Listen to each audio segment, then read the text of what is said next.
Zhang Xuan, an ordinary office worker, discovered overnight that the entire world had changed. Last night, Zhang Xuan was partying with colleagues at a bar. This morning, he woke up to find everything around him had become incredibly unfamiliar. The familiar boss at his company was gone, replaced by a middle-aged man he had never seen before. Even his close colleagues were now strangers with completely different faces. In the meeting room, the unfamiliar boss and new colleagues were chatting and laughing as if everything was normal. But Zhang Xuan felt an eerie sense of unease, with a voice deep inside him screaming that it was all an illusion. He forced himself to stay calm as he walked out of the meeting room and hurried to the restroom. Locking himself in a stall, Zhang Xuan shakily pulled out his phone, hoping to find answers to the bizarre situation. However, what greeted him were a series of unbelievable news headlines: teenager elected president, a bodybuilder became the richest man, an overweight person turned into a national idol. Overnight, the world seemed to have flipped upside down, defying all logic. As Zhang Xuan was lost in confusion, the restroom door suddenly burst open. The sound of footsteps and polished shoes drew closer, and several men in black stopped outside his stall.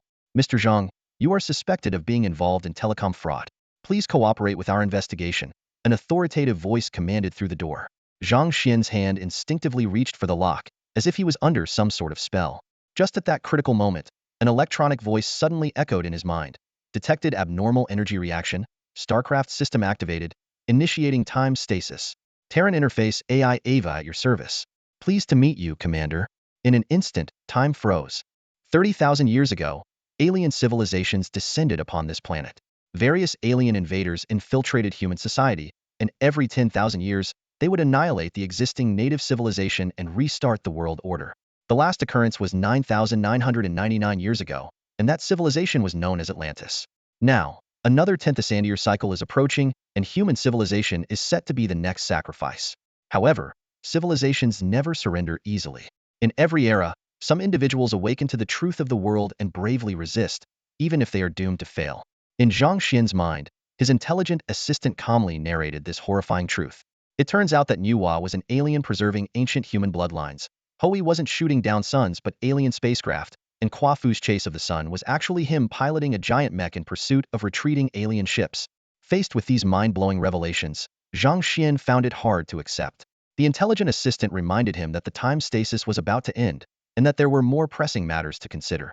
Zhang Xian wondered if he was also an awakened one, and if those familiar yet strange people around him were actually aliens in disguise. The intelligent assistant confirmed his suspicions and informed him that those people outside were here to capture him.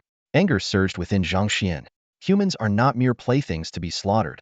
He looked around for a weapon to fight back, but found his body weakened by years of smoking and drinking, making him incapable of resisting the aliens. The intelligent assistant explained her functions, saying that she could summon various units and vehicles from Starcraft for Zhang Xian, provided there were enough resources. This reminded Zhang Xian of his past as a young gaming addict obsessed with Starcraft. Just as Zhang Xian was at a loss for what to do, the countdown ended, and time resumed.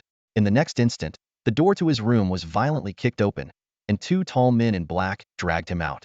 Before he could react, a stun baton knocked him unconscious. When he awoke, Zhang Xian found himself bound hand and foot in the cargo hold of a speeding truck. In the darkness, he heard other voices and realized he was not the only captive. Some were wailing in despair, some were angrily demanding answers, and some had already given up hope. A flippant male voice remarked that they would all become food for those things. Clearly, this wasn't his first time being captured. Zhang Xian silently fumbled with the ropes binding him. He refused to sit and wait for death. Even if the system couldn't help, he would escape with his own strength. Unfortunately, he was not skilled at escaping bonds, and the knots remained tight. As Zhang Xian struggled in vain, the truck suddenly slowed and came to a stop. From the roof, a spray device descended, releasing a flood of hypnotic gas. When Zhang Xian woke up from unconsciousness once again, he didn't find himself in the imagined scene of corpses and blood or surrounded by bizarre-looking aliens. Struggling to sit up from the ground, he found himself on a grassy field, wearing a red shirt with a black cross emblem. Around him lay several others dressed similarly. The intelligent assistant informed Zhang Xian that he had been unconscious for 32 hours and was currently on an unnamed island in the Pacific Ocean. Zhang Xian scoffed at the idea, thinking these aliens were quite creative, planning to fatten them up before slaughter. The thought of the person on the bus saying aliens ate humans made Zhang Xian feel nauseous. The assistant reminded Zhang Xian that there was a sizable crystal mine beneath the island. If he could obtain it, he could immediately summon a force to protect him. A glimmer of hope flashed in Zhang Xian's eyes as he asked how to proceed. At this moment, The others began to wake up as well. A young man with dyed yellow hair stood up helplessly, wondering what kind of tricks the aliens were up to this time. A bald man with a face full of scars clutched his head, looking confused. There was also a college student wearing glasses and two young women. Not far away, a one-armed man remained unconscious. A petite girl observed the surrounding vegetation and humidity, concluding that they were likely on an island and no longer in their home country. Her sharp deduction surprised everyone present. Suddenly, the assistant alerted Zhang Xuan to an unidentified energy source approaching. From the distant jungle came a series of disturbances, as if something big was crashing through.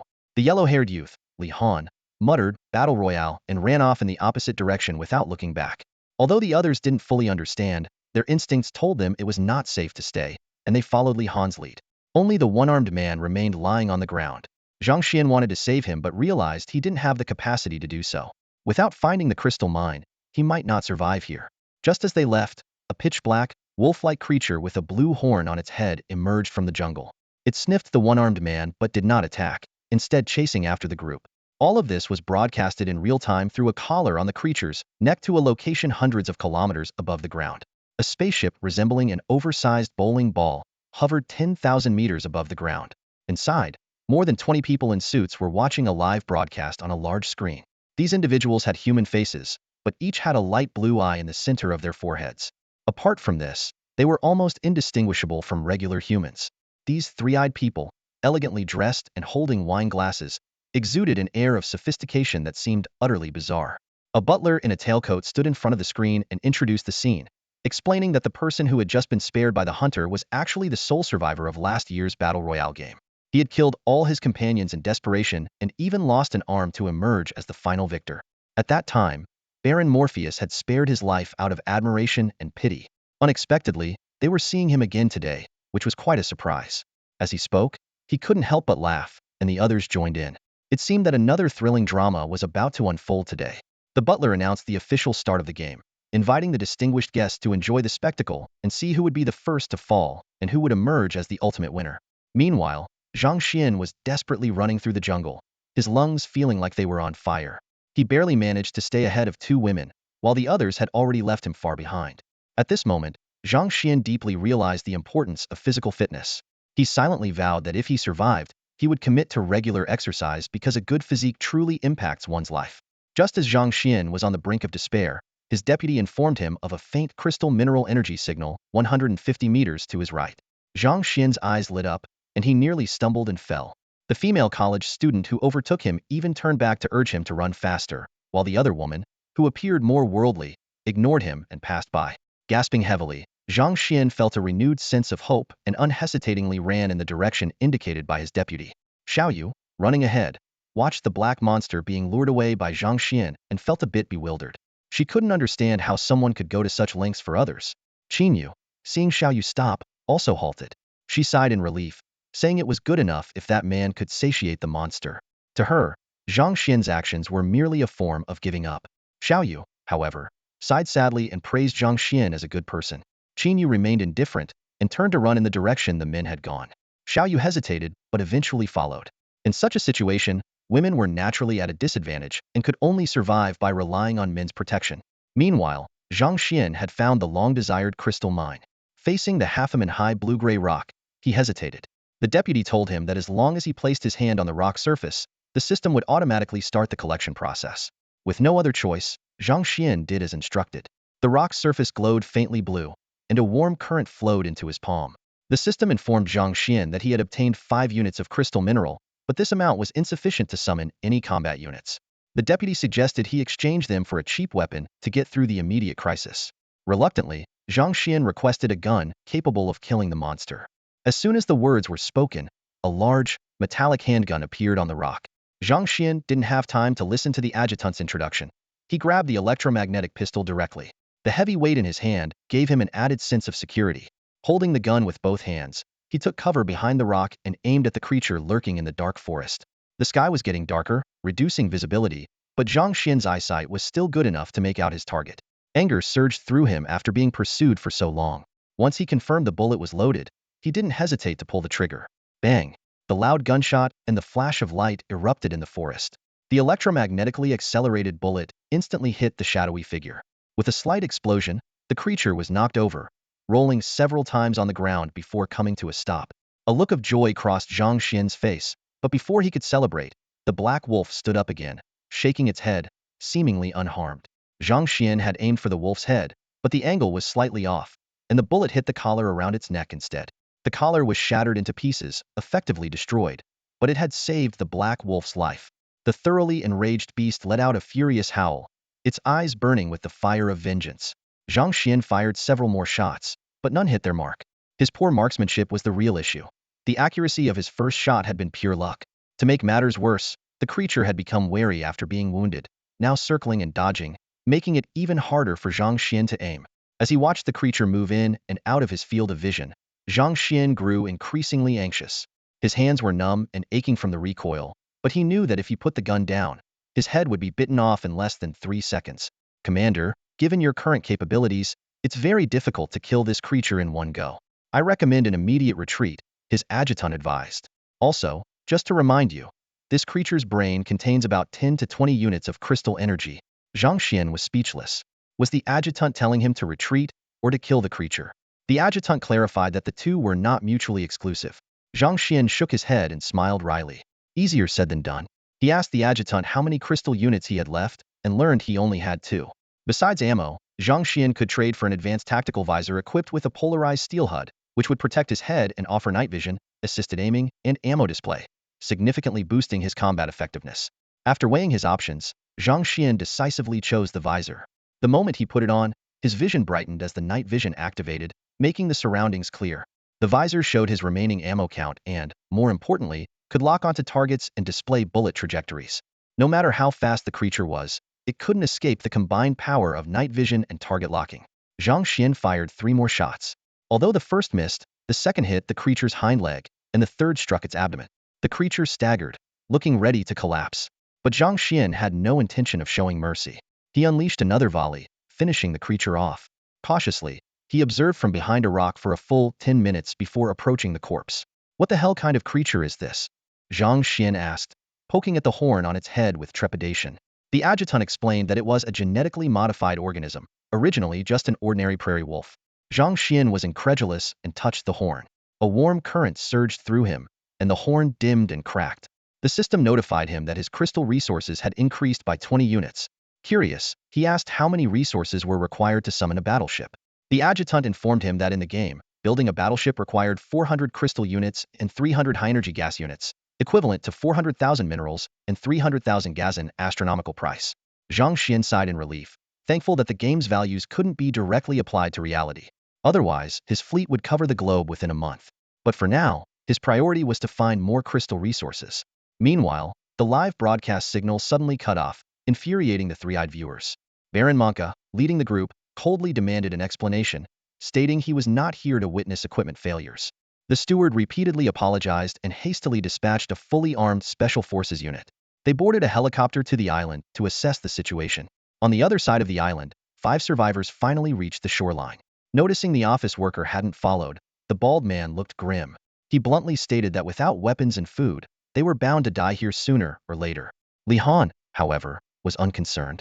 He said those people wouldn't let them die so quickly and guessed that supplies would be airdropped before dawn. If they were lucky, they might even get a few guns. The bespectacled college student was overjoyed at the prospect, thinking that with guns, they could handle the monsters. But Li Han scoffed, saying the monster was merely an appetizer and that more thrilling challenges awaited them. The group exchanged worried glances, their despair evident. Xiaoyu remained relatively calm and asked Li Han how he had escaped last time. Li Han shook his head, unable to divulge much. He explained that those people might be watching them, and saying too much could make him a target. After all, he still wanted to get out of here alive. Simultaneously, Zhang Xuan, guided intermittently by the system, found his way to a cave hidden by dense shrubs. He crouched cautiously, surveying his surroundings, and was relieved to find no signs of large animals. Without the powerful night vision of his goggles, he might have easily lost his way in the darkness. Lieutenant, is the energy reading coming from inside this cave? Zhang Xuan asked for confirmation. Yes, Commander. This narrow cave likely contains significant crystal mineral resources, but it might also harbor some dangerous small creatures. Please proceed with caution, the lieutenant confirmed. Don't worry, I know what I'm doing. Zhang Xuan picked up a sturdy stick and cleared the shrubs at the entrance. Seeing no immediate threats, He bent down and ventured into the cave without hesitation. On this perilous island, a mere cave was hardly a concern. Even if it led to a den of demons, he had no choice but to press on, as it was his only chance for survival. Inside the cave, the air was damp, the sound of dripping water echoed, and the muddy ground made progress difficult. Despite the night vision goggles, the narrow, echoing passage filled Zhang Xuan with a sense of dread. To ease his nerves, he chatted with the lieutenant as he moved forward. "Lieutenant, do you think the end of humanity is just a year away? Could it be that the apocalypse has already begun, and we just haven't realized it yet?" "It's possible, but given our limited information, I can't make any definitive conclusions," the lieutenant replied. "I wonder how the aliens plan to destroy us. Will it be an all-out attack like in the movies, or something sneaky, like a virus, turning it into a biohazard scenario?" Zhang Xuan mused. "All these scenarios are within the realm of possibility," the lieutenant sighed. "How did an ordinary office worker like me get caught up in this in-world mess? Life's a play, and we're just acting our parts." Zhang Xuan grumbled. The lieutenant listened patiently and responded to each of his complaints. As they continued, they walked another 100 meters. The passage widened, allowing Zhang Xuan to stand upright, but the path became increasingly treacherous, hinting at a steep slope ahead. Suddenly, Zhang Xuan stopped, furrowing his brow and staring intently into the darkness ahead. Even with the night vision goggles, he could only make out a vague shape 100 meters away. He sensed something was there but couldn't pinpoint it. Cautiously, he crouched against the wall, raised his gun, and focused on the distant shadows. The dripping water sounds were now accompanied by approaching footsteps. Zhang Xuan aimed his gun, and soon, a human-shaped figure outlined in red appeared in his sight. "A person?" Zhang Xuan was startled. The lieutenant shouted in his mind, "Shoot, Commander! Kill him!" Instinctively, Zhang Xuan pulled the trigger. Bang! The bullet shot out, its bright flash piercing the darkness and hitting the figure in the head. Shockingly, the figure continued to struggle to stand. Zhang Xuan fired several more shots before it finally fell. "Is this guy not human?" Zhang Xuan wondered as he approached. He saw that while the figure had a Caucasian face with all the usual features, there was a thin slit in the middle of its forehead. Upon tearing it open, he was astonished to find a translucent blue eye inside. My God, a three-eyed person? Zhang Xuan was taken aback, witnessing such a sight for the first time. In an instant, a warm surge flowed through his body, and the blue eye dimmed. A system notification indicated that Zhang Xuan had acquired 5 units of crystal ore. This was unexpected. It turned out that the body of a three-eyed person contained a significant amount of crystal ore. This revelation suggested that the cave was far more complex than it appeared on the surface. It was highly likely that an alien base was constructed underground. The person he encountered was wearing a blood-stained white lab coat and holding a cigarette, stepping out for some fresh air without any guards or weapons. This led Zhang Xuan to surmise that the base's armed forces and personnel were probably not numerous. If he could seize the base in one swift move, the potential rewards could be substantial. Fortune favors the bold. Zhang Xuan decided to delve deeper into the cave. The gunshots had likely alerted the aliens, so he needed to find more exposed crystal ore quickly before reinforcements arrived, aiming to summon marine troops for support as soon as possible. Meanwhile, 6 fully armed human special forces soldiers arrived at the scene. Upon landing, they immediately heard the gunfire echoing from within the cave. Discovering the corpse of a black wolf, they concluded that Zhang Xuan had encountered their personnel inside the cave. The leader, A1, reported through the communicator, "Command, this is A1. Team A has arrived and locked onto an exit of the underground research facility. We heard gunshots just now. Was it our personnel?" "Static. Command received. No engagement reports have been recorded. It must be the target. There may have been casualties. Proceed to eliminate the target immediately." Acknowledging the command, A1 signaled silently to his team. They donned their night vision goggles and swiftly began to stealthily advance toward Zhang Xuan's location. Curiously, shortly after the special forces departed, a one-armed man emerged slowly from the jungle. His expressionless face was filled with resignation and numbness. In the corridor, following the adjutant's guidance, Zhang Xuan found several rocks containing crystal minerals. The system notified him that he had acquired 6 units of crystal resources, bringing his total to 52 units, enough to warp in a marine. Elated and relieved, Zhang Xuan ordered the adjutant to initiate the warp procedure immediately. It was time to show those three-eyed beings a thing or two. With a flash of blue light, a towering figure materialized, fully armed marine. Zhang Xuan took a couple of steps back, intimidated by the imposing presence. The marine lifted his visor, revealing a fierce, grinning face. "Svik Joel, Marine Sergeant," he introduced himself. "From now on, I'm your most loyal warrior." Zhang Xuan quickly adjusted and nodded. "Sergeant, the situation is critical. If you have any special skills, now's the time to share them." Svik laughed heartily. Don't worry, sir. My specialty is carving a bloody path through desperate situations. Just tell me where to kill and how many, and I'll handle the rest. Zhang Xuan glanced at the closed steel door at the end of the passage, hesitating. We need to get in there and eliminate everyone inside. Before he finished speaking, Svik had already shot out the surveillance camera and was striding forward confidently. Leave it to me. You wait here. Bullets rained down, riddling the iron door with holes. The two people behind it were quickly turned into sieves. Svik kicked the door open and charged in, his gun blazing. In less than 2 minutes, silence returned. Svik poked his head out and waved to Zhang Xuan. Nervous but determined, Zhang Xuan mustered the courage to follow him inside. The room was an ordinary chemical lab, but the armed personnel and researchers lay dead, their bodies mangled and unrecognizable. Zhang Xuan shook his head in dismay. The priority now was to check the spoils. Suddenly, Svik looked towards the door with a wary expression. Sir, I think someone's coming. Zhang Xuan frowned. Is it those awakened ones? Impossible. They're still running for their lives. They wouldn't risk coming here, Svik asserted. If it's not them, it must be the alien reinforcements. Then leave no one alive. Zhang Xuan hid in a corner, gun at the ready, knowing he wasn't a match for Svik. Svik didn't stand in the doorway either. He took cover beside it, his gun aimed ahead. Soon, the sound of soft footsteps approached. Squad A moved in silently, spreading out and pointing their guns at the door.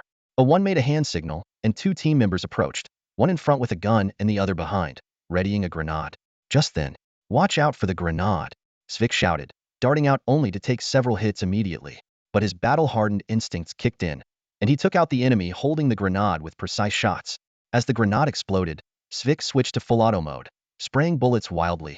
Despite the superior equipment of the special forces, they struggled to penetrate Svik's armor. Without any cover, just 2 volleys of gunfire wiped out the entire enemy force.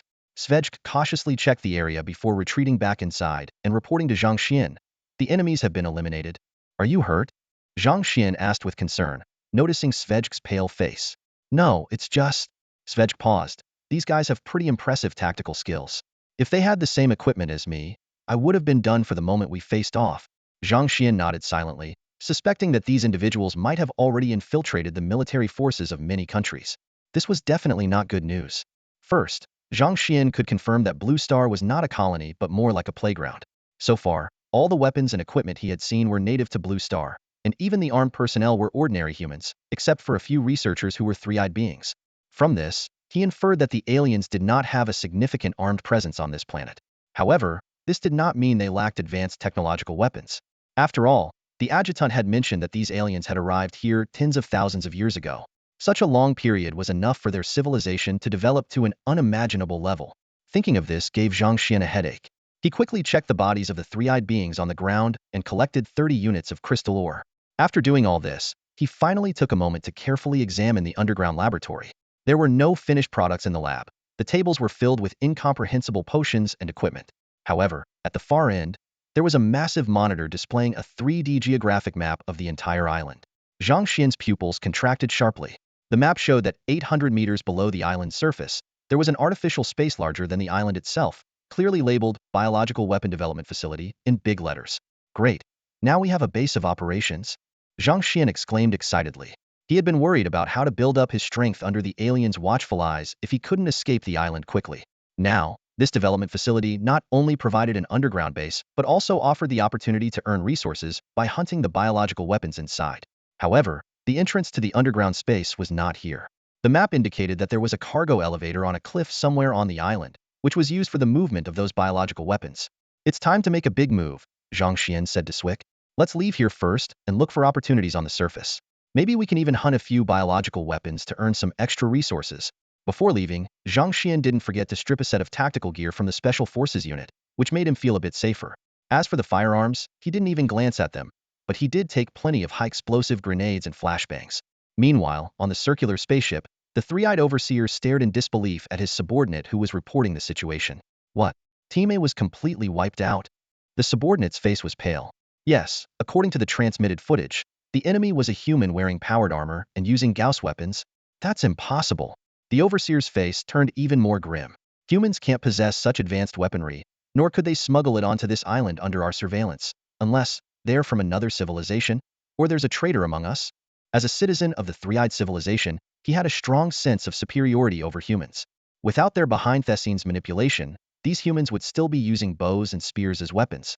No matter who the enemy is, this information must not reach the ears of the nobles. The supervisor commanded resolutely, deploy all tactical squads immediately. Spare no effort to eliminate that person. Also, release several different models of bioweapons from the incubation facility. The VIPs have waited long enough. We need to give them something impressive. Yes, sir. Meanwhile, Zhang Xuan and Swick were stealthily approaching a roaring giant black bear in the jungle. The bear stood on its hind legs, towering over 8 meters tall, asserting its dominance. Roaring so loudly, "Are you afraid we won't find you?"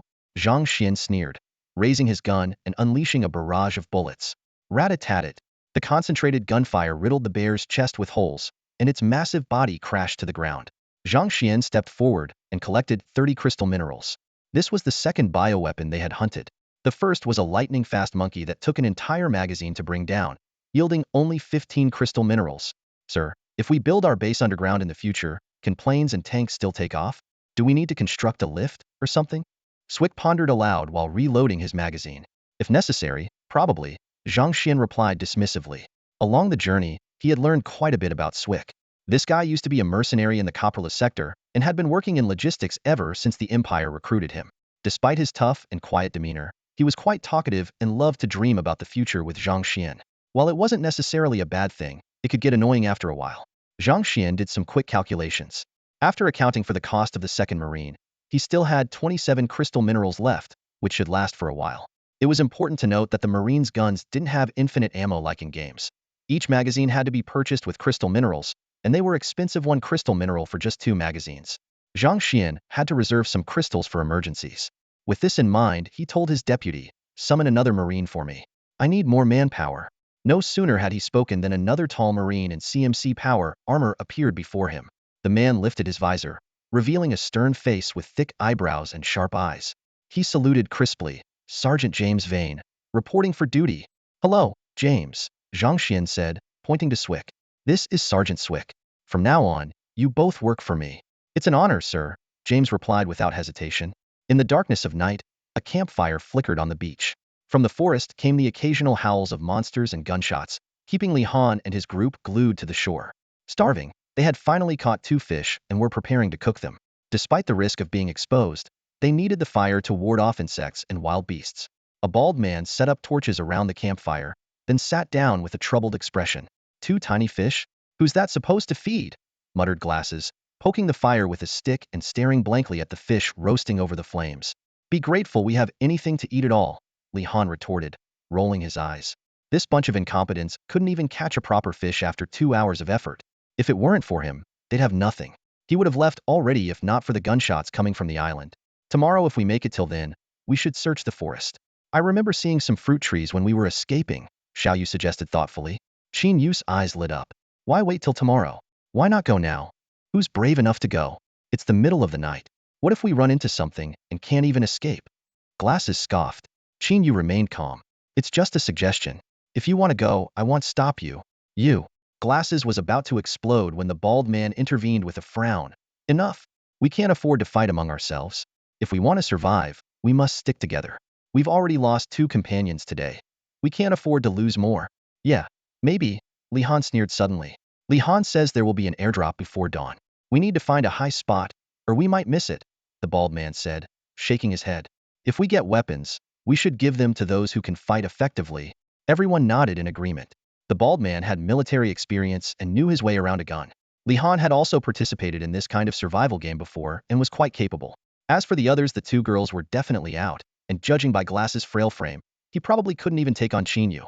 This team, Li Han thought maliciously, didn't stand a chance. Just then, rustling sounds emerged from deep within the forest. The group sprang to their feet, ready to flee, only to see a black gun barrel emerge from the darkness, aimed directly at them. A fully armed soldier stepped out of the forest and commanded coldly, "Hands up!" After the group complied, he scanned the area and pulled out a photo, revealing Zhang Xuan's face. After a careful comparison, the soldier shook his head and spoke into his communicator. "C1, this is C6. The target is not among the survivors." Returning to the rendezvous point, with that, he turned to leave. At that very moment, with a soft sound, a spurt of blood blossomed from the back of C6's unguarded neck. He collapsed to the ground, dead from a single shot. From the bushes on the other side, A one-armed man emerged slowly, holding a silenced pistol. In a raspy voice he said, "I smell grilled fish." The bald man reacted swiftly, retreating with his group and revealing the fish they had been grilling behind them. Cautiously he said, "It's right here. If you want it, take it all. Thanks." The one-armed man didn't hesitate, holstering his pistol and grabbing the fish, tearing into it voraciously. By the firelight, the group noticed his gear was almost identical to C6, except for the letter on the bulletproof vest. C6's had a C, whereas the one-armed man's had an A. After finishing the fish, the one-armed man glanced at C6's body and said meaningfully, "Dawn is coming." With that, he turned and walked away. As they watched him leave, the group exchanged looks, understanding each other without words. C6 gear was still intact. If they didn't loot it now, when would they? Night turned to day, and as the sun began to rise over the horizon, a fierce chase was unfolding deep within the forest. Team C is completely wiped out. Team B has only 3 members left and is retreating.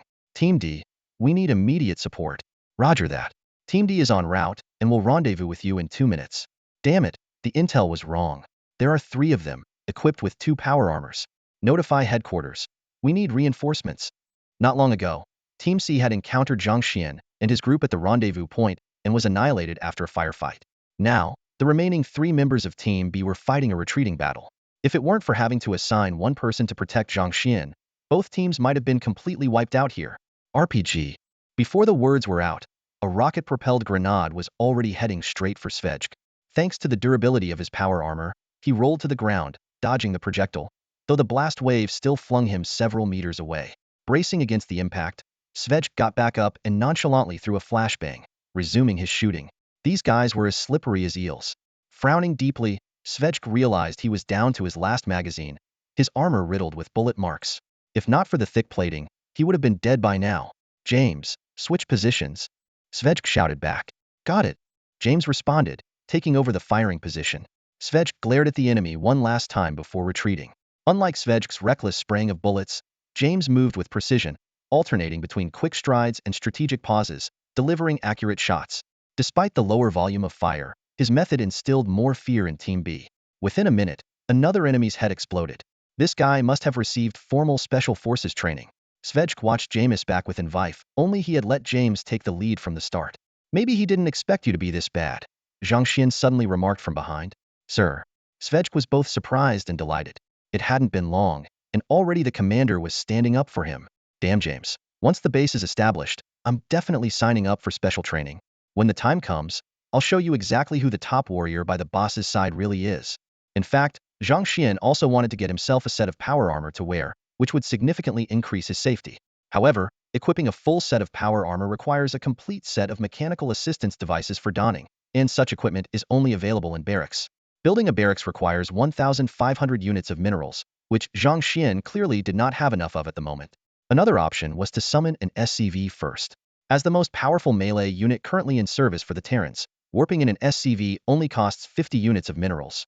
Zhang Xuan had the adjutant supply Zvezg with some ammunition and remarked, "Don't these aliens underestimate us too much?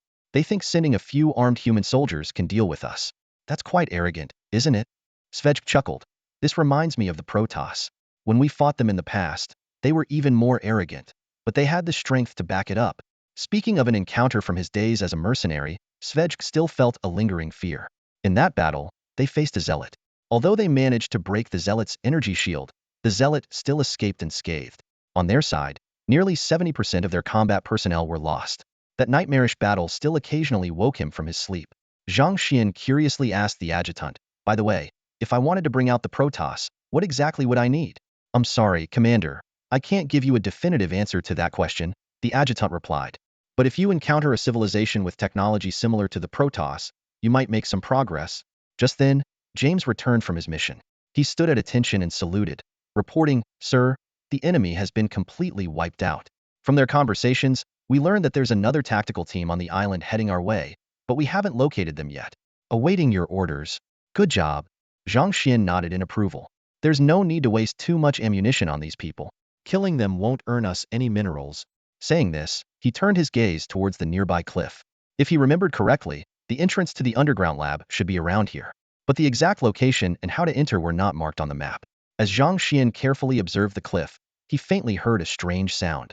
Sometimes it sounded like a whale's call, other times like the rumble of a ship, and it was getting clearer. Svedj and James also heard it and instinctively looked towards the source of the sound, the direction of the coast. Although the dense jungle blocked their view, the outline of a massive object was already forming in their minds. Something is surfacing from the sea, James said gravely. Zhang Xuan glanced back at the cliff, pondered for a moment, and made a decision. Let's go check it out. Yes, sir. Ocean, giant creature, bioweapon. These keywords kept flashing in Zhang Xuan's mind. It seemed another substantial reward was awaiting him. Meanwhile, upon learning that the two BC squads were completely wiped out, the three-eyed overseer realized this game was completely over. What irritated him even more was that he still had no idea about the identities of the mysterious people who suddenly appeared on the island. To make matters worse, Baron Monka had already started causing trouble. Before leaving, he coldly said, "Go back and tell your master that I am very dissatisfied with this game. I will seriously reconsider whether to continue our cooperation before the next round of investment." After seeing off the distinguished guests, the three-eyed steward angrily smashed several cups and cursed at his subordinates. "You bunch of useless fools. You can't even handle such a small matter. What's the use of having you around?" Several subordinates cowered to the side, not daring to make a sound. The steward gritted his teeth and ordered, "Humans are worthless. Even their elite fighters are just a bunch of trash. Submit a request to the company for a cleanup operation, release the class bioweapon, the Kraken, and kill every human on this damned island. Leave no one alive. Tonight, I want to drink with their innards." One of the subordinates responsible for tactical coordination hesitated and said, "But we still have a team of human soldiers on the island." Before he could finish, the three-eyed steward's eyes widened in fury, and he shouted, "Didn't you hear what I said? I said, leave no one alive." "Why, wise sir?" The coordinator stammered in response. By the coast, waves crashed violently, as if they were going to swallow the entire island. Li Han's group had moved to a hillside, staring in horror at the distant sea. They saw dozens of octopus tentacles, thicker than trucks, emerging from the water, exuding an aura of ancient dominance that enveloped everyone. What is that thing?" Xiao Yu's legs gave out, and she collapsed to the ground, abandoning all hope. "Class," Li Han murmured. In the last game, he had heard about the classification of these monsters. The sheer size and presence of this colossus left no doubt that it was the legendary class. "It's over. We're doomed." Li Han shook his head with a bitter smile, casually tossing his gun to the ground and sitting down. Although he didn't know what had gone wrong with this game, the gunfire from the previous night made it clear that the masterminds had no intention of letting them go. Only the burly man with a shaved head still gripped his rifle tightly. His face was pale, but he aimed unwaveringly at the distant tentacles. The words "waiting to die" were never part of his vocabulary. Soon, the deep-sea behemoth approached the shore, revealing its full form, a giant octopus with a body as tall as a skyscraper. Its powerful tentacles were even capable of supporting it as it walked on land. "My God, it's huge!" Zhang Xuan exclaimed as he arrived at the shore and saw the terrifying behemoth. "Warning, this creature's energy response is extremely high. Our current firepower may be insufficient to deal with it," James said gravely, positioning himself in front of Zhang Xuan. "This thing reminds me of thunder beasts," Svik mused. "By the way, Commander, will we ever have our own thunder beasts? I've dreamed of being a thunder beast rider since I was a kid. If you want to become a thunder beast knight, you'd better figure out how to take down this big guy first." Zhang Xuan stared intently at the giant octopus, speaking with fervor. "I have a feeling this monster could earn us a big payday, at least 4 figures. Roaring. The tentacle, as massive as a towering pillar, slammed into the rocky terrain, sending shards of stone flying in all directions. In the presence of this colossal creature, everything seemed so fragile and insignificant. A mere shift of its body could cause catastrophic destruction. "Run. Don't stop." Li Han led the group in a frantic sprint through the jungle. No one was willing to surrender just yet. Even if the future seemed bleak, they would fight for every second of survival. The bald man, despite clutching an assault rifle, felt no sense of security. He didn't even dare to fire, fearing it would provoke the monster's wrath. As the 5 fled in disarray, Zhang Xuan and his 3 companions moved in the opposite direction.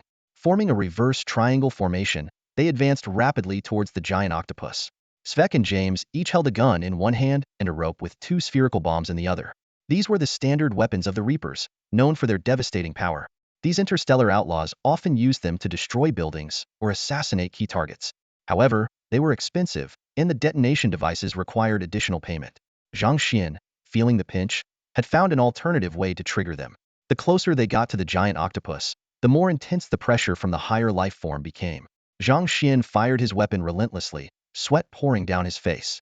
He could even see the tentacles healing rapidly from the bullet wounds right before his eyes. Roar! The octopus turned its fury towards the tiny invader. Boom! A tentacle smashed down, and Zhang Xuan rolled to evade, shouting, "Svek! Distract it!"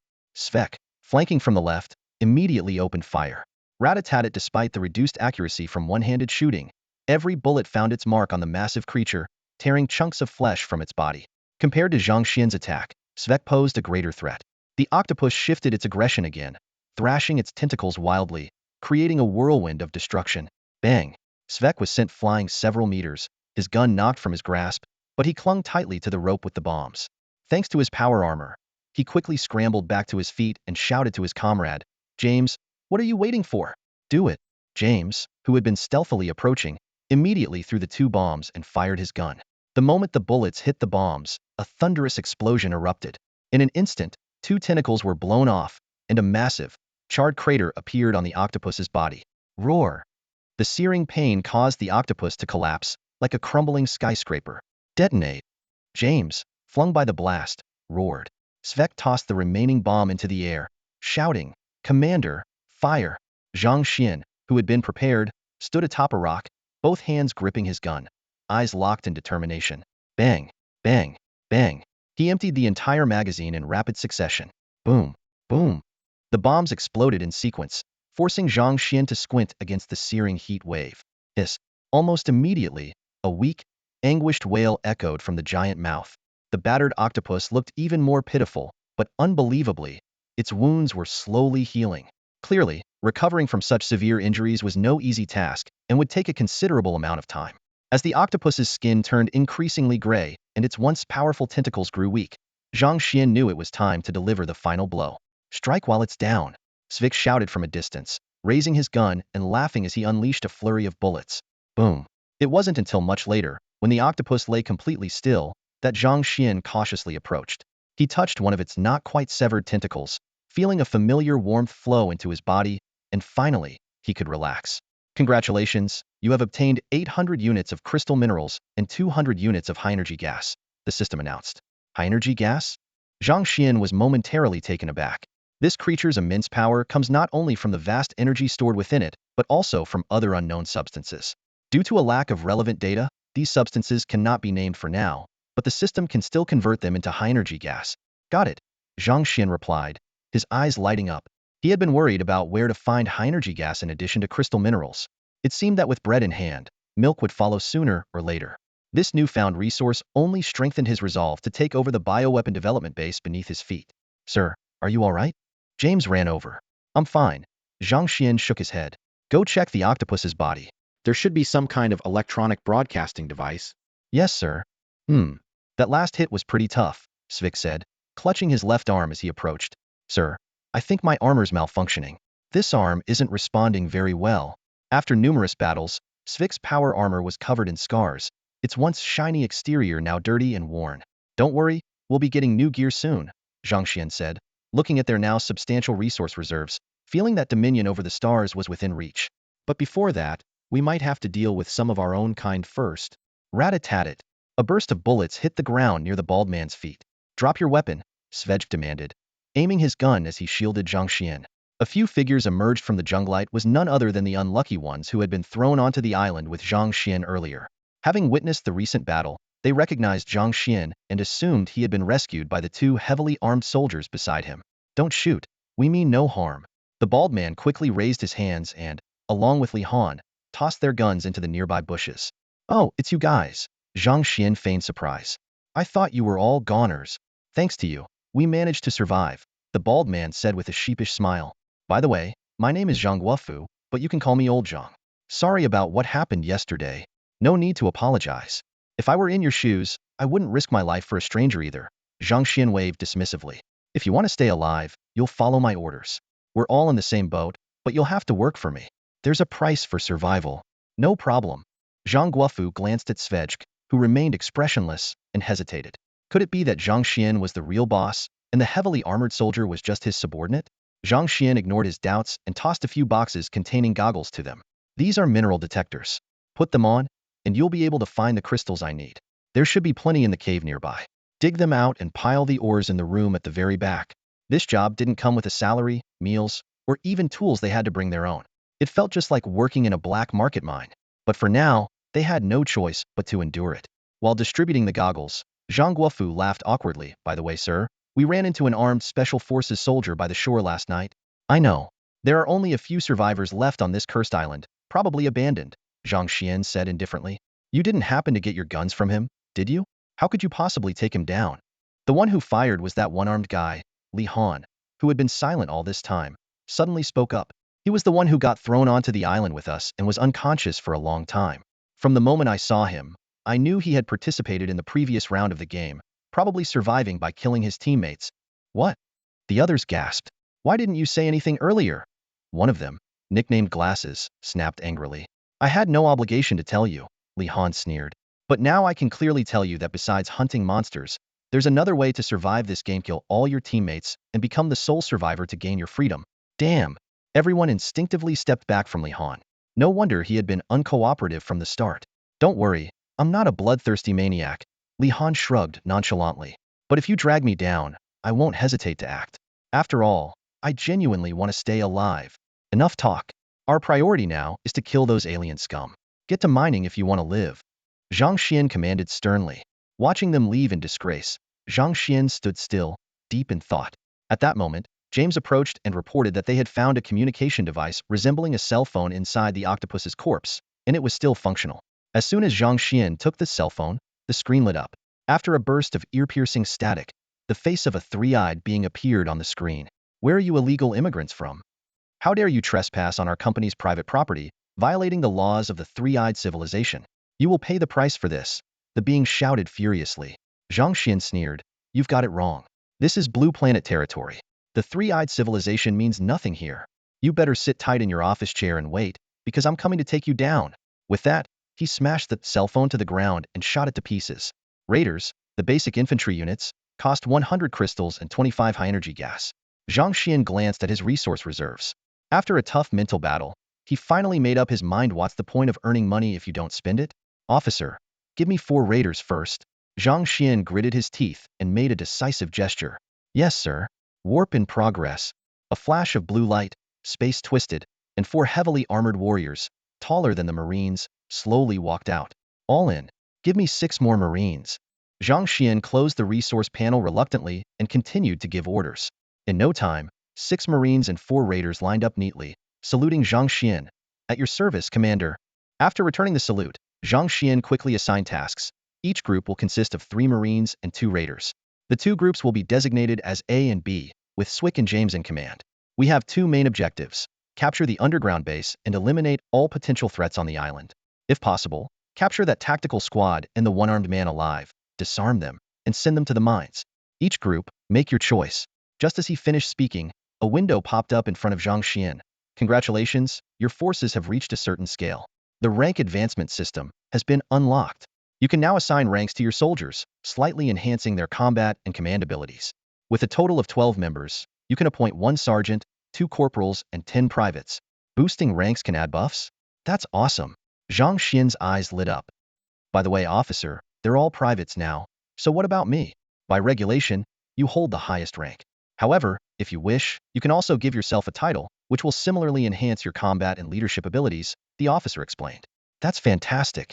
Let's promote Swick and James to corporals, and I'll be the sergeant. Zhang Xian said excitedly. Noted. As soon as the words were spoken, Zhang Xian felt a sudden clarity in his mind. His reaction time and cognitive abilities drastically improved. He could even see the wings of mosquitoes flapping in their flight paths. Unfortunately, when he tested his strength and speed, there was no improvement. Unwilling to give up, Zhang Xian asked, isn't there any shortcut to get stronger? Building a Ghost Academy can provide you with psionic gene modifiers. Through genetic modification, you can activate psionic abilities and continually upgrade through rigorous training, the officer replied. That sounds great. Why did you say training was the best way earlier? Zhang Xian pressed. The officer explained. It's not that simple. The modification process is excruciatingly painful, and very few can endure it. Furthermore, as a commander, you're destined to lead vast armies. Personal combat prowess isn't essential. Even with the power to destroy stars, it can't compare to the combined fire of 100 battlecruisers, right? Zhang Xian nodded thoughtfully.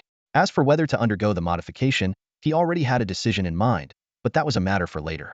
Right now, he was still broke. Even if he had money in the future, he would need to carefully consider whether building a Ghost Academy was worth it. The adjutant added, the Ghost Academy not only trains Ghost soldiers, but also functions as a launch silo for fusion missiles. It's a high-level facility, so it comes with a hefty price tag: 15,000 minerals and 5,000 gas in total. Zhang Xuan felt overwhelmed. Even if I sold my organs, it wouldn't be enough. Let's talk about this later. He turned his attention back to the already assembled AB squads. Swick and James saluted him, their chest insignias now prominently displaying crossed swords, giving them an even more commanding presence. Sergeants, what have you decided? Zhang Xuan asked with a smile. Swick regretfully patted his left arm armor. As much as I'd like to fight alongside you, this arm isn't up to the task. For your safety, I'll stay on the ground. By the way, can we get some extra ammo? James stepped forward. Sir, B Squad and I will accompany you into the underground base. Given the complex and unknown terrain, I'll lead 2 Marines to scout ahead. Once it's safe, you can bring the rest of the team in. Zhang Xuan nodded. We'll do it your way. Everyone, get into position and move out. Let's wrap this up before nightfall. I'm already missing the comfort of my bed. Yes, sir. They responded in unison. Inside the bioweapon development facility, Chen Tianming, now clad in a lab coat designated for researchers, had finished washing up and was ready to continue his work from the previous night in the lab. Along the way, colleagues greeted him, to which Chen Tianming nodded in acknowledgement. In this secret base, hundreds of meters underground, these colleagues were his only source of warmth. Good morning, Dr. Chen. How did you sleep last night? A middle-aged man in a similar lab coat approached him with a smile. We've got a lot of work today. Can you handle it? Seeing who it was, Chen Tianming's good mood immediately soured. Oh, it's you, Supervisor Pei. The mass production tests of the Kraken are almost finished. What more could there be to do today? Supervisor Pei shook his head, interrupting him. The schedule is already set. The necessary facilities and resources will be ready soon.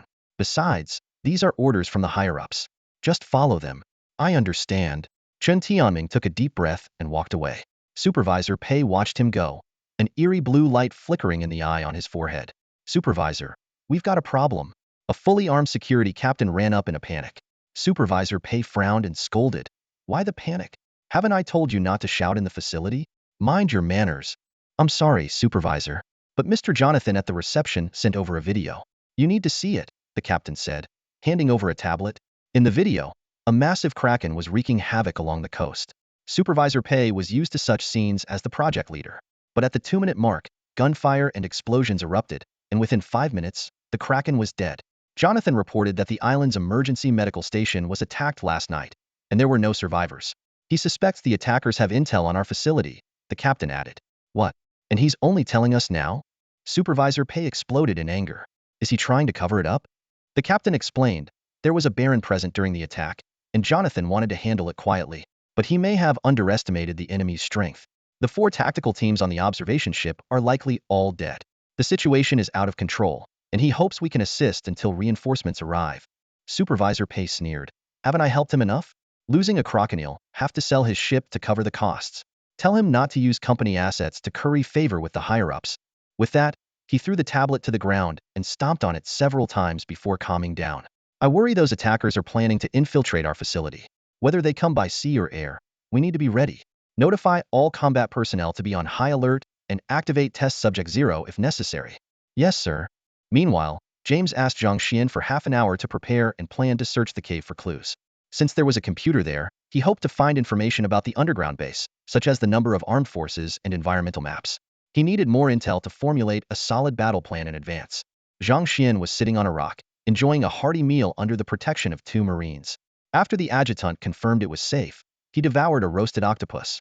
He couldn't remember the last time he had a proper meal. Before you get your exclusive power armor from the barracks, let me recommend a Ghost combat suit. The adjutant's voice echoed in his mind again. It's lightweight, easy to wear, and offers top-notch bulletproof protection. The only downside is it's a bit pricey, costing 60 minerals. Feeling a bit irritated by the sales pitch, Zhang Xuan coughed and interrupted. Hold on, adjutant. You know I'm strapped for cash right now. I just need a good gun, not a full combat suit. That carbine looks decent, but you're about to enter the lion's den. It's better to be over-prepared, the adjutant said with concern. Zhang Xuan shook his head.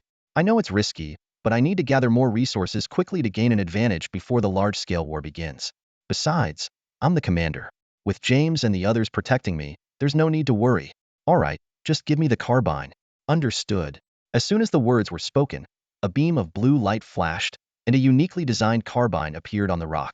Just as Zhang Xuan was about to find a tree to test the gun, James returned with the battle plan. Commander, we're ready to move out. But before we go, we might still need the assistance of an SE. Using the intelligence system on our armored vehicle, we hacked the electronic equipment at the site inside the cave and found a map of the underground base from 6 months ago. The problem now is that we can't crack the elevator's smart program. Unless we send an SCV to cut the elevator's power and convert it to external control, our only option is to blow up the elevator and rappel down the shaft, which is extremely risky. Listening to James' report, Zhang Xuan nodded frequently. An SCV costs 50 minerals, and he currently has just over 100. Allocating nearly half of his minerals would mean not having enough ammunition reserves on the ground. If an emergency battle occurs, it would be difficult for him to respond promptly from 800 meters underground. Is there no other way? Zhang Xuan asked. James shook his head. I'm sorry, sir. With our limited equipment and manpower, this is the best idea I can come up with. Officer, you're an AI. Can you take over the elevator control directly? Zhang Xuan suddenly had a brainwave. I can, the AI replied. I can control not only the elevator but the entire underground base. However, this requires hardware support. Without a command center, there's nothing I can do. I've emphasized this before. With no other choice, Zhang Xuan gritted his teeth and gave the order, officer, get me an S. A familiar blue light flashed, space warped, and this time the disturbance was greater than before. With a loud SCV ready, Zhang Xuan was completely overshadowed by a tall, dark figure. Boss, nice to meet you. I'm Carmel Stark, served on the Hyperion, and I specialize in surviving dire situations. Just tell me what dangerous tasks you need done, the man said cheerfully, nimbly jumping out of the pod and standing at attention to salute. Zhang Xuan sized up the 6-meter-tall mech, dual-foot propulsion, a drill on the left hand, a tool claw on the right, and encased in solid steel armor. It was the perfect choice for field operations. Initially, he had hesitated to spend 50 minerals on summoning an SCV, but now it seemed worth every bit. James explained the mission details to Carmel, who nodded repeatedly in understanding. Controlling the entire elevator shaft means we won't have to worry about getting blown up halfway down. Plus, there are scattered minerals all over the island. Once I control the elevator, we'll go collect the minerals. If you have enough resources, you might consider setting up a forward base on the island as a buffer for the war. Zhang Xuan said approvingly. With you on this, I'm relieved. Mining must be in your blood. Huh? Haha, absolutely. Leave it to me. Carmel laughed heartily and urged the team to move out. They quickly returned to the foot of the cliff, where Team B was fully armed and waiting near the elevator entrance. As Zhang Xuan approached, they all stood at attention and saluted. Sir, relax, this isn't a military camp. Zhang Xuan waved his hand. Have you found the elevator entrance? It's hidden in the mountain, but we haven't found a switch. It's likely controlled remotely or from inside, James said. I was thinking of having the Marauders blast a path open. What do you think? Do what you think is best. I have no objections. James nodded, signaling everyone to retreat 100 meters. He then gave a knowing glance to the two raiders. They quickly dispersed, grenade launchers at the ready. Fire. Boom. A series of grenades exploded against the mountainside, causing half of the cliff to collapse and revealing a massive, nearly 10-meter-high metal elevator door. The door bore a distinct emblem of a blue vertical eye. Is that their civilization's insignia? Zhang Xuan asked skeptically. It's my turn. Carmel moved forward in his SCV, clearing a path to ensure no cave-ins would occur during the operation. After scanning the elevator's structure, he exclaimed, "This is ancient technology. I don't even need to cut the power. Just removing a few components and implanting our control program will do the trick." Is this really made by aliens? Zhang Xuan shrugged. Maybe humans built it. Those three-eyed beings always look down on us. They probably had Earthlings do the hard labor. In less than a minute, Carmel had connected the SCV's data line and input the identification information into the elevator. All set. Now this elevator only responds to us. Without my authorization, no one will be able to open these doors. James nodded and approached with two Marines. The elevator doors opened with a soft chime. Team B, prepare for action. 3 warriors raised their guns and rushed into the elevator, quickly verifying its safety before pressing the close button. Through the closing doors, James gave Zhang Xuan a thumbs up. See you soon, Commander. Zhang Xuan nodded. Everything's going smoothly. In less than a minute, Carmel had cut a few wires and connected the SCV's data transmission line. Done. I've registered our identity markers. Now, only we can use this elevator freely. Even if we reach the underground base, no one can open the elevator doors without my clearance. James nodded and moved forward with 2 Marines. The elevator doors opened promptly. Team B, commence operation. The 3 soldiers immediately assumed combat readiness, guns raised as they entered the elevator. After ensuring it was safe, they pressed the close button. Through the closing doors, James gave Zhang Xian a thumbs up. See you soon, Commander. Yes, everything's going smoothly, Zhang Xian replied with satisfaction. The elevator shaft is 800 meters deep, and even descending at a speed of 10 meters per second, it takes nearly a minute and a half to reach the bottom. James and his two companions quickly checked their gear, readying themselves with their guns aimed at the elevator doors. With a slight jolt, the descent stopped. A soldier pressed the button to open the doors, and they slowly began to part. Rat-a-tat-tat. As soon as the doors were halfway open, a Marine dashed out, followed closely by James and another soldier, their rifles immediately blazing. Not long ago, the elevator controls had gone offline, and several security teams had surrounded the elevator entrance. The moment the doors opened, a fierce firefight erupted, bullets flying everywhere, creating a deadly crossfire. These two Marines were handpicked by James, having undergone rigorous CQB close-quarters battle training. Unlike mavericks like Svik, they excelled in swift and precise strikes. Despite their modest ranks, James believed that if they survived, they would achieve great things and gain the favor of their commanders. In just a few seconds, all three were injured, but their powered armor kept them unharmed. On the other side, more than a dozen armed assailants lay dead in pools of blood. According to their map, the elevator exit led to a vast open area, ending in a long corridor with numerous rooms. However, it seemed the area had been transformed into a simulated forest ecosystem, with bushes and grasslands everywhere. Left side clear, right side secure. The trio moved in a fan formation, advancing slowly while firing to ensure their rear was safe and maximizing their suppressive fire. After a round of attacks, the remaining enemies began retreating, using the forest cover to their advantage. Lights out, James shouted, firing at the overhead lights. After a few shots, darkness enveloped the area. Fortunately, they had night vision and thermal imaging systems, making the enemies visible. Another fierce barrage followed, leaving no survivors in the plaza. Reload and check the surroundings. The two soldiers flanked the entrance to the corridor, guarding against other enemies, while James stayed by the elevator, waiting for Zhang Xian to arrive. Meanwhile, on the surface, Zhang Xian had replaced all the crystal ores with ammunition, stacking boxes near the elevator door. He instructed Carmel, build a wall of rocks and soil around the elevator. This will be our temporary command post. I've already informed Svik. Yes, sir, Carmel responded. As the elevator doors reopened, Zhang Xian entered with two raiders and a Marine. After a minute and a half, they arrived at the darkened area. Zhang Xian quickly activated the night vision on his goggles. Sir, this area is under our control. We are ready to advance on your command, James reported with a salute. Excellent. Continue forward and eliminate all the three-eyed beings. If you encounter humans, spare them if they surrender. I need a local guide, Zhang Xian ordered decisively. Yes, sir. In the control room, Supervisor Pei watched as the monitors lost signal one by one, his face turning grim. It seems the security team we sent out has been completely wiped out, he said gloomily. The people in the company are right. Humans are useless. They can't even handle this small task. How many people do we have left? He asked. Currently, we have 30 armed personnel in all districts, the dispatcher replied. And the bioweapons?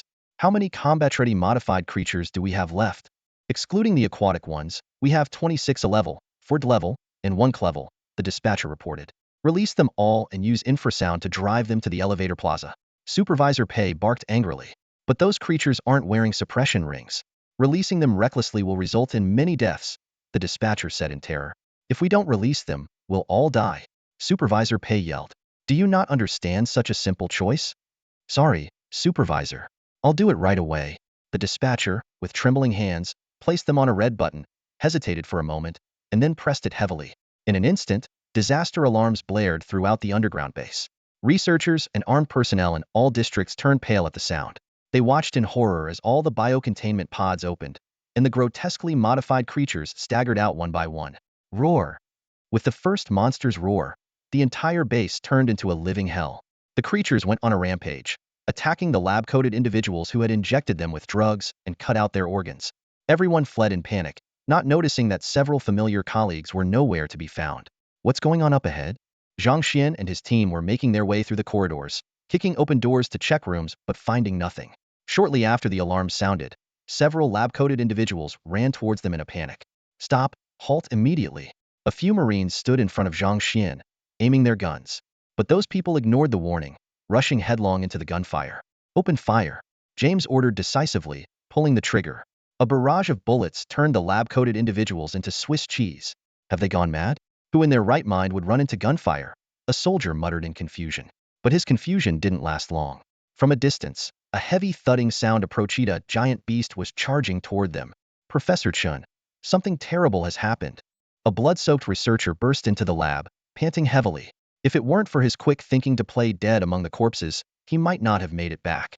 Chen Tianming, who was dissecting an octopus, quickly put down his scalpel and ran over. Professor Yang, what happened? I'm fine, but there's been a riot at the cultivation station. Professor Yang spoke rapidly. All the land-based modified organisms have been released. I've also heard that a group of armed insurgents has breached the outer defenses. We need to leave now. Chen Tianming instinctively glanced back at his experiment, which was nearing completion. Leaving now would mean all his efforts would go to waste. Seeing his hesitation, Professor Yang decisively grabbed him and started running. Forget the project. Survival is more important. Trust me, we need to head to the underground port in Zone C. There should be a small submarine there.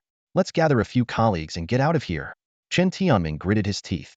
All right, but since the modified organisms are out, we should stop by the security room and grab some guns for protection. Good idea. The class biological weapon, the giant earth lizard, stood 5 meters tall on all fours and stretched over 10 meters in length. Though not as formidable as the Kraken, it was one of the strongest entities at the cultivation station on land. Its menacing, angular black head and gaping maw emitted a roar that could send chills down anyone's spine. Boom! 2 Punisher grenades flew into its wide-open mouth, and the explosion was deafening. Thud! The massive creature collapsed, half its head blown off, and lay motionless except for the occasional muscle twitch. Zhang Xuan walked past the corpse and kicked it, swearing, "Damn! It scared the crap out of me. I thought a giant black rat jumped out from the corner and almost fired my gun." "Congratulations, you've acquired 150 units of crystal ore," the adjutant informed him. "This thing's pretty valuable," Zhang Xuan scoffed. "I can't figure out why these three-eyed people breed such weak creatures. It can't be for food, right? They look disgusting. If it's for warfare, they're not much use. One burst of bullets and they're done for. Keep moving. We've only encountered one experience pack so far. I can't imagine what we'll face next." Zhang Xuan called out, leading his team onward. Given the labyrinthine nature of the underground base, they soon reached a fork in the path. To ensure elevator safety, James decided to leave 2 Marines to guard it. After all, no one could guarantee that the enemy wouldn't try to destroy the elevator out of desperation. The main force continued to delve deeper into the facility. Earlier, they had found an active computer in one room and downloaded the latest map. Zhang Xuan now knew where to find more modified organisms. The entire cultivation station was divided into 4 zones: A, B, C, and D. They were currently at the junction of zones B and C. Zones A, B, and C were responsible for researching sea, land, and air biological weapons, respectively. There was no information on Zone D, but it was likely similar. Importantly, Zone C also had an underground port. They needed to secure it first to trap the three-eyed people inside the base and capture them all at once. On their journey, Zhang Xuan didn't spot any three-eyed beings, but they did encounter quite a few human researchers. The few armed personnel they came across quickly surrendered upon seeing Zhang Xuan's group. After confirming they were unarmed, they were instructed to wait at the elevator for further orders. These three-eyed beings might have their own escape routes. Zhang Xuan mused. "Lieutenant, grant construction permissions and have Carmel build a missile turret on the island. I want to secure the airspace nearby. If any aircraft takes off or approaches, destroy it immediately without waiting for further instructions." "Understood." "A missile turret is a basic structure. 100 crystals should be enough," the lieutenant replied. Zhang Xuan wasn't entirely sure how effective a real-life missile turret would be, but it was cheap and came with radar warnings, so it was worth a shot. "Sir, up ahead is incubation chamber number 3. No signs of modified creatures yet." James and a Marine walked in the lead. Zhang Xuan was in the middle, followed by 2 marauders. "Stay alert." Perhaps due to the sensory enhancements from his sergeant rank, Zhang Xuan had a vague feeling that something was approaching. Optical camouflage? Or maybe mimicry? He frowned and activated the thermal imaging system, immediately spotting an irregular shadow on the ceiling ahead. "Watch out." Noticing Zhang Xuan's actions, James realized something was wrong. Just as he activated his thermal sensors, a long tongue struck his chest, trying to drag him away. Rat-a-tat-tat. The Marine next to him quickly fired, severing the tongue. At the same time, the 2 marauders behind them opened fire, sending 2 Punisher grenades flying.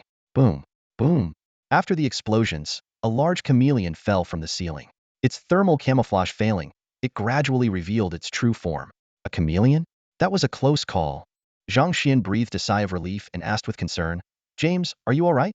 "I'm fine, sir." James struggled to pull off the sticky half of the tongue stuck to his chest, still shaken. If it weren't for the commander's quick reaction, he would have been dragged away. Even if his power armor could withstand some damage, he'd still be covered in disgusting blood. Absorbing the 100 crystals, Zhang Xuan remarked, "Nature is truly amazing. We can't underestimate these modified creatures in the future. There might be even more dangerous ones that could harm us. James, is there anything important up ahead? There's a security station. We might find some prisoners there." "Good. Move out," Zhang Xuan ordered. In the very center of the island, a 7 to 8 meter high steel structure was slowly taking shape.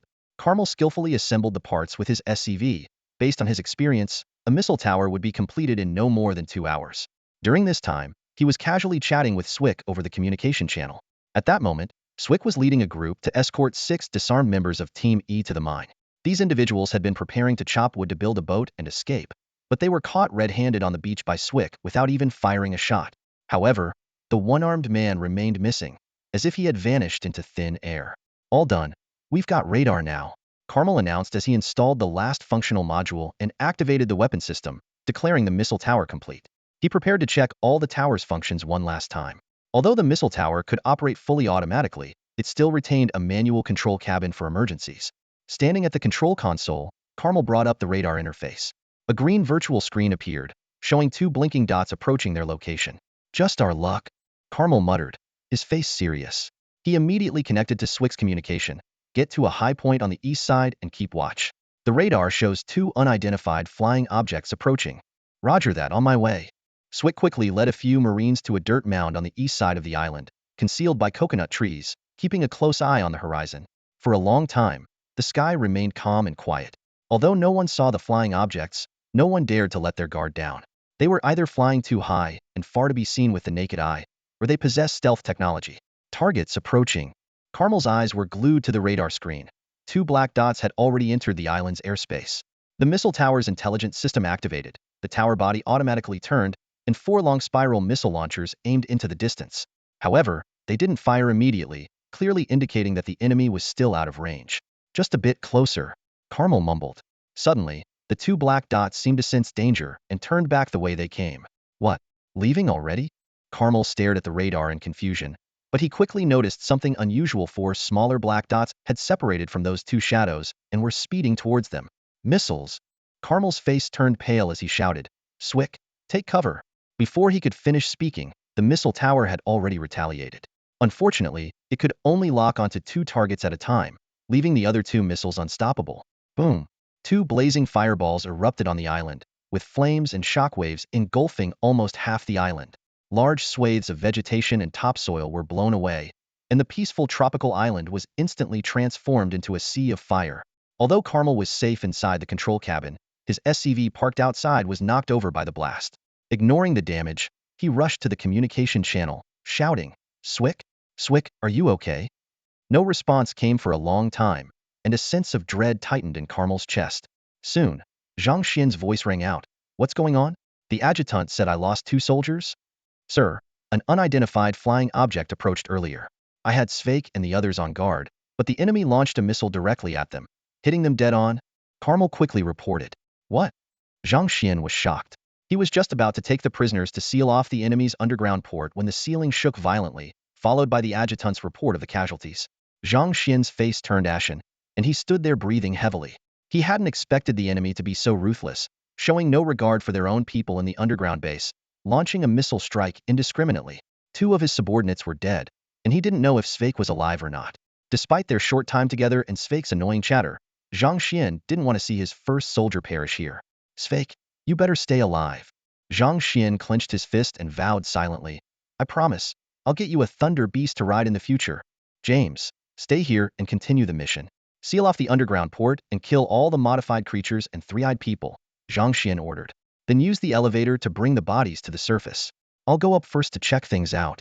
But sir, if the enemy dared to launch a missile once, they might do it again," James said worriedly. "Isn't it too dangerous for you to go up now?" "They won't get a second chance," Zhang Xian said coldly. He realized he had been too cautious in his approach, but that was about to change. "Assign 2 soldiers to escort the prisoners to the mine," Zhang Xian commanded. "Whoever mines 100 units of crystal first will get a wish granted, within my power." "Yes, sir." After another minute-long wait, the elevator doors opened, and Zhang Xian dashed out. He was greeted by desolation. The once partially destroyed cliff had turned into a pile of rubble, blocking half of the elevator exit. Scattered around a massive crater in the distance were countless magazines and grenade shells. Luckily, they hadn't detonated. Otherwise, Zhang Xuan wouldn't have made it out. Svedjk? Svedjk. If you're alive, make a sound, Zhang Xuan shouted, but there was no response. He was about to ask Carmel for Svedjk's last known location when a communication came through. Reporting, Commander. This is Tallies from Team A. Officer Svedjk is injured but unconscious. I'll bring him back now. Zhang Xian's heart finally settled. Great. Bring him to the elevator entrance. I'll call for a medic immediately. Lieutenant, how many resources do we need for a medic? Do we have enough? Zhang Xian asked urgently. Reporting, sir. You have 150 crystals and 100 gas. Summoning a medic requires 75 crystals and 50 gas. Then get one now. In a flash of blue light, a medic appeared before him. She removed her mask, revealing a baby-faced smile directed sweetly at Zhang Xian. Is it an emergency? Hello, Commander. Just call me Lisa. Where's the injured? She asked softly. Hello, Lisa. They're on their way, but the situation might be critical, Zhang Xian replied. Don't worry, I'm a top-notch surgeon, Lisa said confidently with a smile. Before long, a figure limped over, carrying someone on his back. Zhang Xian and Lisa quickly went to meet them. Tallies gently laid Svedjk down, and Lisa immediately began treatment. Zhang Xian watched for a while, not understanding much, so he turned to Tallies and said, You must be Tallies. Great job. Tell me what happened. As it turned out, their luck had been terrible. 2 missiles were intercepted, but one of the other 2 landed just 10 meters from their hiding spot on the slope. The explosion was so sudden that even the least injured, Tallies, was knocked unconscious for a while. When he came to, he found 2 comrades dead. Despite the excruciating pain from his fractured bones, he carried Svedjk all the way here. Commander, they died so unfairly. They didn't even get to fire a single shot in this world, Tallies said, his voice choked with emotion and eyes reddening. I understand. Zhang Xian sighed deeply, patting Tallies on the shoulder in comfort. At that moment, Lisa stood up. All right, the emergency treatment is done. Remove the power armor for further repairs, and he'll be back on the battlefield soon. Next, come over here. Tallies stepped forward, and Lisa performed another round of impressive medical procedures. Zhang Xian, though unable to understand, was quietly impressed. We need more defensive structures, Zhang Xian said, staring at the sun with growing determination. The refined demeanor of a modern man was gradually being replaced by the heart of a warrior. High above, at 10,000 meters, Jonathan paid the bill for the airstrike without a hint of emotion. Given the weaponry of Blue Star, the cost was negligible. If he were to use advanced weapons from the Tri civilization, he might have to sell his spaceship to avoid going bankrupt. For heavy missiles, those guys should be dead by now, right? Any news from Station 3? Jonathan asked the dispatcher next to him. Report, Station 3 lost contact 2 hours ago. The supervisor over there, Pei, is quite unhappy with us for wasting a class giant beast. Huh, who does he think he is? If it weren't for our generosity, his useless station would have shut down years ago. Jonathan sneered. So, what's next? Should we send someone to check the island? Hold on, let's wait until dark. Jonathan pondered for a moment. If any of them are still alive, they'll likely seek refuge at Station 3. Let Pei's people wear them down first. Then we can reap the benefits. At the mine entrance, a pile of rubble towered high, with some stones glowing blue. 2 raiders stood guard at the entrance. Luckily, the opening had not collapsed. Otherwise, the entire cave might have caved in. Commander! The 2 raiders stood at attention and saluted as Zhang Xian and Lisa approached from the distance. Swick and Tallis had already been sent underground where there were people to assist them, making it safer. Zhang Xian nodded at the raiders and approached the pile of rubble, placing his hand on it. Congratulations, you have obtained 230 crystal ores, the system announced. This much in such a short time? Zhang Xian was overjoyed. The mining prospects here seemed limitless. Standing at the entrance, he noticed 2 soldiers in camouflage uniforms not far away, energetically digging with shovels and pickaxes. Huh, where did they get those tools? Zhang Xian didn't recall there being any tools in the mine. Noticing Zhang Xian's hesitation, one of the raiders stepped forward and whispered, Sir, these are their own tools. They brought quite a bit of equipment and supplies when they landed. It's not much, but it's enough for now. Zhang Xian nodded, his gaze falling on the 2 soldiers. Seeing them occasionally glancing over, the raider's face darkened. He raised his grenade launcher and shouted, Get back to work! Do you want to die? The 2 hurriedly bowed their heads and dug furiously, not daring to make any further moves. Zhang Xian approached and asked, Which country's soldiers are you? Why are you working for the aliens? The 2 exchanged a glance and then looked at Zhang Xian and the nearby raider, who was watching them like a hawk. They immediately recognized Zhang Xian as the primary target of their mission. The raider stepped in front of them and warned, No tricks. The officer asked you a question.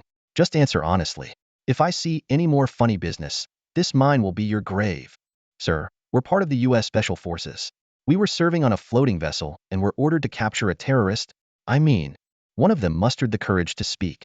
Sir, we were just following orders, the other quickly added. Our commander will contact you. The reward will be substantial. Please, show some mercy. I'm not interested in money, Zhang Xuan replied calmly. Who is your commander? Major Jonathan Duran. Good. I'll find him. Now, get back to work. With that, Zhang Xuan turned and walked away. The two soldiers looked at each other, bewildered. Since landing on the island, everything had been far from ordinary. The advanced weapons and equipment, the almost sci-fi scenarios, and Zhang Xian's mention of aliens, could they have stumbled into an interstellar conflict? At the elevator entrance, two modified creatures' bodies had already been brought up. It seemed James's team was making good progress inside the base. Following closely were over 20 captives, each holding shovels and spades. Under the supervision of two soldiers, they moved the bodies to a nearby clearing and then headed towards the mine. Encountering Zhang Xian on the way, the two Marines immediately stood at attention and saluted, reporting, Commander. Good job. Zhang Xian saluted back, glancing at the terrified people behind them. He instructed, take them to the mine and make sure they're settled. Get someone who can cook to prepare some food for them. Yes, sir. Watching them leave, Lisa smiled and said, I didn't expect you to be so kind-hearted. Don't tease me, Zhang Xian chuckled. Lisa replied seriously, their superiors just killed some of our people. Yet you're giving them food and shelter. The other commanders I know wouldn't be so generous with prisoners. This is different, Zhang Xian said slowly. This isn't a battlefield. They are humans, just like us. The ones who killed Jack and the others were the aliens.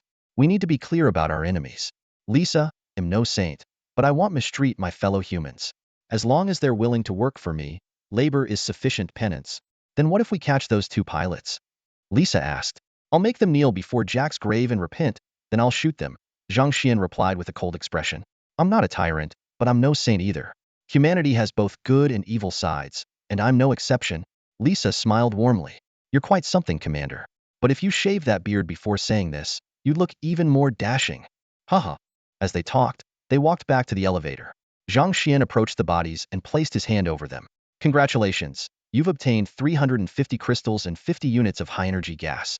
Zhang Xian looked at his hand in surprise, and then at the two bodies, a wild boar and a spider.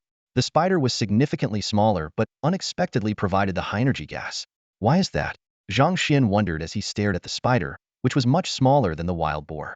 Could the source of high-energy gas be unrelated to size? Lisa stepped forward to scan the bodies and explained, Commander, this spider's brain contains some special substances that are highly active, even after death. You've absorbed most of it just now, so the remaining amount is quickly dissipating. I think this is the source of the high-energy gas. Special substances? Zhang Xian pondered as he looked toward the elevator and instructed, Lieutenant, inform James to avoid damaging any computers or experimental equipment during the operation. We might uncover the secret behind the high-energy gas. Understood. The order has been given. At that moment, Carmel drove up in an SCV. Fixing this big guy took quite some effort. By the way, Commander, is Swick all right? Seeing the medic next to him, Carmel realized Swick was fine and felt a bit less guilty. If he hadn't sent Swick to the east, they would have stayed safely in the mine, avoiding casualties and injuries. Don't worry, Carmel, Zhang Xian reassured him, sensing his unease. It's not your fault. Who could have predicted the enemy's move? With missile turrets in place, this won't happen again. But for now, I need you to build missile turrets at the four corners of the island before nightfall. Leave it to me. Carmel's spirits lifted at the mention of work, and he immediately got busy with the construction. Zhang Xian leaned against a nearby stone pillar. He had been on edge since yesterday, barely eating or sleeping. He soon felt drowsy. Seeing this, Lisa sat beside him, gently raised her shield, and quietly guarded the unique commander. Time flies, and before you know it, it's already afternoon. In the mine, sweat-soaked shirts cling to bodies, and the sound of labored breathing fills the air. Chen Tianming swings his shovel repeatedly against the wall, but his strength is waning, forcing him to lean on the shovel to catch his breath. Professor Yang noticed and asked with concern, Professor Chen, are you all right? Did you skip breakfast again today? Why don't you take a break? I'll call you when the supervisors arrive. Chen Tianming shook his head, remaining vigilant. Those strange armored individuals could strike at any moment, and he couldn't afford to let his guard down. As he worked, he surveyed his surroundings. Most of the faces were familiar, but there were a few white men in military uniforms and several newcomers dressed in red. Surprisingly, those in red seemed to have it easier. Since the arrival of the newcomers, They had fewer physical tasks.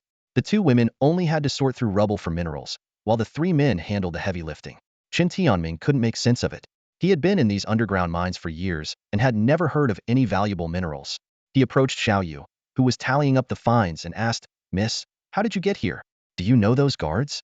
Xiaoyu looked up, her dirty face puzzled as she gazed at the bespectacled scholar. "I don't know much, but one of the people who came with us might know." "Oh," Qin Tianming pressed. "Why are you here? Judging by your clothes, were you captured?" "We were taken by aliens," Xiaoyu said bluntly. "Aliens?" Qin Tianming frowned, pondering for a moment. Professor Yang chuckled. "Professor Chen, do you really believe that?" "There are no such things as aliens." One of the researchers chimed in. "You never know. I think Supervisor Pei is the most suspicious. He's always acting mysterious." The crowd burst into laughter. Qin Yu sneered. "Maybe it's true. I heard you guys were conducting biological experiments underground. That giant octopus was your doing, right? You're the real murderers, aren't you?" "Murderers?" Several people protested. "When did we ever kill anyone?" "You know what you did," Qin Yu retorted. Chen Tianming tried to mediate. "Perhaps we've inadvertently harmed someone. I'm truly sorry, but I'm very interested in what you said about aliens. Could you tell us more?" Seeing Chen Tianming's sincere attitude, Qin Yu began to recount their experiences and observations. Her words were like a stone thrown into a pond, causing a ripple of reactions among the crowd. "Three-eyed people? That's impossible. Supervisor Pei and the others look normal. Maybe their human appearance is just a disguise." Voices of doubt and speculation filled the air. As knowledgeable biologists, they had already planted the seeds of suspicion and would undoubtedly seek to uncover the truth.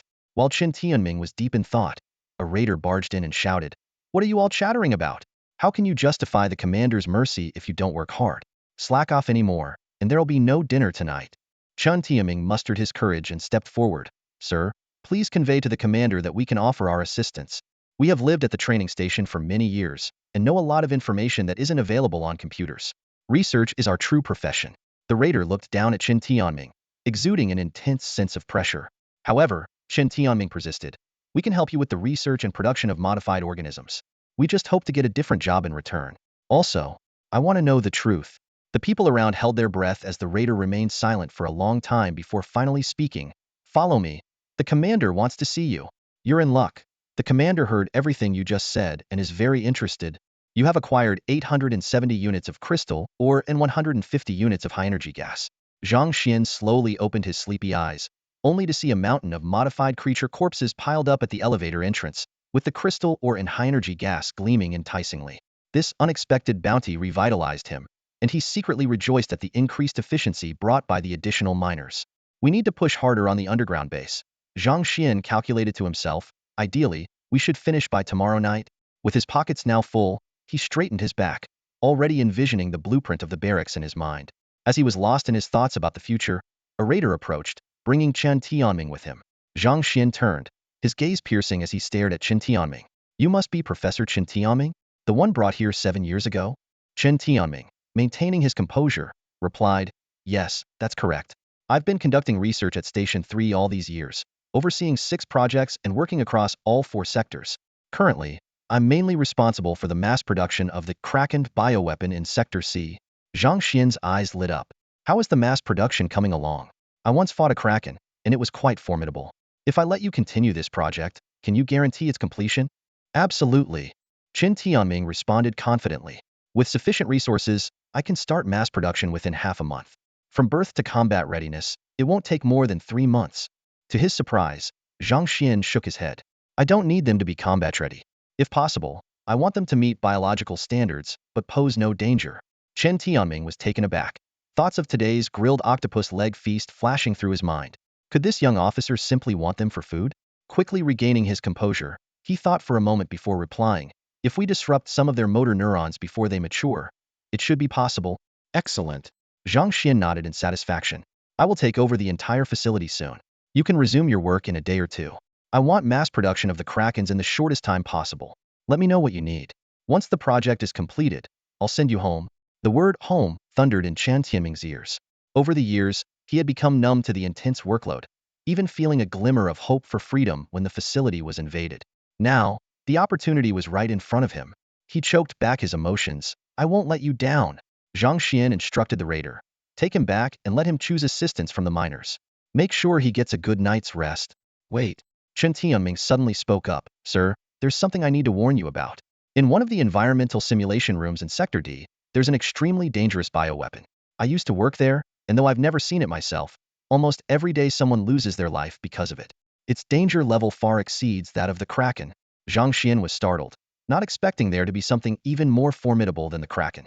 He immediately asked his adjutant, "Where are James and the others?" "They're nearing Sector D. Tell them to hold their position and wait for reinforcements." Zhang Xuan pondered his next move. Should he expand his forces or build more barracks? Barracks would mean a stable supply line, the ability to change equipment, replenish ammunition, and even equip power armor to enhance safety. But if we build the barracks, we won't have enough money to recruit more troops. With our current manpower, it's unlikely we'll be able to take down the underground base anytime soon. Forget it. Zhang Xuan dismissed his thoughts. Let's handle the problem at hand first. He turned to Chen Tianming. Tell me everything you know. Meanwhile, underground, James received his orders while taking a brief rest in the lounge. The commander said there's a powerful unknown creature in Sector D. Everyone guarding the elevators should head over there. Once reinforcements arrive, we'll prioritize eliminating this threat. Chris expressed his concern. But what if something goes wrong at the elevators? Don't worry, James replied with a smile. Sveik is awake, isn't he? With him around, nothing will go wrong. You currently have 750 crystal minerals and 175 high-energy gas. Zhang Xian's empire is on the rise, with an elite reinforcement unit of 5 marauders and 10 marines heading straight for Sergeant James' location. They will rendezvous in 10 minutes. Tell James to proceed with caution, Zhang Xuan ordered calmly. Focus on eliminating ordinary modified creatures. When the next batch of prisoners arrives, bring some mining carts. From now on, all crystal minerals from the mines should be transported to the elevator entrance. This place is the heart of our island base. The adjutant quickly updated the mission log, and Zhang Xian's subordinates operated with machine-like efficiency. How is Carmel's missile turret construction going? Zhang Xuan inquired. The final turret will be completed in less than 20 minutes. With nothing else pressing, Zhang Xuan decided to visit the site in person. After the adjutant marked the location, he set off with a marauder escort. The island was a scene of devastation, with scorched earth and smoldering flames from the fierce battles and missile strikes. Zhang Xuan paid no mind. This jungle would eventually make way for his base. At the western beach, the final missile turret stood tall. Carmel was finishing up and called out loudly upon seeing Zhang Xuan, commander on site. Just a moment, it's almost done. Don't mind me, Zhang Xuan replied, sitting down to watch Carmel manipulate the mechanical arms, extracting materials from thin air to install.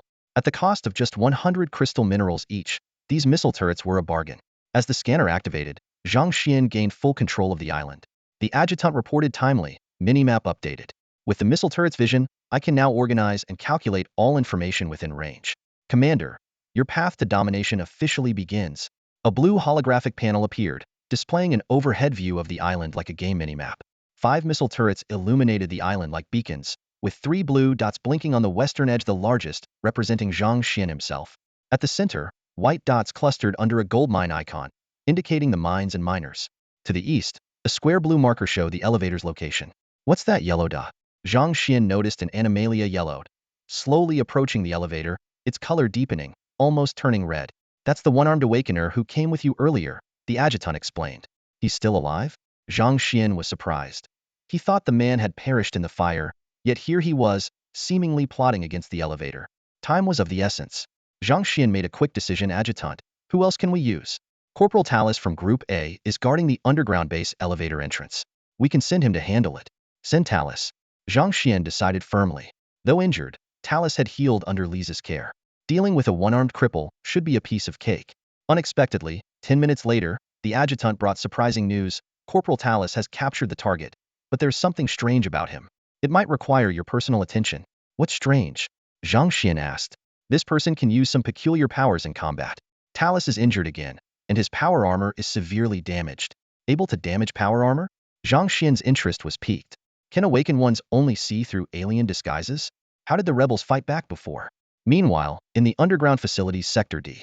After the reinforcements arrived, James led his team deeper. Although Sector D was small, it was exceptionally eerie. The modified creatures they encountered seemed to have wandered in from elsewhere. Stay alert and advance in a dispersed formation, James ordered.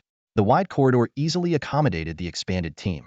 Soon, a massive steel door blocked their path. Chris analyzed. The map shows a blank area here. The mysterious creature should be inside. James nodded, signaling a marine to hack the lock. As data flickered, The door opened with a click. On guard, the soldiers spread out, aiming their weapons at the space beyond the door. The door slowly lifted, revealing the scene inside. James was stunned. This is what appeared before everyone was not an ordinary simulation room, but a stark white steel chamber.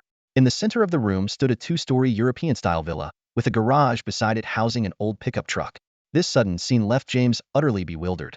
He was sure this was no trivial alien prank. Surround the villa, James commanded, and the soldiers surged forward, their guns trained on every corner of the house. Strike team, move in. Chris led 2 Marines into the villa, swiftly clearing each room. Sir, we found the target. Chris's voice crackled over the comms. There's a human girl asleep in the attic. Are you certain she's human? James asked, incredulous. The bioscanner confirms it, Chris replied firmly. A cold glint flashed in James's eyes as he prepared to give the kill order, but suddenly, the entire space began to flicker violently. Sir, unknown code has activated a mysterious program, a soldier outside shouted. The girl is waking up, Chris reported simultaneously. In an instant, the white room transformed into a small town. Blue skies and white clouds replaced the ceiling, cobblestone streets replaced the metal floor, and houses and vehicles appeared out of nowhere. Who are you? Why have you broken into my home? A ethereal voice echoed in everyone's minds. Boom. 3 dark figures were flung from the villa's second floor, landing heavily on the ground. Chris, everyone, open fire. James roared. Gunfire erupted and explosions thundered, but every attack was stopped by an invisible energy shield.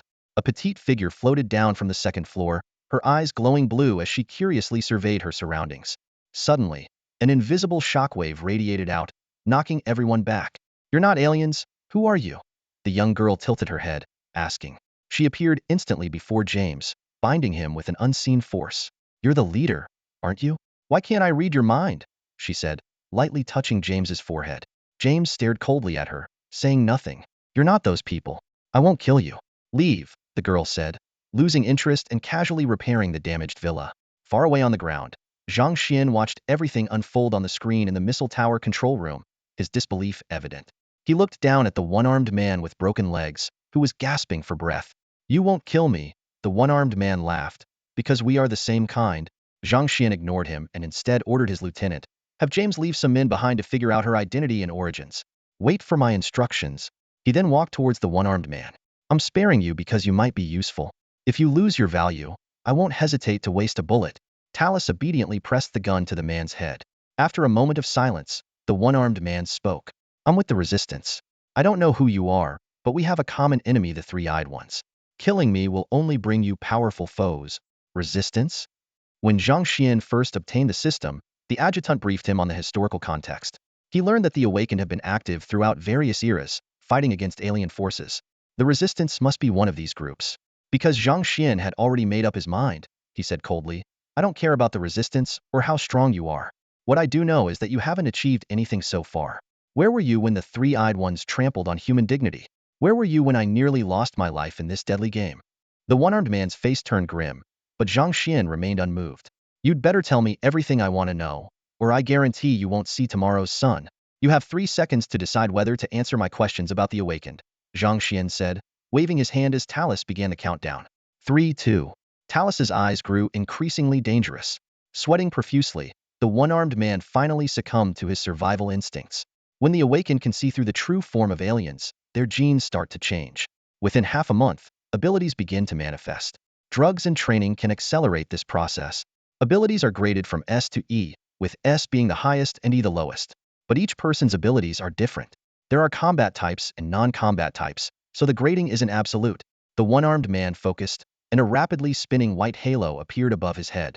My ability is to create high-energy rings, with a maximum diameter of 20 centimeters.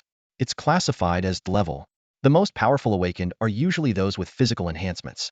The strongest can control natural elements like fire and lightning. They are the main force against the aliens. There are also Psychic Awakened, who have telekinesis and can even exert permanent mind control. Some three-eyed ones have already been controlled. I joined the second deathmatch because our undercover agent reported that a psychic with B-level abilities had been imprisoned here for years. I came to verify this information. If it's true, the Resistance will organize a rescue. After hearing this, Zhang Xuan gained some insight into the little girl James had encountered. After pondering for a while, he asked, if you send a message back, how many people will the Resistance dispatch? What level of Awaken will they send? I've been with the Resistance for less than 6 months. The one-armed man saw Talus about to start the countdown again and hurriedly added, but there will definitely be a lot. Other awakened organizations are aware of this too. A level or even a level psychic can hold their own anywhere. Zhang Xuan didn't trust these awakened organizations. Until he grew strong enough, rash contact would only lead to their advanced technology being coveted. He needed to lie low and wait for the day when he held absolute power and control. What's your name? Zhang Xuan suddenly asked. Lu Yang. My name is Lu Yang, the one-armed man quickly responded. Lu Yang, from now on, you're my minor. Talus, take him to the elevator for Lisa to treat him, then put him to work. Yes, sir. Talus saluted and led the unresisting Lu Yang away. Zhang Xuan felt the urgency of time and knew he had to speed up his progress. Lost in thought, Zhang Xuan was suddenly interrupted by Carmel's suggestion, Commander, why not warp in more SCVs to speed up resource gathering? Realization dawned on Zhang Xuan. Of course. How could I forget the SCV's primary role? Adjutant, warp in 9 SCVs immediately. With a flash of blue light, 9 brand new SCV mechs appeared on the beach. Pointing at the mechs, Zhang Xuan said to Carmel, they're all under your command now. You're my chief engineer. Yes, sir. Carmel responded excitedly. I won't let you down. Just let me know if you need anything. The newly arrived SCVs, like an army of steel, swept across the entire island under the guidance of the mineral detectors. They dug into the earth with the speed of the wind and transported minerals like lightning, their efficiency leaving everyone in awe. Large chunks of crystal ore were continuously delivered to the elevator entrance, at a pace that left traditional miners in the dust. Meanwhile, James's troops, like a sharp blade, swiftly cleared every corner of the underground cultivation station. Except for the mysterious room of the psychic in Zone D, all other areas fell under their control. Even the underground port in Zone C offered only brief resistance before succumbing. The results were impressive. Over 60 prisoners captured and a dozen three-eyed beings eliminated. Unfortunately, Supervisor Pei and some of the high-ranking three-eyed beings had already fled. However, this did not dampen Zhang Xian's joy of victory, as the entire underground base had become his stronghold. As night fell, Zhang Xian stood before the piles of crystal ore and the corpses of modified creatures, contentedly counting his spoils. Congratulations, Commander, the deputy reported happily. Your resource count has significantly increased. We now have a total of 4,688 units of crystal ore and 850 units of high-energy gas. Zhang Xian let out a long breath. Nice, a hefty haul. Finally, some sense of security.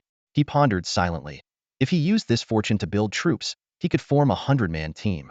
But he knew the immediate priority was to enhance the mid to high-level combat capabilities to deal with those with mysterious abilities.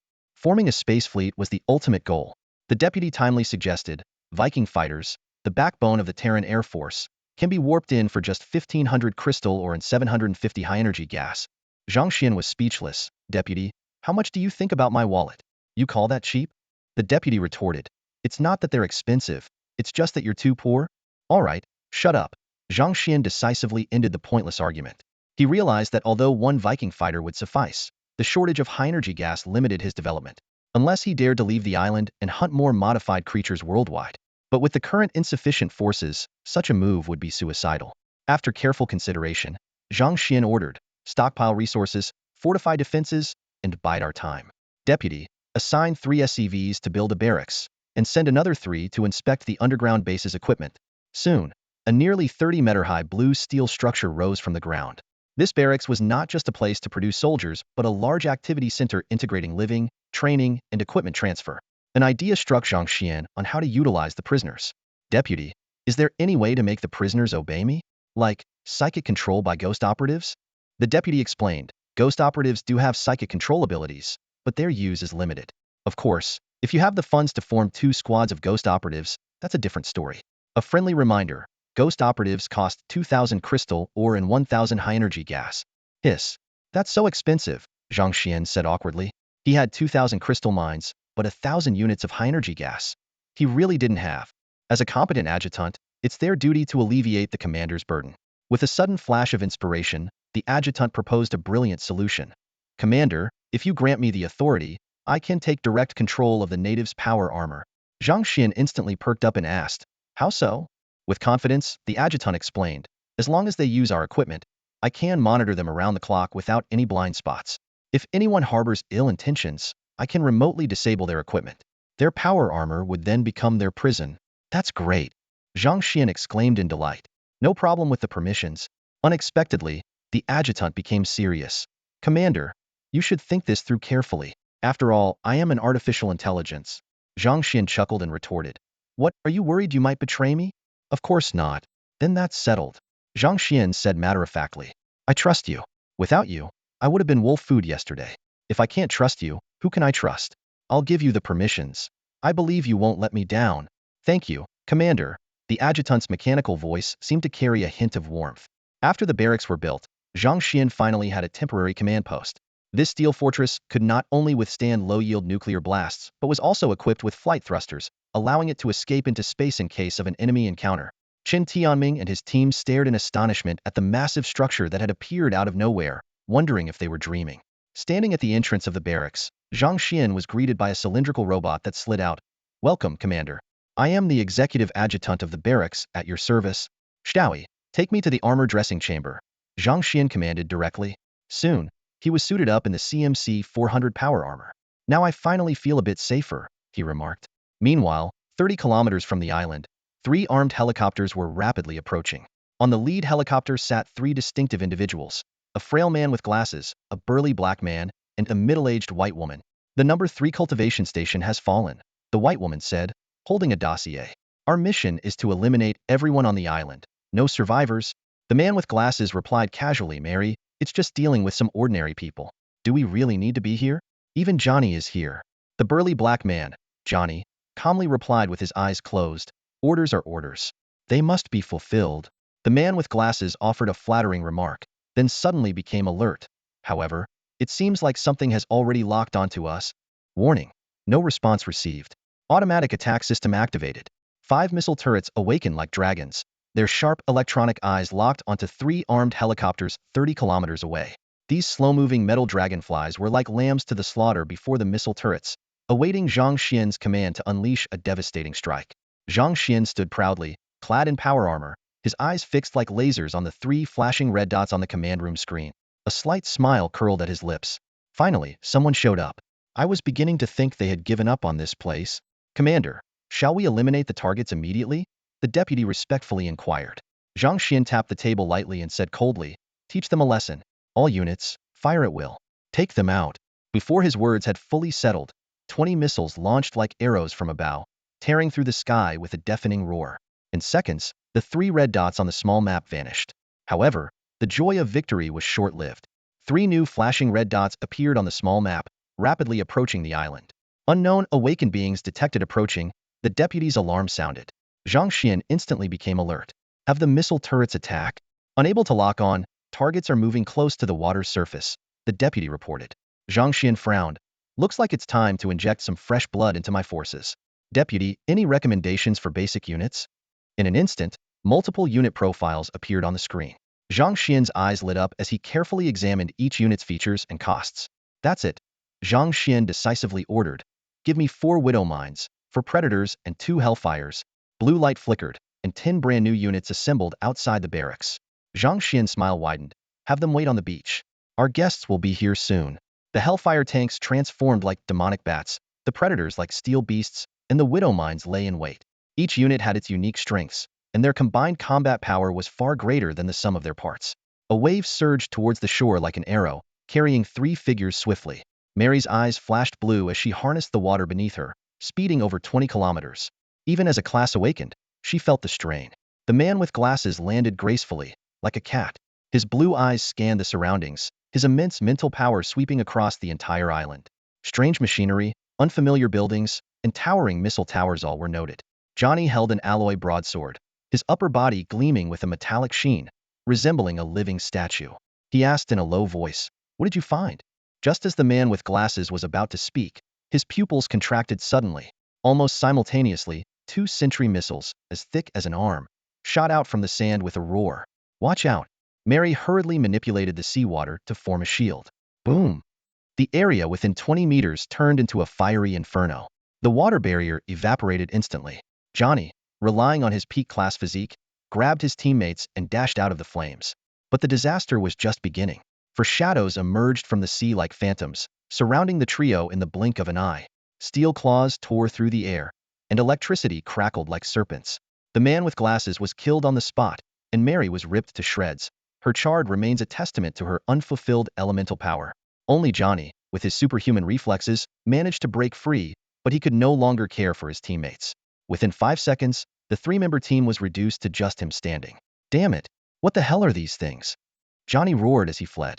Suddenly, 2 red vehicles roared in, transforming into nearly 3 turtle mechs. Johnny swung his sword fiercely, but it was blocked solidly by a shield. We've been waiting for you. Time to die. A cold laugh echoed from the mech. Before the words had faded, 2 more sentry missiles launched into the air. Boom, boom. Johnny, with nowhere to escape, was blown to pieces. The entire process was lightning fast, leaving everyone in shock. Zhang Xuan had expected a fierce battle, but was surprised at how quickly it ended. He pondered, could these 3 have been low-level awakened? Bring the bodies back. I want to see if we can extract any resources from the awakened, Zhang Xuan ordered. 5 volunteers arrived at the scene, their faces turning pale at the gruesome sight. Those seasoned veterans, they had never seen such a bloody scene. Hey, Frank, look over there, whispered Quentin, dressed in a dirty wetsuit. Frank followed his gaze and saw 4 predator robots and a widowmaker being carried back to the base. Don't slack off. 2 bat mechs stood like small giants, coldly warning them. Sorry. The 2 quickly resumed their work. Frank, I was thinking, Quentin whispered. Are they still recruiting? I'm retiring this year. If I could join them and wear power armor, that would be so cool. Frank snorted. Or be sent to die as cannon fodder. Buddy, we don't even know who they are. Quentin shrugged, saying nothing more. No way. Zhang Xuan frowned deeply, disappointment written all over his face. He originally thought that awakened individuals contained high-energy gas, but the 3 corpses showed no reaction. It seemed that acquiring high-energy gas would still rely on those mysterious 3-eyed beings. According to the intelligence gathered by James' team at the underground base, there were at least 20 biological weapon breeding stations worldwide, and station number 3 was just a drop in the ocean. Some larger stations even housed nearly 1,000 modified creatures, including terrifying class and even A-class entities. Zhang Xuan stroked his chin, lost in thought. Could these aliens be planning to release these monsters into cities 11 months from now as part of an apocalyptic plan? But he quickly dismissed the idea. Different species, different hearts, Zhang Xuan mused as he stood by the window, gazing into the dark night. If we ever succeed in counterattacking, perhaps I would make such a dreadful decision too. He decided to inspect the underground base himself, to observe those living 3-eyed beings up close. At the entrance of the underground base's elevator, Swick sat on the ground, bored, holding his gun with a cigarette in his mouth. Talus tossed him a can of cold beer from a distance, and the 2 started chatting. Sir, do you think the commander has forgotten about us? Swick asked, a bit dejected. Ever since his recovery, he had been stationed here, waiting for new orders. Talus reassured him, James is indeed very capable, but you have your own strengths too. Honestly, I prefer the atmosphere in Team A. You genuinely treat us like brothers. If you hadn't pulled me away that time when the missile almost hit me, I wouldn't be here now. Swick felt a warm surge in his heart. He resolved to go to the barracks for further training, not wanting to fall too far behind James. Just then, the elevator suddenly activated. Zhang Xuan walked out and noticed that Swick had donned new armor, his eyes lighting up with approval. Swick, how's your recovery? If you're free, come with me, Zhang Xuan said as he walked. I'm planning to expand the unit, and I want you to lead a team. There are quite a few combat personnel among the captives. I need you to convince some of them to join us. Swick hesitated. Commander, what about their loyalty? Don't worry, my deputy will handle everything, Zhang Xuan smiled. You've been a mercenary leader before. This should be a piece of cake for you. Tomorrow, I'll teleport some soldiers to join your team. After that, I have a mission for you. Swick pounded his chest in assurance. You can count on me. I won't let you down this time. Good, I believe in you. Zhang Xuan nodded with a smile. Although most of the high-ranking 3-eyed people managed to escape, a few lower-ranking ones fell into Zhang Xuan's hands. They were detained in the underground port of Sector C, a massive natural cave connected to the deep sea. Zhang Xuan and his team arrived at the location, where they saw a deep, dark tunnel beneath the dark blue waters, with several submarines docked on the surface. The surrounding area bore the marks of a recent firefight, with bloodstains still fresh, telling the tale of the fierce battle that had just occurred. Commander! 3 Marine guards immediately saluted. Where are the 3-eyed people? Zhang Xuan asked, looking around. They're all locked in that smoking submarine. One of the soldiers pointed out, the propulsion system has been destroyed, so there's no chance of them escaping. Bring them out, Zhang Xuan ordered. I have no intention of crawling into that tin can. Soon, 2 Marines escorted 3 lab coat-wearing 3-eyed people out of the submarine. The leader immediately spoke up. Please don't kill us. We are citizens of the 3-eyed civilization. We can offer you a ransom. How about 5,000 credit points? Zhang Xian raised an eyebrow. I'm not interested in a ransom. I just want to know what secrets you're hiding. After lying dormant for tens of thousands of years, you can't just be planning a galactic amusement park, can you? The three-eyed people began to spill their secrets, one after another. They revealed that Blue Star was an experimental life planet managed by the Amara Corporation, primarily for biological experiments. Their most important project involved researching awakeners, beings with extraordinary abilities. They had also developed mimicry and camouflage capabilities, making them the largest spy agency in the galaxy. To protect Blue Star, they established a space base on the far side of the moon, where their main battleships and escort ships were docked, including planet-destroying weapons. Hearing these shocking secrets, Zhang Xian's face darkened. Blue Star was a critical foundation for the advancement of the three-eyed civilization, and they would not tolerate any issues arising. This is serious trouble. Zhang Xian sighed deeply, while Swick and Talus also looked grim. Talus suggested, Commander, maybe we should gather more high-energy gas, warp a Hercules transport ship, and escape? The universe is vast. If we hide and develop for a few years, we might be able to stand up to the three-eyed civilization. Zhang Xian remained silent, but a surge of inexplicable reluctance rose within him. Why did he feel so unwilling to accept this? Escape? Where to? For Talus's idea, Sveik roared like an enraged lion. The first lesson I learned on the battlefield, fighting those damned bugs, was to never turn your back on the enemy. The universe may be vast, but there are very few places where we can truly survive. Sveik's eyes blazed with an unquenchable fire, and he proposed resolutely. Commander, just give the order, and I will lead a suicide squad carrying nuclear bombs to infiltrate their lunar base. I'll blow their prized flagship to smithereens. Without that ship, let's see what waves they can make. Talus didn't argue, but instead, both he and Sveik turned their gaze toward Zhang Xian. They knew that the moment to decide their fate was now. Zhang Xian remained silent for a long time, then suddenly burst into laughter. His laughter was filled with both helplessness and determination. Wiping the sweat from his forehead, he said, Talus is right, where there is life, there is hope. But a cold, determined smile appeared on Zhang Xian's face, like a lone hero about to step onto the battlefield. My hope is right here, on this planet. Everyone fears death, and I'm no different. But if there's no other choice, I'd rather die a more heroic death. Sveik, there's no need for you to sneak in with a nuke. I will defeat them openly on the battlefield. I will crush their vaunted fleet and shatter their pathetic pride that stands above humanity. I'm willing to give my life for you. Sveik shouted passionately. Talus, inspired by Zhang Xian's bold spirit, smiled and echoed. If that's your decision, I'm willing to give my life for you as well. Zhang Xian glanced at the resource reserves, a glint of determination in his eyes. Since those three-eyed aliens haven't noticed us yet, we must seize every second to strengthen ourselves before we're exposed. First things first, let's mine. Meanwhile, at the Amara Corporation space station on the dark side of the moon, several patrol ships shot towards Earth like arrows. On one of them, Jonathan obsequiously offered a cup of coffee to the young noble, Morpheus. Morpheus was intrigued by Jonathan's mention of interesting humans, especially the possibility of one with spatial abilities. Excitedly, he said, if there really is someone with spatial abilities, we need to capture them alive. On the black market, they would be worth a fortune. If we can figure out how their abilities work, I might advance further. Maybe even get a life-bearing planet as my fief. Jonathan nodded in agreement, but a cold glint flashed in his eyes. A title, he wanted that too. But whether there really was someone with spatial abilities on that island was still unknown. If there was, his ambitions began to stir. In the underground base's Sector D, Zhang Xian met James, who was bustling about. Holding a stack of paper documents, James reported, Commander, we've identified the person with the awakened abilities. Her name is Natalia Fix, a 16-year-old girl from an orphanage in a small Nordic country. After accidentally awakening her abilities, she was captured by the Treed. She was naturally at AB level, and caused significant casualties during her capture.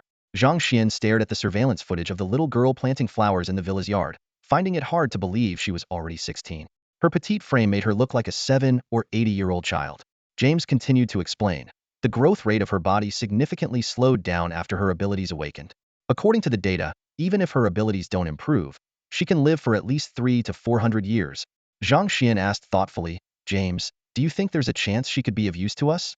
On the ground, after a friendly exchange, Swick successfully persuaded most of the captured combatants.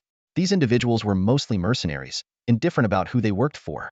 Seeing this well-equipped and mysterious force far superior to their own and hearing about the numerous benefits of joining, almost everyone eagerly expressed their willingness to join Swick's team. They didn't even mention salary or benefits. All they wanted was to be well-fed, escape the mining life, and have one day off each week. To them, Anyone who had the privilege of wearing such advanced power armor must be part of a significant organization, so why not join? After all, no one could resist the allure of cool power armor. Only a handful remained stubborn, mostly active-duty soldiers and corps members left from Squad E. However, Swick didn't mind much. He knew he couldn't persuade them immediately, so he didn't waste any more words. He decided to let them continue mining for now. Over time, the harsh environment and monotonous life would naturally wear them down, and then he could make another attempt. Swick stood at the barracks entrance with a group of new recruits, covered in dirt and dust. Among them were some former soldiers. Although their heights varied, they stood in a fairly orderly manner. This wasn't a big issue, as the height differences would disappear once they donned the power armor. Soon, Xiao Yi, piloting a robotic vehicle, opened the barracks gate and said loudly, "Welcome to all of you. Under the wise leadership of our commander, I'm confident you'll achieve great things soon. Lieutenant Swick, the armor for your subordinates is ready. Please lead them in for assembly and fitting." With the significant increase in his fixed forces, Swick's rank had automatically risen to lieutenant. He nodded solemnly and signaled the people behind him to follow. The new recruits, though a bit anxious, couldn't contain their curiosity and eagerly stepped into the futuristic building they had never seen before. The barracks exuded a metallic feel, with various unfamiliar facilities and equipment everywhere. The intelligent butler robot, Xiao Yi, especially amazed everyone. "Look, is that robot talking to our officer? Could it be remotely controlled by someone? How can a robot be so smart? Oh my God, look at those automatic doors. What kind of advanced technology is this? This organization's financial power is terrifying. I wonder if it's still possible to renegotiate our terms." The group soon arrived at a row of neatly arranged fitting pods. Xiaoyi reminded them, "One per person, please enter in an orderly manner and follow the instructions carefully. Rest assured, everyone has their own set of equipment, and no one will be left out." One of the recruits, a burly man named Mark Horn, couldn't wait to enter his pod. He was once a formidable paratrooper in his country, having just retired 2 years ago.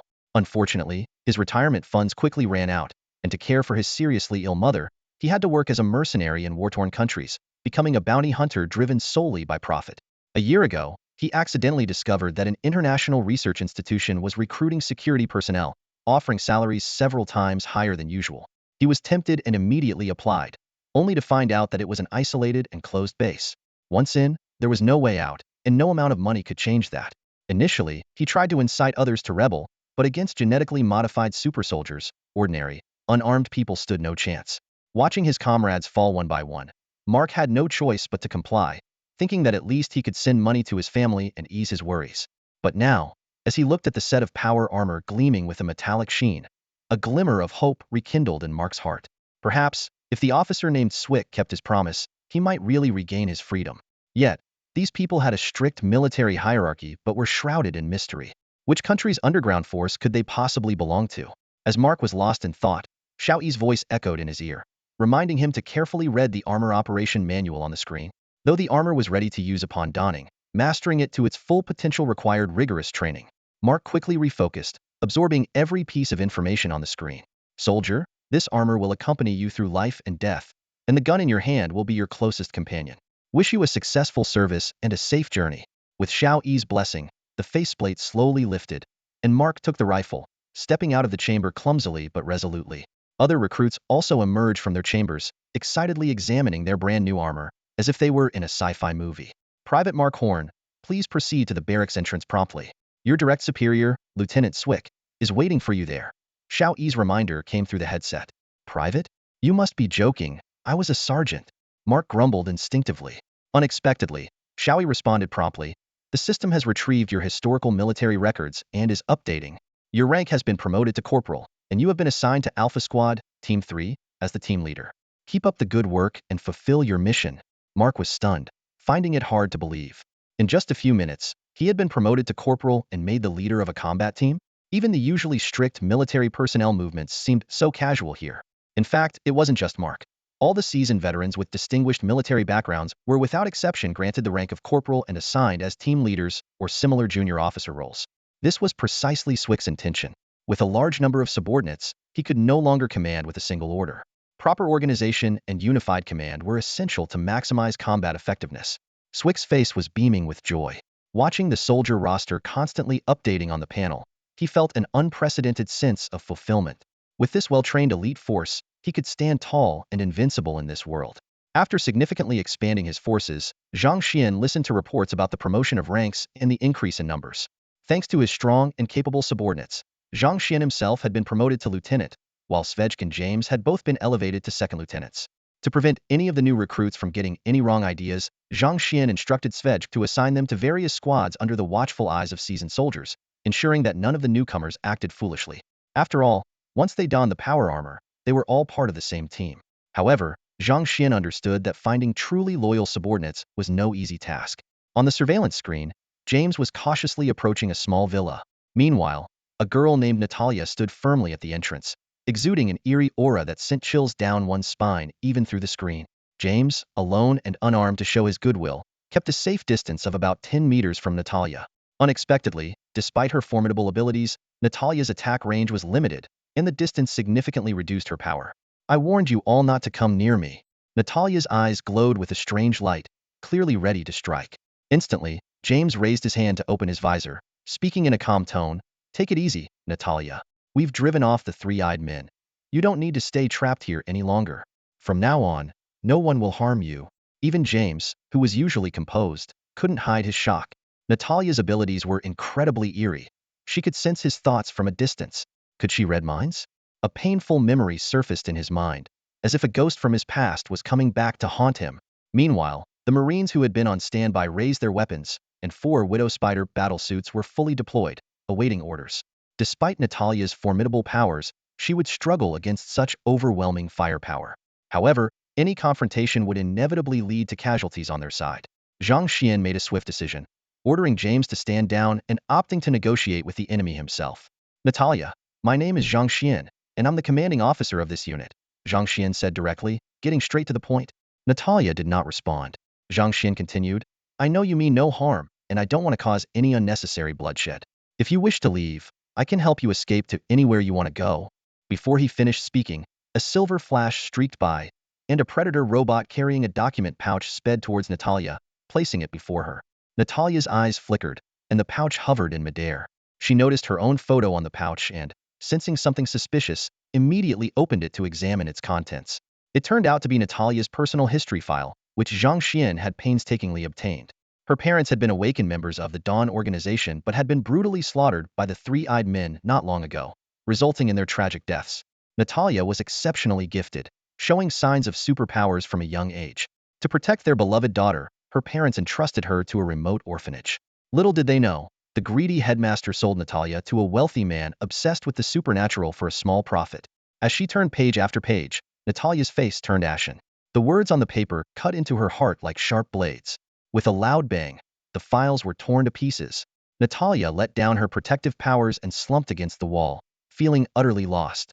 Natalia, have you decided to return to the human world and live like an ordinary person? Zhang Xian asked cautiously. After a long silence, Natalia finally murmured, where else can I go? I have no home. My family is scattered, and I have nothing left. Zhang Xian took a slow sip of his hot coffee and said, the sky's the limit, and the ocean is vast. You can go anywhere as long as you are willing to leave. Although transportation is scarce, if you can pilot one of those old submarines, you could take off. After a long pause, Natalia finally made up her mind and said firmly, I want to join you. Aren't you fighting against the three-eyed people? I'm willing to lend a hand. Take me with you. I want to join you. Aren't you fighting those three-eyed people? Take me with you. I can help, Natalia said shyly, her cheeks turning crimson with embarrassment. Zhang Xian pondered for a long time before replying regretfully, honestly, my troops are well-trained and numerous. I really don't have the budget to hire more people. I don't want money. I just want to personally kill those who murdered my parents. Natalia exclaimed passionately, I'm a powerful awakener. Do you know how strong awakeners are? Maybe, Zhang Xian shook his head. But to me, individual combat prowess isn't important. Even if you have incredible strength, what can you do against an entire army? Even if you could take on a division, what difference would it make against a battalion of three-eyed people? Have you ever seen their real trump card? The Star Annihilator Cannon, an ultimate weapon that can obliterate everything. Can you stop that with your bare hands? Natalia was speechless. She had never heard of such inhuman-level weapons and didn't know how to respond. Seizing the moment, Zhang Xian continued, I may not have a Star Annihilator Cannon yet, but acquiring a weapon capable of destroying a continent is just a matter of time. Destroying a city is no problem. Can you do that? If not, what use are you to me? I, Natalia stammered, trying to defend herself but unable to find the words. She had always been proud, believing herself invincible, but in front of Zhang Xuan, she felt utterly powerless. Commander, aren't you being a bit harsh on a young girl? The adjutant couldn't help but interject. Ahem. Zhang Xuan cleared his throat, realizing he might have gone too far. Seeing the young girl almost in tears, he felt a pang of guilt. However, there might be a suitable position for you. Zhang Xian's tone softened. With your level awakener abilities, I can take you in, but let me be clear, this isn't a charity. You'll need to serve me for at least a year. In exchange, I'll help you find out who killed your parents and assist you in getting your revenge. After that, you're free to go. Deal. Natalia agreed without hesitation, eager for the chance to avenge her parents. Excellent. Zhang Xian smiled. Let me reintroduce myself. I'm Zhang Xian, the future Supreme Commander of the human race. My name is Natalia Felix. I. The girl dropped her cold facade, appearing somewhat innocent. After all, she had been isolated from the world for years and wasn't good with words. Just call me Commander or Boss from now on, Zhang Xian said with a hearty laugh. You have exceptional talent. One day, you might become the top awakener on this planet. Well, second, because I might awaken too. Yes, Commander, Natalia said, looking up at the monitors. Outside, the Marines had lowered their weapons. Though they were still wary of her, Natalia decided not to provoke them further. James, bring Natalia to see me, Zhang Xian ordered. But James hesitated, instinctively feeling that this girl was dangerous. If anything went wrong, he might not even have the chance to regret it. Don't worry, James, Zhang Xian reassured him. I trust she won't harm me, right, Natalia? Of course, Natalia rolled her eyes at James from a distance. Commander, I swear by God, I won't hurt you at all. You believe in God? No, but isn't that what everyone says when they make a promise? All right, just skip that with me in the future. When Natalia appeared in front of him, Zhang Xian was stunned. She looked nothing like the photo in her file. Her skin was ghostly pale, her body frail and covered in needle marks, even around her neck. This was the result of years of captivity and being used as a test subject. She wore a long white dress, making her seem even more pitiful. You've suffered a lot over the years, Zhang Xian said sincerely. Natalia was puzzled by the strange, sympathetic look in his eyes. Her nose tingled, and tears welled up in her eyes, a wave of grievance washing over her. This feeling was familiar. The last time she felt this way was 10 years ago, in the orphanage. Lisa then stepped forward and gently said, Child, don't be nervous. Let me check your health. Natalia nodded and let her proceed. The scan revealed that her physical condition was extremely poor. Lisa immediately gave her some nutritional supplements to temporarily alleviate her discomfort. Zhang Xian walked over, squatted down, and gently stroked Natalia's brittle hair. Let's get you something to eat. You've been living on nutrient solutions for years? What would you like? How about trying some grilled octopus? But I want chicken wings. After the tension finally eased, it was easy for exhaustion to set in. After a hearty meal, Natalia, guided by Lisa, went to the lounge to rest, while Zhang Xian returned to the temporary command center in the barracks. Lieutenant, warp in 20 more Marines for me. I need more manpower, Zhang Xian ordered. Understood. 20 Marines, total cost, 1,000 crystal minerals. Warping in now, the lieutenant responded. Soon, there was a flash of blue light outside the barracks, and 20 fully equipped Marines emerged from the void. Zhang Xian instructed that they be evenly divided into teams A and B, with Svik and James in charge of receiving and assigning them their tasks. Leaning back in his chair and taking a deep breath, Zhang Xian's thoughts wandered. During dinner with Natalia, he had pondered whether other facilities might also have level awakened experiment subjects if the number 3 facility did. It was said that the further back the facilities, the larger and more heavily guarded they were.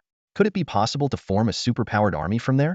Admittedly, the power of these awakened ones seemed weak compared to the ironclad military might. Even the scattered superpowered organizations around the world would likely struggle against a regular army. But if he could control this power, it could be a trump card. Lieutenant, are those submarines operational? If I send people back to human society to contact and recruit those awakened organizations, what are the chances of success? Zhang Xian asked. With all due respect, Commander, your priority should be to remain hidden and build strength in secret. Recklessly contacting unknown individuals could easily attract the attention of the Triclops, the lieutenant advised. True. Zhang Xian felt somewhat discouraged. After all, he had just recently dealt with 3 traitorous awakened ones. Who could guarantee that the ones he contacted would be loyal patriots? However, recruiting superpowered individuals could indeed significantly boost your strength in a short time, the lieutenant continued. Perhaps you need a professional who can handle this independently. Go on. Spectres, the lieutenant suggested mysteriously. They are the masterpieces of the Empire's Shadowblade project, specializing in infiltration and assassination, with combat skills surpassing even ghost agents. Especially those specters trained by Tosh. After leaving the Empire, they are elusive and deadly. Specters? Don't they cost 1,500 crystal minerals and 1,500 gas? Where am I supposed to get that kind of money? Zhang Xuan rolled his eyes. You don't have it now, but you will soon have an unexpected windfall, the lieutenant hinted. According to the radar from the missile tower, several unidentified flying objects are approaching your airspace. Judging by the energy patterns, they are unlike any known aircraft on Blue Star, which means the Triclops are coming to us? Zhang Xian sneered. As he finished speaking, a tactical map popped up on the screen, showing 5 light dots rushing towards them at a speed of 20 Mach per second. Can't afford to be unprepared for guests, Zhang Xian commanded. Have Svik and James ready for battle. A few missile towers won't stop the incoming enemy. Happy hunting, the adjutant smiled. Meanwhile, 5 fully armed patrol ships were poised to launch. Though outdated, these old models were still a formidable force against the indigenous people who had never left their home planet. Clear everything with the laser cannons. The rest of you, prepare to land. Capture any awakened individuals alive, regardless of their abilities. If you accidentally kill them, don't waste the bodies. The energy in their blood and flesh is valuable. Morpheus, clad in light power armor and wielding a plasma cannon thicker than his waist, ordered menacingly. Behind him, 5 fully equipped ground units stood ready. Each soldier wore standard military power armor and carried electromagnetic rifles, eager and confident in their victory. The battle was imminent. As the patrol ships approached the missile towers, the latter launched the first attack. Swarms of spiral missiles whistled through the air like a storm, but the intruders quickly retaliated. Cannons emerged from beneath the ships, unleashing torrents of laser fire. The offensive from both sides collided midair, explosions echoing continuously, lighting up the sky with fire. Occasionally, a stray missile would hit a patrol ship, but its purple energy field would neutralize the impact. The faster-firing laser cannons broke through the missile barrage, striking the island with unstoppable force. Each missile tower was guarded by 2 SCVs, which rushed to repair the damage. Fortunately, everyone in the mines had been evacuated to the underground shelters, guarded by SCVs inside and out, ensuring their safety for now. Svik's unit, meanwhile, remained hidden deep within the tunnels, awaiting orders to strike. Zhang Xian sat in the command center, eyes closed, feeling the slight tremors from the bombardment. When he opened his eyes, he saw that 5 points of light on the tactical map had landed on the coastline, out of the missile tower's range. Attention all units, the enemy is preparing to land. Deploy the mechanized forces to intercept them. Have Svik's team emerge from the tunnels. It's time to get to work. Zhang Xian grabbed the gun beside him, chambering around with a decisive click. Currently, Team A is divided into 10 combat squads, each with 3 to 5 members, making a total of 37 personnel including Svik. Team B is slightly smaller, with James bringing the total to 29 members. However, Team B is significantly better equipped with heavy firepower. Therefore, James and his team will take the lead in this mission. Due to the limited number of Predators and Widow Rays, the mechanized units are tasked with delaying and intercepting the enemy briefly to buy time. During this period, Team A will rapidly assemble and engage, aiming to reduce the enemy's forces. Subsequently, Team B will arrive, split into 2, and initiate and shape tactical maneuver from both flanks to disrupt the enemy formation before encircling and annihilating them. Finally, they will regroup with Team A to eliminate the remaining enemies. This is the current battle plan. However, the battlefield is ever-changing, and no one can predict what will happen next. Adaptability is key. Boom, boom. For sentry missiles launched from a distance, Swig focused intently on the tactical map, directing the troops to encircle in AV formation. Despite the lack of cohesion among the rookies, they were all battle-hardened veterans. With the help of smart-powered armor, they understood the mission objectives well. Under the guidance of their squad leaders, the troops advanced swiftly. Boom. On the beach, as the 4 sentry missiles erupted from the ground, circular energy shields flashed to life around the 3-eyed soldiers emerging from the waves. The missiles exploded into fireballs on the shields, shattering several and leaving others barely holding together. Nonetheless, several 3-eyed soldiers were killed instantly, their pure metal-powered armor turning into furnaces, charring the insides. What the hell is that? The Baron was startled, his visor's scanner quickly locking onto the missile launch points. Enemies underground. The 3-eyed soldiers who reacted first opened fire on the sand, shredding 2 Widow Rays to pieces and leaving the other 2 in a dire state. Howl! For shadows darted like lightning into the shielded area. It seemed the shields could only defend against ranged attacks, not close combat. The Predator's electric fields tore through flesh, their claws creating a mist of blood. Many 3-eyed soldiers fell victim, especially since their armor was ineffective against electrical attacks. They were relying entirely on their energy shields, never expecting anyone to engage in close-quarters electro-combat. The battlefield was soon littered with corpses and echoed with cries of agony. Useless bunch. Murphy sneered at the three-eyed soldiers and fired a shot. Boom. A burst of white-hot electricity erupted, instantly disintegrating two predators and blowing several soldiers to pieces. Murphy didn't even glance at the cannon fodder. To him, these long-abandoned wastrels on Blue Star were better off dead. The remaining two predators soon fell to the three-eyed soldiers' gunfire. They have combat robots? Jonathan, also clad in powered armor, preferred to stay safe at the back of the unit, unlike the frontline charging Murphy. Watching the bullet-riddled mechanical remnants, Jonathan grew increasingly suspicious. He had long suspected that these people's true identities were far from being simple natives of Blue Star. At the very least, there had to be some other forces backing them. After all, even he was well aware of Blue Star's technological level, which could never achieve such feats. With this in mind, Jonathan secretly calculated his next move. If he really wanted to eliminate Morpheus, it would be better to use someone else to do the dirty work. That way, he wouldn't bear the stigma of killing a noble. Meanwhile, Svik had already led Team A into the fray, firing at the three-eyed men from across the river. The inland side had the advantage of cover, while the beach was completely exposed, making the outcome clear. Fire at will. Take down these three-eyed bastards. Both sides were using electromagnetic weapons, which significantly reduced the defensive capabilities of powered armor. However, the three-eyed men each had an energy shield and superior numbers, making it a tough battle. Bullets flew like a torrential storm, and people were constantly getting hit and falling. In just 2 minutes of firefight, Svik's team had already lost nearly 10 men, suffering heavy casualties. The three-eyed soldiers advanced like a sharp knife, braving the hail of bullets to reach the shore. A chaotic melee in the wild was imminent. Group 4, Group 5, cut off their charge route with me. Svik made a quick decision, leading the charge towards the enemy lines. Though the three-eyed men's individual shields were strong, to a veteran like Svik, large energy shields were nothing but easy targets. A sweep of his rifle was bound to take a life or two, but this charge cost half of Group 4 and Group 5. Now, Svik had fewer than 5 men left by his side. Reload. Svik ordered, retreating to cover as a Marine quickly took his place. While changing magazines, Svik roared, "James, where the hell are you? I can't hold on much longer. On my way. 10 seconds. No sooner had those words been spoken than a dozen Punisher grenades screamed over Svik's head, trailing smoke as they slammed into the main force of the three-eyed men. Boom. The violent explosions echoed through the sky, with mushroom clouds rising from the enemy ranks. As the raiders unleashed a volley, James formally announced his entry into the battlefield. "Sorry, brothers, my team was scattered across the underground base. Took some effort to gather them. Are you guys okay?" James' voice crackled over the comms. Swivik laughed maniacally. "I've lost over a dozen men here. Any later, and I would have been a goner too. Stick to the plan." James' voice came from nearby. Swivik turned to see him leading a group of Marines and raiders, firing as he said, "My main force has split into two and is flanking from the sides.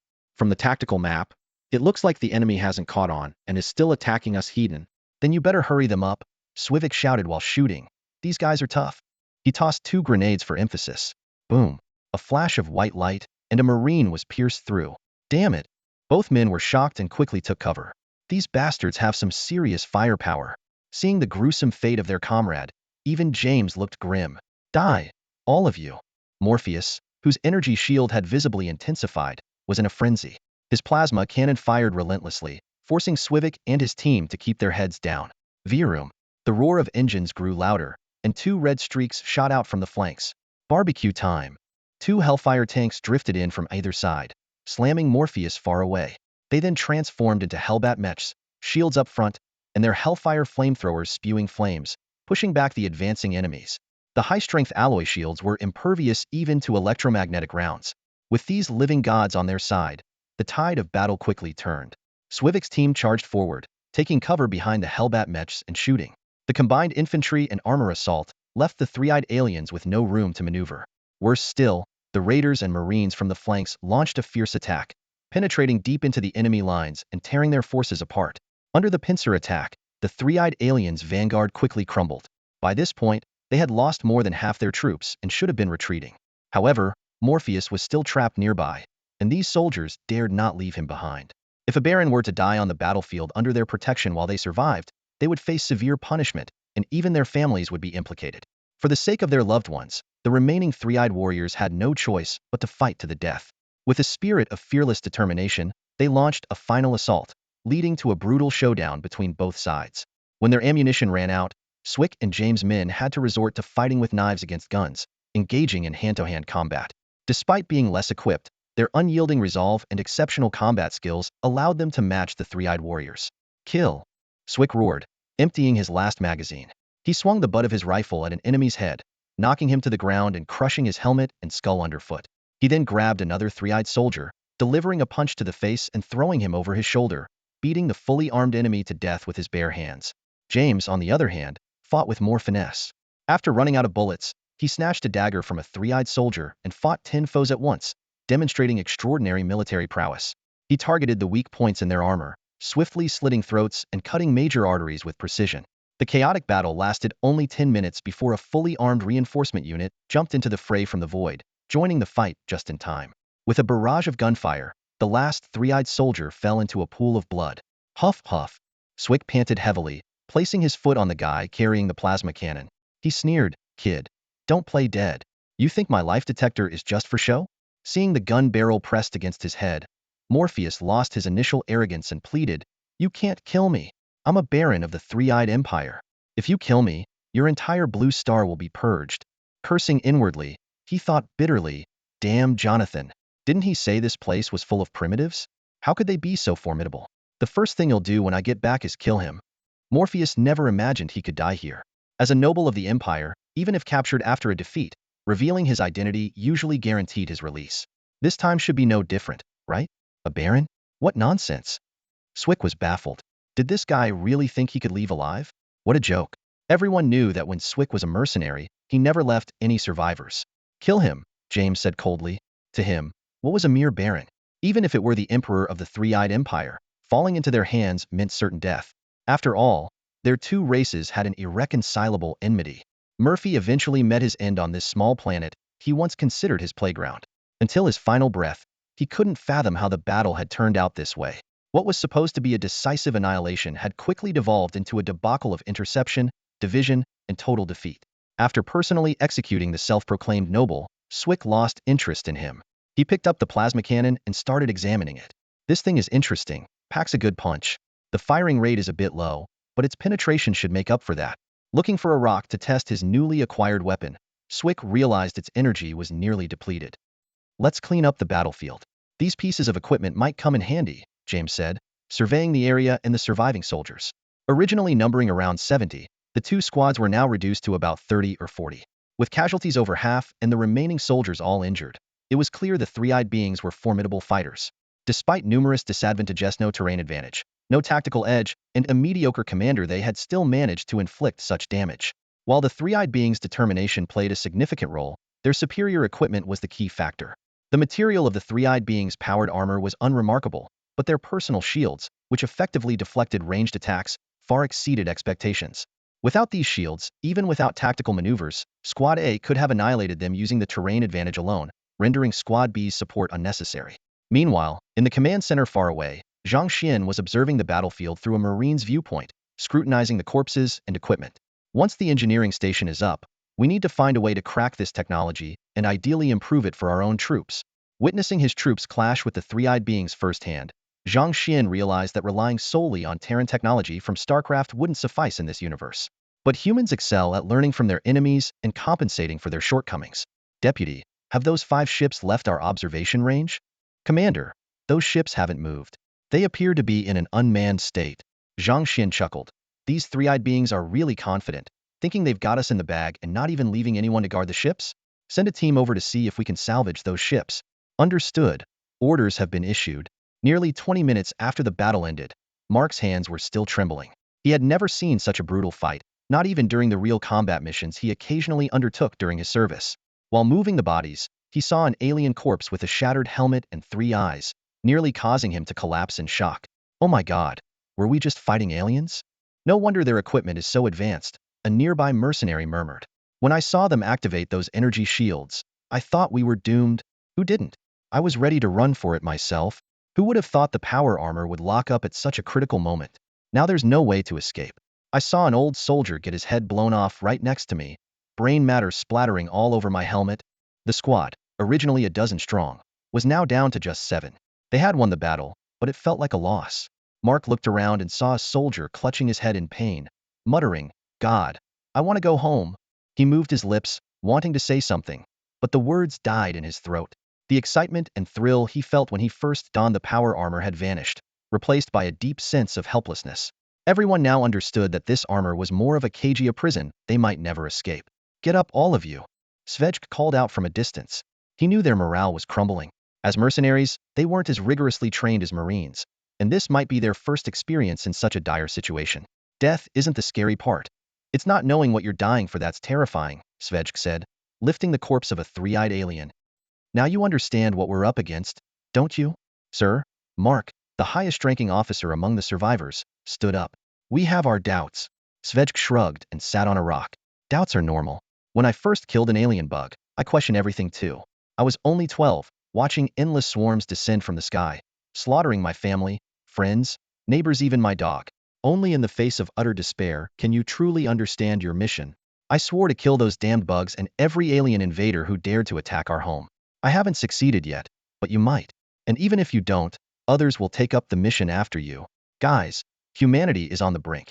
In 11 months, those lunatics will kill everyone we love. All we can do is fight them with everything we've got in the time we have left. Even if we die on the battlefield, as long as humanity survives, it's worth it. Svezg's words brought an unexpected sense of calm, almost like a mentor's reassurance. After he left, the soldiers remained silent for a long time, until one of them chuckled bitterly. Aliens. I never thought I'd be fighting the villains from a sci-fi novel. If the commander had told me this from the start, I probably wouldn't have believed him. My kid is only 6. He deserves to grow up in peace. I've been a lousy father, a big man said, picking up his gun and gently wiping the dirt from it like it was a loved one. Mark touched the insignia on his chest and looked at Svezg's receding figure. He shouted, "For humanity, no regrets in death." Instantly, the others echoed, "For humanity, no regrets in death." In that moment, they finally understood their sacred mission. Bastards, all of them, Jonathan muttered through trembling hands as he rushed into the spaceship's cockpit, frantically trying to start it. Luck was certainly on his side. When the battle began, he had hidden at the back, and when things turned south, he jumped into the water without hesitation. Remarkably, no one had noticed his presence until now. Seeing the crowd heading towards the spaceship, Jonathan didn't waste a second and swam back to the cockpit, ready to make his escape. Damn it. I knew that bastard Morpheus couldn't be trusted, insisting on leaving survivors. We should have just blown up the whole island and been done with it, he grumbled to himself, trying to mask his fear. He conveniently forgot that he had wholeheartedly supported that terrible idea at the beginning. But now, he wasn't about to take the blame. All he could think about was how to save his own skin from his boss's wrath. Losing a baron was no trivial matter. If the company found out he was involved, even if unintentionally, there would be severe consequences. Who knows? This might even bring forward the dreaded eternal cycle. Those guys are dead. Dead for sure. Jonathan muttered as he started the engines, the familiar, once irritating roar now a comforting sound. The spaceship, which had been floating on the sea, slowly lifted off. Phew. Stay calm, he told himself, pouring a glass of ice water and taking a sip as he thought about how to cover his tracks. Once I get back, I'll launch a few intercontinental missiles to flatten this place. Can't leave any evidence behind. And this spaceship needs to be dealt with too. Beep. Just then, a soft sound came from the cockpit door. Huh. Jonathan instinctively turned his head. In that instant, a deafening explosion. The metal door was blown open. Four heavily armed Marines stormed in, quickly taking control of the room. The leader rushed to Jonathan, pinning him to the ground with one hand. The other 3 swiftly searched every corner of the room. Clear. After confirming the area was secure, one Marine moved to the control panel and began landing the spaceship. Kid, all your buddies chose to fight to the death, but you ran like a coward. I despise deserters like you the most. Talus, the Marine holding Jonathan, sneered. If it weren't for the commander's orders to keep you alive, your head would be blown off by now. With that, he delivered a heavy punch to Jonathan's face, knocking him out cold. Binding him tightly, Talus called out to the other teams. Any survivors on your end? Report, sir. This is Team A, Group 3. The spaceship is secure. No enemies found. Team B, Group 6 reporting. Target spaceship is under our control. No sign of the enemy. Soon, other teams also reported success. All 5 spaceships were seized, but unfortunately, Jonathan was the only prisoner. Take the spaceship to the underground base, Dock C. With this high-tech gear, it must have underwater capabilities, Talus ordered. As he began his routine inspection of the spaceship's propulsion and power systems, he stumbled upon an unexpected discovery. This is... Talus stared at the string of energy formulas on the screen. a look of sheer delight spreading across his face. Wahoo, we're going to strike it rich this time. In the command room, Zhang Xuan was munching on a chocolate bar while the adjutant reported, Commander, Talus found something on those ships that might interest you. Oh, come on, adjutant, can we skip the suspense? Zhang Xuan rolled his eyes. I know you want to surprise me, but right now, I prefer getting straight to the point. Understood. The adjutant pulled up a string of numbers and letters, projecting it on the big screen. Zhang Xuan stared at the screen, hesitating for a moment before saying, You're not telling me Talus discovered some century-old math problem, are you? Because I'm not interested in that. This is a set of fundamental energy formulas, the adjutant explained. If you have any background in the field, you'll notice that 96% of the characters match high-energy gas formulas. So, what does that mean? It means the fuel used by these 5 ships can be converted into high-energy gas, which is essentially a treasure trove for you. According to Talus's calculations, just one ship can provide nearly 1,000 units of high-energy gas. Hiss. Zhang Xuan took a sharp breath, his eyes widening. The once incomprehensible numbers and letters now seemed to glow with a golden light, almost blinding him. 5 ships, that's about 5,000 units of high-energy gas. Damn, I'm going to be rich. The ships have entered deep waters and are expected to reach the underground port in 3 minutes, the adjutant added. Great. This is a brilliant win. Zhang Xuan rubbed his hands together in excitement. All right, adjutant, turn off that golden glow. It's too dazzling. Affirmative. The golden light vanished, and Zhang Xuan eagerly stood up, itching to rush to the port and drain every last drop of high-energy gas. With this fortune, he could upgrade to an array of mid-level units, fighter jets, tanks, ghosts, you name it. Please remain calm, Commander. The adjutant stopped him. Additionally, I found something unexpected while checking the ship's navigation records. A global map appeared on the big screen, dotted with countless flashing lights: red, yellow, and white. The white dots were the most numerous and densely packed. What's this supposed to mean? Zhang Xuan frowned. The red dots indicate other cultivation stations, the adjutant explained. The yellow dots are other facilities of a Manra corporation on Earth, though their specific functions are unclear. The white dots mark recent activity locations of human awakeners organizations. Zhang Xuan's excitement waned significantly. When are these navigation records from? Within the last 6 months. Only 6 months? Doesn't that mean these awakeners organizations have been exposed for a while? They've been under the Tree's surveillance all this time? That appears to be the case. Staring at the countless dots on the map, Zhang Xuan couldn't shake off a growing sense of unease. This was going to be tricky. The Awakener organization had been exposed long ago. Looking at the flight logs, the most recent entry was just 3 days ago. The protagonist always knew these people were unreliable, but never expected them to be this careless, exposing their own movements so thoroughly. They had been under surveillance for over 6 months without realizing it. The situation was clear now. All organizations might already be monitored, necessitating a change in plans. On the way, Zhang Xuan collected some crystal minerals and hurried to the underground port. His face darkened. Originally, he planned to spend a few months consolidating various Awakener organizations worldwide for his use. Even a disorganized group, when effectively mobilized and organized, could form a formidable force. But now, this path seemed unfeasible. He didn't know how many Awakener organizations existed globally, but the white dots on the map were scattered all over the world, even in the Arctic and Antarctic. Sending someone to contact these organizations might alert a Manra corporation, possibly triggering an early apocalypse. Under the protection of 2 Marines, Zhang Xuan silently arrived at the underground port, contemplating his next moves. Commander Swick was already waiting there. Seeing Zhang Xuan approach, he immediately saluted. Thank you for your hard work, Commander. Zhang Xuan nodded. Have our warriors' bodies been taken care of? Everything is ready. They will be buried tomorrow morning. Swick's eyes flickered with sadness. These warriors were brave, but it's a pity. Zhang Xuan patted Swick's shoulder comfortingly and said, their sacrifice will not be in vain. We will avenge them. Yes. Swick nodded firmly, then pointed to the 5 ships docked at the port in the distance. Commander, those are our spoils of war. Well done. The ships were all identical, white and disc-shaped, resembling legendary UFOs. Several 90mm laser cannons extended from the sides. Each was about 20 meters in diameter, quite large. Lieutenant, what should I do with them? Zhang Xuan looked at the ships, unsure. Should he dismantle them first to extract the energy storage boxes? Just place your hand on the hull. All right. Zhang Xuan placed his hand on the ship, and the next moment, he felt a surge of heat. Congratulations, you have obtained 1682 units of high-energy gas. Zhang Xuan's face lit up with joy. He then drained the energy from the remaining ships in the same manner. After all, if these ships were needed, the SCV could modify the energy supply system to use fusion energy instead of the precious high-energy gas. Your current resources are 6,530 crystal minerals and 8660 high-energy gas. Zhang Xuan was ecstatic. Seeing these impressive numbers, he couldn't contain his excitement. With sufficient funds, he could now attempt things that were previously out of reach. For Zhang Xuan, the most crucial aspect right now is air power. The price of Viking fighters has gradually become acceptable. However, relying solely on Vikings is far from enough. To counter the fleet of the three-eyed people on the moon, a diversified force is essential. Zhang Xuan understands the immense power that comes from coordinated operations involving various units. Currently, aside from battlecruisers and science vessels, all other air units are mid-air, giving him a wider range of options. The Hercules is indispensable. Its warp capability makes it the best choice for rapidly deploying troops to the battlefield or for emergency evacuation. Banshees must also be considered for their excellent stealth capabilities, allowing them to infiltrate moon bases and create chaos among the three-eyed people. As for the Banshee, while it also has stealth capabilities, it cannot operate in space and is nearly useless in direct combat. However, using them to raid the three-eyed people's breeding stations might yield unexpected results.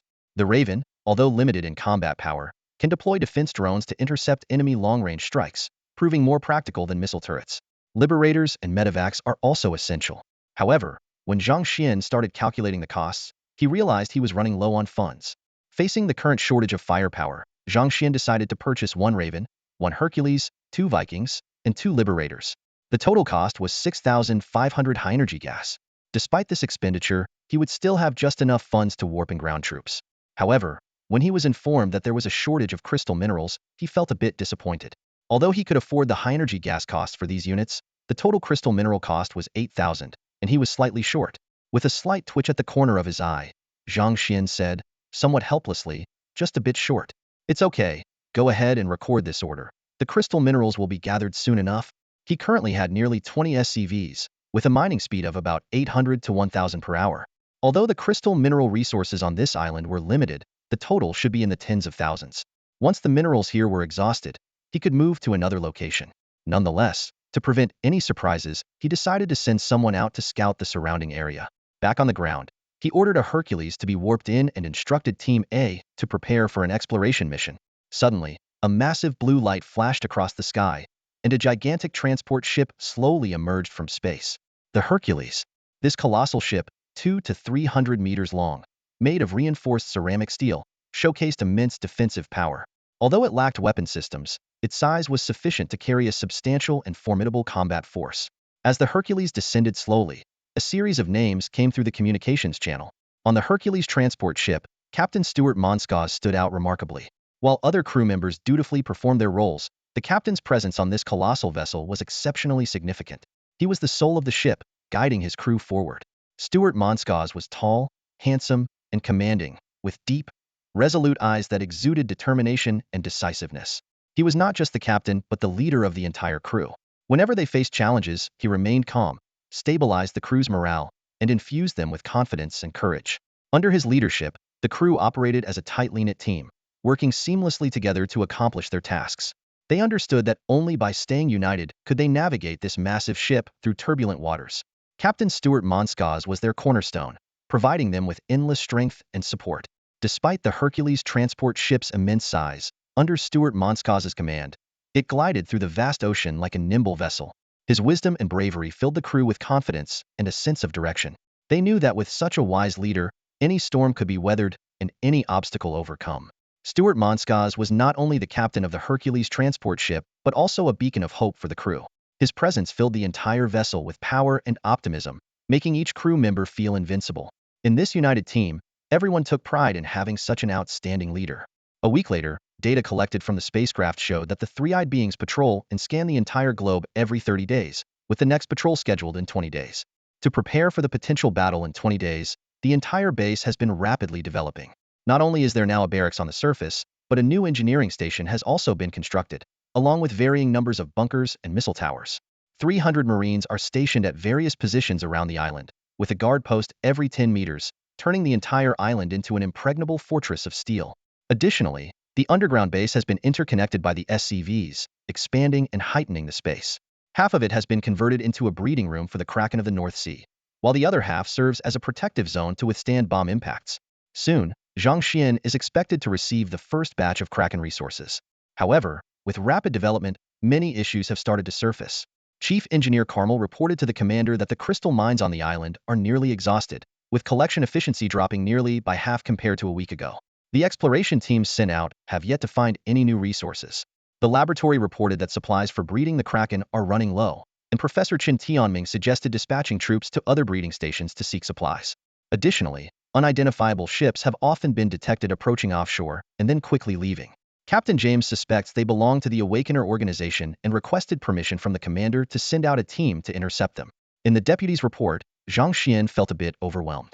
Although he had attained the rank of major, with greatly enhanced memory and reaction speed, he still found the heavy workload exhausting. While organizing tasks and information, he told the deputy, "From now on, don't report minor issues to me.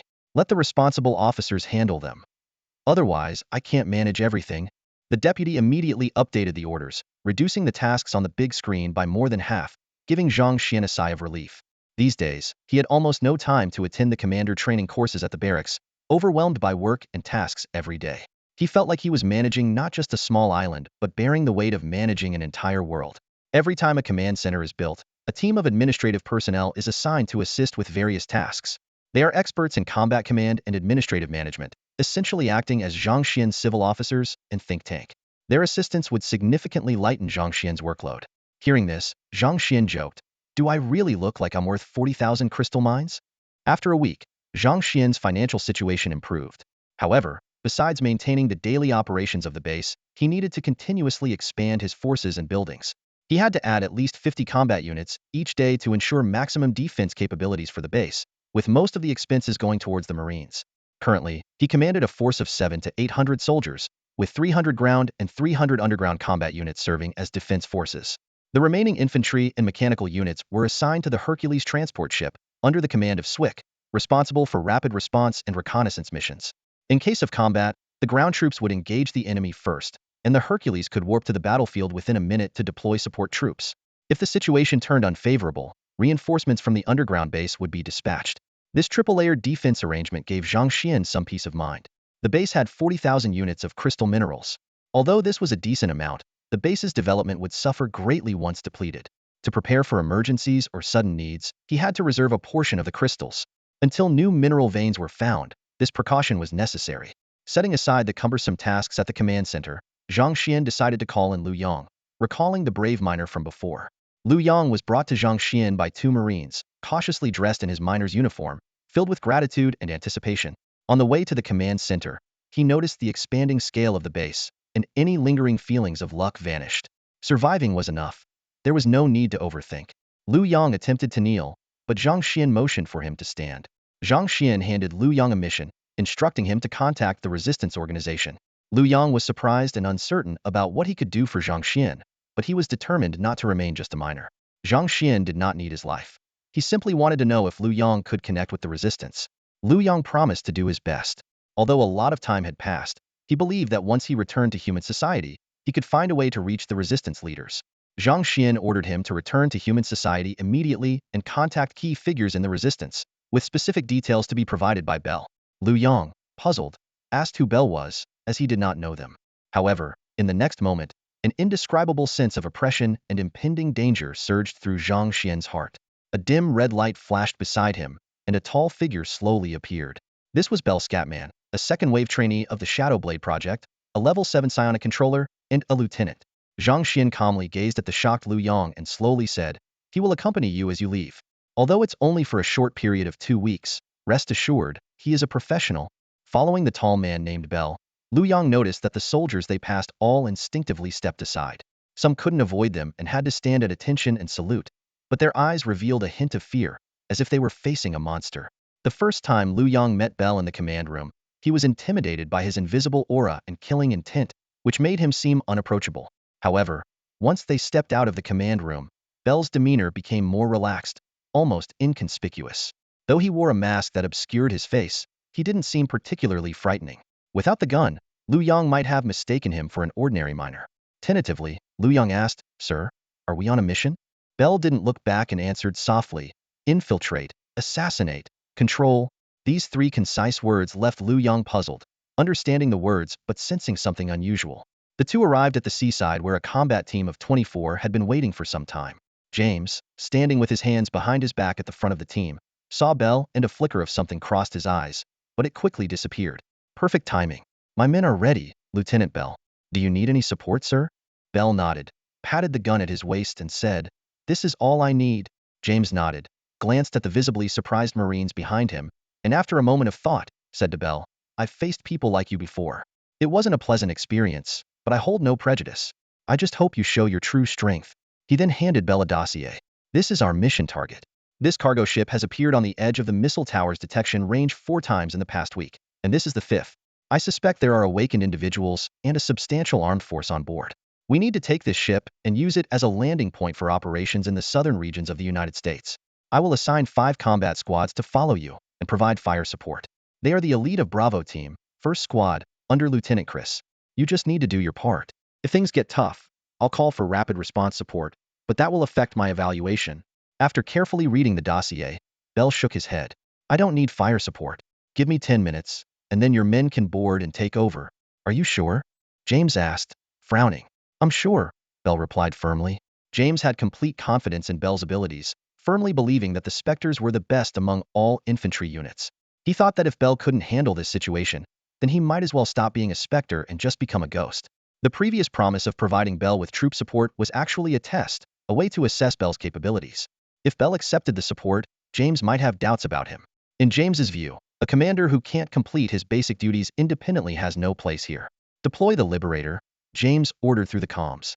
Moments later, under Liu Yang's astonished gaze, a massive black object appeared on the distant sea.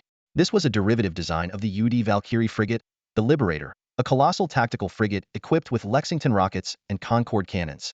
Finally, the taxi arrived, and James smiled.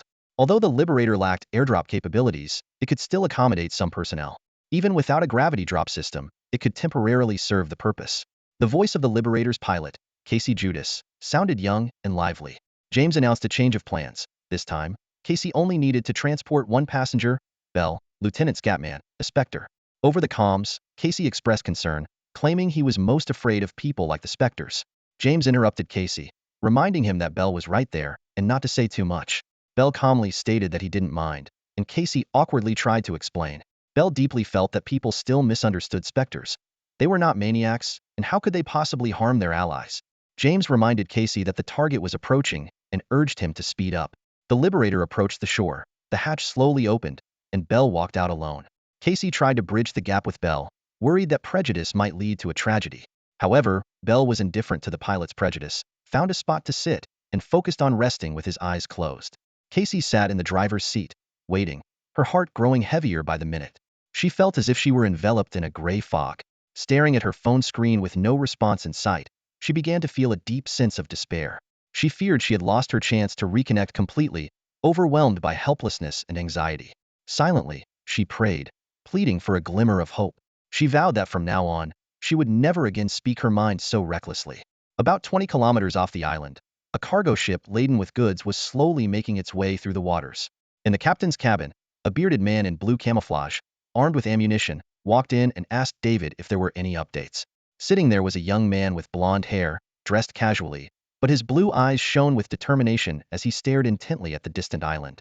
Buildings on the island had increased, and although his abilities couldn't provide a clearer view, he confirmed the presence of a Blevel and an 11 awakened individual. The rest was unknown. Blevel? It seems the intelligence from the training base was accurate. The 11 must be a new recruit from the Resistance, who was presumed dead after going missing for a while. The bearded man mused, stroking his beard with a frown. How many people do you think will need to take this place down? The island's armed forces are formidable. At least an 11 awakened is required. And both of our 11s are in Antarctica. That's true, but it's not the first time we've requested external support. Once we return, we can try contacting those free awakeners.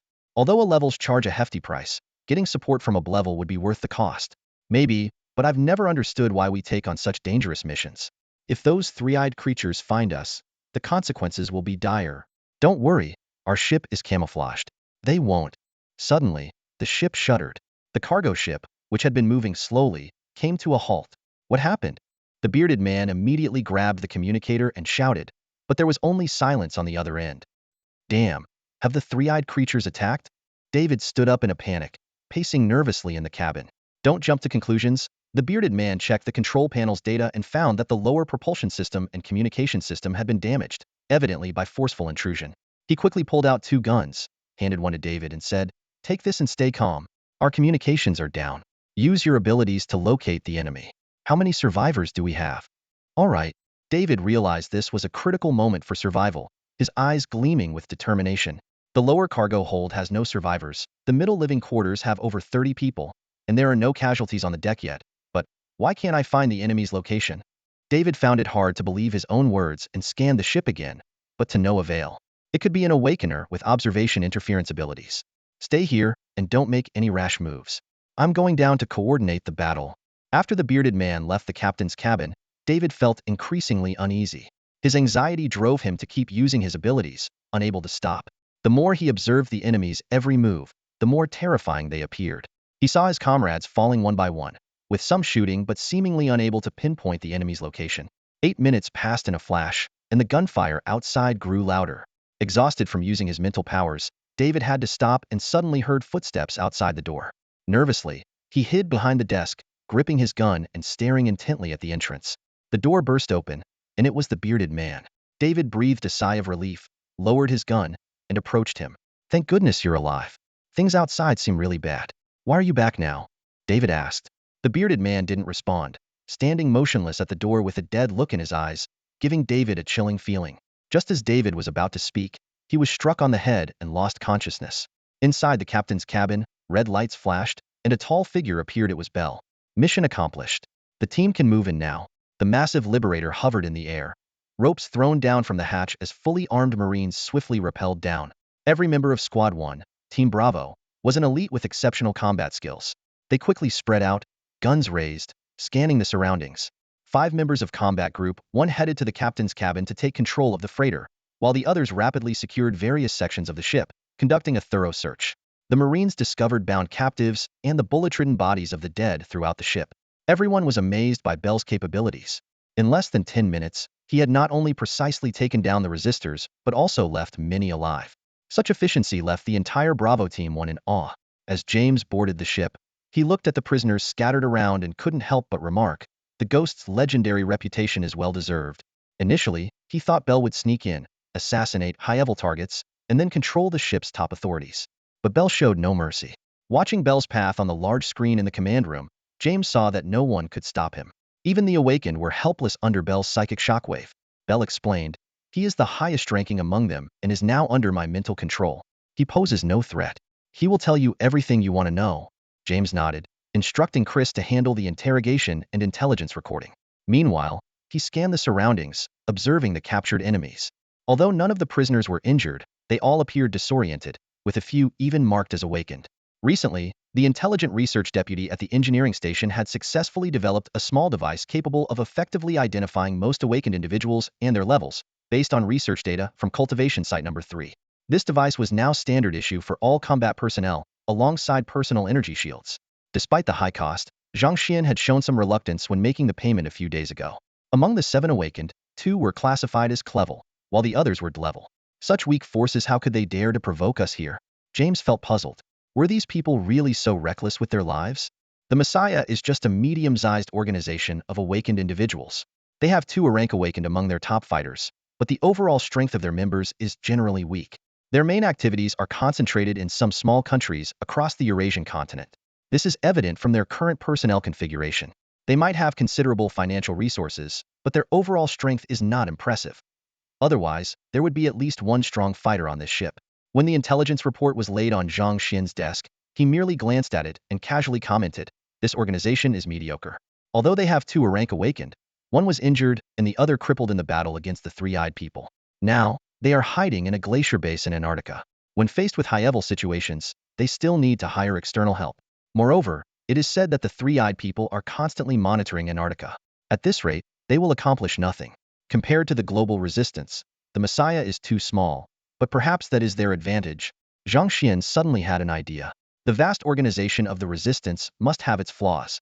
Despite continuing to resist under the pressure from the 3-eyed people, their goals are too grand. The Messiah, on the other hand, is different. According to captured prisoners, they rarely engage with the 3-eyed people and are thus overlooked.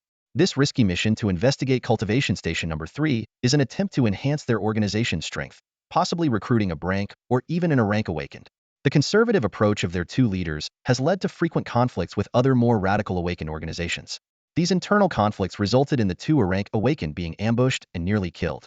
Perhaps leveraging the Messiah as an entry point, with low-profile initial actions to avoid attracting the attention of the three-eyed people, might be more effective. However, relying on Bell alone might not be sufficient. After pondering for a moment, Zhang Xuan asked, "Lieutenant, how is Natalia's recovery progressing?" After a period of recuperation, Natalia had recovered well and would be fully healed in a week or two. Good. Have her come here. I have a task for her. Also, inform James not to dispose of the prisoners at will. They might still be useful. Shortly after, accompanied by Lisa, the visibly improved Natalia bounded into the command room like a lively little girl. Her eyes sparkled with curiosity about the sci-fi world. Zhang Xuan smiled and said, "Do you like it? I'll set up an identical room for you later." Zhang Xuan casually made a comment and handed over the dossier on Messiah, saying with a relaxed expression, "You train soldiers for 1,000 days to use them for one. Although I haven't trained you for that long, aren't you supposed to deal with the three-eyed man? Now's your chance." Natalia looked at the documents in confusion, feeling a bit lost and unable to grasp their meaning. Since she could remember, her life had been confined to the orphanage and this number 3 training station. Her understanding of the human society on Blue Star was probably even less than Lisa's. Hesitantly, she asked, "What should I do? Do you want me to eliminate these people?" She pointed to the list of Messiah's top officials in the dossier. Zhang Xuan nonchalantly replied, "You don't need to do it yourself, at least not for 80% of the tasks. Soon, you'll meet an older man named Bell. Just follow his lead. He will assign you your tasks. With him around, you probably won't need to act directly." Lisa's face changed slightly at this, and she said, "Bell? The ghost named Scatman who came online a few days ago? Yes, I plan to infiltrate the Awakened with him and recruit more members under the guise of being an Awakened. But he's not truly an Awakened. Having a level psychic like you by his side will make the mission smoother. But I've heard those ghosts are pretty strange, always talking nonsense. I'm worried Natalia might be influenced by him. It should be fine, right? Bell seems quite normal to me. Apart from being a bit quiet, he hasn't shown any odd behavior." "Well, I've only met him twice." Lisa still looked concerned. Zhang Xuan straightforwardly said, "If you're worried, you can go along too.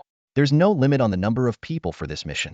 I'm even planning to send a small team to monitor things in case of any unexpected events." Lisa nodded and smiled. "That sounds like a good chance to relax and experience some exotic culture." Zhang Xuan chuckled and reminded her, "Don't forget to bring me some souvenirs when you return. If my self-defense skills were better, I'd love to visit my home too." He sighed deeply. These days, he had thought about going home, even though no one was waiting for him there anymore. It was still his home once. Unfortunately, he had to sacrifice his personal desires for the greater good. Thinking about this, Zhang Xuan gave a bitter laugh. After Natalia and Lisa left, Zhang Xuan got back to work. "Adjutant, have the rapid response team ready for deployment. We're moving to the next phase of our plan. The nearest training station is number 18, right?" "Yes, Commander. The rapid response team is ready for combat, awaiting your orders." "Good, prepare to engage. This time, they must control the entire number 18 training station as quickly as possible. If there are any signs of escape or leaks, have the Air Force intervene and destroy the entire site." "Yes, Commander." Meanwhile, high above in the sky, the Hercules moved steadily forward. Svedjk leaned against the ammunition crate, his bleary eyes opening with a sly grin. Without hesitation, he barked out the order, "Everyone, get into position immediately." The soldiers, hearing his call, quickly gathered together, ready to face the new challenge. The ship was about to engage its warp drive, with the target set on Station 18. This time, they were ready to write a new chapter of glory. Zhang Xuan had no intention of waiting foolishly for the next round of patrols and scans. He knew he had to push his limits within the limited time available to maximize resource development. At the moment, he believed the most profitable strategy wasn't mining but taking the initiative, fighting monsters and looting. For him, those cultivation stations glowing red were like treasure troves of experience. He decided to seize them in the shortest time possible to amass resources and launch a frenzied attack. Although he wanted to engage in 2 or even 3-front warfare, using Hercules and his mechanical troops to teach the aliens a lesson, his limited resources and the need to personally command the battlefield meant he had to tackle them one by one. Currently, the number 18 bioweapon cultivation station is located in the Central Ocean region, stationed on an unmarked aircraft carrier equipped with comprehensive military power, including various fighter jets and frigates. Zhang Xuan decided to first deploy Viking fighters and liberators to destroy the enemy's aircraft and ships, then airdrop a rapid response team to raid the carrier. while Iron Ravens would jam all communication signals to ensure he had control over the battle. Commander, tactics have been updated. On the ocean, a massive aircraft carrier was slowly cruising. On its deck, soldiers were undergoing physical training, their shouts echoing. Nearby destroyers and frigates were patrolling as usual. Suddenly, a piercing air raid siren sounded. The captain, panic-stricken, asked his deputy and discovered that unidentified flying objects were approaching the carrier, but the radar couldn't lock onto the targets, and the automated defense systems wouldn't activate. The captain was terrified. Could this be an attack by Awakeners? The next moment, two massive streams of light struck, instantly hitting two frigates and splitting them in half, flames soaring into the sky. Immediately after, two dark shadows swept across the sky, missiles landing on the flight deck, causing explosions and destroying several fighter jets. Faced with the sudden onslaught, the crew was caught off guard and thrown into chaos. They were completely unaware. The automated defense system seemed to malfunction, allowing an enemy aircraft, as large as a giant, to pass silently without anyone reacting. High above, two swift Viking fighters streaked across the sky. Viking pilot Barton reported that the first wave of the Viking airstrike had successfully destroyed the enemy's air power, and they were preparing for the next wave. He urged the troops to get ready quickly. The fighters then turned around and, at an astonishing speed of Mach 20, once again charged toward the carrier battle group. Viking fighters have the ability to transform into mechs, but the pilots prefer to bravely fight in the skies rather than switch forms. For them, the power of the twin Gatling cannons is no match for the MT-50 Lancer missiles. More importantly, the pilots fear that their spines could be crushed during the transformation process. Meanwhile, junior officers organized the soldiers, who were ready for battle. Two liberators set up the Zhu Xian sword array within their long-range shooting range, enveloping the entire carrier battle group and precisely destroying destroyers or frigates, albeit slowly but steadily. After the second wave of airstrikes, it became challenging for the Vikings to find another bombing opportunity. The Lancer missiles are anti-aircraft weapons and would need to dive to inflict damage on ground units. However, during the dive, there is a risk of being hit by manual anti-aircraft guns. But this no longer mattered. The Hercules was ready. A gruff voice came over the comms. Suddenly, a blue light flashed above the carrier deck, and a massive ship appeared. The gravity drop was initiated. Commander Swick, may the wind be at your back. The gravity drop bay doors of the Hercules opened, deploying 200 Marines in just 5 seconds. Following closely behind were a few Raiders and Hellbat mechs. Combining firepower and tanking, they were well equipped to handle most battles. As soon as Swick landed, he loudly ordered everyone to regroup by squads and prioritize eliminating any enemies firing at them. He aimed his gun at an enemy soldier and pulled the trigger. The Hellbats provided cover as the squads rushed into the carrier's interior. Talus led a team to the control center with orders to capture the captain alive and execute any who resisted. After a week of combat training, Swick's tactics and shooting skills had significantly improved, perhaps due to his recent promotion to captain. A 20-man assault team, covered by 4 Hellbats, quickly stormed the carrier's interior, while the remaining troops engaged the enemy pouring out onto the deck. Looking down over the entire battlefield, you can see blue energy shields flickering on the aircraft carrier. The soldiers wielding automatic weapons are terrified, as their bullets are completely ineffective against those clad in mysterious armor. Bullets streak through the air like meteors, but are effortlessly deflected by the personal energy shields. Each of these shields, modified at the engineering station, costs 20 units of crystal ore and can withstand 100 bullets. The overwhelming battle has lasted less than 5 minutes, and Sveik's forces have already taken firm control of the deck. Meanwhile, the special assault team that led the charge has successfully infiltrated the hidden number 18 incubation station in the lower levels of the aircraft carrier and commenced their operation. The captain stood in the command room, his eyes fixed on the fierce battle outside, a sense of despair filling his heart. He desperately wanted to escape the chaotic battlefield, but neither phone calls nor the communications device of the three-eyed man yielded any response. Despair fueled his anger, and he hurled the phone against the wall in frustration. The naval officers in the command room exchanged worried glances. They were cornered with no soldiers at their disposal, facing either capture or death. Refusing to give in, the captain knew all too well the fate that awaited him if he fell into human hands. Trembling, he pulled a device from his pocket and pressed a button. Instantly, nanobots poured out like a stream, rapidly covering his body to form a black nanosuit. This suit wasn't meant for combat. It was an environmental adaptation suit designed to provide survival and support in harsh conditions, including deep-sea environments. By jumping into the water, he might have a chance to escape. At that moment, a grenade launcher struck the door, blowing it open. 2 squads of Marines stormed in. Mark led the charge, his gun blazing, subduing anyone who tried to resist. He sternly ordered them to disarm and surrender, his weapon trained on the captain in the nanosuit, nerves taut, ready for any threat. The captain hesitated, raised his hands, then suddenly dashed towards the window, attempting to leap onto the deck. Mark ordered his men to open fire. Bullets struck the nanosuit, leaving dents and piercing several layers, hitting the captain's body. However, the captain's physical strength far exceeded that of a human, and despite multiple injuries, he continued to fight his way towards the deck. Determined not to let him escape, Mark commanded his team to keep shooting. Mark tossed his gun aside, took an elegant leap, and dashed through the shattered window. He jumped from the tower, which stood over 10 meters high, and instantly grabbed the captain, rolling with him on the ground. Despite the power armor's robust protection, the impact from such a height nearly knocked Mark off his feet. Fortunately, the captain cushioned the fall, reducing the shock. Otherwise, Mark might have been immobilized. Despite the intense jolt to his body, Mark firmly pinned down the captain and swiftly drew his pistol from his waist, aiming at the head and pulling the trigger. Bang, bang, bang. 3 shots in quick succession, and the captain finally went silent. With the mission complete, a slight smile of relief appeared on Mark's face as he opened his visor and took deep breaths. Good job, kid. Which unit are you from? Asked Svik, approaching with admiration for the daring young man, even though his face seemed familiar. However, in the ever-changing military environment, this might just be another ordinary sergeant to him. Mark stood up and reported to Svik, Sir, former leader of Combat Team 3, Alpha Squad, now leader of Combat Team 2, 6 Squad, Alpha Company. Sergeant Mark Horn, reporting. Ah, from Team 3? Svik said, suddenly realizing, I remember you now. You used to be an airborne, right? No wonder you have such guts. Well done, well done. Thank you for the compliment, sir. Mark replied gratefully. Svik encouraged him. I have high hopes for you, Mark.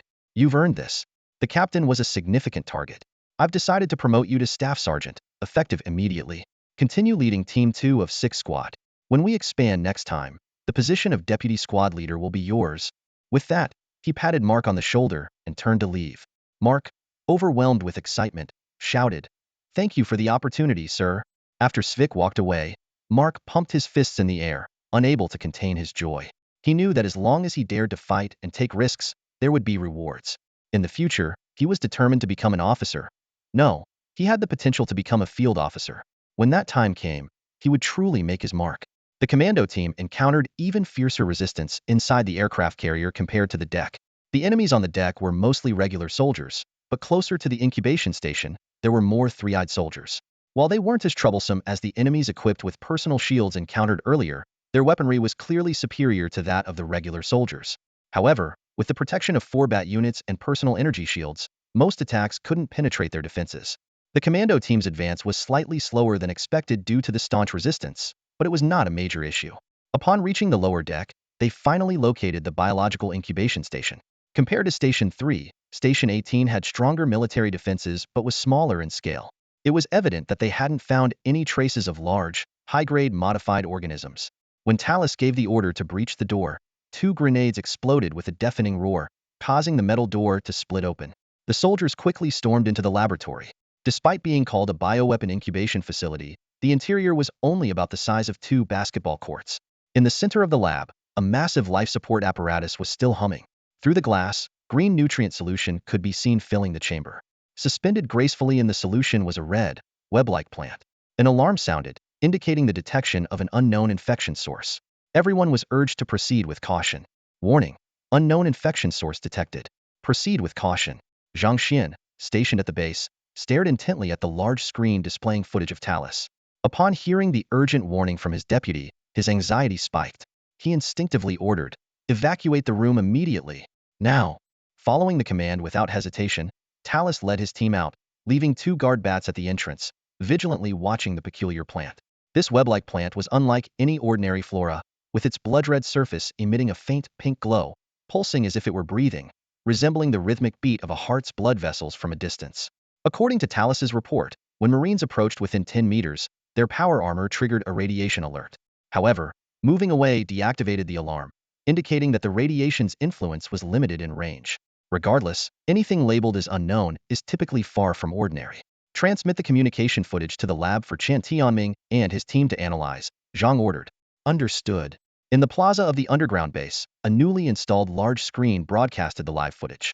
A group of people in white lab coats gathered below, engaged in heated discussion. A middle-aged man with glasses remarked, "I think it looks more like some kind of biological organ rather than a plant, judging by its movement."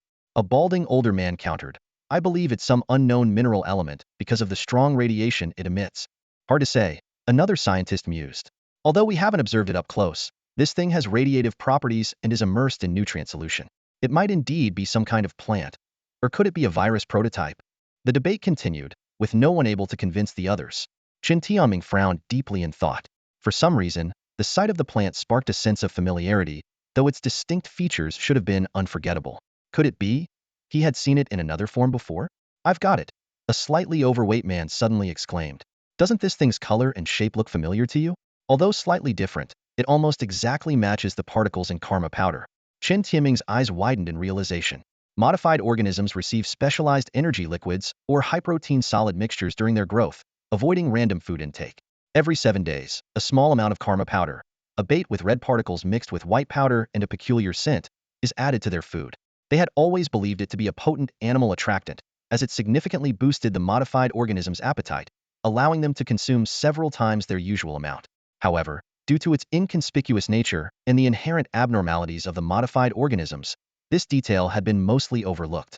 The slightly overweight man was always responsible for feeding the modified creatures, so he immediately recognized the Kama powder. Soon, someone found a box of Kama powder in the storage room.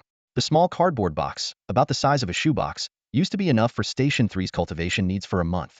Sure enough, upon close inspection, they found that the red particles in the Kama powder were almost identical to the red plants in the footage. However, these particles had long lost their vitality. They no longer glowed, moved, or showed any radioactive response. Let's go to the lab immediately.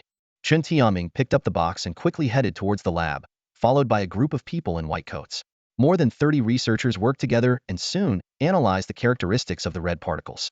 Standing in front of the computer, Qin Tianming looked at the screen displaying Zhang Xuan and, holding the report in his hand, said, "Commander, we have discovered some very peculiar properties of this red substance. When ingested by animals, their genes undergo rapid evolution at an astonishing rate, ranging from a minimum of 1,000 times to a maximum of 10,000 times faster. We suspect that the drastic changes in these modified creatures are directly related to this substance. However, the benefits of this substance are not something ordinary organisms can withstand. The entire evolution process is brief, approximately 1 hour, during which a substantial amount of energy is consumed. We speculate that even a minimal intake by humans would result in instant energy depletion and death, with potential unknown changes to the corpse post-mortem. As for the unknown radiation you mentioned, it may originate from the inherent properties of the living plant itself. Even when it loses its activity and becomes Kama powder, it retains the same effect. If it were in a living state, the effects would be even more terrifying. If improperly stored and exposed to air, it could unpredictably impact the surrounding ecological environment. We unanimously believe that this is definitely not a native species of blue star. I recommend immediate destruction. In the past, as a mad scientist, Qin Tianming would have undoubtedly kept the plant to study the characteristics of this alien species in depth. But now, he wanted to protect Blue Star and was well aware of the dangers of this substance. Even through such an advanced life support system, it could radiate effects on external organisms. If leaked, it could lead to the loss of tens of millions, even billions of lives. Therefore, destroying it was the best option. Zhang Xuan understood the plant's dangers and saw the seriousness in Qin Tianming's expression. After a moment of contemplation, he decided to destroy the plant without leaving a trace. Even if the plant might be useful in the future, he was not willing to risk the lives of his soldiers to bring it back or keep it. He harbored sinister thoughts, intending to destroy the aircraft carrier. The carrier held a substantial amount of nuclear fuel, and with just a simple modification by an SCV, he could easily trigger a massive nuclear explosion. However, he had to be cautious in choosing the detonation site to ensure that, in case the explosion failed to completely eradicate the plant, its remnants wouldn't spread through flames and air currents, causing catastrophic damage to the global ecosystem. If that happened, it would bring about an early apocalypse, all because of his actions. Zhang Xuan already had a preliminary idea of where to set off the explosion. Since the object was brought by the three-eyed beings, he decided to return it to them. No hesitation, express delivery. Sending a multi-ton aircraft carrier to the moon is undoubtedly a daunting task. Even with a powerful Hercules at Zhang Xuan's disposal, it wouldn't be enough. At least 2 cranes working in tandem would be required to lift it off, and to maintain mobility, possibly 3. Additionally, relying on warp capabilities is out of the question. The workload involved is immense. First, the ground-based garrison needs to mobilize to bring back the prisoners and the carrier. Such a large operation can't go unnoticed by the three-eyed people. The loss of 2 breeding stations has already alerted them, so thorough preparation is essential. Svik needs to reorganize his troops to continue attacking other nearby breeding stations. Ideally, at least 3 stations should be captured by tomorrow night. Commander, may I request permission for Captain Svik to take command of the Air Force? Our ground forces remain insufficient, and without air support, we won't be able to sustain our efforts. Although taking Breeding Station 18 didn't yield significant resources, capturing an aircraft carrier equipped with a devastating weapon makes the mission worthwhile. Svik's unit suffered 13 casualties and 26 injuries from start to finish, while the entire enemy carrier battle group was destroyed, and over 700 soldiers were captured. This is a commendable achievement. Once these prisoners are brought back and given a few days of ideological work, most should be able to join our ranks. This operation has been a resounding success. The story takes place on a beach outside the town of Carmen in the southern United States. A brooding man in black, a one-armed disabled person, a lively and adorable little girl in a white dress, and a gentle, tall young woman gathered together, creating a somewhat mismatched scene. Lisa gently said to Natalia, "Sweetie, please don't wander off. If you get lost, we won't be able to find you." Belle humorously added, "Don't worry, I'm good at tracking missing people. Even if you get lost, I can find you." Lisa smiled and said, "Mr. Bell, that was unnecessary." Natalia didn't say anything but thought to herself, when will they realize that she's actually 16 years old? She might look like a child, but she doesn't like being treated as one. Why do Lisa and the commander always treat her like a kid? Lisa gently asked, "Natalia, do you have any complaints about me?" Natalia blinked and said playfully, "No, Lisa, I'm just hungry and want something to eat." Lu Yang stood among the group, feeling a bit out of place and unsure how to interact with them, but he forced a smile and said, "I'm quite familiar with Carmen Town ahead. I've been there twice before, and there's a great restaurant that attracts many awakened ones from Western Europe. Messiah often visits too. How about we chat while we walk?" No one objected, as their mission was to find Messiah. Carmen Town, a picturesque seaside village, buzzes with activity during the summer tourist season, drawing countless visitors from afar. Currently, the town is at its busiest, with vehicles parked along the streets from the entrance, mostly pickup trucks or SUVs, with the occasional sedan standing out. Carmen Town warmly welcomes you. Natalia stood under a large sign at the edge of the town, her eyes sparkling with excitement. This was her first journey away from home, and everything she saw along the way felt extraordinarily new. Ahead was the restaurant, and the signal from Shalav and David was, "Order a cream with no sugar." That signal was rather crude. Lu Yang held a piece of paper containing crucial information and instructions about the Messiah. It's worth noting that Shalav was the bearded man previously captured on the freighter, although they have now been released.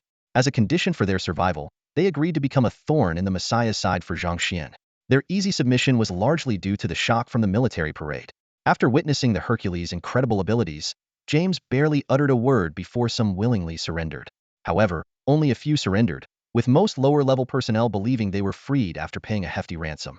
Only those with special abilities and the bearded Shalav knew the truth and chose to align. The tighter this secret was kept, the better.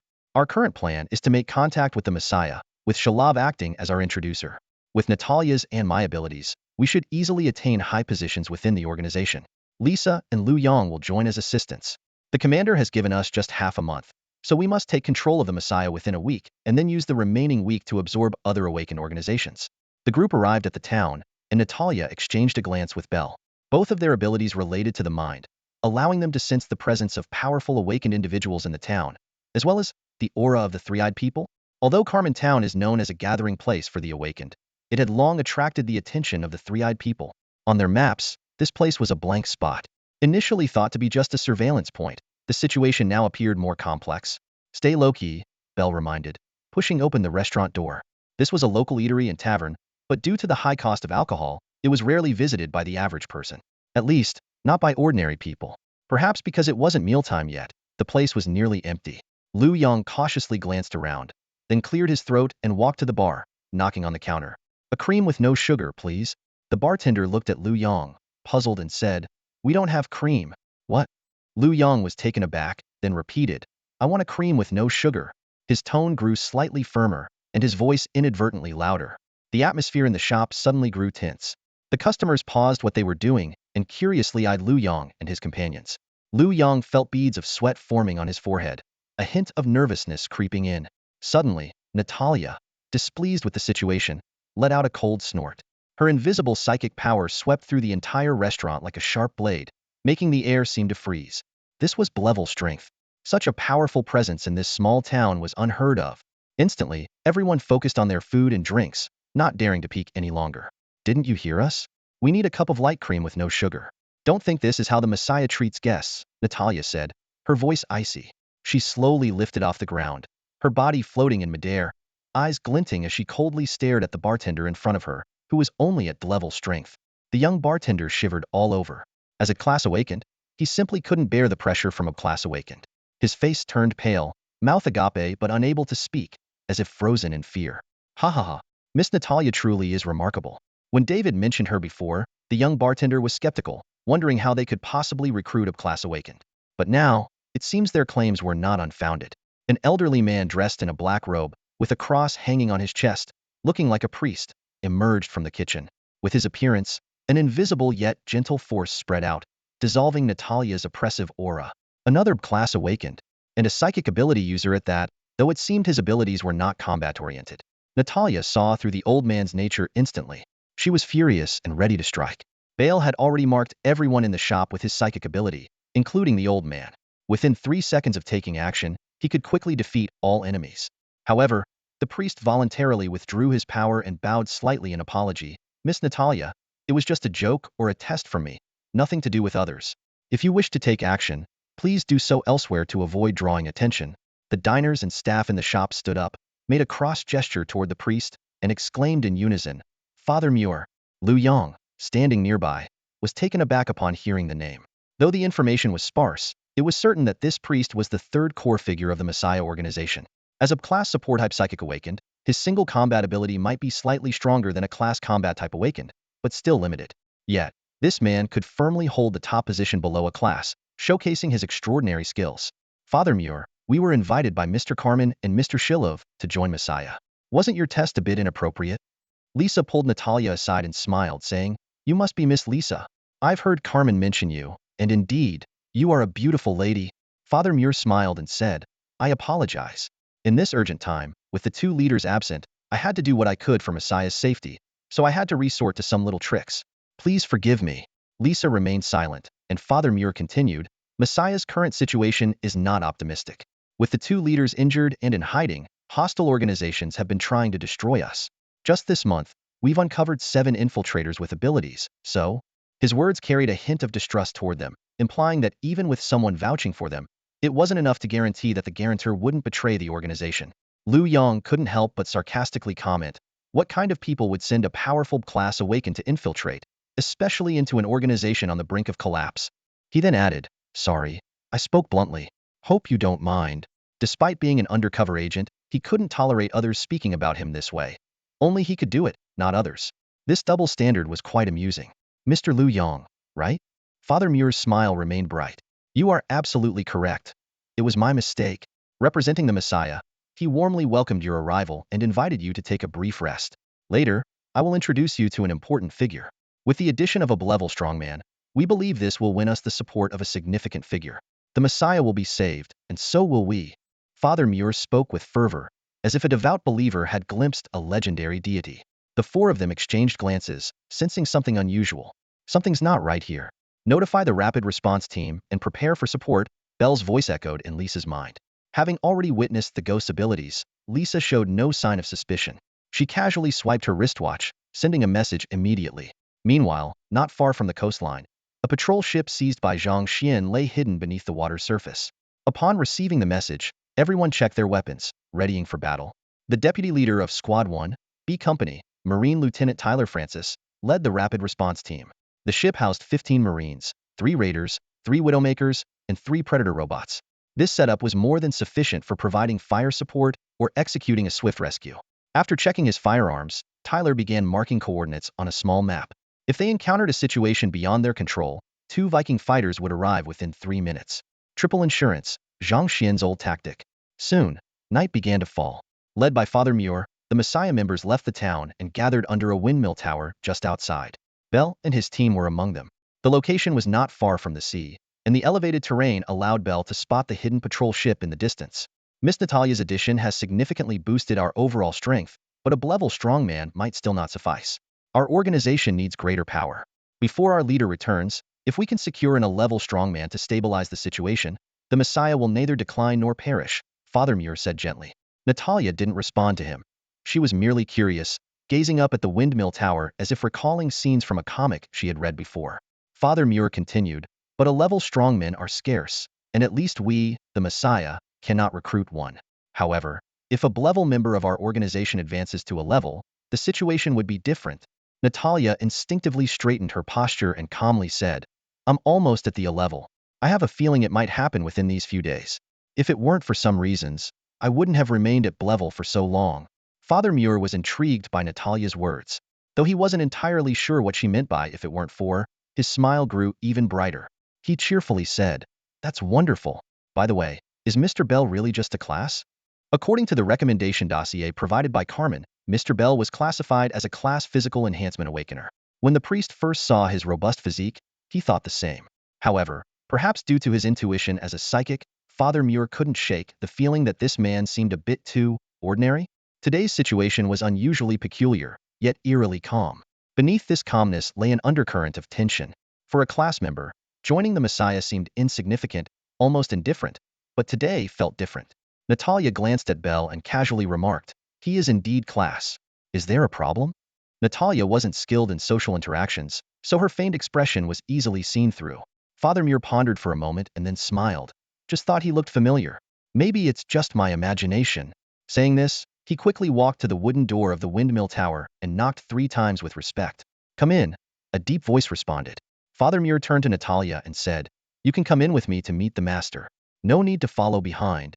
Though it sounded like a question, Natalia had no choice but to comply. She glanced at Bell instinctively and said awkwardly, Maybe I should wait outside. Father Muir's smile took on a strange quality as he replied, Natalia, this is a rare opportunity. Once you join the Messiah, you must follow the organization's arrangements. Bell nodded expressionlessly, leaving Natalia no choice but to follow them inside. Father Muir ignored the subtle interactions between them, perhaps deeming them unimportant now. At some point, over a dozen Messiah members had gathered around. Natalia entered the room, and the door was shut. Bell spoke up, Are you coming at me one by one, or all at once? Suddenly, a roar erupted, and various abilities were unleashed instantly. A psionic dagger appeared in Bell's hand, his eyes gleaming sharply. His body flashed with red light and vanished in an instant. 2 red blades sliced through the air.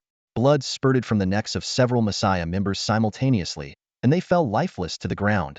Gunshots rang out next. Lisa, wielding an electromagnetic pistol, deftly dodged the spurts of blood as she fired continuously, leaving no one to escape their fate. Apart from combatants like Natalia, who were class or above, no one could withstand the electromagnetic weapons attacks. Although Liu Yang was only E-class, without weapons or an energy shield, his exceptional evasion skills made him impossible for several class Messiah members to catch. In under 2 minutes, all the enemies were wiped out.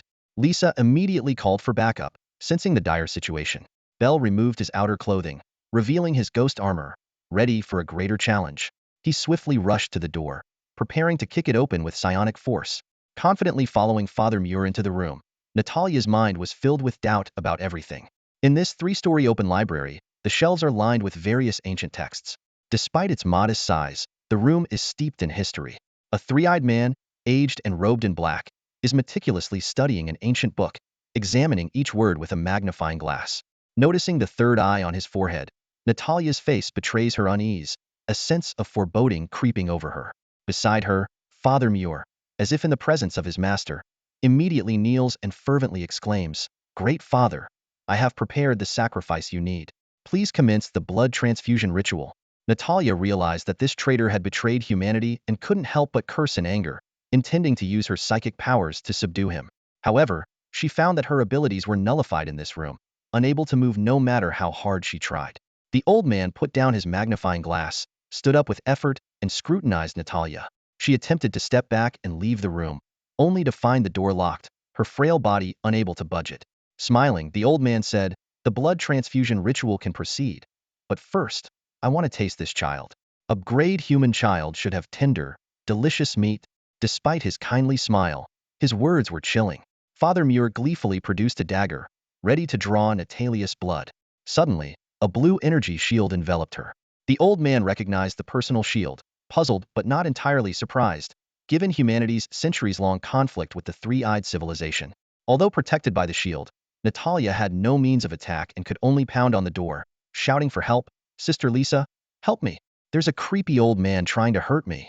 The old man took out a revolver, loaded it, and softly said, This room is specially designed. No one can enter without my permission. He aimed the gun and shattered the shield with a shot. As he prepared to inject a sedative, a loud crash reverberated, and cracks began to form on the wooden door. Sounds from outside filtered into the room. The old man was surprised.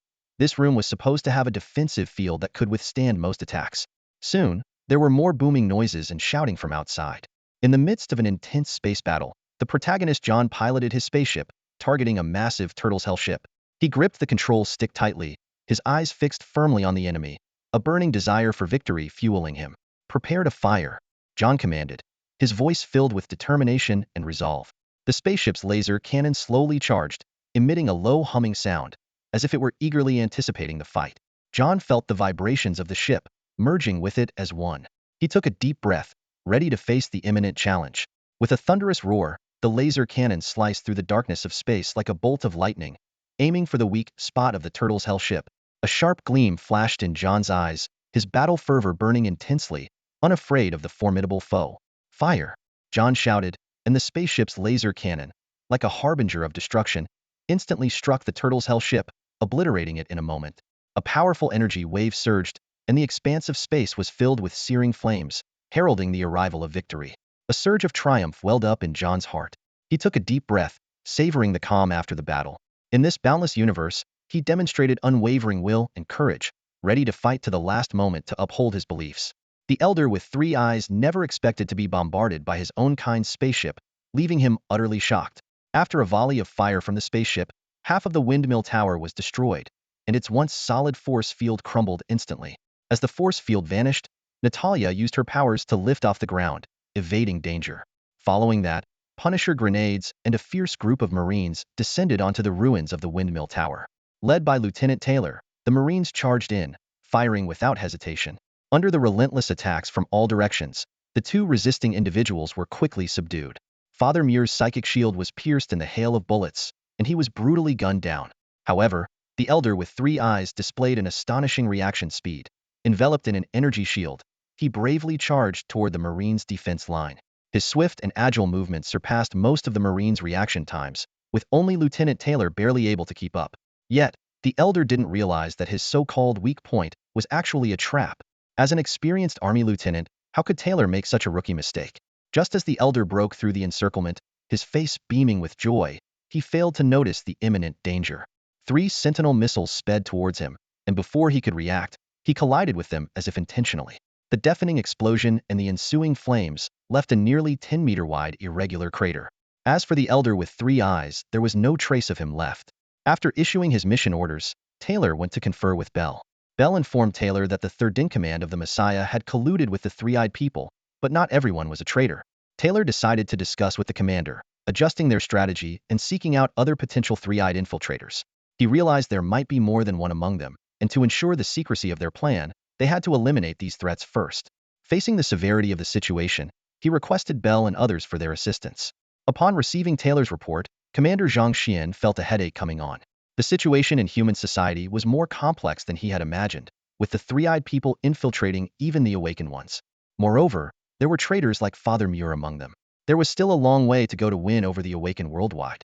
He ordered his deputy to mobilize the ground forces and form a rapid response team for the awakened plan, to be directly commanded by Taylor. He expressed satisfaction with Bell's plan and promised to promote him to lieutenant, encouraging him to keep up the good work. After the deputy agreed, Zhang Xuan pondered and said, "The situation is indeed severe." Zhang Xuan stood by the window, gazing out at the distant horizon, filled with anticipation. On the sea, a massive aircraft carrier was slowly approaching, like a moving giant. Although the escort ships and destroyers had been sunk and the spoils of war were not abundant, a single comma plant was enough to draw attention. Filled with curiosity and excitement, Zhang Xuan decided to personally investigate this mysterious alien plant. However, he was well aware of the dangers of radiation, so he chose to wear the Ghost Hazardous Environment combat suit to ensure his safety. This close-fitting suit would not hinder the use of his power armor and could effectively shield him from radiation, making his exploration of the comma plant more assured. As the aircraft carrier drew nearer, Zhang Xuan got his first close-up view of its majestic form, and he couldn't help but feel a surge of excitement. The colossal vessel, which he had only seen on television before, was now right before his eyes. After donning his new gear, Zhang Xuan put on his helmet and headed to the underground port under the protection of the Marines. The entire base was shrouded in a tense atmosphere, with everyone taking shelter in bunkers, awaiting the unknown challenges ahead.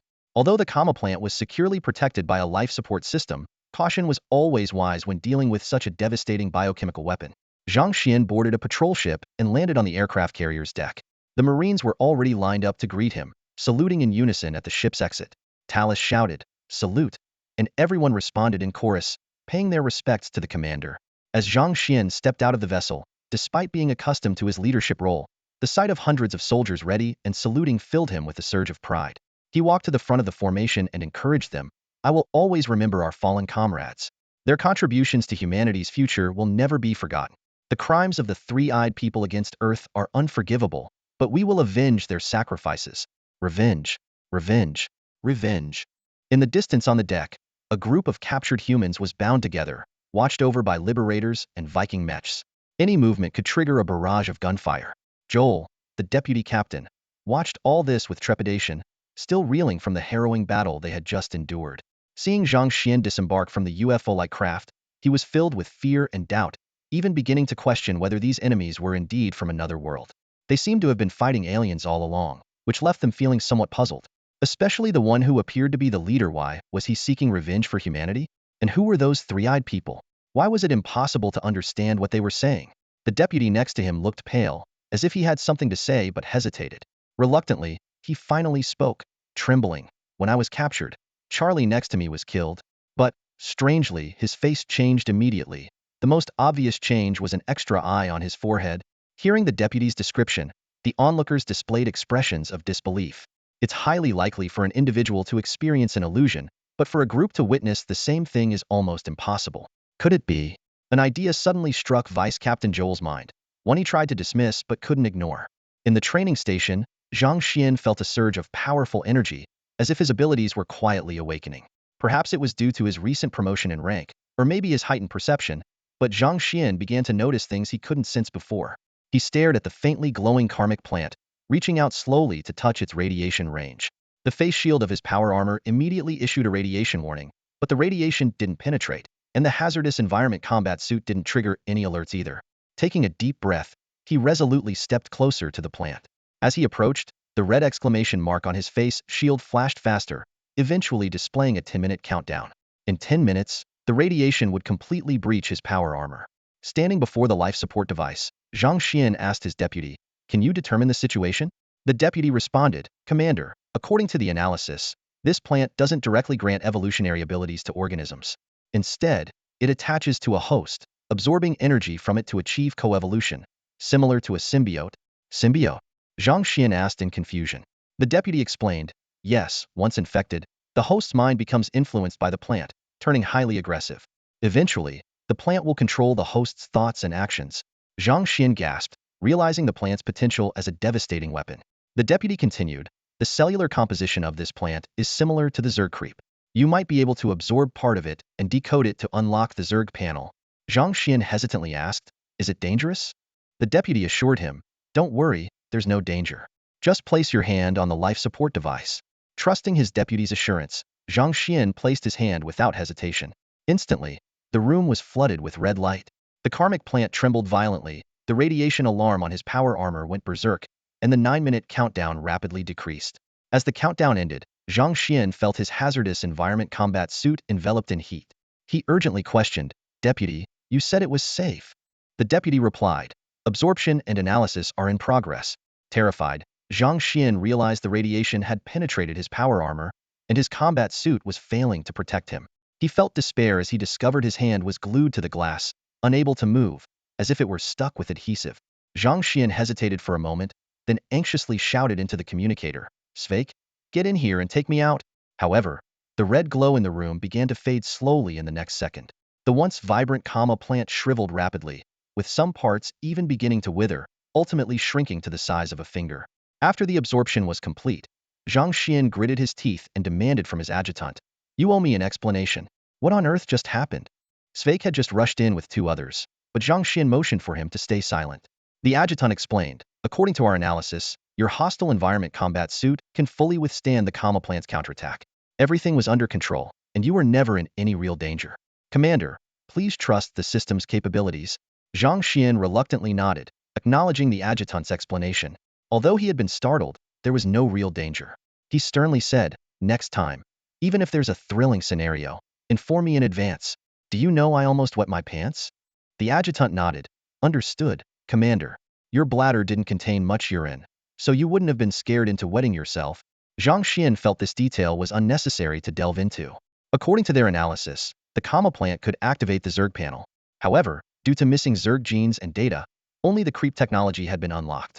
Consuming crystal minerals could warp and creep tumors, each capable of generating a kilometer radius creep. When Zerg structures are nearby, the creep receives nutrient feedback, expanding its coverage. Zhang Xuan pondered for a moment and asked, "What does the creep do?"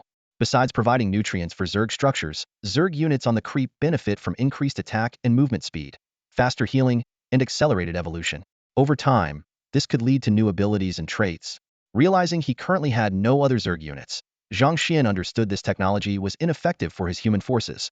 He said, somewhat frustrated, "It seems this technology isn't very useful to me right now." The adjutant reassured him, however, there might be similar technology in the Blue Star breeding stations. If we can acquire the relevant organisms or plants, it could unlock more Zerg units. Zhang Xuan sighed, realizing that unlocking more Zerg units wouldn't be straightforward and would require significant effort. He decided to expedite the plan to attack the breeding stations. Upon returning, he would build a Hercules ship and make James B. Squad the rapid response team. Fortunately, the system had retained some comma plants, so the lunar bomb plan wasn't entirely scrapped. Now, he needed to prepare for the upcoming air battle, despite not yet receiving any intelligence on the three-eyed people. Despite the protagonist's many efforts, the lunar base seemed oblivious to them. However, an uneasy feeling lingered in the protagonist's heart. Perhaps the enemy's spaceship had already approached quietly and was about to descend upon the lunar base. The protagonist began to feel waves of anxiety and tension, realizing that swift action was necessary to protect the base from an impending attack. Even though the pressure was immense, the protagonist's heart was filled with courage and determination. They vowed to defend the lunar base and safeguard that piece of territory belonging to humanity.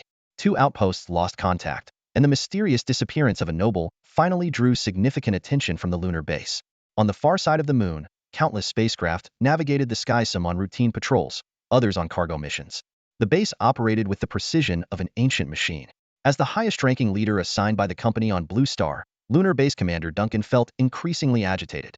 As a planet-level 90-year powerhouse on the verge of completing his third genetic fusion, he detested unpredictability and trouble.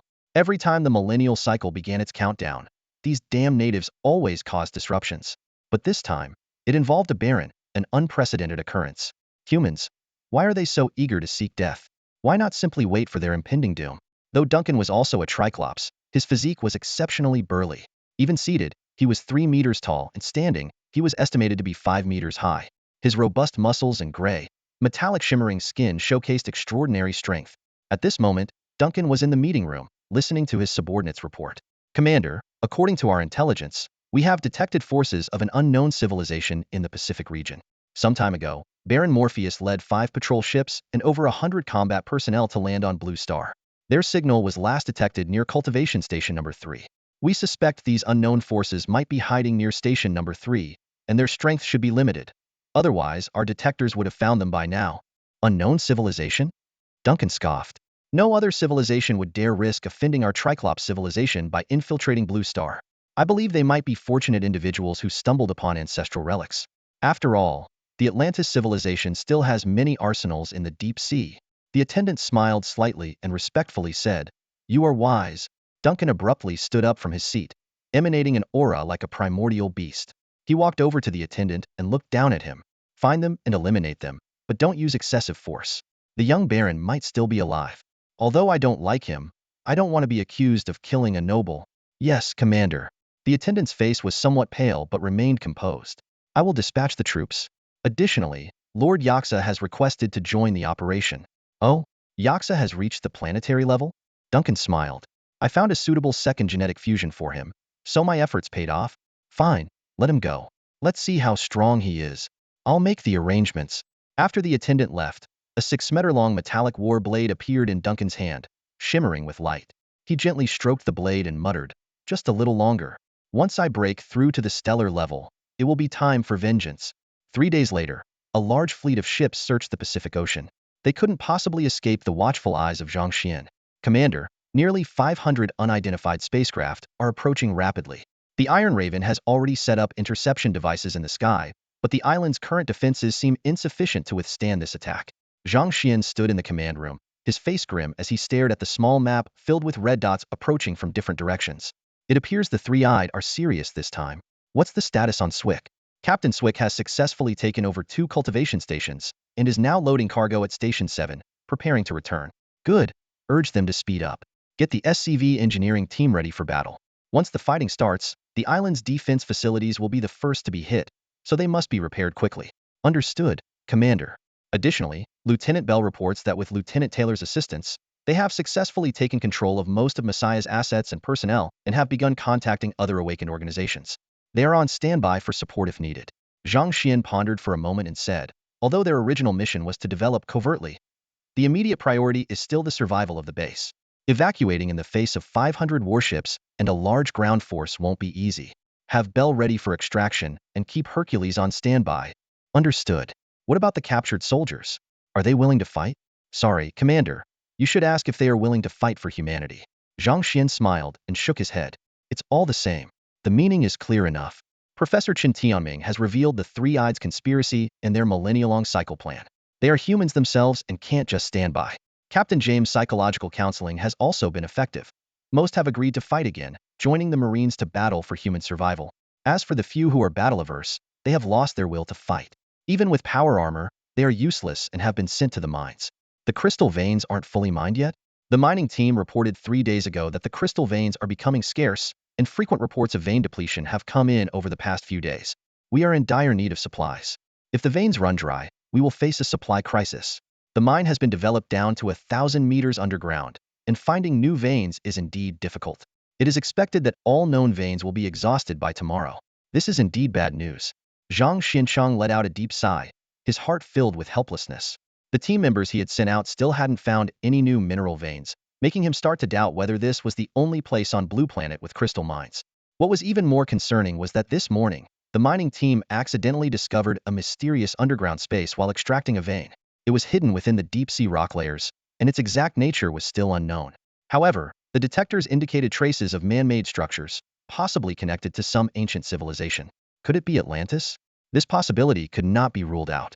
The shadow of war loomed over the underground base, casting a pall of unease among the people.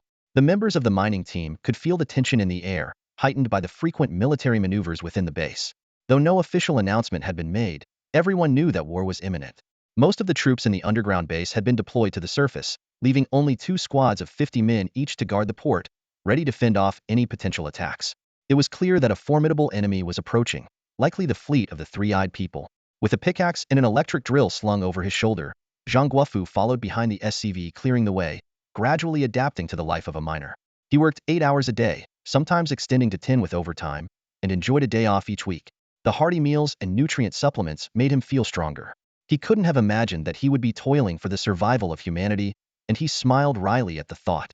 10 years ago, he had strayed into a life of crime and had long since stopped contemplating the fate of the human race. But recent experiences had made him realize that humanity was facing a dire crisis, and their only hope might lie in this battle. He looked back at the group of miners behind him. Dozens of new recruits had joined yesterday, all dressed in camouflage, indicating they were likely ex-military. Although he didn't know why they chose mining over the battlefield, as their team leader, Zhang Guofu had given a motivational speech the previous night, though it seemed to have had little effect. What's up, Guofu? Still worried about the war? Li Han walked over, dressed in elite miner gear. His once gloomy and despairing demeanor had been replaced with an enthusiastic work ethic. A bit, Zhang Guofu replied, shaking his head. Since Xiao Yu and the others applied to work in the medical department, I rarely see them. I wonder how they're doing. Once the war breaks out, there will definitely be casualties. You're worried about them?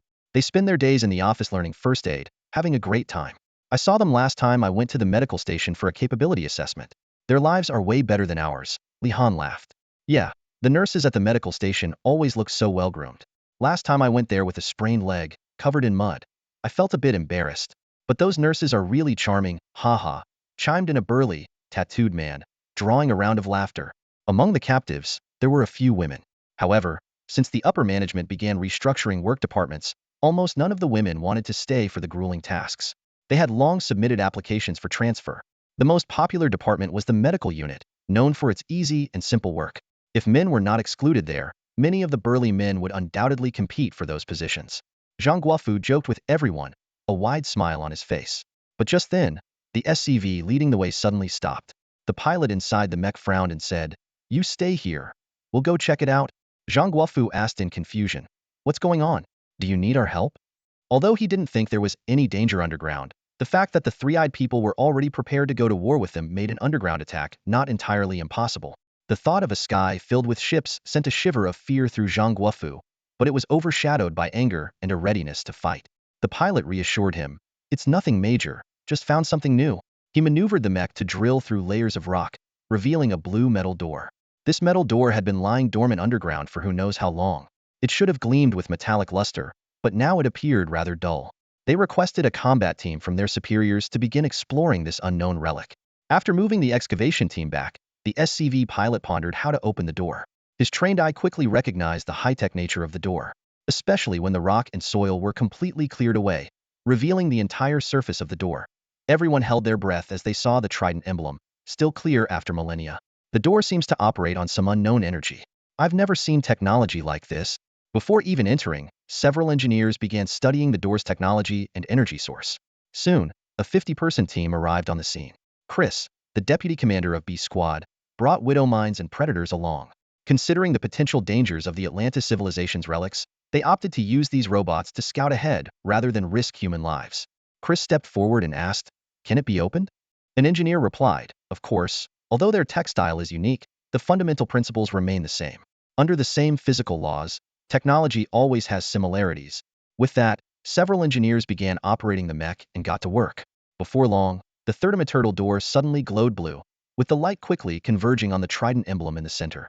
The entire trident seemed to come alive, slowly rotating. With a loud rumble, the door began to rise. As the door opened, the interior lit up, indicating that some energy remained in the relic even after thousands of years. Several predators and widow mines quickly dashed inside. Soon, a message confirming safety was received. Chris led his team into the relic. The entire place was enormous, at least the size of a small island. And there was only one thing inside. Alert! When Chris saw those things, he instinctively shouted. The soldiers immediately took positions on either side of the door, raising their guns in readiness. What unfolded before their eyes was a perfectly aligned phalanx. In the center of the formation stood a row of imposing kinetic mechs. A sense of caution rose within Chris as he keenly felt the impending tension. The rise of every civilization is as dazzling as fireworks, just like the magnificent scene of the ancient ruins before Zhang Xuan.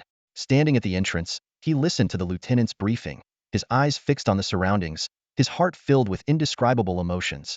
Although this ruin is just a fragment of history, it is enough to give him a glimpse of the splendor of the Atlantis civilization from 10,000 years ago. Previously, Atlantis was merely a concept from myth and historical fiction to him. People said the Atlanteans were inhabitants of the ocean, worshipping the sea god Poseidon, with the trident being one of the symbols of their civilization. Now, he began to believe that the original creators of the Atlantis concept might have witnessed the true grandeur of this civilization firsthand. Despite their advanced technology, the Atlantis civilization fell to the three-eyed people, making him wonder if the Atlanteans, 10,000 years ago, might have fought desperately against the invasion and destruction just as humanity does today. Stepping slowly into the hall, he gazed at the kinetic mechs standing in the center. These mechs, resembling humans, stood nearly 3 meters tall, their crystal armor on the chest now dull, indicating that the ruins had lost most of their energy. The lieutenant handed him a disc-shaped object, and Zhang Xuan took it, curiously asking, "What is this, Lieutenant?" "It's a recording device. Should I activate it?" "Yes, go ahead," he replied. Upon activation, a dim blue light emanated from the center of the disc, swiftly forming a blue holographic projection of a person clad in ancient armor. The projection's face was unremarkable, but the nose was slightly shriveled, and there were gill-like organs on the cheeks. Introducing himself, he said, "I am the Chief of Staff of the 7th Army of the Atlantis Empire. My name is unimportant. If you are seeing this image, I must have perished. After 37 years of extraterrestrial war, our civilization's flame has been extinguished. I left the last spark in this military base. Descendants, regardless of your race, we share a common identity as inhabitants of Blue Planet. The atrocities of the three-eyed people are unforgivable.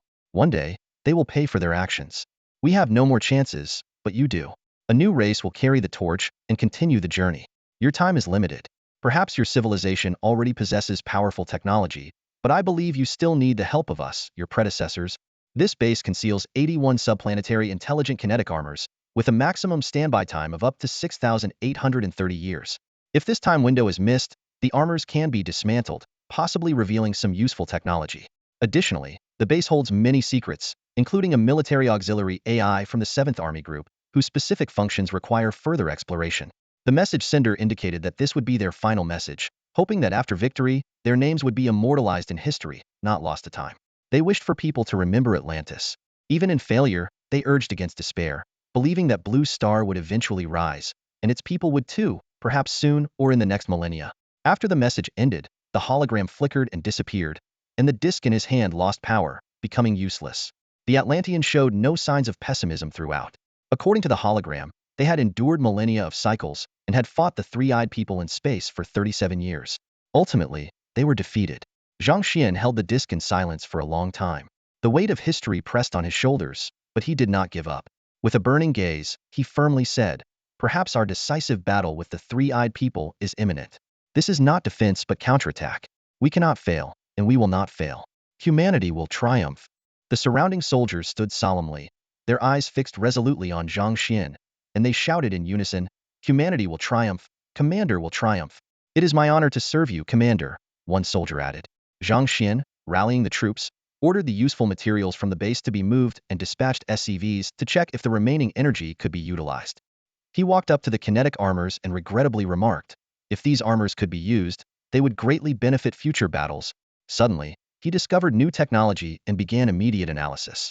The adjutant reminded him, "Commander, the design concept of these armors is similar to some units of the Protoss Purifier Legion.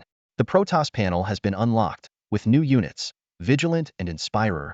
Zhang Xuan was overjoyed, realizing that a significant legacy had been uncovered. He instructed the adjutant, "Commence analysis immediately." These discoveries filled him with confidence for the battles ahead.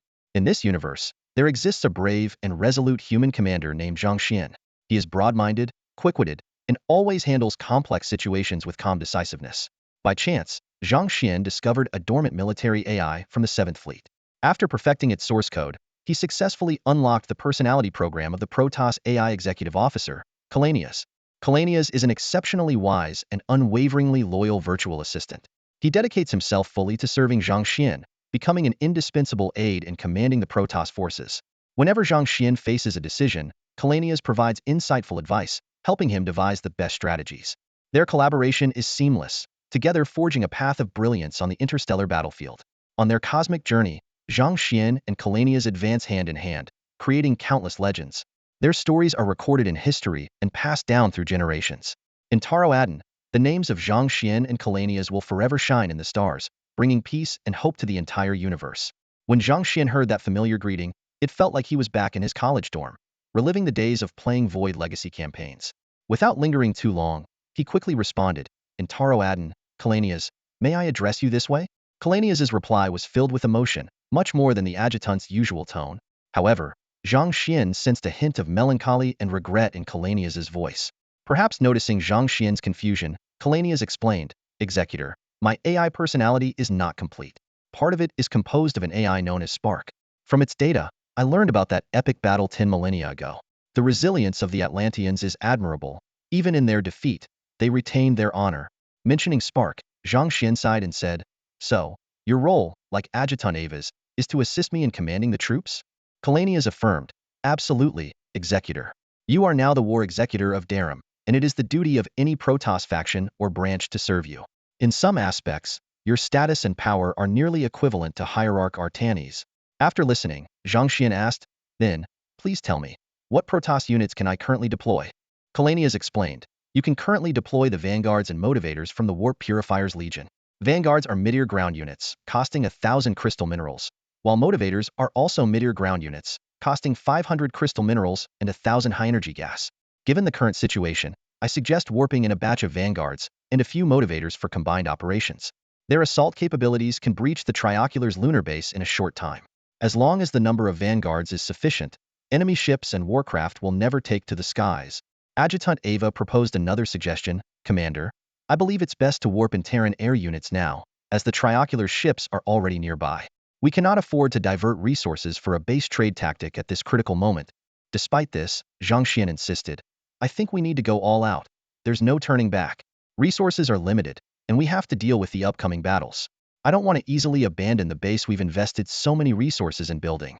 Therefore, I plan to warp in a few vanguards to fend off potential ground engagements, and I need some motivators as their time warp beam acceleration ability is very useful. Faced with the differing opinions of the two adjutants, Zhang Xuan decided to break the deadlock. All right, enough arguing. The Protoss forces are powerful, and I trust them. I choose to warp in a few vanguards and motivators to prepare for battle. Kalanias praised. Wise decision, Executor. You will be an outstanding leader. Ava quickly followed with her support. Commander, your resolve is unwavering. I will develop an appropriate strategic plan for you. The arrival of Kalanias caused the adjutant to feel a bit threatened, but his manner of speaking was indeed more pleasant than before. Zhang Xuan didn't comment much on this because, in reality, he quite enjoyed Kalanias' way of talking and found the adjutant's jealousy rather amusing. Thus, he decided to test out the sentinel first. When the warp light flashed, a towering robot appeared before Zhang Xuan. This sentinel stood over 2 meters tall, adorned in a lavish gold and silver Protoss armor. Its arms brandished 2 energy blades that glowed like fangs, and its body was surrounded by a flickering plasma shield. Although invisible, Zhang Xuan could clearly feel a sturdy energy barrier protecting the sentinel. Compared to the Tri-Eye's energy shield, the Protoss plasma shield not only offered stronger defense but also greater resilience. It could quickly recharge after disengaging from combat, boasting impressive endurance. More importantly, unlike the Tri-Eye's shield, which was nearly useless in close combat, the plasma shield maintained its defensive capabilities. The sentinel's electronic eyes gleamed with golden light, almost appearing vibrant, and it stood tall and proud as it spoke. Commander. Zhang Xuan was surprised to hear the voice and asked, Kalanias? Kalanias replied, Yes, Commander. I have downloaded my personality into this sentinel system. I will fight for you in physical form. Rest assured, I have undergone rigorous Templar training and amassed extensive combat experience, far surpassing that of an ordinary Templar. As he spoke, Kalanias demonstrated his energy blades, slicing through the air and leaving behind golden trails. Each sentinel possessed a reconstruction ability. As long as its primary components were not completely destroyed, it could fully restore itself in a very short time. However, this ability could only be used once every 2 minutes. If it suffered a fatal blow during the cooldown period, the unit would be permanently destroyed. Nonetheless, the Templar personality embedded within would never perish and could be reborn in a new host. Zhang Xuan was extremely pleased with the Sentinel, as this near-immortal reconstruction ability gave them extraordinary combat prowess in both offensive and defensive battles. A Sentinel that couldn't be killed twice within 2 minutes was an infinitely reviving berserker, a formidable force in any scenario. The only downside was their lack of anti-air capabilities. However, Zhang Xuan still had a concern. But if you are engaged in combat, who will command the other Protoss forces? Kalanias' voice echoed in Zhang Xuan's mind again. This sentinel only carries a copy of my personality. I can still provide you with advice and guidance during battle. Zhang Xuan nodded in understanding. Then there's no problem. For Zhang Xuan, the cost of the sentinels was not prohibitive. He had the means to establish a sentinel unit, though the numbers might not be vast. 20 warriors stood solemnly before Zhang Xuan, having been granted the title of Templar. At this moment, they were living, breathing Templars. Though their bodies were mechanical, their combat enthusiasm and power surpassed that of ordinary zealots. Zhang Xuan surveyed the surroundings with a serious expression and slowly began. In Taro Tassadar, Templars, I am your executor, Zhang Xuan. Although I am human, I am also a warrior. Alien invaders are threatening our homeland, seeking to annihilate our race and destroy our civilization. I cannot stand idly by, but my strength alone is insufficient. Human forces alone cannot counter the invaders. Therefore, I need your strength. Led by Kalanias, the 20 Templars responded in unison. We are ready to serve you, Executor. Kalanias stepped forward and said, Your will is our command. We will eliminate all obstacles. Please, give us your orders. Zhang Xuan nodded approvingly and said, The great battle is imminent. I have a formidable anti-air defense array. The enemy won't be foolish enough to charge directly into the missile defenses. They will certainly dispatch ground forces to land. When that happens, it will be up to you. It is an honor. Station 3 has always been one of our primary points of suspicion. After a patrol ship detected anomalies on the island, most of our ships have started to converge here. Lord Yakiza, we discovered an aircraft carrier near the island of Station 3. Scans indicate it belongs to Station 18. With the 2 stations adjacent, there must be an issue. Moreover, we found a human army on the island, though their numbers are not large. The Lionheart-class destroyer is one of the Tri-Eye civilization's defense warships, 300 meters in length, equipped with a main cannon and several secondary cannons. Typically, it operates in conjunction with numerous smaller fighter ships. As the highest-ranking officer in this operation, Yakiza's prowess was undoubtedly formidable. Standing on the bridge, Yakiza calmly asked, "Have we confirmed the location of Baron Morpheus?" "I'm sorry. We've searched the Pacific for 3 days but haven't found any life signals from Baron Morpheus. He might." The reporting officer looked troubled. Yakiza sneered and shook his head. "I've met that Morpheus a few times before. He was a wastrel, so dying an untimely death isn't surprising. But I didn't expect him to die on our turf. The base commander might be in trouble. Prepare to land. Let's see what those humans are capable of. It's been 30 years. I wonder if any new class awakeners have emerged." The officer hesitantly said. The base commander suspects they might have obtained some legacy from the Atlantis civilization. The best tactic would be a high-altitude barrage strike. Yakiza wasn't angry and replied, "Even if humans have inherited something from the civilization our ancestors destroyed, what trouble could they possibly cause? Are you doubting our combat capabilities? Or my decision-making?" The officer quickly denied it. Yakiza continued to order, "Prepare to land." "Yes, sir." "Forward." James stood at the edge of the shore, squinting as he gazed at the distant horizon, his face etched with worry. In his field of vision, the fleet of the three-eyed beings was gradually drawing closer. As he saw the colossal 300-meter-long battleship and the swarm of combat spacecraft, a wave of unease swept over him. He knew all too well that the forces under his command were about to face a formidable challenge. He hoped the commander was prepared. Otherwise, today would be a tough battle. Nervously, he issued the battle orders, instructing everyone to get into position and ensure the enemy did not get close. James took one last look at the approaching fleet before resolutely turning away and heading towards the command center of the barracks. As one of the commanders, he no longer needed to be on the front lines. He understood that the impact of a skilled commander far outweighed that of an ordinary soldier. Under his command, the island quickly cleared out, and all the Marines took their positions in the bunkers, ready for combat. 70-plus missile towers activated their automatic attack systems, missile bays pivoting to aim at the encroaching enemy fleet from all directions. From a bird's eye view, 500 ships split into 4 combat groups, closing in from the north, south, east, and west, with the northern pressure being particularly intense. The north had a Lionheart-class destroyer, and the number of ships there was significantly higher. Everyone held their breath, waiting for the enemy fleet to enter the missile tower's range. However, to their surprise, the ships halted 30 kilometers away, not advancing further. James furrowed his brow, puzzled by their hesitation. A military officer stepped forward to report that the missile towers had observed the enemy dropping some strange projectiles into the sea. "Projectiles? Can you identify them?" James asked. "Not yet, but we'll soon find out their intentions," the officer replied. At that moment, Zhang Xuan and Chris entered the room. Zhang Xuan, walking briskly, said, "If the enemy comes, we will block them. If the water rises, we will build a dam. No need to worry too much." In the command room, all the officers saluted in unison. Zhang Xuan took his seat at the head of the table, signaling the others to sit, and inquired whether Svik had returned. An officer stood up and replied, "Sir, Svik has reported that they are ready and can return at any moment, but they've noticed the enemy fleet surrounding us, so they're on standby." Considering the massive size of the Hercules, jumping in could easily make them a target. Zhang Xuan pondered for a moment before saying, "Have them head to Bell's position first and be ready to support us as needed." The officers responded affirmatively.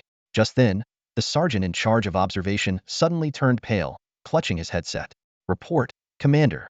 We've received word from the front lines that the sea surface temperature is dropping rapidly, and a large ice sheet is forming beneath the enemy warships, spreading quickly towards us." Ice? Everyone present was visibly shocked. They actually planned to engage in ground combat? This decision was utterly baffling. Such a foolish tactic despite having a massive fleet capable of air bombardment. They chose to forego that advantage and opt for ground warfare, essentially digging their own grave. However, this means we skip the aerial combat phase and can't deplete their warships first. Once ground forces clash, if the enemy deploys their air power, our troops will face a severe threat. The officers had mixed feelings, some optimistic, some worried, but most remained hopeful. After all, our air combat capabilities are relatively lacking right now. While it's beneficial to wear down the enemy fleet in advance, avoiding combat altogether would be even better. After careful consideration, James decided to address the current situation. He suggested, "Commander, if we're preparing for ground combat, we should use the strongholds to our advantage for defense and ambush. We shouldn't act rashly. It's best to weaken the enemy forces first, then consider a counterattack." You have a point," Zhang Xuan agreed, a cold glint in his eye. "If they want to play games with us, let's make them pay. I'd like to see how many lives they can afford to lose." In terms of assault, humanity might not be the strongest in the interstellar war, but in defense, Even the Protoss couldn't claim superiority over humans. As the combat orders were issued, the gathered raiders and other ground units quickly took their positions. Carmel's SCV engineering team also sprang into action, spreading out across critical locations on the island, ready for repairs at a moment's notice. Soon, the sea around the island, spanning hundreds of kilometers, was frozen. Although it was unclear what the enemy had deployed into the sea, the power of this strategic weapon was evident. It might have even been what affected the Atlanteans millennia ago. Ships landed on the ice, and squads of heavily armed, three-eyed soldiers disembarked. Unlike Morpheus's previous tactics, this three-eyed ground force included not only regular soldiers but also towering, ferocious biomodified creatures, emitting earth-shaking roars. These modified creatures were fully armed, clad in steel armor, with some wielding heavy weapons. Clearly, this was the proper way to utilize biomodified troops. Seeing these creatures, a hint of excitement flashed in Zhang Xuan's eyes. This was a fortune delivered right to their doorstep. Previously worried about resource reserves, Zhang Xuan's concerns vanished at the sight of these biomodified troops. Their numbers were considerable, roughly estimated to be at least 1,000. This was a massive windfall, not to mention the three-eyed soldiers themselves carried small amounts of crystal minerals. While depleting the enemy's forces, they also gained mobile resource packs. Without hesitation, Zhang Xuan waved his hand, using the remaining 20,000 crystal minerals to purchase resources, leaving only 3,000 to 5,000 for ammunition reserves. As blue lights illuminated the island in waves, 300 Marines and 50 Predator robots appeared. This brought the total forces on the island to over 1,000. Although the three-eyed beings had a larger army, it was important to remember that they were the attackers. Zhang Xuan's soldiers only needed to wait in their bunkers until the enemy entered their firing range. Historically, no attacking force has ever won a siege without having several times the manpower and firepower of the defenders. This situation was awe-inspiring. Stepping off the warship and onto the icy surface, Yaksa gazed at the distant island. He now grasped the nature of this ground battle. A siege? Very well, let's see how it goes. The three-eyed army feared no war. All units, prepare to advance. The well-organized troops quickly dispersed into squads, advancing towards the island from 4 directions, encircling it rapidly.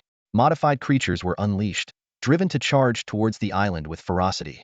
When an energy cannon fired from a giant bear's back, striking the ice 10 kilometers away, the war was imminent. Open fire! From kilometers away, Marines in the frontline bunkers pulled their triggers. The range and speed of the electromagnetic guns were astounding, covering kilometers in an instant. A wolf-like modified creature charged into the killing zone, only to have its armor shredded and fall within 2 seconds. Punisher grenades launched from the island arced through the air, landing amidst the charging beasts, taking down several modified creatures. But these beasts had no fear. The death of their comrades only fueled their ferocity. A violet laser cannon blasted a hole in a bunker, instantly killing a Marine and shattering their powered armor. Kill! The death of their comrades spurred the soldiers into action. Some Marines abandoned their shattered bunkers and engaged in close combat. The three-eyed troops following the beasts joined the fray, turning the battlefield into a chaotic clash where lives were lost every second, but resistance never waned. In the command room, officers stood from their seats, saluted Zhang Xuan, and resolutely picked up their weapons to join the fight. Zhang Xuan did not stop them, knowing that no one could remain uninvolved in this war. As the sergeants left, the lieutenants followed, and after them, the captains would go next. Commander. Chris was the last to stand, saluting Zhang Xuan and James. Please wait here and await our victorious return. With that, he also left the command room. James watched Chris's departing figure with a complex expression but said nothing. Some of them might never return. Zhang Xuan rose and walked to the window, watching as the officers outside began to take command of the newly arrived troops, leading them into various battlefronts. This was a soldier's duty and destiny. James suddenly grabbed the gun beside him, carefully checked the ammunition, and then stood up. He couldn't just sit by and watch his men fall one by one. A wave of indescribable pain surging through his heart. Zhang Xuan did not turn around. He merely smiled and said, "Fate, are you going too?" "Commander, I can also lead on the battlefield," James replied. Shaking his head, Zhang Xuan said, "You don't need to worry about commanding anymore. Now, aside from logistics and troop movements, we don't need any tactics. What comes next will be a fierce and deadly fight. Remember, the brave will prevail when paths cross." James saluted Zhang Xian's back and resolutely walked out of the command room. "Come back alive," he whispered. The command room was left with only Zhang Xuan. James's heart was filled with determination and worry, but he knew that as a commander, he had to press on, no matter what challenges lay ahead. A stern voice suddenly rang in Cage's ear. He cautiously opened his eyes to find a tall figure standing before him, extending a hand to help him up. Amidst the wails of his comrades, he could hear the rapid gunfire and deafening explosions. The northern battlefield was far from being as safe as it seemed on the surface. Even though powered armor and energy shields appeared invincible in peacetime, they seemed fragile and helpless in war. Right in front of Cage, by the edge of a crater about 7 or 8 meters wide, lay his comrade, with his lower body nowhere to be seen. Perhaps it had been blown into the trees. Despite this, his comrade was still writhing in agony, looking at Cage with eyes full of despair, unable to utter a word. The tall figure picked up Cage's gun and tossed it to him, then pulled him up from the ground. Cage instinctively gripped his weapon, staring blankly at the hellish battlefield before him. Half a year ago, he was just an ordinary Navy soldier, assigned to a carrier strike group for guard duty. Suddenly, a group of people attacked them, claiming that their superiors were all aliens and demanding they take up arms to drive the aliens off Blue Star. He had only wanted to be a regular soldier, earn some money, and had no interest in war. Alien conspiracies and the fate of humanity didn't matter to him. He just wanted to survive, day by day. He wore powered armor mainly because his instructor told him that after 3 years of service, he could choose to stay or go home. Although the retirement pay was substantial, the instructor seemed to have forgotten to mention the brutal reality of the battlefield. "Snap out of it, Private," the sergeant in front of him shouted. Cage didn't know the sergeant's name, but knew he had to follow orders. So, he raised his gun and fired at the approaching enemies, even though his aim was not great. The sergeant punched the shield device on Cage's waist, activating the shield he had forgotten to turn on. The sergeant laughed and said, "First time in battle, huh?" Cage's voice trembled, but the safety of the shield gradually calmed him. The sergeant continued, "My first time was even more dangerous. We should be thankful those three-eyed ships aren't hovering above us." The sergeant led Cage to regroup a dozen heavily wounded soldiers, quickly reassembling them into a makeshift defense line, forming a hodgepodge blocking squad. Most of the team were seasoned Marines, with a few inexperienced regular soldiers. On the battlefield, mentality is crucial. Once you've faced a more ferocious enemy, the present challenges seem less daunting. The sergeant pierced through a three-eyed alien's shield, hitting its head and leaving bloodstains before swiftly ducking down to reload. Cage took over the fire, instinctively asking, "Sir, have you ever seen anything more spectacular?" "Of course," the sergeant chuckled. "I once fought in a battle against the Thunder Beasts with the main forces. You might not know what a Thunder Beast is. Imagine a massive, ferocious creature weighing thousands of tons, nearly 100 meters tall, and more terrifying than a charging rhino. Though I kept my distance, that was a real spectacle. This here is nothing in comparison." Though Cage couldn't quite picture a creature nearly 100 meters tall, he believed the sergeant and nodded in understanding. Unfortunately, they couldn't call for air support, making the situation even more challenging. Despite holding advantageous terrain, they faced significant resistance in both numbers and equipment. As the two conversed, a rhythmic thudding sound came from afar, growing closer, as if a massive object was leaping and landing. A Marine noticed a shadow rapidly approaching them. "We've got a big one coming in." The sergeant gripped his weapon tightly and called for support without hesitation. "We have an unknown high-energy life form approaching. We need immediate heavy fire support. Send in the Marauders or Widowmakers." Mid-sentence, a shadow descended from the sky. Boom! A massive electric shockwave instantly destroyed their makeshift position. Two soldiers were thrown back several meters, shields pierced, barely clinging to life. Facing Axe's cruel smile, his three-metertal armored frame wielding a massive war hammer, the shockwave had come from that hammer. Counterattack! The sergeant fired first, and the remaining soldiers who could still fight opened fire on Axe. However, Axe's armor far surpassed that of ordinary enemies. Electromagnetic bullets only left scratches on its surface, causing no substantial damage. "Die!" Axe roared, swinging the war hammer in a wide arc. A bolt of electricity swept across a dozen meters, cutting down all standing soldiers. The sergeant, thanks to his superior reflexes, narrowly avoided the lethal strike. Cage charged towards Yaksa, paying no heed to the casualties among his comrades. His eyes were resolute, and the bayonet in his hand gleamed as if it could pierce through any obstacle in his way. This close-quarters combat seemed brave, but in reality, it was a reckless move, bordering on a death wish. Meanwhile, a sergeant lying nearby, unable to stand, had narrowly escaped death and witnessed everything around him. This sergeant, an unnamed hero, had a live grenade with the pin pulled hanging from the exhaust of his cold fusion reactor backpack. A wave of intense fear and anxiety surged through Cage's heart. He instinctively wanted to shout a warning, but almost simultaneously, a deafening explosion shattered the sky, and the entire battlefield erupted in chaos and confusion. Is someone really willing to blow up the reactor to take down Yakiza with him? Truly, a warrior to be admired. As the smoke from the explosion gradually cleared, Yakiza stood at the center of the blast, his armor showing cracks and his face marked with a few scars. Yet, such an explosion was hardly enough to seriously injure a newly ascended planetary-level warrior. even if he was just at the beginning of that stage. He bent down and picked up a small fragment of a metal nameplate, faintly displaying a series of numbers, marking it as a sergeant's unit insignia and number. Yakiza felt deep respect for those warriors who, knowing they faced certain death, still chose to sacrifice themselves without hesitation. He decided to take this fragment back to display in his office, just like the dozens before it. However, the silence was abruptly shattered by a voice. "Put that down." Kage stood up, gritting his teeth, tightly gripping his gun and aiming at Yakiza's head, breathing heavily. His mind was consumed by a single thought: revenge. Yakiza sneered, seeing through Kage's fear and weakness. He took a step forward, causing Kage to stumble back a few steps, almost falling. Despite this, Kage held onto his gun tightly, feeling it was the only thing that gave him a sense of security. Yakiza glanced around and noticed many humans beginning to surround him. He didn't want to waste time on such an unworthy opponent. He realized that the tallest and largest building on the island must be the human command center. Destroying it would end the war. He picked up a heavy hammer and swung it at Kage. Though it seemed like a casual strike, it was enough to easily take down any marine. At that moment, a golden figure swiftly rushed in. "Glory guides me!" A shout rang out, and two blades clashed with the heavy hammer. Clang! The impact forced Yakiza back a few steps. Standing in front of Kage was a figure in gold-and-silver armor, nearly as tall as Yakiza. The mechanical eyes glowed with a fierce battle spirit. A thrill of excitement surged in Yakiza's heart, and a cruel smile spread across his face. An interplanetary-level mech? This will be more challenging than those humans. But the next moment, his smile froze. One after another, identical interplanetary-level mechs joined the battle, quickly pushing back the three-eyed army that had advanced to the coast.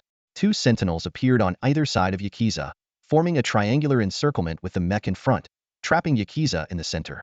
The battle intensified. A joke? This is a fierce battlefield. Who has time for a lone cowboy showdown? Unite and face the enemy together. Kalanias roared and charged forward, reaching Yaksa in less than a second. His speed was so incredible that Yaksa could only see a blur. The charge, a unique combat skill of the Templar, allowed Kalanias to reach his enemy at maximum speed and inflict single-target damage. It was this skill that had just blocked Yaksa's attack. Kalanias' psionic blade sliced through Yaksa's chest as easily as a hot knife through butter, leaving two neat wounds. Feeling the pain, Yaksa swung his giant hammer like a windmill. However, for the experienced Kalanias, this attack was no threat. In the next moment, two other sentinels rushed in. They took Yaksa's hits, adding 4 more wounds to their bodies. Yaksa's hammer struck their plasma shields and was deflected, consuming significant shield energy but failing to break through the seemingly fragile barrier. One sentinel charged forward, using his psionic blades to lock Yaksa's hammer in place. In an unknown fight, Yaksa might have broken free in 2 seconds, but now it was 3 against 1. With his weapon pinned, another sentinel drove his psionic blade into Yaksa's chest. Despite the resilience of the Treed, such damage was severe. The sentinel then spun around, lifting Yaksa and slamming him into the ground. Kalanias, who had been ready, leaped several meters high, his blade shining as he brought it down for the final blow. Crack! A massive head rolled away, stopping just beside Kaiga. Mission accomplished, all sentinels, attack at full force. After issuing the command, Kalanias walked over to Kaiga, picked up Yaksa's head, glanced at it, and tossed it aside. "Soldier, if you want revenge, get up," he said. Without waiting for a response, he vanished in a golden flash. Staring at the head on the ground, Kaiga quickly ran to Yaksa's body to search. He soon found a metal piece, carefully stowing it in his armor's storage compartment. Then he grabbed his gun and rushed to the battlefield. With the sentinel's arrival, the slight advantage the Treed had quickly vanished. As they retreated, they soon realized Yaksa had fallen. Without their highest commander, there was no need to stay and die. Those new planet-class mechs were terrifying in close combat, like meat grinders. Once they got close, survival was nearly impossible. Of course, a few who ventured deep into the Treed lines were destroyed by concentrated fire that broke their shields. But the Treeds soon discovered in horror that the mechs, shattered into pieces, rapidly reassembled at an unbelievable speed, even instantly restoring their shields. This was an unwinnable fight. The alert Treed officers began calling for fleet support. The spacecraft began to lift off, including the formidable Lionheart-class destroyer, which started up slowly. The air was thick with tension, as the outcome of the battle would soon be determined once the Air Force intervened. However, their confidence wavered when they glimpsed a strange ship emerging from a mysterious blue light behind them. This ship stirred the deepest fears and doubts within them. 10 minutes ago, just after the arrival of the Sentinels turned the tide of battle, Zhang Xuan issued the command for the Hercules to immediately warp around and launch a surprise attack from behind.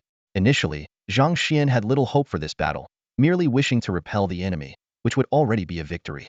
Before the Sentinels joined the fray, even a defensive stance was nearly breached, pushing their forces to the brink of the second and even third lines of defense.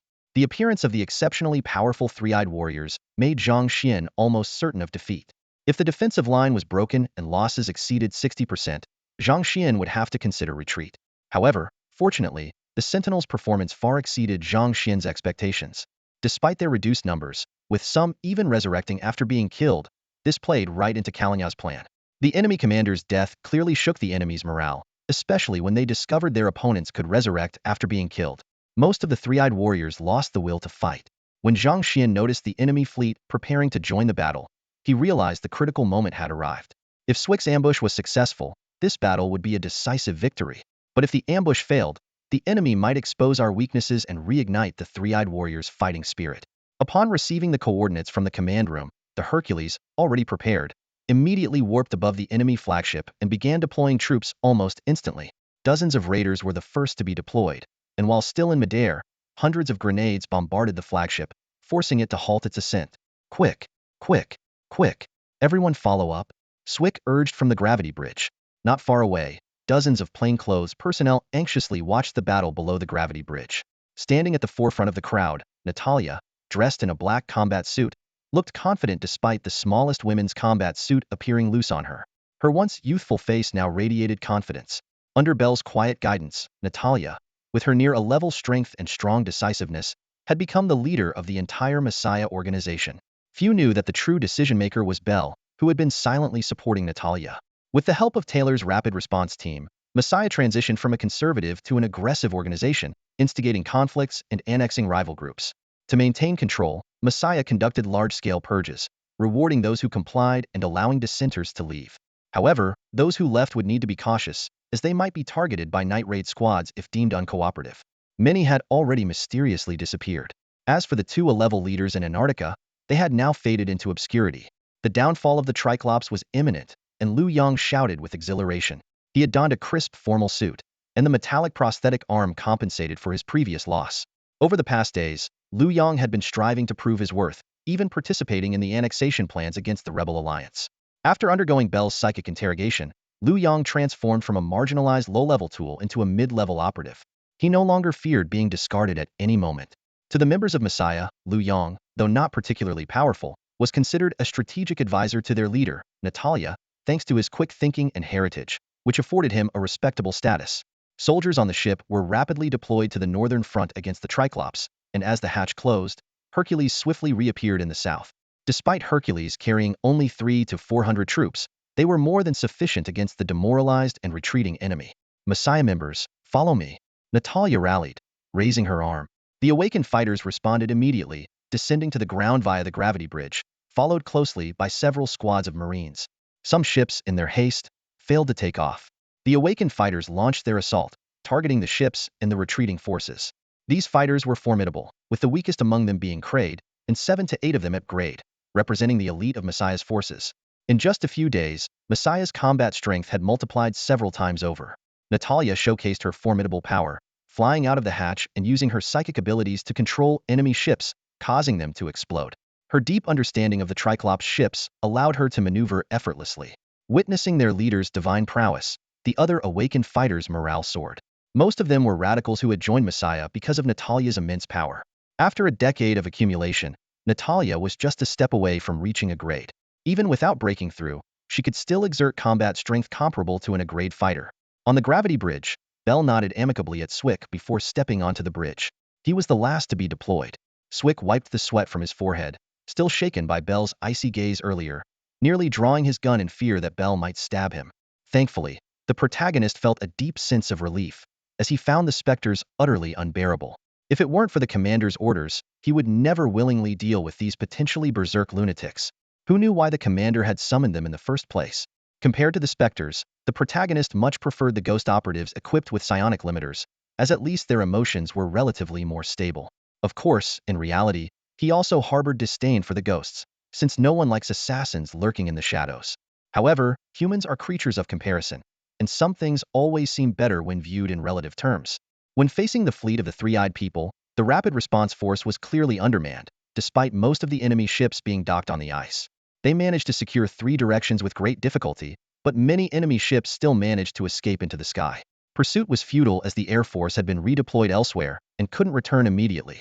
Even if they could come back at once, it would take at least 10 minutes, which was too late. The air fleet was too small, consisting of only 2 Viking planes, 2 Liberators, and 1 nearly combat ineffective Iron Crow.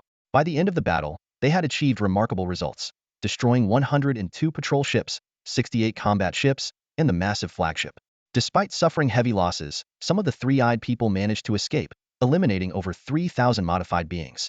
It was a glorious victory, but it came at the cost of hundreds of brave warriors' lives. The surviving soldiers began to count heads and handle the remains of their fallen comrades. Each time a casualty list was reported, the names and numbers disappearing from the communication list weighed heavily on everyone's hearts.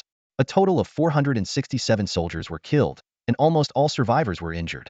This battle brought unprecedented losses, and no one considered it an easy victory, nor did anyone feel like celebrating.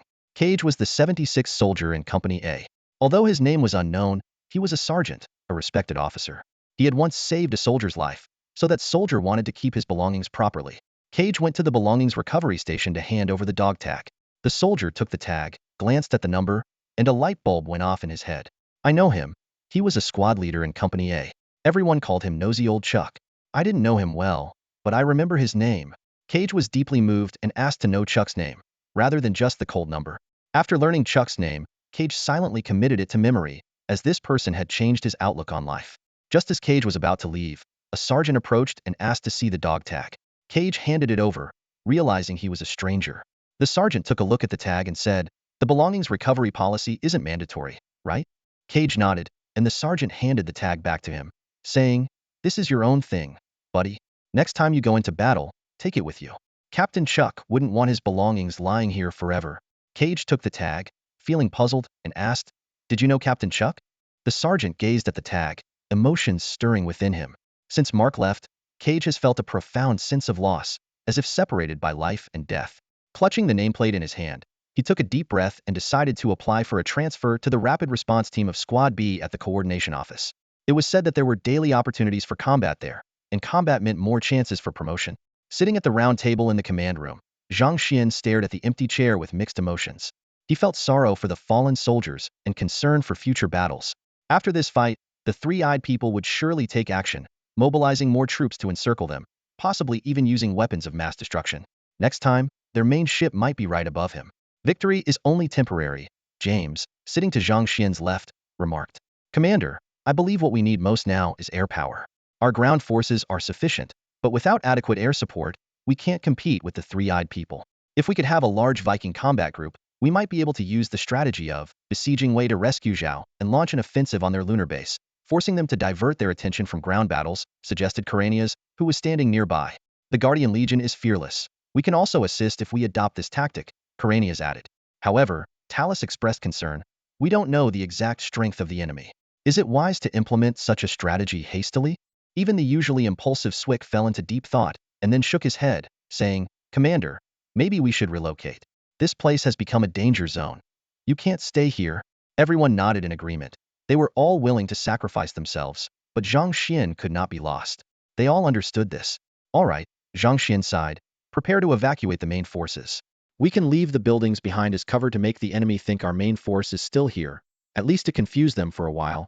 He continued, "But if we all leave together, we'll be too big a target. The three-eyed people have started global patrols, so I want you to move in smaller groups. Divide the troops into multiple squads, and I'll dispatch a few Hercules units for greater mobility and safety. Holding our ground won't work. We can emulate our predecessors and conduct guerrilla warfare. It's a viable tactic. It's a pity the Hercules units don't have independent attack capabilities. Otherwise, they could shuttle between Earth and the Moon for surprise attacks." Zhang Xian then asked, "Swick, what did you find at the cultivation station you captured? Where are the bodies?" "The findings from the cultivation station, along with the biomodified creatures we killed, have been transported to the underground base," Swick replied. "Good, bring those intact energy devices here too. Let's see what we've gained this time," Zhang Xian ordered. Despite many ships being destroyed or scrapped in the battle, as long as the energy storage units remained intact, they still had some salvage value. The process continued until nightfall, absorbing all the resources they had gathered. When Zhang Xian saw the final resource totals, he let out a long sigh of relief. his eyes gleaming with undisguised excitement. The numbers showed 96,500 units of crystal minerals and 148,850 units of high-energy gas. The modified organisms provided a moderate amount of crystal minerals and a small amount of high-energy gas, while the ships contributed a large amount of high-energy gas. This was the first time the high-energy gas reserves had surpassed the crystal minerals. With this wealth, even if they didn't build a new base, assembling a fleet would be more than feasible. Commander, the underground base has been sorted out. All production lines and materials have been transported to the port, ready to set sail at any time. Chris, standing nearby in brand new power armor, had recovered quickly from battlefield injuries after treatment. In less than half a day, Chris had insisted on participating in the work. Reluctantly, James assigned him to transport materials from the underground base. If a move was to happen, the entire underground base needed to be thoroughly cleared out, as these resources were vital for Zhang Xuan's future plans and couldn't be left behind. Zhang Xuan asked, "What about Professor Chen Tianming and the others?" "They've been moved to the surface. Although their experiments were interrupted, they've organized all their data and can quickly resume work in a new lab." The thought of the new lab made Zhang Xuan feel a bit uneasy. Blue Star was no longer safe, and he planned to acquire several Hercules-class ships and lead his troops into space. Mobility was crucial in guerrilla warfare.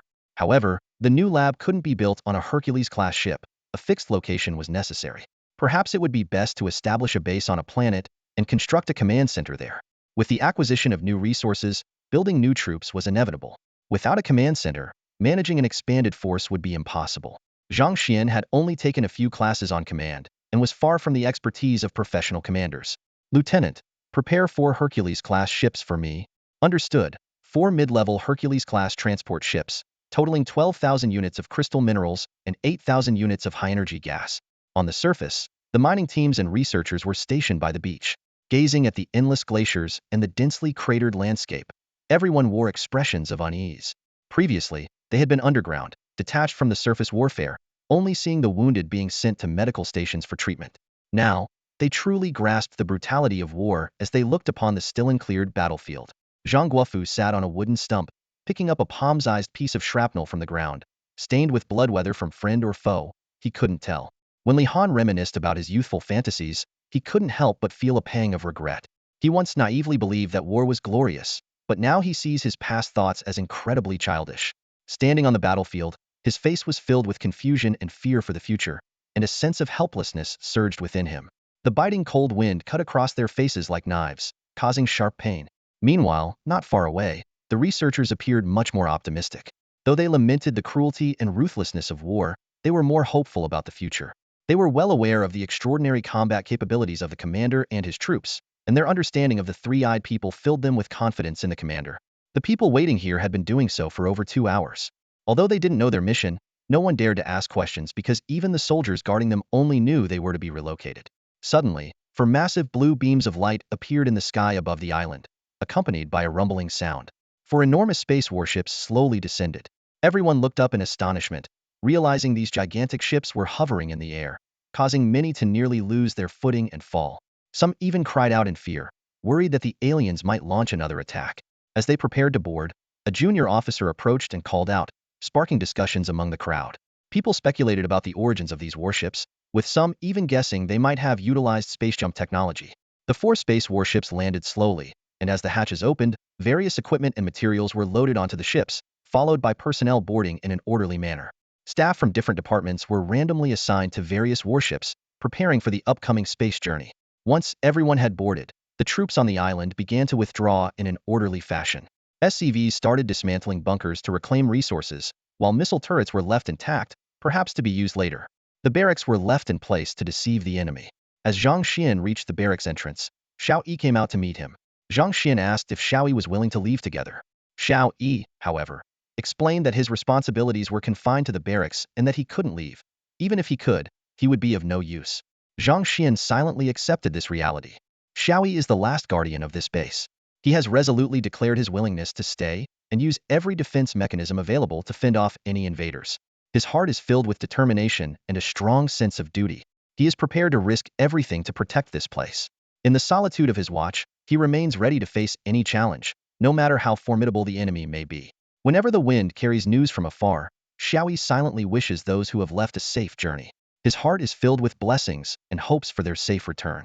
Despite the loneliness and isolation, Xiao Yi steadfastly waits here, longing for their return. In this desolate place, Xiaoyi is the only presence. His steadfastness and courage reveal the strength and bravery deep within him.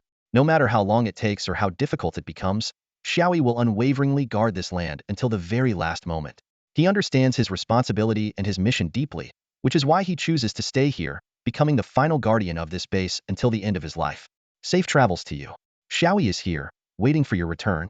No matter when, he will be here, standing guard, until you set foot on this land once again. Parting always brings a sense of melancholy. Although the time spent on this land wasn't long, witnessing the base being updated and built according to his plans felt like watching his own child grow up, stirring a mix of emotions within him.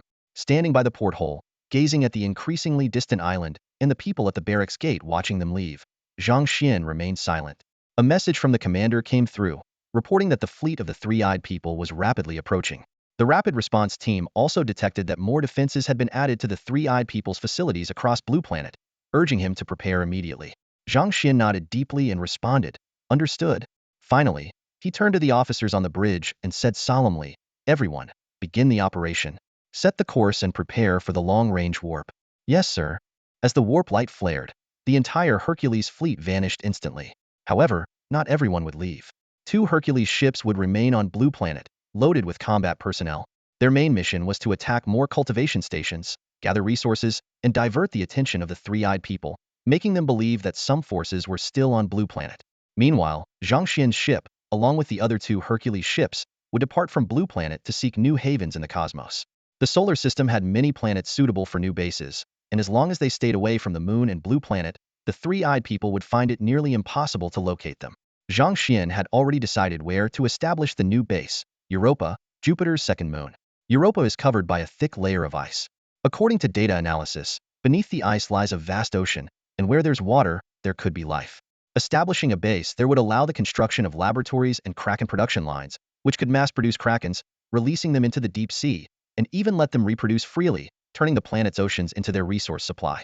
To ensure the base's concealment, Zhang Xian planned to build the command center in the deep sea, making it mobile like the city of Atlantis. Unless the three-eyed people lifted the entire ice layer of Europa, they wouldn't be able to find them. Additionally, they could search for crystal or veins in Jupiter's seabed. Frankly, the first warp experience was unpleasant. To cope with this new sensation, Zhang Xian found a seat, buckled up, and braced for any adverse reactions. However, as the warp initiated, he still felt intense discomfort, as if his head was being violently shoved into a rapidly spinning washing machine, leaving him dizzy and nauseous. Through the porthole, he saw various lights flickering in the darkness outside. Although the process was brief, it felt like years to someone crossing the warp tunnel for the first time. With the ship vibrating and space warping around them, they finally arrived at their destination. The colossal Jupiter stood like a giant beast in the cosmos. As Zhang Xian gazed down from the Hercules, he felt a profound sense of insignificance and awe towards this massive planet. He murmured to himself, "So this is Jupiter."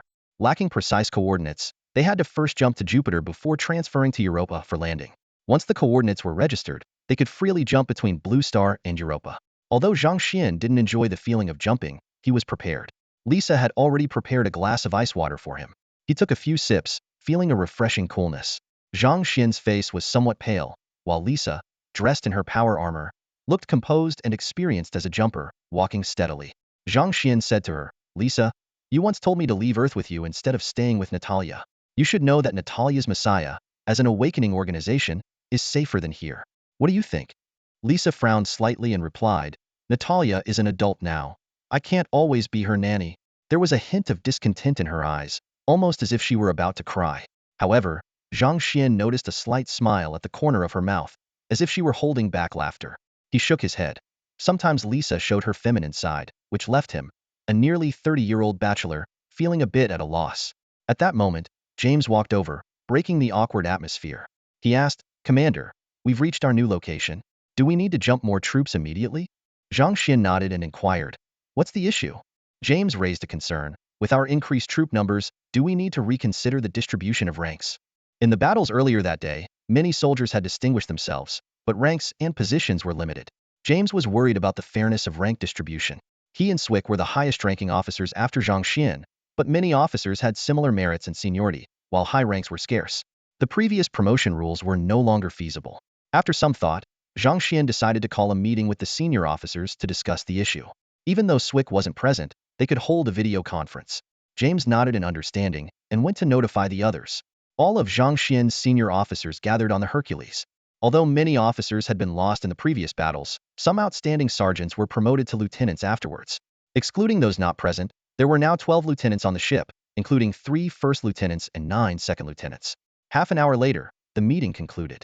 In this brief yet intense period, the protagonist discovers an important fact. Military rank and position need to be considered separately. Despite some soldiers having significant achievements, if their rank is relatively low, they can compensate for this shortfall through better positions. The protagonist deeply feels that sometimes, the importance of a position can even surpass that of rank. Regarding the specific classification of positions, the protagonist learns that once the new troops arrive, the entire army will undergo a reorganization. The previous squad and platoon structures will be abolished, replaced by a more formal and comprehensive military system. The protagonist is filled with anticipation for this change, believing that the new system will lead to more efficient operations and better execution within the army. At this moment of transformation, the protagonist is full of expectations and hopes, looking forward to new challenges and opportunities. On the desolate glaciers, the wind howled and lightning flashed, painting a picture reminiscent of a polar hell. The surface of Europa exuded an aura unfit for human life. As the spacecraft penetrated the thin atmosphere of Jupiter's moon and touched down, the screen displayed a number, 12.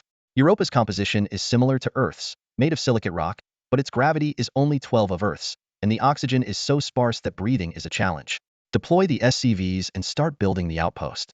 3 Hercules ships landed in the glacial valley, where the terrain was relatively flat with hardly any mountains. 20 SCVs quickly began construction. Although Zhang Xuan intended to build the command center 100 kilometers beneath the ice, the ground-level outposts were equally important as a buffer against potential attacks from the three-eyed men. These outposts primarily consisted of missile turrets, bunkers, and supply depots, with barracks and sensor towers built as needed. Not every outpost required them. According to the plan, 24 small outposts and 12 large outposts would be constructed on Europa's surface. The larger outposts would house more troops and even have barracks, allowing for resupply in case of an attack. The adjutant had informed Zhang Xuan that the barracks could also recruit personnel from the copperless sector, with the same cost and effectiveness. The main function of buildings like barracks, factories, and starports was to replenish forces and, secondly, to provide equipment and training. While their importance may not be evident now, in the future, when Zhang Xuan commands multiple planets or even star systems, these structures would prove crucial. Hours later, as the buildings sprang up, the large outpost was finally completed. Once the sensor tower was operational, the system's minimap expanded, covering all of Europa, though much of it remained shrouded in darkness, like unexplored regions in a game, with everything yet to be revealed. The sensor tower's primary function was to detect enemy movements beyond the map's visible range. Commander, the sensor tower has detected a significant number of unknown creatures beneath the ice in the deep sea. Most of them are massive, and their combat capabilities and habits are still unclear. It is recommended to dispatch troops for clearance. Despite having previously learned about Europa through videos, where many speculated about the possibility of life, it wasn't until now that the truth was confirmed, leaving Zhang Xuan in awe of nature's wonders. He wasn't particularly concerned about the unknown creatures. He dared to challenge the fleet of the three-eyed beings, so how could he fear a group of primitive creatures? In the face of advanced technology, any organic life form appears vulnerable and helpless. Although the adjutant also worried about safety issues. After all, this was an unknown planet, and no one could predict what dangers lurked beneath the ice. Perhaps a civilization like Atlantis was hidden in the deep sea. The fleet was defeated, and Yaxha died heroically. These bad news infuriated Commander Duncan. After a century of peace, why did such a disaster have to occur just as he was about to retire? Enraged, Duncan overturned the table and kicked the chair to pieces. The three-eyed officers around him were terrified, not daring to speak for fear of provoking his wrath. After venting his anger, Duncan coldly ordered the mobilization of all ships and combat personnel from the base to land on the Blue Star. There was no need to worry about the impact on human society. They were destined not to last long.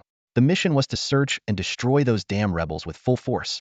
To Duncan and other three-eyed beings, Zhang Xuan and his team were rebels. Despite serving them for a long time, they turned against their masters at the end, which was intolerable. The lower-ranking three-eyed beings were even less significant. The death of a baron and a planetary-level expert meant that humanity was destined to be eradicated ahead of schedule. The company's notice stated that a natural elimination plan was about to be executed, and Duncan, as the main responsible party, would face severe punishment. Driven by a desire for revenge, Duncan was nearly insane. The Moon base fleet was unprecedentedly powerful, but its defenses were left vulnerable. Any invasion by other civilizations would bring disaster. Yet, no one spoke up at the moment, as they were equally enraged. As rulers for many years, None of them wished to see their subordinates turn against them. When it happened, they had to suppress it decisively. This was their only way to maintain their dignity, as they had done for thousands of years. On the Blue Star, as the fleet of the three-eyed beings brazenly hovered over human cities, everyone felt fear. Many countries fell into turmoil, and small nations even collapsed due to internal strife. Even large countries experienced social disorder, sometimes falling into states of war. The Awakened organization was manipulated, revealing the history of the three-eyed beings and the Awakened, leading to the rapid rise of a sect called the Savior Church.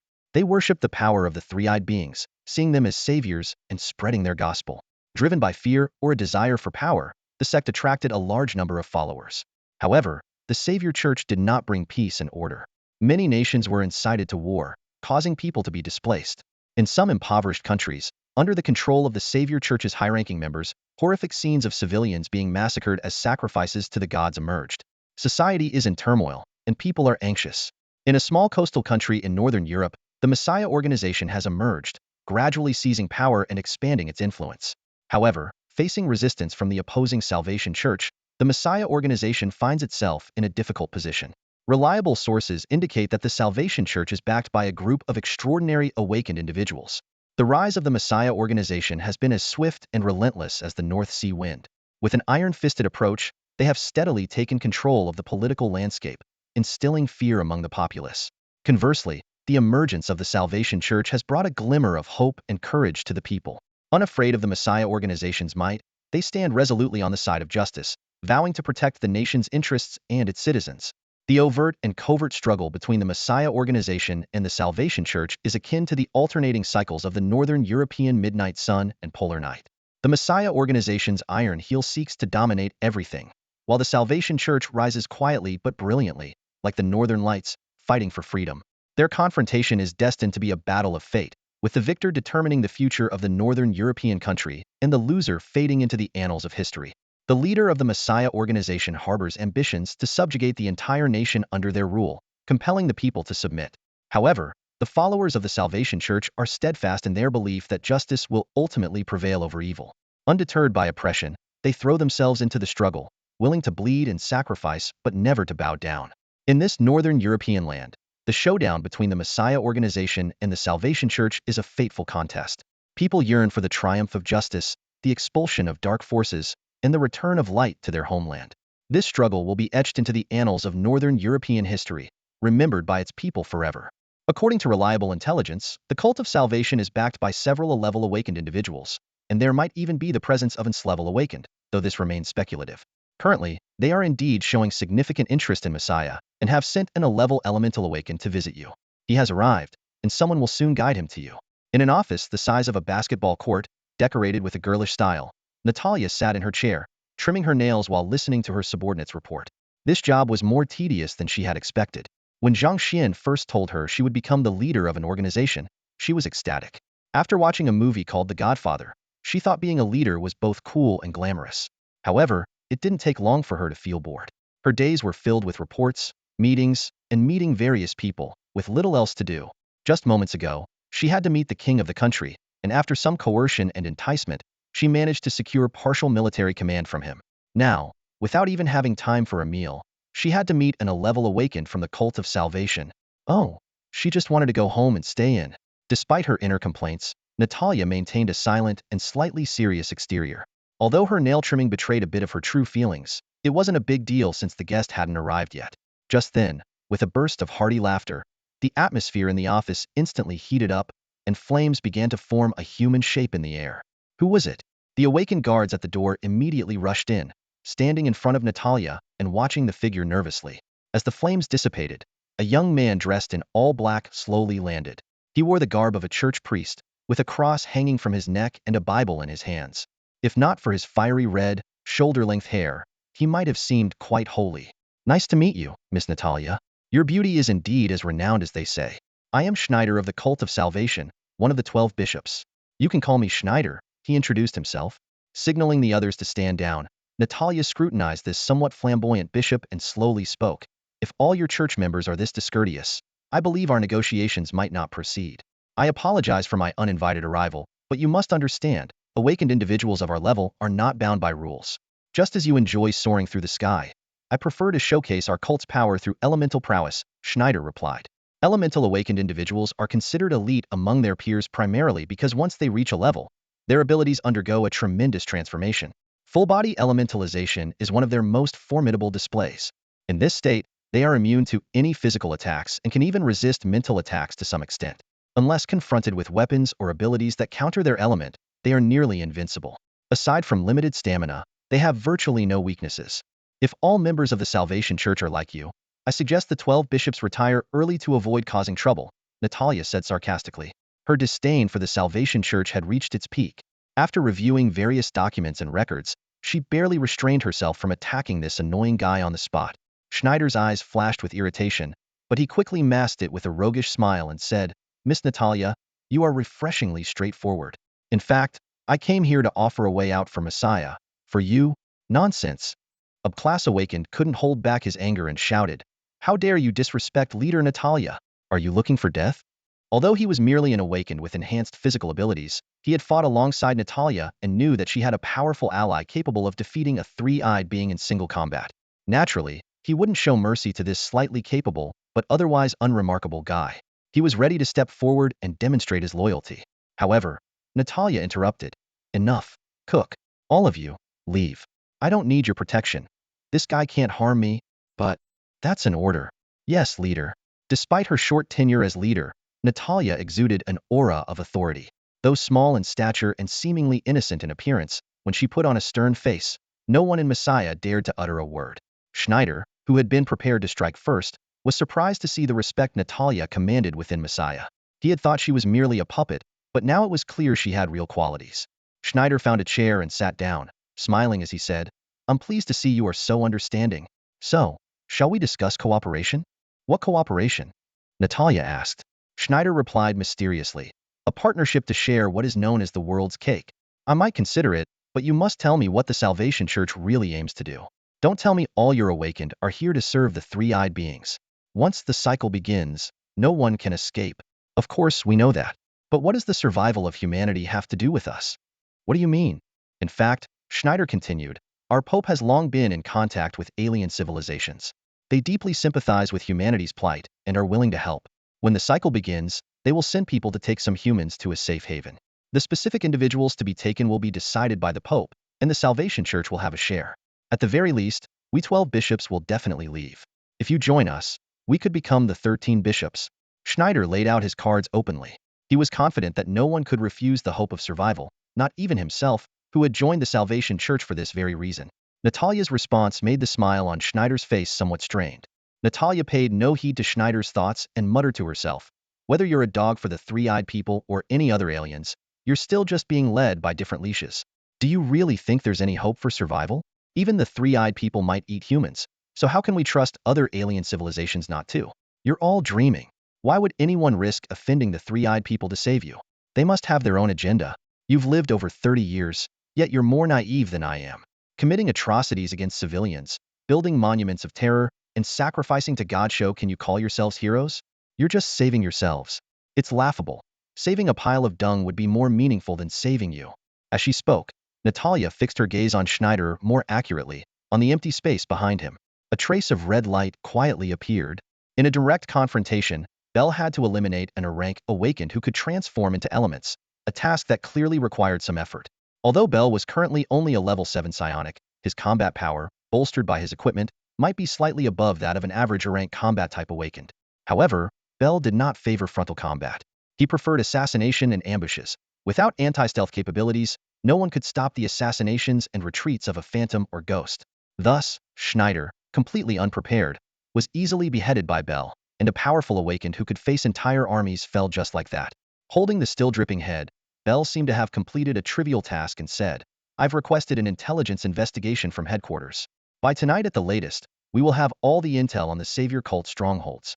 If headquarters deems them a threat to our plans, the rapid response unit will take care of them. Just continue your mission and don't worry about any trouble. Natalia, long accustomed to such bloody scenes, showed a look of disgust and said, these people deserve to die. Better to kill them than to be bothered by those photos. Bell nodded and took out a metal necklace from his pocket, handing it to Natalia.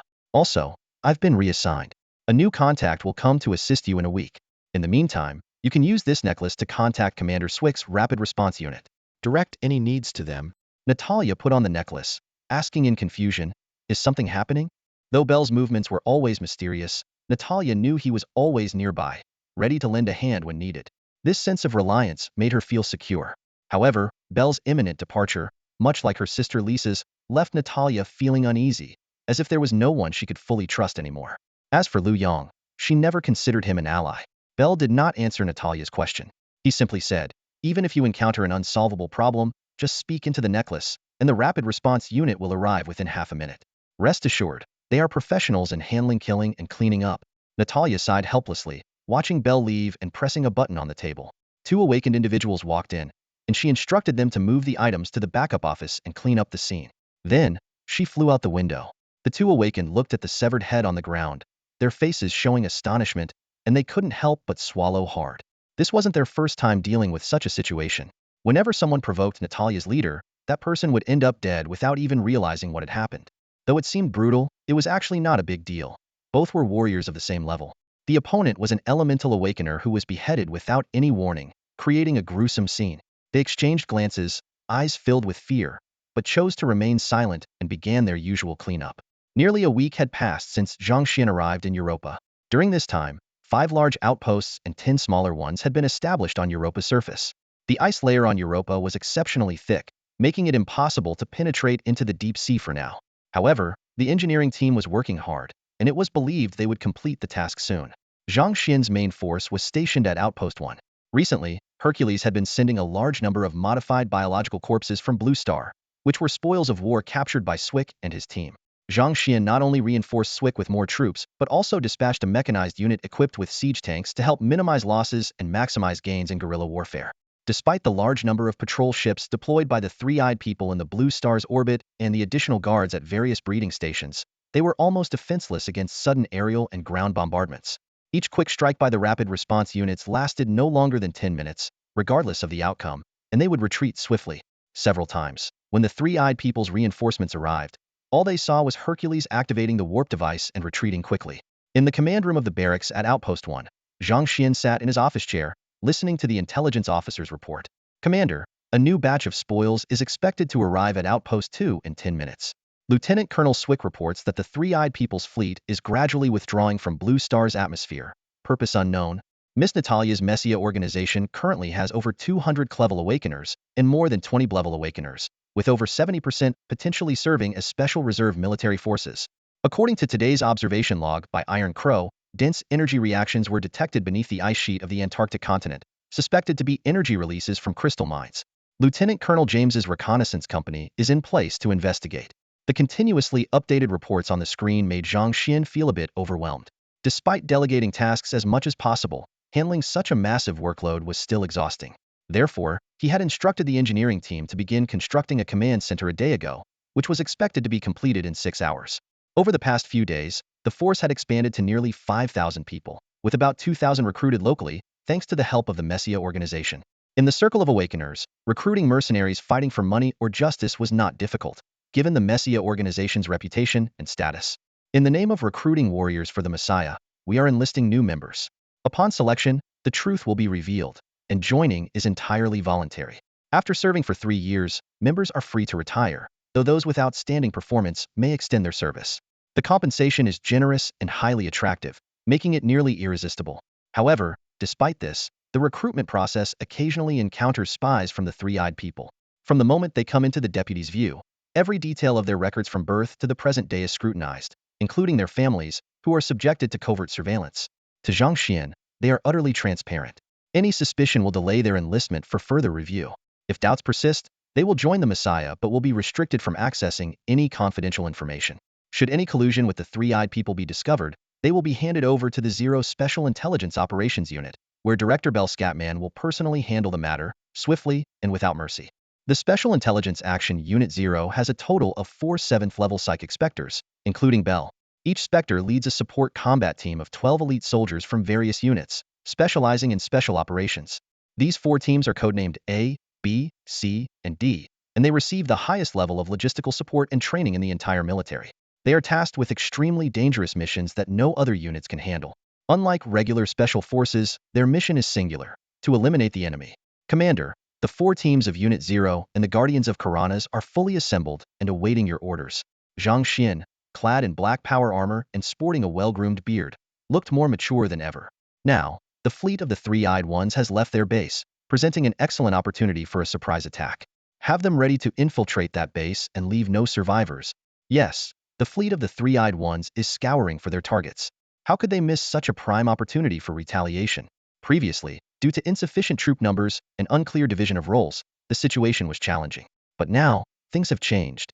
The Guardians of Karanas have grown to 50 strong, and with the addition of 4 well-trained assassination squads, they can clear the entire lunar base before the Three-Eyed Ones even realize it. Snowflakes drifted outside the window under the dazzling night sky as Zhang Xuan gazed in the direction of the blue planet. Consider this a little interest. Soon, my people will come to collect the principal, Three-Eyed Ones. The moon, Earth's only natural satellite, always faces the Earth with the same side due to its synchronous rotation and orbit. Only a few countries have successfully landed on the moon, so human knowledge about it remains limited, especially regarding the far side, which remains an unknown territory. A Hercules spacecraft warped above the moon and quickly descended, flying at low altitude until it reached the far side, beyond human sight. The landscape on the far side was similar to the near side, dotted with craters. As the Hercules delved deeper, they discovered something unusual. In a crater about 2 kilometers in diameter lay a massive skeleton.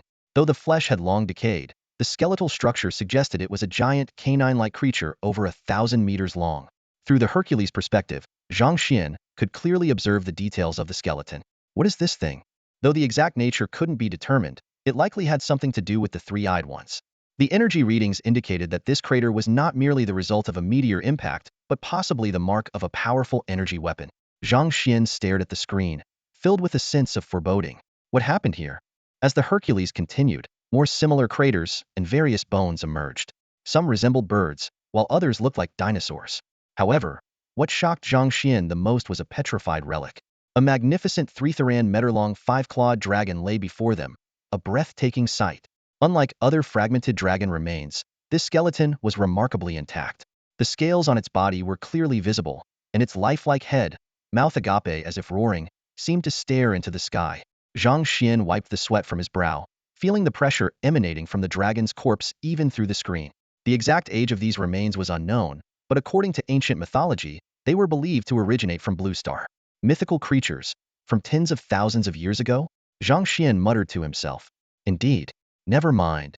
Zhang Xuan exhaled, thinking that these were just lifeless objects. Perhaps they were once immensely powerful, but they ultimately fell, defeated by the Three-Eyed People. The traces left behind indicated that the Three-Eyed People had an extraordinarily advanced level of technology at that time. Despite the enormous size of these creatures and their ability to survive and fight in space, Zhang Xuan was confident that, with his current military strength, he could eliminate them. However, it would certainly not be easy. It seemed necessary to quickly mobilize the Ghost Military Academy or battlecruisers. Without fusion missiles and heavy artillery, large-scale battles against the Three-Eyed People would surely be at a disadvantage. As he spoke, Hercules gradually ceased its flight.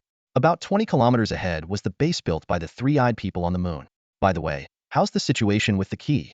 Any problems? Rest assured, the key is currently in good condition, under stable mental control, and won't affect the plan. Good. Notify them that the mission is starting. Understood, Commander. Hercules found a valley and slowly landed. The hatch opened, and the first to disembark was the well-disciplined Vanguard Corps. Squad 04, clad in black power armor, followed. Since this mission required infiltration, Squad 0 would take the lead, destabilizing the enemy from within and providing support, while the Vanguard Corps would launch an assault at the opportune moment. Squad 04, led by Bell, confirmed the time with the other 3 members. Bell said, "Bring the key." Soon, 2 team members brought forth a person, who turned out to be the previously captured Jonathan. Jonathan had been imprisoned and interrogated for some time. Even used as a training subject for ghostly mind control skills, his consciousness shattered multiple times. Now, he stood motionless, devoid of basic self-awareness. When Bell used his psychic powers to touch Jonathan, a spark returned to his eyes, and he smiled, saying, "Hello, Mr. Bell. I am pleased to serve you." Bell, expressionless, said, "Your task is to open the door. Do not fail. I will fully cooperate. The Three-Eyed People will trust me."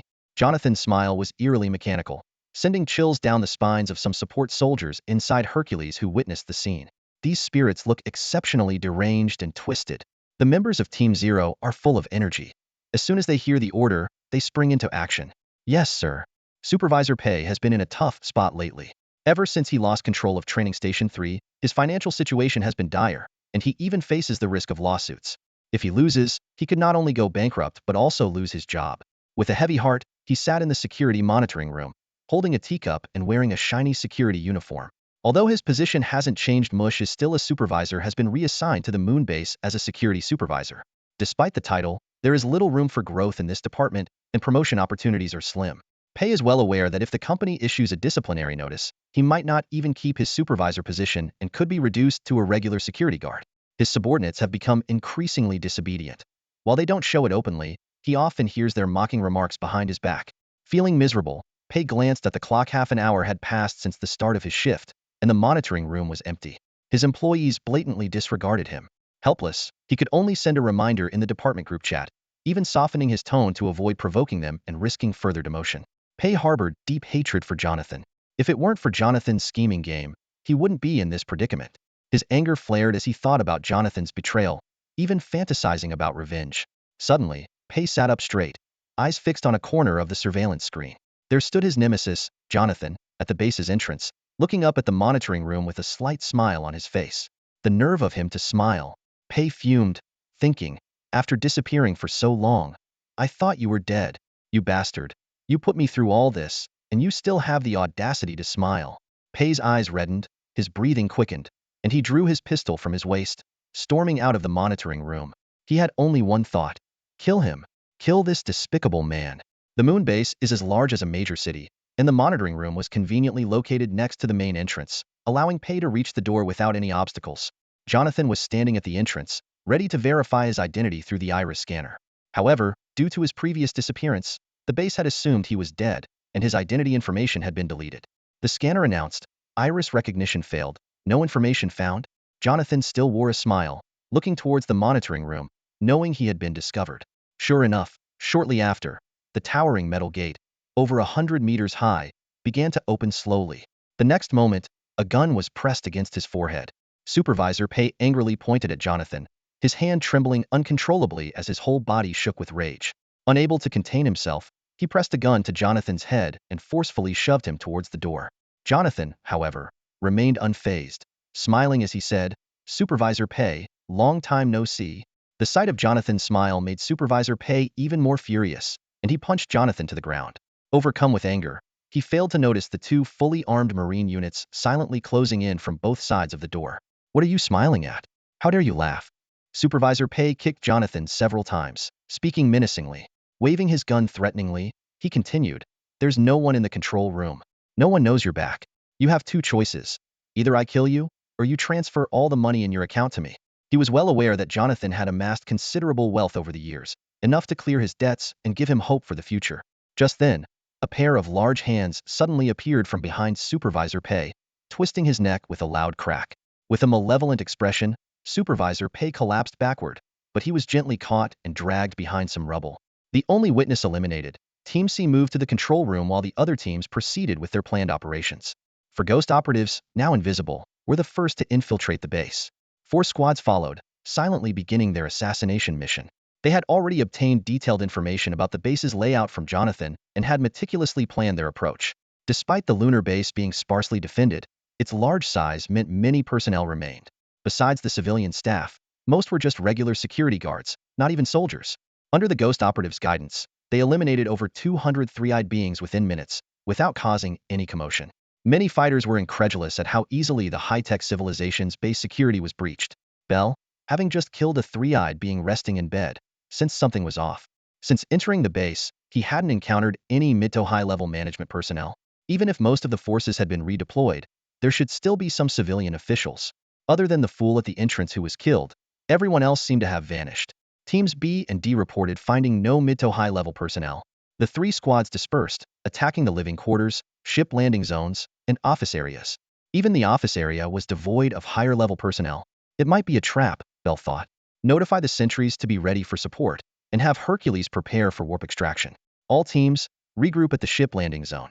Mission aborted. Roger that. Just then, a frantic voice came through the communications channel. In an emergency, Hercules was under attack. Shortly after, Team C also sounded the alarm.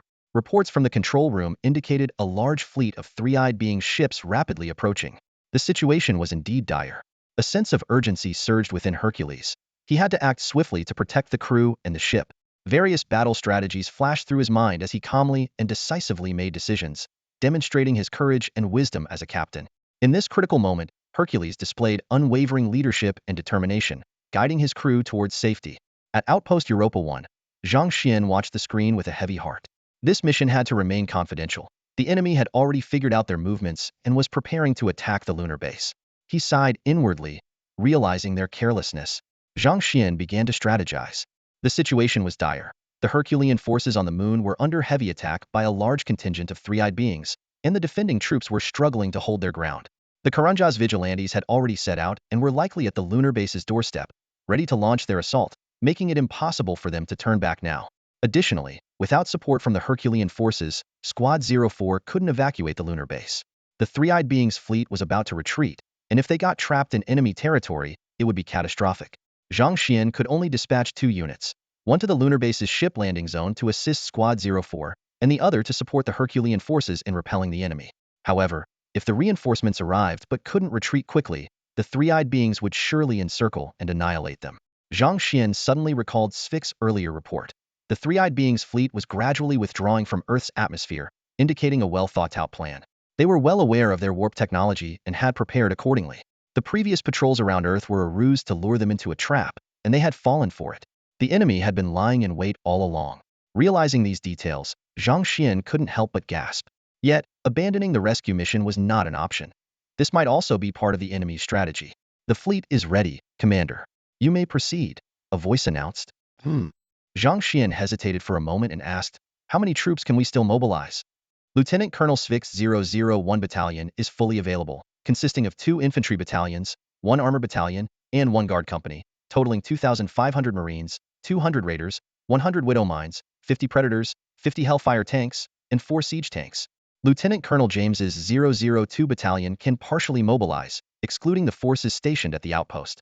This includes 1 infantry battalion, 2 armored companies, 1 guard company, and 1 special operations assault company, totaling 1,600 Marines, 150 raiders, 60 widow mines, 50 predators, 20 Hellfire tanks, and 2 siege tanks.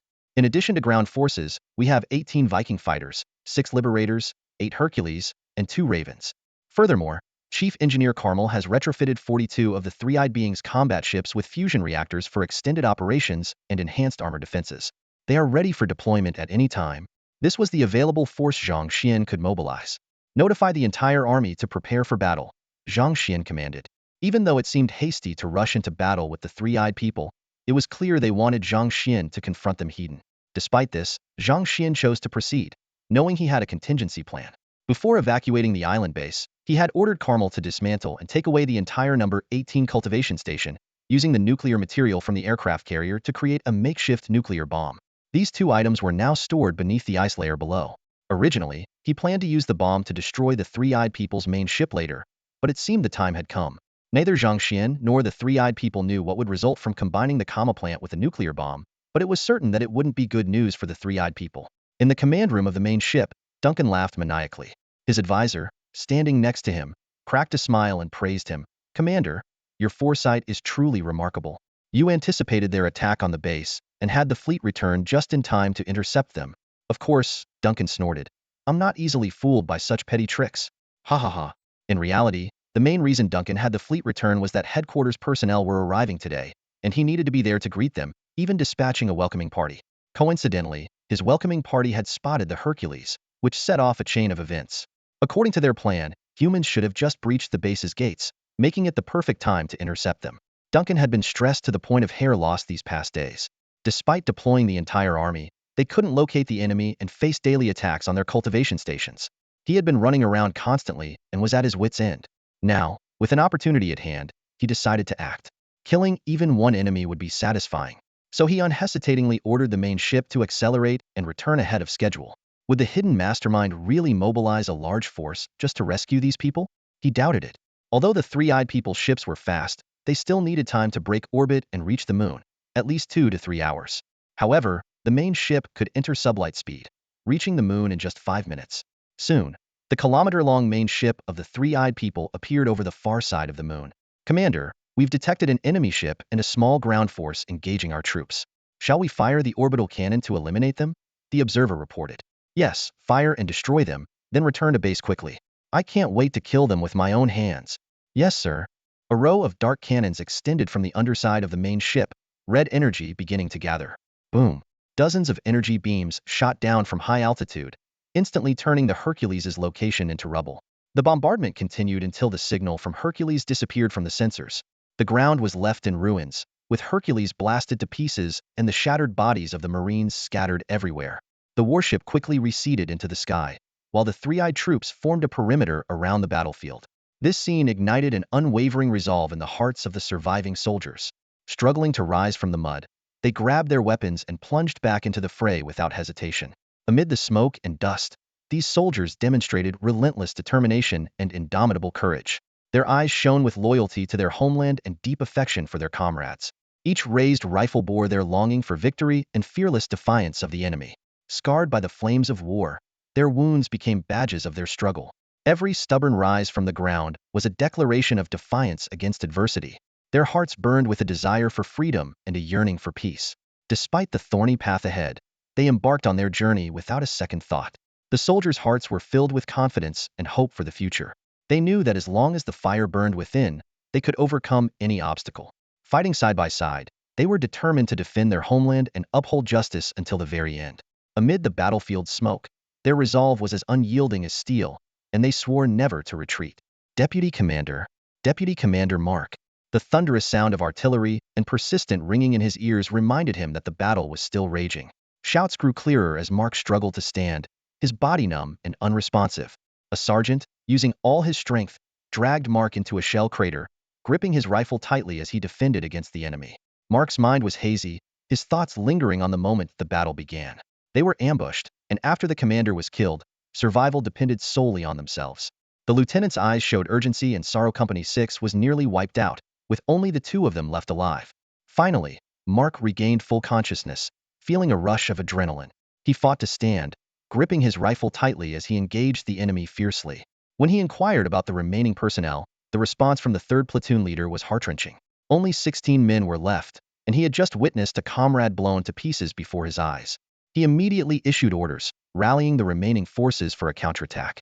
During communication, he reported the situation to his superiors and requested reinforcements. Commander Bell's response brought a slight relief, though immediate support was not possible. Reinforcements were on their way. Looking up at the enemy, Mark saw their numbers were overwhelming. Yet, if Company 6 could unite, they had the power to defeat them. This was a life-and-death struggle, with the odds stacked high against them, but a spark of hope ignited in Mark's heart. Their forces included 10 formidable, three-legged robots, each equipped with a 50mm energy cannon capable of easily taking out a Marine with a single shot. Even raiders could barely withstand 2 shots. These robots had never appeared in any intelligence reports, so they initially suffered significant losses. To make matters worse, the 6th Company had already been crippled by a round of bombardment. 3 minutes, could they really hold out that long? But there was no other choice now. They had to stand their ground, no matter the cost. Holding their position meant certain death. Everyone was ordered to provide cover for each other and retreat to the craters behind them. Reinforcements were on the way. Are there any raiders left? Aim at those robots and hit them hard. 13 Marines and 3 raiders, a total of 16 men, fought with the ferocity of a force 10 times their size. For a moment, the Triclops forces found it difficult to break through their defensive fire.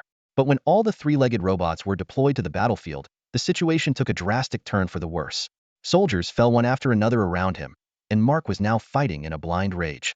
Although he wasn't very familiar with his comrades, he had grown to like these rough men over the past few days. Watching his fellow soldiers, who had trained, eaten, and slept alongside him, fall one by one filled Mark with immense anger, but there was nothing he could do. His finger never left the trigger, yet it changed nothing. When the 3rd platoon leader fell in front of him, Mark took several shots and collapsed. The oxygen inside his armor began to rapidly deplete, and his consciousness started to fade. It was then that he saw several blue lights in the sky. Are there any survivors down there? This is Lieutenant Colonel Tallis of the 1st Battalion. 6th Company, respond. Tallis's voice crackled over the comms. Mustering his last bit of strength, Mark responded. This is Mark. Some of my men are still alive. Save them. With that, he finally lost consciousness. Damn it. On Hercules 7, Tallis pulled the gravity bridge switch and shouted, 1st Battalion, follow me down there and kill those bastards. Medical teams, come with us. There are still survivors in the 6th Company. We can't let them all die. In the sky above, 3 Hercules ships hovered. Almost simultaneously, hundreds of soldiers descended onto the battlefield via gravity bridges, surrounding the Triclops forces from 3 directions.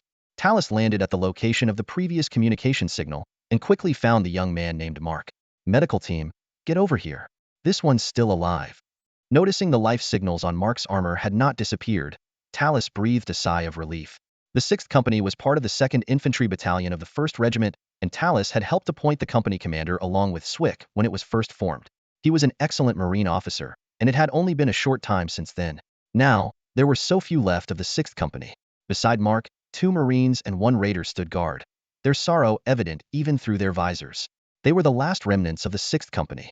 Mark Horn, I hope you make it through this. With a complex expression, Talus glanced at the young deputy company commander undergoing emergency treatment before turning to leave. He had a battle to command. Hercules led all the troops successfully to disembark, followed closely by over 20 SCVs. These warriors decided to establish a forward base on this unfamiliar land, preparing for an intense standoff against the three-eyed beings. Hercules remained calm and composed, his eyes exuding determination and decisiveness. Faced with the unknown challenges, he felt no fear. Instead, his inner courage and resolve were ignited. Clad in his battle armor, he stood on the battlefield like an unshakable mountain, emanating endless strength and conviction. The SCVs busily and methodically set to work, skillfully operating their mechanical arms, sweating as they gradually constructed the base's framework. Their faces bore expressions of unwavering determination, as if proclaiming their resolve and belief in the fight ahead. On this uncharted land, they were fearless builders, brave warriors, and indefatigable fighters. Meanwhile, the three-eyed beings observed from a distance, their eyes gleaming with hostility and provocation. They knew an intense battle was imminent, one in which they would face the steadfast resistance of Hercules and his troops. This would be a life-or-death struggle, with the scales of victory hanging in the balance. Who would ultimately prevail and laugh last remained uncertain. Hercules and his troops stood firmly on the front lines, ready to meet any challenge. Their hearts burned with a desire for victory, their veins coursing with indomitable courage. Confronted with formidable enemies, they would never retreat or bow down, for the dawn of victory was near, and they would defend their honor and dignity to the last. In the crater valley where the three-eyed people's lunar base was located, the surrounding highlands towered, making it a concealed and defensible position. However, if discovered and encircled by the enemy, this terrain could become a fatal weakness. Clearly, the builders had not considered this. But for Zhang Xuan, it was a perfect opportunity. All Hercules units had reached their target locations and started deploying SCVs to establish a forward base. The Air Force was following closely, expected to arrive on the moon within 2 hours. In the command room, Zhang Xuan silently watched the rising casualty numbers on the screen. He had witnessed the brave resistance of the 6th Company soldiers, especially when the main ship of the three-eyed people suddenly appeared overhead and launched a fierce bombardment. Seeing his comrades fall under the fire was heart-wrenching. However, the one thing that brought him some solace was that there were still survivors from the 6th Company. He ordered Swick and James to maintain distance and set up bases 20 to 30 kilometers away from the lunar base, then gradually advance. Building missile towers was crucial. They couldn't let enemy ships target them. More SCVs could be dispatched for support if necessary. Yes, Commander. On the minimap, the terrain surrounding the lunar base showed a 100-kilometer radius. Missile towers and sensor towers had been constructed, allowing him to monitor the movements of the three-eyed people. At the center, a massive enemy ship marker flashed amid red danger zones. It seemed the main force of the three-eyed people had not yet returned.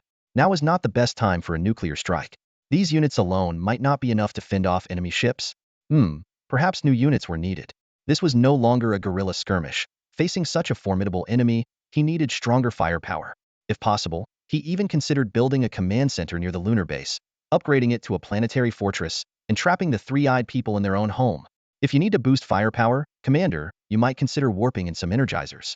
These little guys are quite effective at enhancing firepower. Kalinya's voice echoed in his mind. Previously, due to the high cost of energizers, Zhang Xuan had not considered warping them in. However, after several days of development, his forces had grown significantly, and resource consumption was low, mainly thanks to the guerrilla units' raids. He now had 70,000 crystal minerals and 110,000 high-energy gas, originally intended as reserves. But it seemed he had to use this stockpile now. Although the 50 attack speed boost would consume energy, it should significantly enhance his force's firepower. After a brief consideration, he decided to try 20 of them. It would cost a total of 10,000 crystal minerals and 20,000 high-energy gas. Set up the defenses, build the missile towers. SCVs, hurry up. On the eastern side, Swick led the 2nd Battalion and the Armored Battalion, rapidly establishing a position on a highland.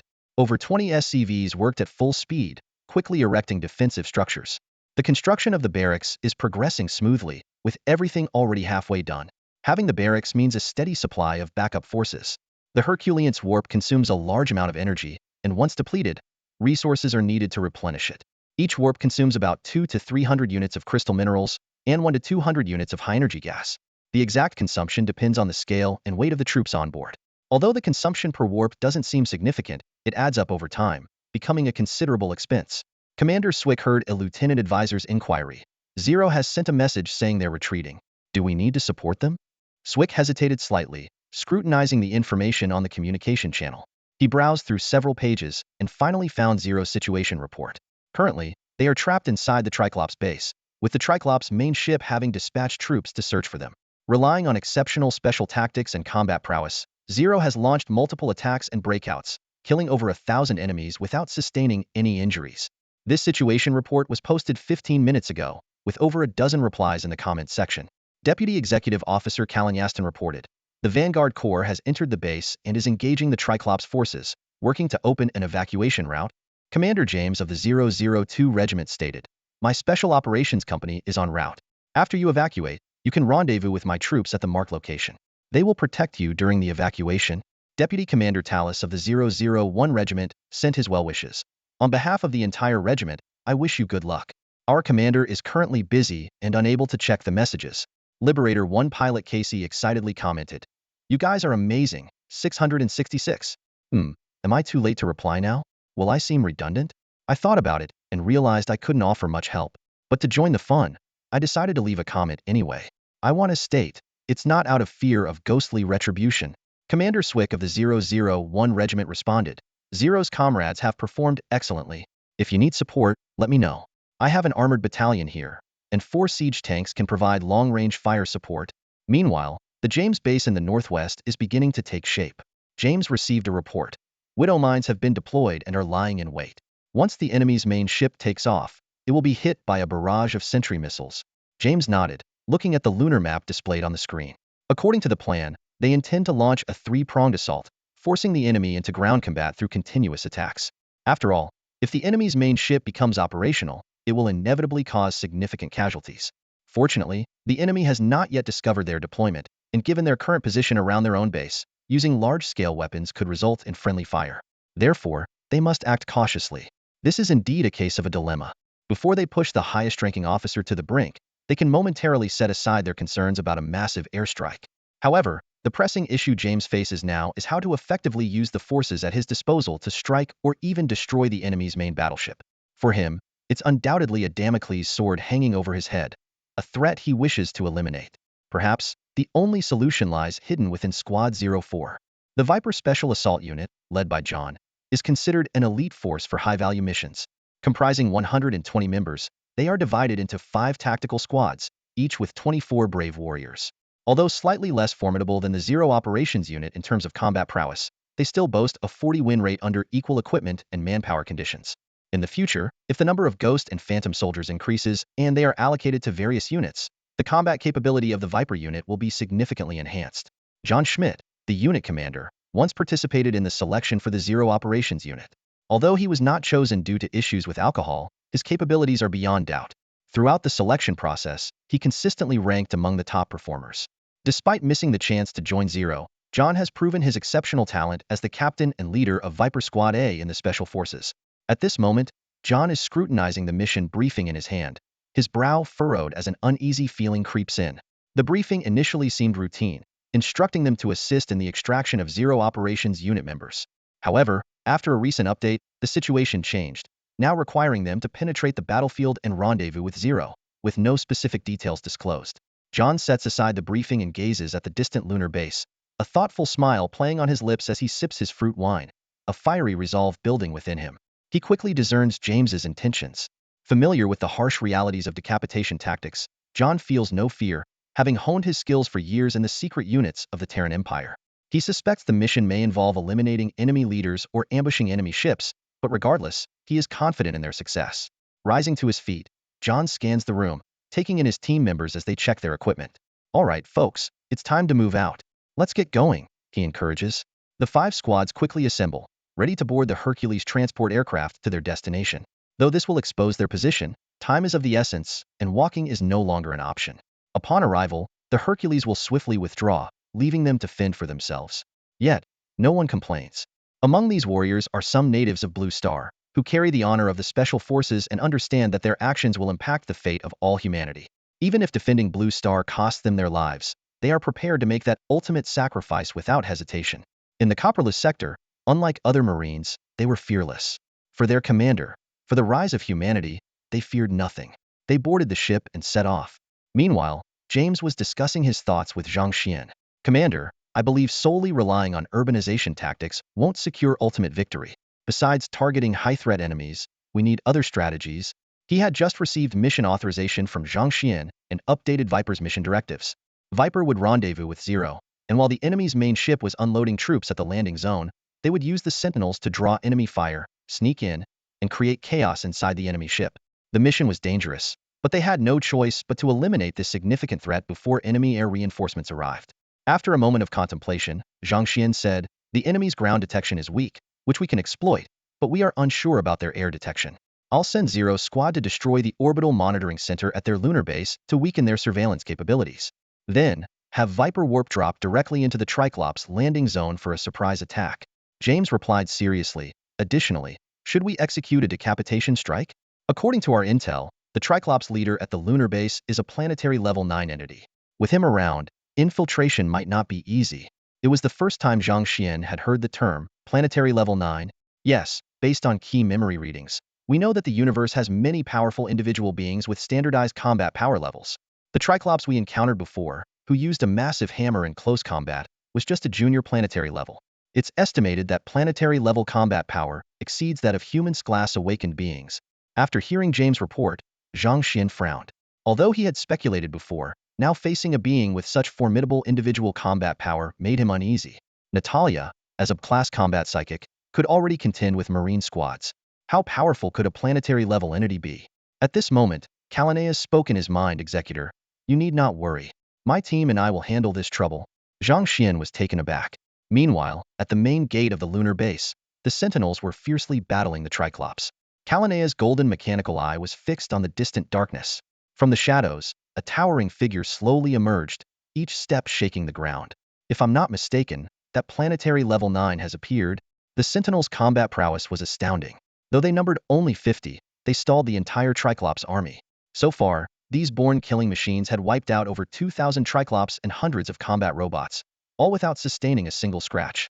Thanks to the unique abilities of the three-eyed people, defeating the same Sentinel consecutively in just 2 minutes without relying on heavy firepower is nearly impossible. However, they gradually became aware of the threat posed by these anomalies. Now, the main force of the three-eyed people has almost entirely converged in this area, providing Zero with considerable room for maneuver. As the battle continues, the enemy leader seems to have reached the end of his patience. A loyal executor stands before the Templar, solemnly declaring, my comrades and I will do our utmost to eradicate this creature. The swords in our hands will show that arrogant three-eyed being what true warriors are made of.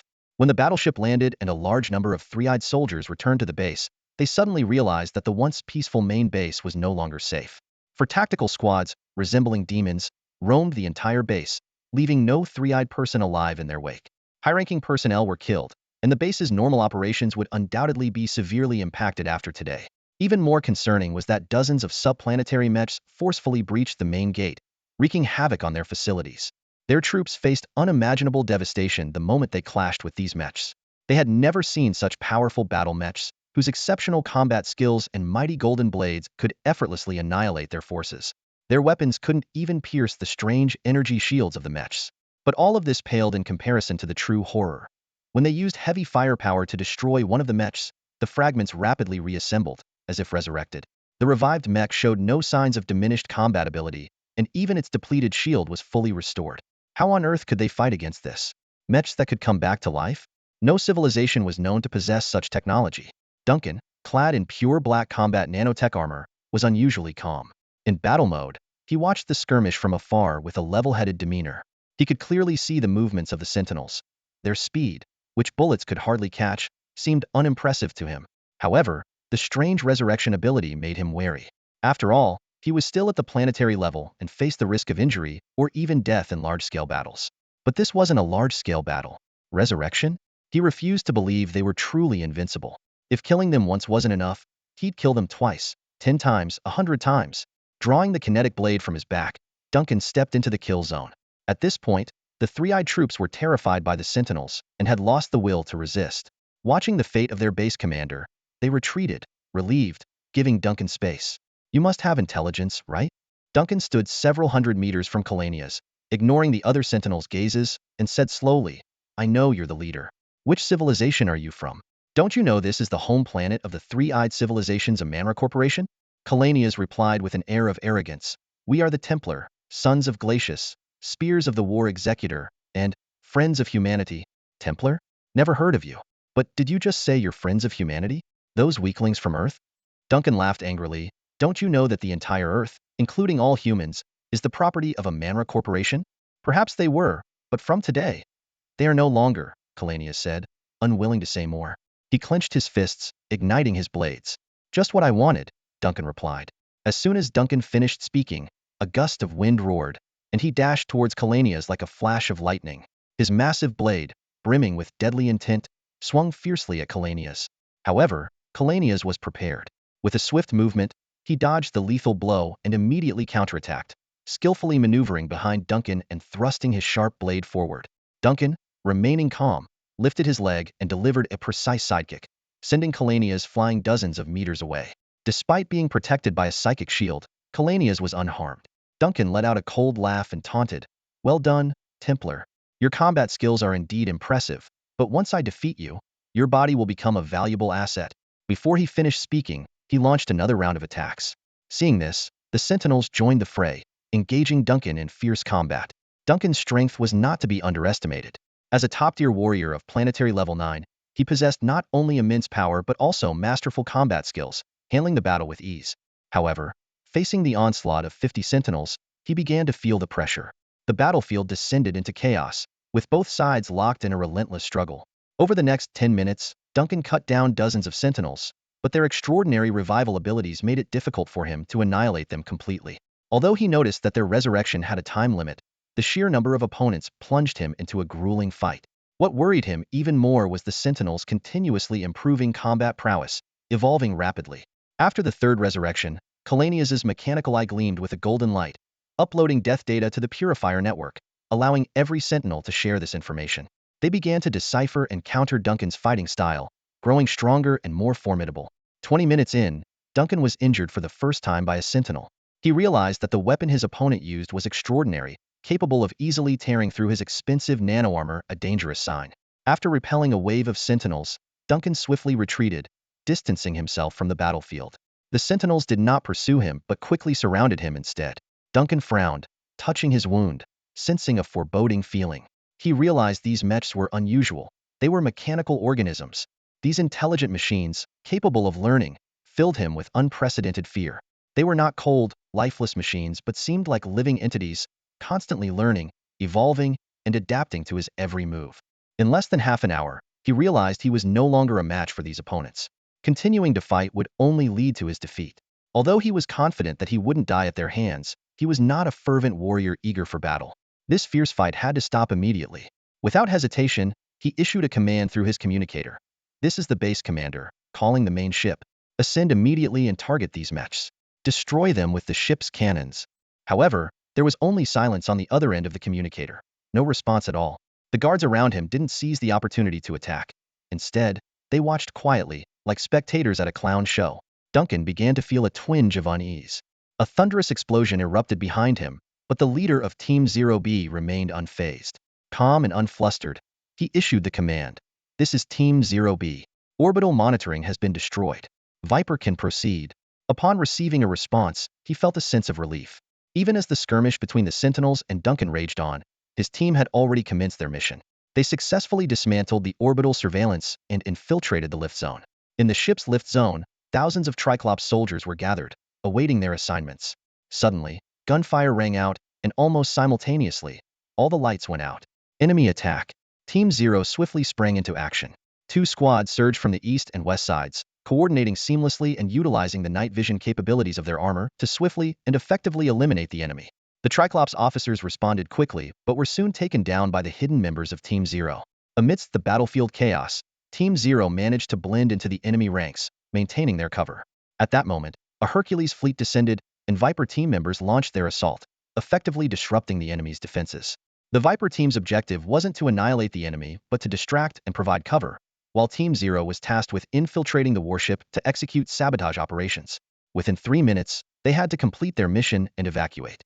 John received the evacuation order, his eyes gleaming with determination as he fired his machine gun, hitting every exposed enemy with precision. Hold for 3 minutes, then retreat. The commander's order echoed in every team member's ear. Viper team exhibited the combat prowess of special forces, fearlessly engaging the enemy in fierce combat. Corpses piled up, forming a barricade that kept the enemy at bay. Both sides exchanged intense fire, each soldier finding cover and mounting a tenacious counterattack amidst the hail of bullets. Inside the warship, Squad 04 moved like 4 merciless blades, slicing through the entire vessel. They ruthlessly planted bombs and sought out key targets, resulting in hundreds of casualties among the crew. After 2 minutes of intense combat, Squad 0 successfully withdrew, leaving behind chaos and destruction. Seeing their safe retreat, John couldn't help but feel a sense of relief. Facing such a formidable enemy, they had no choice but to rely on direct confrontation, which put immense pressure on him. Upon receiving the order to retreat, Viper companies swiftly dispersed and followed their pre-planned evacuation routes. Bell had already prepared multiple escape routes before the mission began, ensuring the squad's safe withdrawal. They ultimately succeeded in evacuating, leaving the disoriented three-eyed soldiers searching for their traces within the warship. Zero and Viper's members combined forces to eliminate the three-eyed soldiers guarding the main entrance, completing their mission and retreating smoothly. John felt genuine admiration for his team's performance. Despite the challenges, they completed the mission and evacuated successfully. As the bomb countdown progressed, Bell knew they had to leave quickly or face the three-eyed's frenzied retaliation. The Watcher Battalion appeared on the scene, indicating they would handle the aftermath, allowing the human warriors to evacuate. John and his team followed orders, swiftly leaving the base and leaving the Watcher Battalion to deal with the three-eyed's counterattack. As explosions echoed, they distanced themselves from the base, witnessing the spectacular detonation inside the three-eyed's main ship. Although the main ship wasn't completely destroyed, the damage was significant enough to halt its repairs, giving the human warriors a moment of relief. The mission was complete, but Viper Company suffered heavy losses, and the commander needed to replenish their ranks. John returned to James's position and immediately reported the casualties. James was pleased with their performance, believing their frontal assault had achieved impressive results, proving the validity of their formation. Captain John's voice was heavy and sorrowful as he spoke of the comrades who had sacrificed their lives on the battlefield, most of whom were locals from Blue Star. He expressed his hope to secure the rightful compensation for these fallen soldiers. James nodded deeply and assured John that the headquarters had already discussed this issue and guaranteed that the compensation would not be lacking. He added that Messiah had ample reserves to support this compensation. John then lightened the mood with a joke, saying that at least he could rest easy now and wouldn't have to spend his days off leading his men back to Blue Star to outwit the local gangs. A successful surprise attack brought relief to Zhang Xuan and his senior officers. Learning that the main ship of the Three-Eyed People was temporarily out of commission, they finally felt at ease. This was their biggest concern when establishing a remote base. But now, the problem was resolved in one stroke. Zhang Xuan hadn't initially expected the mission to go so smoothly. The Viper Special Operations Assault Unit performed exceptionally well, earning their admiration. He decided to have James commend and reward them. Sitting in the command room, Zhang Xuan glanced at the unit roster and felt satisfied with the effectiveness of the Special Forces tactics. He began to consider whether to have SPEC form a tactical unit. Although fleet size and quality are crucial in future interstellar battles, deploying special forces for small-scale tactical missions could have unexpected impacts. Observing the Three-Eyed People's reaction to this tactic, he realized that such strategies might not be common in the galaxy, which explained their lack of preparedness. He decided to have his adjutant add this plan to the agenda for SPEC to study and develop. After confirming the smooth progress of the previous mission, Zhang Xuan eagerly headed to the engineering station to check on new technology. He immediately stood up, summoned 2 guards, and quickly made his way to the engineering station. When establishing Outpost 1, he had ordered the construction of the engineering station to prepare for upgrading infantry offensive and defensive capabilities. Due to previous budget constraints, the engineering station at the island base was only used to decrypt the Three-Eyed People's technology. Now, With improved finances, it was time to advance their technological level. As soon as he entered the engineering station, Zhang Xuan saw a group of busy researchers immediately stand up. Since the underwater base had not yet begun construction, Qin Tianming and others had been assigned to work here. The engineering station was fully equipped to meet their daily research needs. Qin Tianming smiled and approached, reporting, "Commander, it's perfect timing. The first batch of North Sea Kraken larvae has been successfully cultivated. Would you like to take a look?" Thrilled by the good news, Zhang Xuan expressed his willingness to check them out. The engineering station not only had a control room for technology upgrades, but also more than 10 research laboratories, one of which had been converted into an oceanic cultivation chamber. Through the glass, Zhang Xuan saw over a dozen North Sea Kraken larvae, each about the length of an arm, foraging for food. They received a supply of karma powder every 3 days, which might accelerate their growth. Qin Tianming informed Zhang Xuan that soon, this room would no longer accommodate them, and within a week, they would need to be released into the sea. After pondering for a moment, Zhang Xuan spoke. Will these little creatures be able to adapt to the ocean environment beneath Europa's ice? He was uncertain. Previous experiments showed that the adaptability of the North Sea Kraken was incredibly strong, so there shouldn't be any issues. However, if they followed the earlier suggestion of disabling part of their motor neurons, then it was hard to say. Zhang Xuan had once planned to cultivate these krakens into massive resources, but without combat capability, they were just empty shells. Releasing them into an unknown alien ocean made their survival uncertain. After all, there could be unknown and terrifying marine creatures under Europa's waters. Maybe it's unnecessary to disable their motor neurons. Let them grow freely once they're mature. Do you have a way to control their movement range? Don't worry, we can use special sound waves to attract the North Sea Kraken. We did the same back on Blue Star. All right. Zhang Xuan took one last look at the little creatures before heading to the control room. The control room was not spacious, resembling a classroom with only 6 display screens and a single sofa chair. Once seated, the 6 screens lit up automatically, showing upgrade options and progress for various units. Commander, the Level 2 infantry armor upgrade is complete. You can check it in the equipment tech interface. Got it. Zhang Xuan had already arranged for the Level 2 defense upgrade.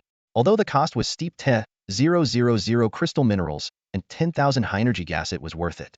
According to the adjutant, once upgraded, all infantry units could switch to new powered armor, which had twice the defensive strength of the Level 1 armor. This would significantly enhance the soldier's survival capability. Just 10,000 minerals and 10,000 gas, not a big deal. Please inform Svik and James to have their troops replace their armor in batches. Suddenly, Zhang Xuan asked cautiously, is the equipment replacement free? I've had enough experience with system charges. If it costs money, replacing all the soldiers' gear will require a substantial budget. The new armor costs 30 crystal minerals, but if the old armor isn't damaged, the replacement is free. If there's minor damage, it needs to be replaced at a discounted price. If severely damaged, it can't be replaced. That's good. Zhang Xuan sighed in relief, not having to worry about excessive costs. As he spoke, he glanced at the Level 3 armor upgrade option and was taken aback. Oh my! 100,000 crystal minerals and 100,000 high energy gas. The price of the Level 3 armor nearly left him speechless. The system sets the price, but the defense capability of the Level 3 armor is twice that of the Level 2 armor, a significant improvement. The adjutant's reassurance didn't comfort Zhang Xuan. Instead, he swallowed hard. You're not going to tell me that Level 4 armor requires 1,000,000 resources, are you? The adjutant remained silent, but the answer was already clear. Zhang Xuan clutched his chest, feeling his heartbeat, took a few deep breaths, and finally couldn't help but say, forget it, forget it. There will always be a day to make money. He turned to his lieutenant and requested, can you recommend some affordable gadgets? Like anti-riot shields or enhancers? The lieutenant nodded and replied, all right, I'll check on that right away. Upon hearing the equipment recommendations for the Marines, such as the riot shields and stimulants, and the Raiders' concussion grenades and kinetic foam, Zhang Xuan felt a surge of excitement. These technological devices would play crucial roles on the battlefield, and unlocking them required only 5,000 crystal minerals. However, to put these new tools into actual use, they needed to be produced in the barracks, giving Zhang Xuan a deeper understanding of how the system operated. The cost of 5,000 crystal minerals wasn't too steep. The real expense lay in the subsequent production of the equipment. Zhang Xuan was filled with curiosity and anticipation about the riot shields, stimulants, and the Raiders' concussion grenades. The M98 tactical riot shield, made from standard reinforced alloy steel and 30mm thick bonded carbide, could effectively withstand most light weapon attacks. Its defensive capabilities would improve as infantry armor was upgraded. Each M98 riot shield was priced at 15 crystal minerals. The stimulant contained ingredients like adrenaline and endorphins, which, when injected, could boost speed by 50 for a short period, including movement speed, cognitive speed, and reloading speed. However, Excessive use could harm the body. Each dose of the stimulant cost 5 crystal minerals. As for the concussion grenades, they provided the raiders' armor with a new ammunition assembly line, causing a small area of gravitational distortion upon explosion, slowing down targets within the range. Each set of equipment was priced at 100 crystal minerals. Although the concussion grenades were the most expensive, they offered excellent value for money. The raiders' armor could also self-assemble ammunition using raw materials and parts, making its resource consumption not much higher than that of the Marines. For Zhang Xuan, the slowing effect was tactically significant, especially in large-scale ground warfare, making the raiders an indispensable unit. Therefore, Zhang Xuan decided to purchase all the recommended equipment. Zhang Xuan realized that his current resource reserves were limited, but he still chose to allocate most of the crystal minerals for these new pieces of equipment. The Iron Ravens had previously discovered clues about a crystal mineral vein in Antarctica, but the reconnaissance team's investigation results were still pending, causing Zhang Xuan some anxiety. He ordered the entire army to line up at the barracks to receive the new equipment. The soldiers were as excited as if it were a festival, and Swick and others had already donned their brand new level 2 armor, proudly announcing the good news at the barracks entrance. Under Zhang Xuan's command, the entire army quickly mobilized, preparing to face the upcoming combat challenges. Sveik, feeling elated, patted the armor on his chest, checked the riot shield on his arm, and playfully shook the 2 vials of enhancers in his hand. He was filled with joy. For some time now, he had been using rudimentary equipment, which made him quite uncomfortable. But now, everything was different. The new gear had finally arrived, significantly boosting the entire unit's combat effectiveness. Sveik believed that this equipment upgrade would at least double their fighting power, if not more. The only regret was that the commander hadn't upgraded their secondary weapons yet. Otherwise, the gun he had been using for the past half-month would also be updated. Sveik suggested to the commander, "Now that we have new equipment, shouldn't we take the opportunity to advance? We've just successfully destroyed their battleship, and the three-eyed people must be furious. We could launch an attack now. How about I lead a battalion to flank them while you deploy the siege tanks for long-range bombardment?" Meanwhile, Talus also excitedly proposed a battle plan over the communications. Sveik immediately agreed and quickly contacted James, asking, "I've got a big operation here. Want to join in?" James, who was updating his equipment, was slightly surprised by Sveik's proposal. Although they hadn't known each other for long, James had developed a certain level of trust in Sveik's decision-making abilities. Sveik suggested, "Let's bombard the three-eyed people's base with artillery, force them to come out and fight, then have the infantry cover the SCVs to build bunkers and missile turrets, and gradually advance. What do you think?"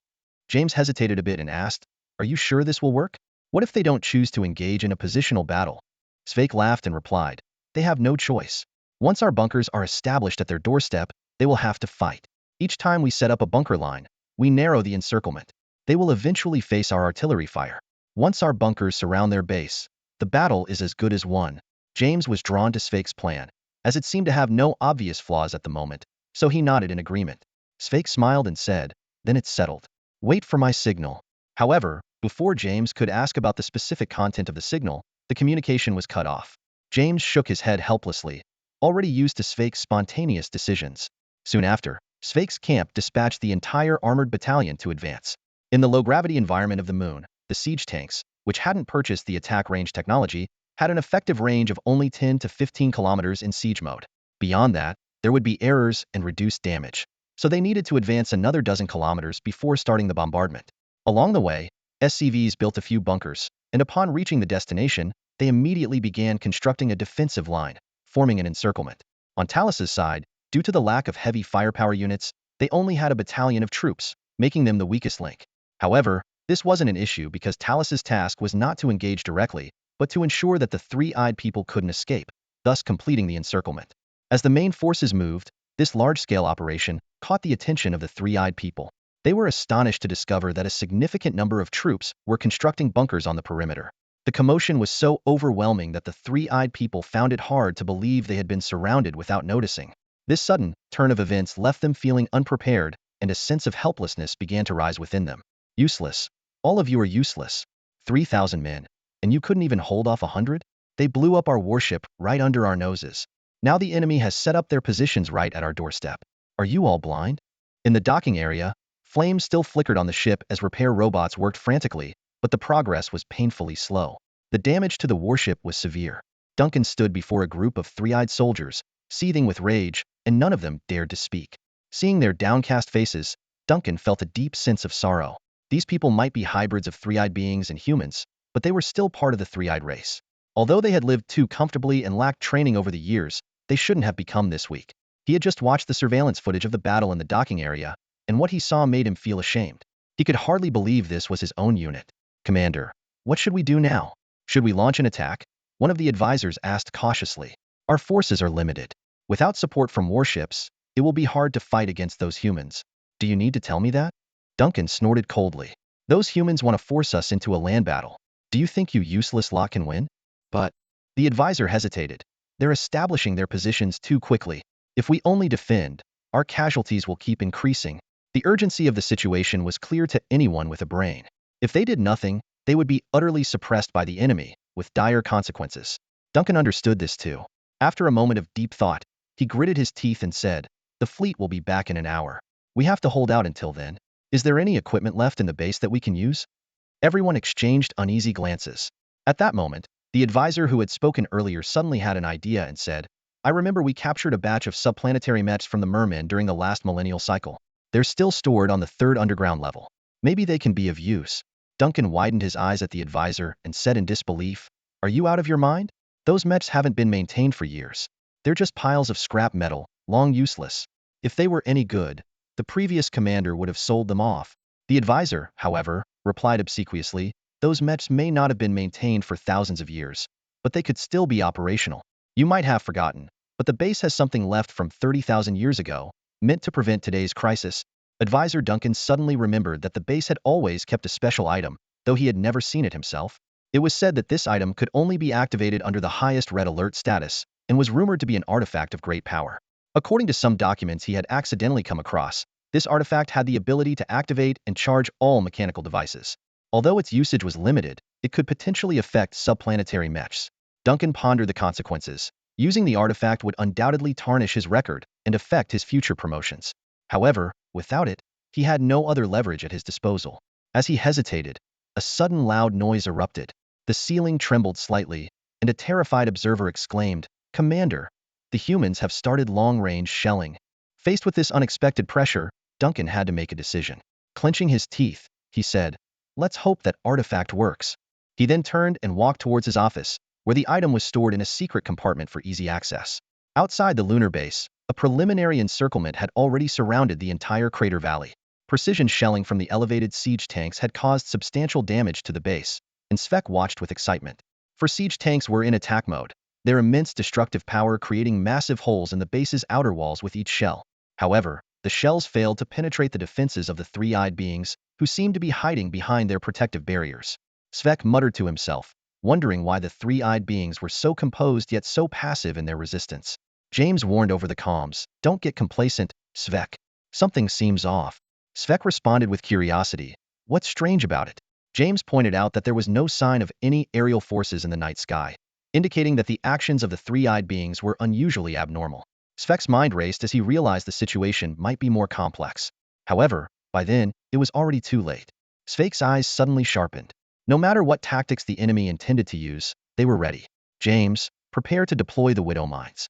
Let's show them our strength. Since the enemy doesn't dare to reveal themselves, let's make sure they always fear us." The commander gave the order, "Move the SCVs forward." "Yes, sir."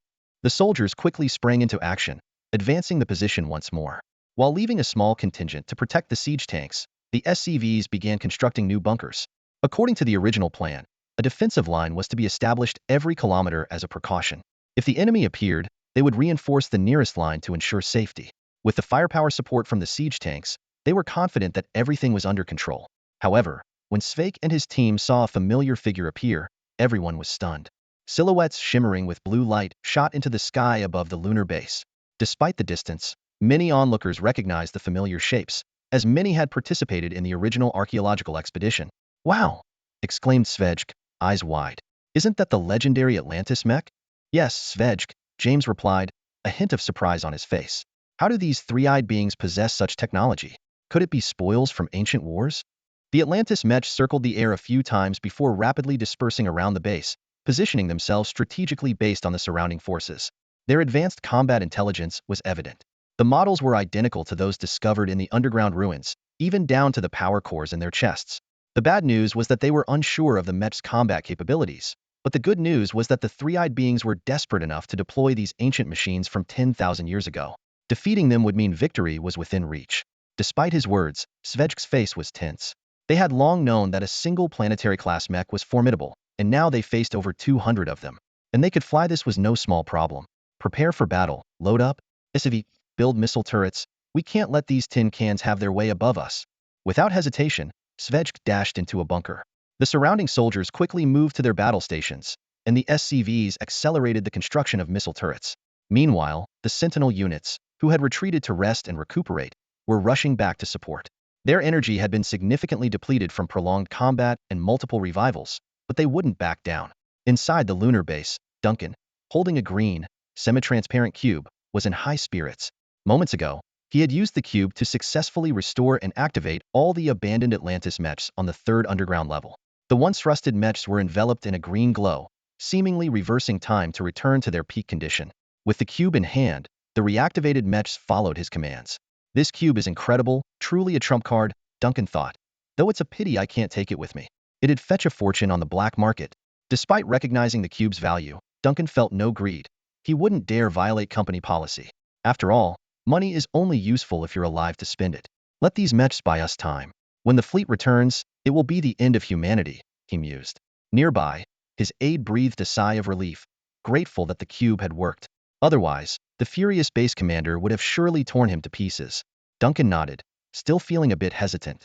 The enemy also had a considerable number of top-tier mechs, and although they lacked air support, their ground forces were formidable. Even if the company's frontline troops came to assist, it would be tough to gain an advantage. How many troops do we still have available? He asked. The staff officer, checking the data terminal in his hand, replied, currently, we have 3,750 soldiers and over 60 tripod armored cannons. Duncan frowned, troubled by the heavy losses. The staff officer quickly added, our main forces are elsewhere, and the previous battles were devastating.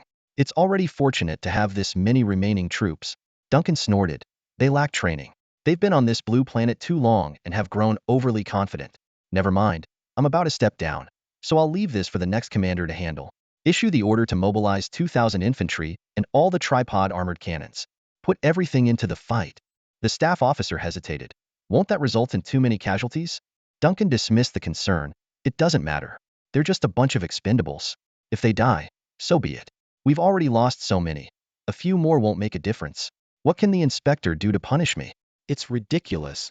Duncan had already given up on the current predicament.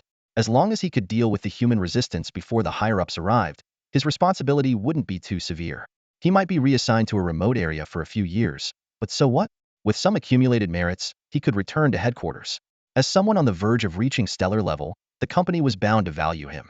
In Europa, Zhang Xuan watched the Atlantis mechs on the screen. He found it odd. These mechs looked too new. Lieutenant, do you think the three-eyed people have maintained the mech production line? These mechs seem freshly made. The lieutenant responded, we don't have enough intelligence, but these mechs do appear unusual. Based on my previous analysis of Atlantis technology, it seems their intelligence systems haven't been updated. Zhang Xuan was puzzled. The mechs looked too advanced to understand. If the intelligence systems of these mechs haven't been updated, they should have attacked the three-eyed people first upon activation. But they didn't. Maybe they're controlled by some force. He speculated. Could the three-eyed people have modified these mechs? After all, their technology is far ahead of Atlantis. The lieutenant considered, that's possible, but commander, if these mechs are the same model as those in the previous ruins, you might need to prepare reinforcements. Otherwise, our troops could suffer significant losses. Zhang Xuan paused, taking a sip of his hot tea. The lieutenant knew more about Atlantis technology, so if she said so, it was likely true. But reinforcements? His budget couldn't support much more expenditure. Zhang Xuan stood in front of the arms store, hesitantly asking, do you have any recommendations? Preferably something that offers good value for money. He hoped to find a weapon with excellent performance at a reasonable price. The clerk smiled and replied, sir, I recommend the Hurricane battle car. It not only has powerful firepower but is also affordably priced. Additionally, the Goliath armed robot is a great choice, known for its stability and versatility. Of course, if your budget allows, both are worth considering. After hearing the clerk's introduction, Zhang Xuan had a clearer idea. He thought that the Hurricane battle car might bring more victories, while the Goliath armed robot could provide crucial support when needed. Regardless, he decided to make the best choice based on his needs and budget. A sudden blue energy beam descended from the sky, illuminating the entire bunker roof. This was followed by an eruption of blue flames, which instantly blew the bunker roof to pieces, sending several Marines flying. Despite the absence of sound, the sight of the obliterated bunker and airborne soldiers was enough to convey the attack's sheer power. In the distant sky, Atlantis mechs darted swiftly, evading a dense barrage of bullets. As flying units, they negated the ground force's advantage, relying only on infantry for confrontation. A sentry missile broke through the ground, rapidly homing in on an Atlantis mech. However, in the next moment, a laser shot out from the mech's arm, intercepting and detonating the missile midair. The speed was so incredible that it was almost impossible to track, making it difficult for missiles to strike their target. This battle was far from promising. James realized clearly that continuing like this would result in severe losses for the troops, even if they managed to defeat the mechs. However, the missile towers at the various frontline positions were still under construction, leaving their anti-air defenses weak. They had only two choices now. The first option was to retreat and use the rear missile towers for defense, which would reduce casualties and possibly destroy the mechs. But the downside of this plan was that the Triclops forces would undoubtedly seize the opportunity to occupy their positions, making it extremely difficult to reclaim them later. The second option was to hold their ground, despite heavy casualties, to avoid losing their territory. Just as James was weighing his options, Svix suddenly communicated loudly, "James, I've had enough. These guys are taking advantage of our weak anti-air capabilities. Why don't we take a risk and attack their base directly? Let's see how long their mechs can hold out." This might be the best strategy to turn the tables. After a moment of consideration, James thought it might be a viable plan. Although there would be significant casualties during the charge, it was better than being passively beaten. He decisively responded, "All right, let's do it. Wait for my signal." With that, he abruptly ended the communication. James was the first to storm out of the bunker, shouting orders, "Viper Special Assault Squad, prepare. Board the Hercules. Get ready for a flank attack. All units, prepare for a frontal assault." Instantly, a large number of soldiers dashed out of the bunker, no longer assembling in formation, and headed straight for the lunar base. Seeing James' troops launch the attack, Svix forces also surged forward. The mech's attack frequency was not high, and their damage radius was limited. As long as they maintained distance, the casualties from the charge would not be too severe. The Templars wielded their light blades, the Sentinels roared, and the psionic blades gleamed as they advanced at full speed towards the lunar base. Seeing the human forces charging, the Triclops at the base entrance were thrown into panic before they could set up their defenses. The previously demoralized Triclops soldiers began to flee in disarray. Duncan felt immense pressure. He knew that staying hidden in the base any longer would mean losing the battle. Without hesitation, he brandished his weapon and sliced a deserter in two, then issued a counterattack order with unwavering determination and resolve in his voice. His presence exuded the aura of a planetary-level powerhouse, akin to a raging sea, gradually stabilizing the previously panicked three-eyed army. Svik, seething with anger, raised his gun and fired at the three-eyed soldiers forming their ranks. Despite the long range of the electromagnetic weapon, its accuracy was low. However, now was not the time to worry about that. The key was to charge. The Vanguard Corps, although the last to depart, fearlessly rushed into the three-eyed formation. Even when forced to split into three waves, their combat prowess remained formidable, with golden beams tearing through the enemy lines. In the heat of battle, vanguards fell and rose again. Duncan observed the enemy's revival intervals, keeping a close watch on each mech.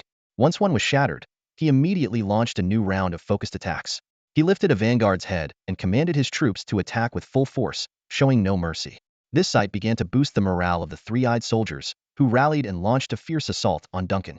Suddenly, several golden lights flashed, and Karanas arrived with his unit, surrounding Duncan. Having already discerned the vanguard's weaknesses, Duncan showed no fear, resolute in his decision to fight to the end. Meanwhile, in the airspace above the base's lift zone, a group of powerful warriors descended, ready to clear the warships. John directed the Viper squad to engage the enemy in different areas. Despite suffering heavy losses in the previous battle, this time they had the support of Predator robots, making the mission smoother. Both forces clashed in the sky, and the mech's intelligent programs began to assess the ground combat advantages. This battle was destined to be a fierce contest, with the outcome still uncertain. In the eyes of Swick and James, as the base suffered severe damage, those drones could no longer stand idly by. From the very beginning, they were assigned the mission of protecting the base. Now, with this mission facing a significant challenge, it was impossible for them to continue hovering in the sky. However, this had already been accounted for in their calculations. The drones began an urgent evacuation, their mechanical bodies tracing graceful arcs in the air, as if performing the final symphony to the rhythm of a heartbeat. Throughout this process, their sensors continuously scanned the surroundings, ensuring no threat was overlooked. Each drone silently carried out its mission, unwavering in the face of inevitable danger. Swick and James had immense trust in these drones. They were not only reliable assistants but also loyal comrades. In this battle, the drones exhibited extraordinary courage and intelligence, making one marvel at the fact that they were not just cold, unfeeling machines but possessed their own sense of emotion and will. As the last drone flew away from the battlefield, Swick and James were filled with deep respect.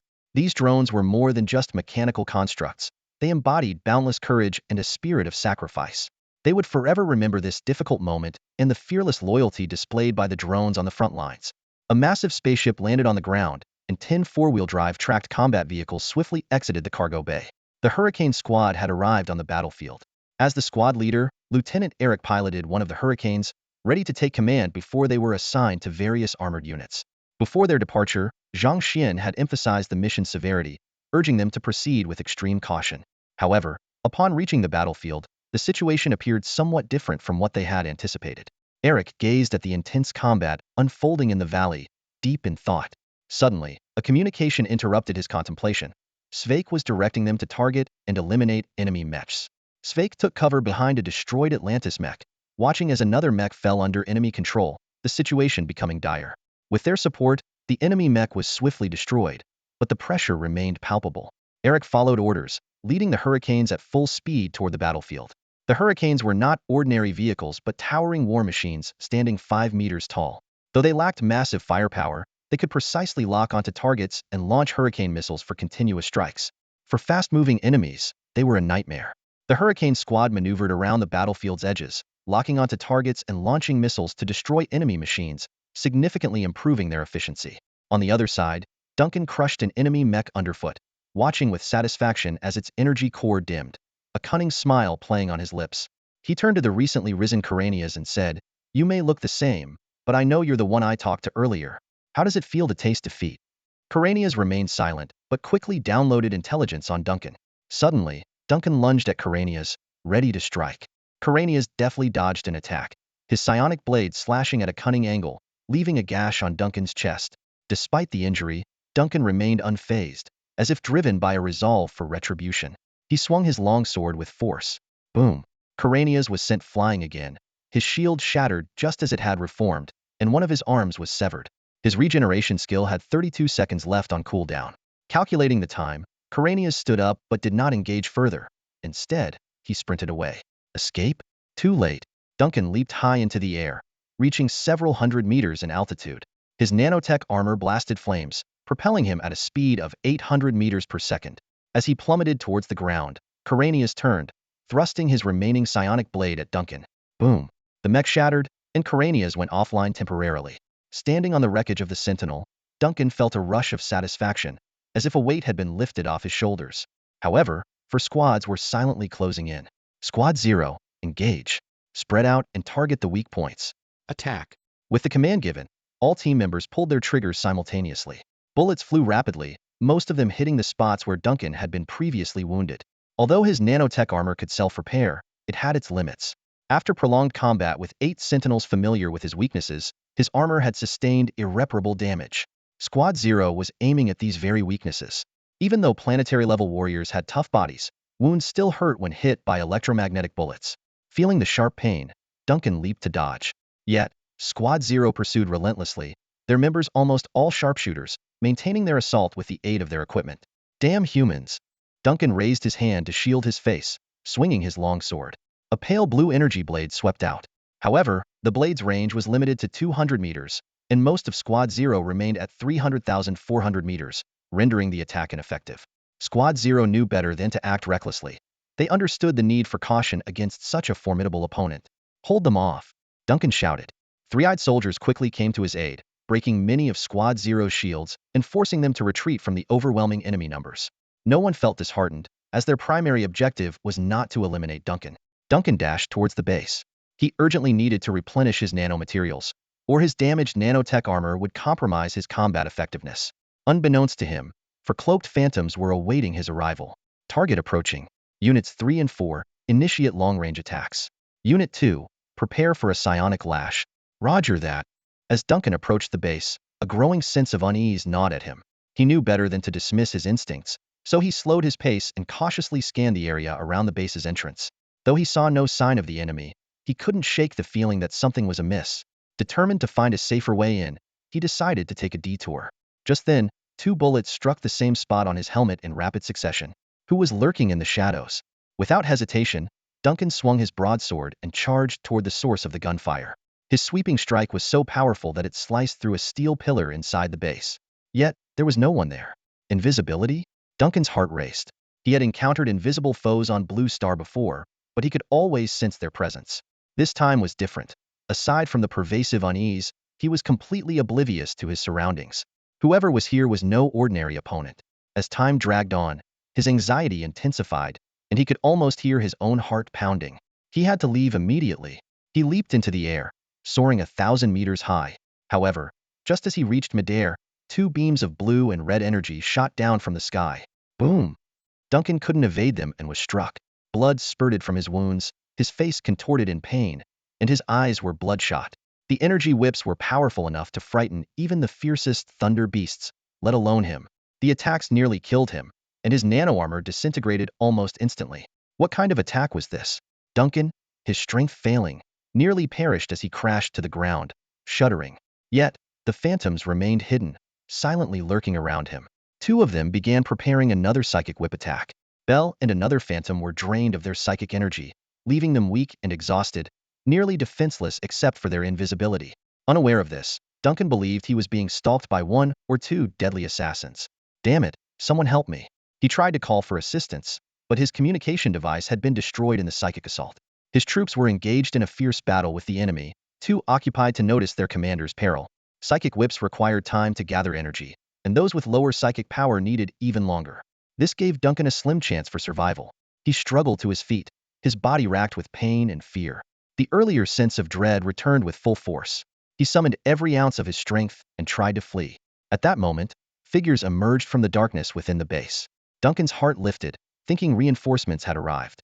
But as he recognized the familiar power armor, his hope evaporated. The Vipers were in position. Their target was defenseless. John led his team out in a hurry, their guns trained on Duncan, surrounding him completely. Duncan sat on the ground with a wry smile, looking helpless. Suddenly, 2 powerful psychic whips lashed out, and the Suntobe star-level commander of the lunar base fell in this insignificant star system he had never cared about. The subsequent battle became much easier, and the leaderless 3-eyed beings were quickly wiped out by a pincer attack. After dispatching a battalion to clear out the remaining enemies inside the lunar base, Svek and James sat back-to-back on a pile of dirt, watching their subordinates clean up the battlefield. Svek sighed and remarked, "That was tough." "It wasn't that hard, actually," James shook his head. "We took the base in just 1 day, easier than I thought." "Haha, maybe so, but this victory will make our future a bit more comfortable." "Let's hope so." Both men looked up at the starry sky, understanding that the real challenge lay ahead and that everything so far was just an appetizer. Report. A large fleet of 3-eyed beings is approaching the moon. Awaiting your orders, sir. Well, perhaps this wasn't even an appetizer, Svek said as they both stood up and headed toward their respective units. SCV, build missile turrets. We will hold this ground. They temporarily set aside the battlefield cleanup and began fortifying their defenses, determined not to let the 3-eyed beings counterattack easily.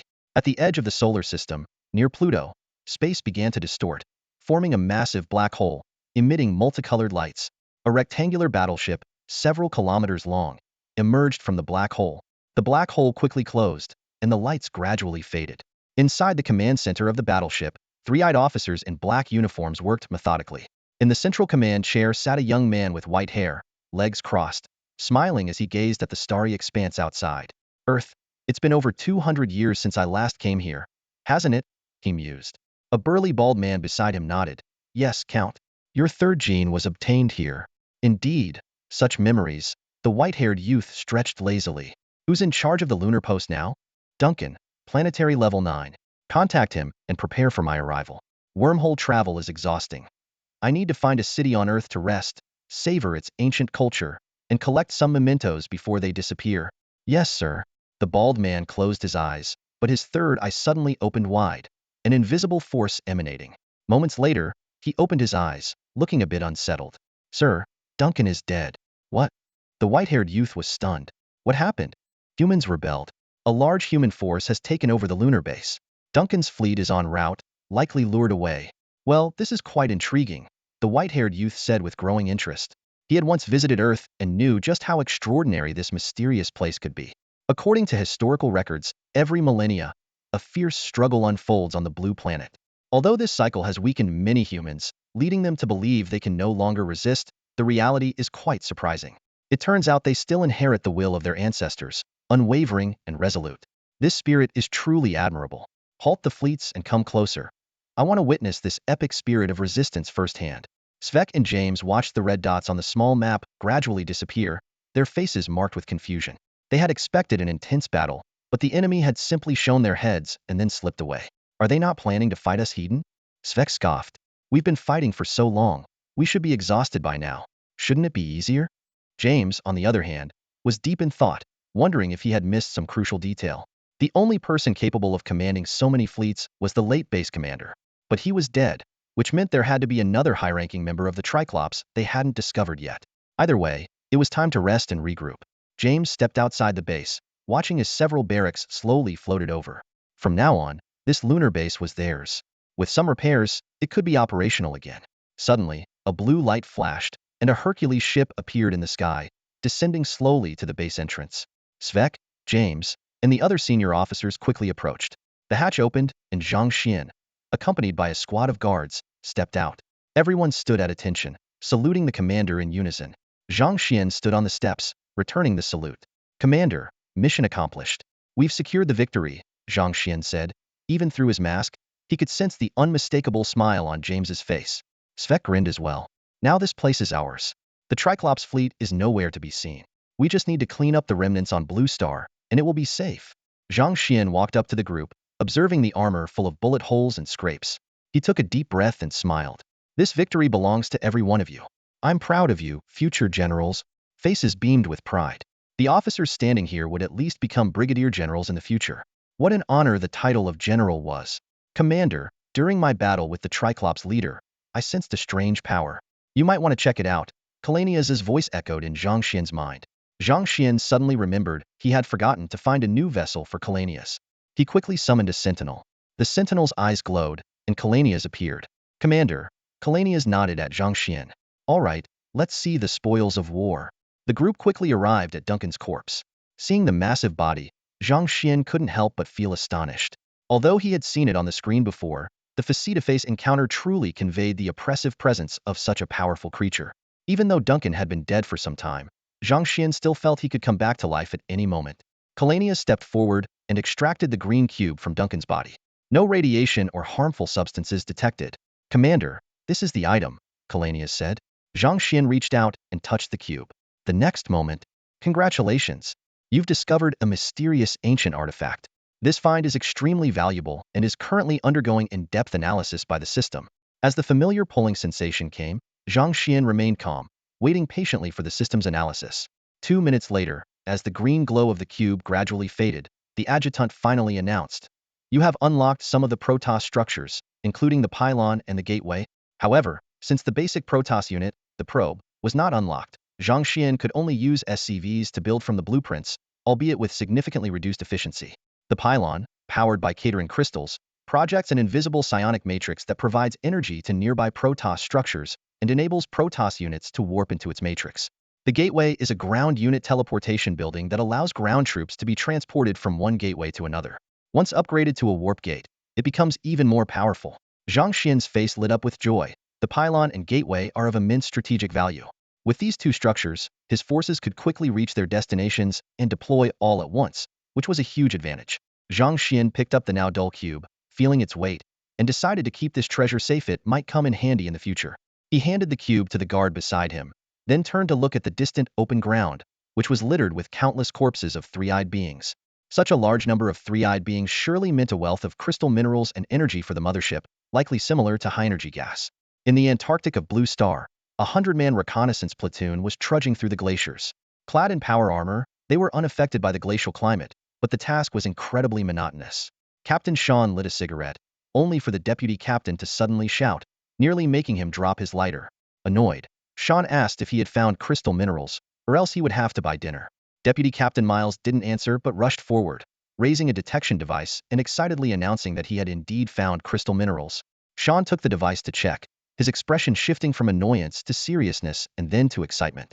They had finally found if this Antarctic land was hiding treasures. Sean couldn't help but burst into laughter. Suddenly, a few sharp-eyed scouts seemed to sense something unusual.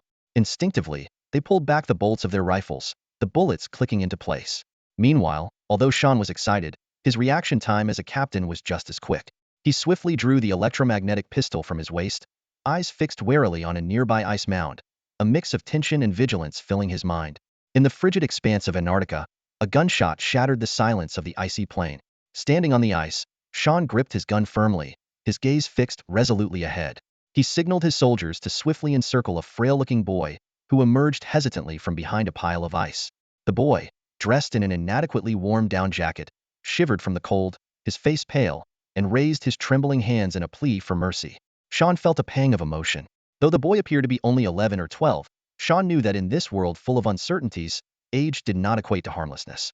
The boy's sudden appearance puzzled Sean, but he remained vigilant. The boy, his voice shaking, claimed to be from Shelter 13 and insisted he was just out for a walk, posing no threat. Sean stayed silent, waiting for his men's report.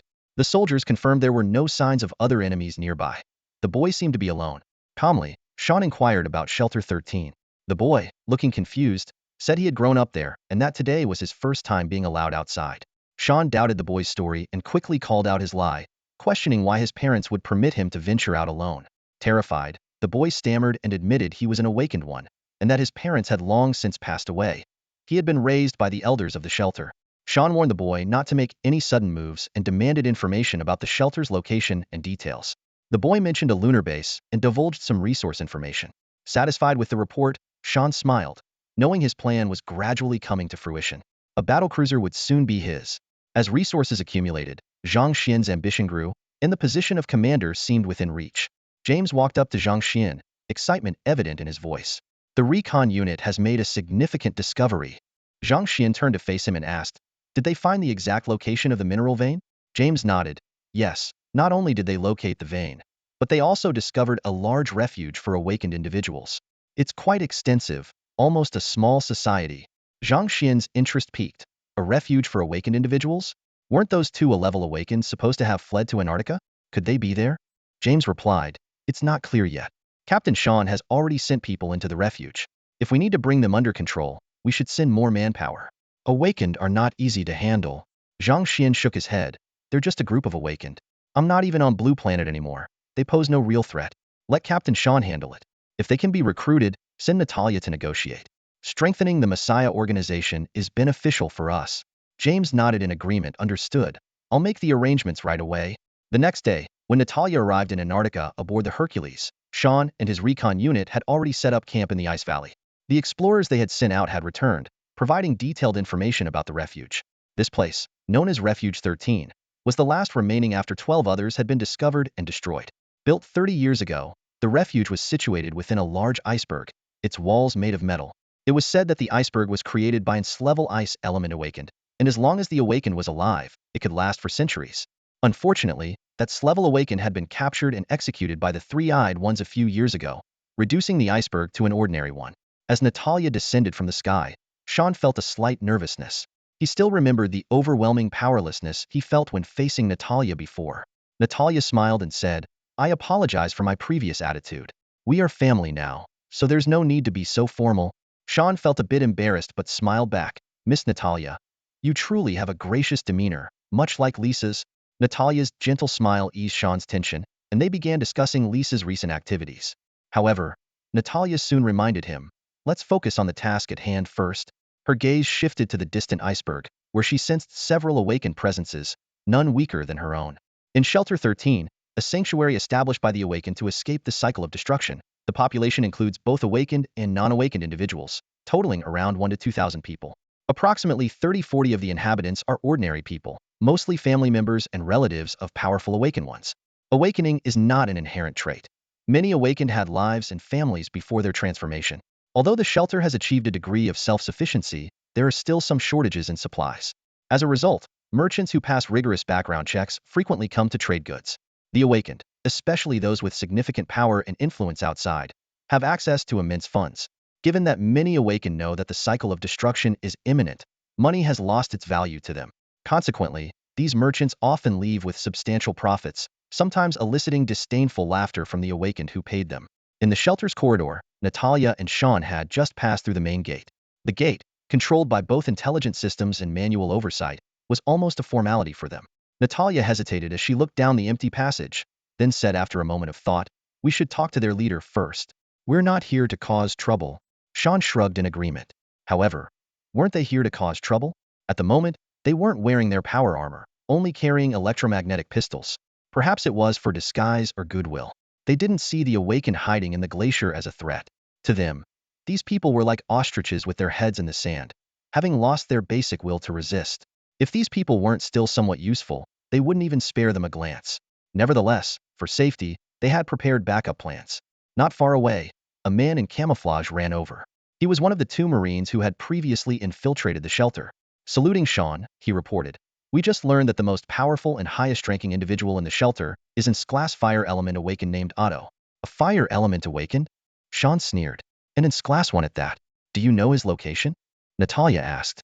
Otto was usually in the central administrative hall of the shelter, coordinating internal and external communications, and had a good relationship with Victor. Otto often visited him. Victor, the previously mentioned young boy, had significantly aided the Marines' successful infiltration 10 hours earlier. Sean decided not to waste any time and started walking forward. "Let's go find him now." However, at that moment, Natalia frowned, and a surge of powerful psychic energy created an invisible protective barrier around them. At that very moment, streams of golden red flames suddenly erupted, quickly trapping everyone within. At each corner of the passage, several powerful figures slowly emerged. Though they were newcomers, it seemed rather inappropriate to hold a child hostage like this. From within the flames, an elderly man with a white beard, dressed in a suit and holding a cane, appeared leisurely. In ambush, several Marines immediately drew their electromagnetic pistols, loading their bullets, and vigilantly scanned the surroundings, now encircled by awakened. Natalia felt a bit uneasy. The flames were unstoppable, and even burning at the edge of her psychic shield, they exerted immense pressure on her. However, she maintained a blank expression, striving to keep her usual work composure, and spoke. "You must be Mr. Otto?" "Indeed, young lady. I know you," Otto replied indifferently. "As the new leader of Messiah and the head of the Nordic Awakened group, I've heard that under Messiah's leadership, you've made significant progress and are a promising rising star. But what brings you here, away from the north? Are you searching for the two former leaders of Messiah? Are they with you?" Natalia pressed on. "They were here 3 days ago, but now?" Otto waved his hand, dispersing the flames, and continued slowly, "If you're here for them, I can point you in the right direction, but I can't guarantee accuracy. They left in a hurry, without even saying goodbye to me." Natalia shook her head. "It doesn't matter. It would be great to find them, but it's not essential. I'm here mainly for this sanctuary, or more precisely, for the awakened here." "Oh," Otto chuckled. "I was wondering why you brought so many people here. Now I see. But the residents of Shelter 13 are weary of endless battles. If you're seeking refuge, we won't turn you away. But if you're here to provoke, please leave. Have you given up resisting?" Natalia gazed at the slightly weathered old man and said, "You should understand that the apocalypse is imminent, and destruction is unavoidable. Hiding in this turtleshell-like shelter won't save you. Instead of waiting for death, why not fight with all your might? Perhaps we still have a chance." "A chance?" Otto sneered. "What chance? I've lived for over 300 years and fought against the powerful Triclops for just as long. I know their strength better than anyone." "You don't know squat," Sean interrupted disdainfully. The surrounding rank awakened showed angry expressions, and a tall, thin one shouted, "How dare you interrupt the adults? Is this how Messiah manages its subordinates?" "Who said we are Messiah's subordinates?" Sean retorted with disdain. "Get it straight. We're not here to negotiate with you. Miss Natalia, please step back. We'll handle this. These nobodies think there's something special. Words are useless. Let's have a fight first and show them their place." This remark made many awakened chuckle, and even Otto's face showed a hint of displeasure. In their eyes, Xiao-En and his companions were just ordinary people. Even with weapons in hand, they couldn't draw any special attention. To them, what difference did soldiers make? Taking a life was something they could do effortlessly. It was as ordinary as breathing. However, in the next moment, a massive explosion erupted, engulfing the entire scene in flames. Xiao-En and his companions were momentarily blinded, their hearts instantly filled with fear and uncertainty. At this critical juncture, what fate awaited them?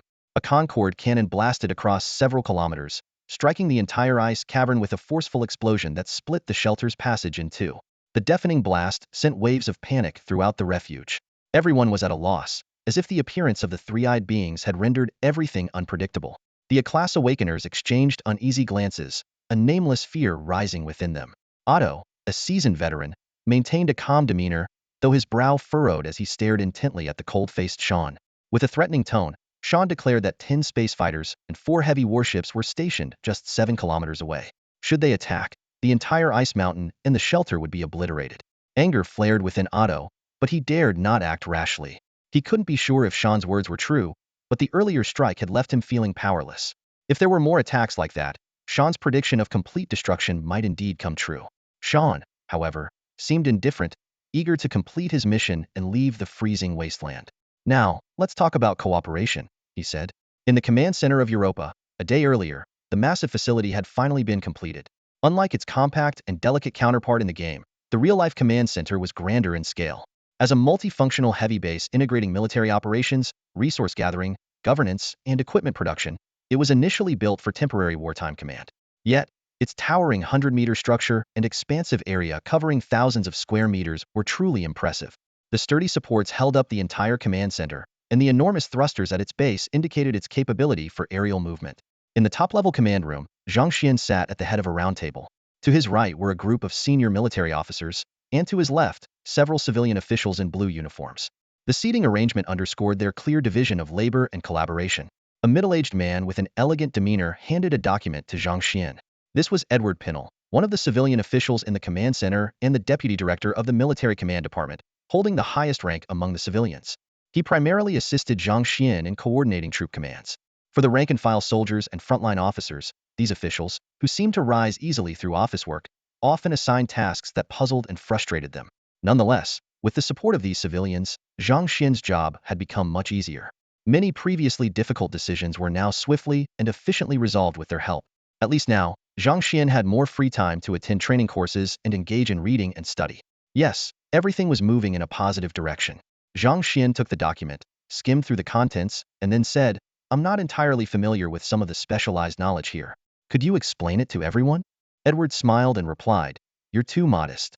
Your talent in military command is the best I've ever seen.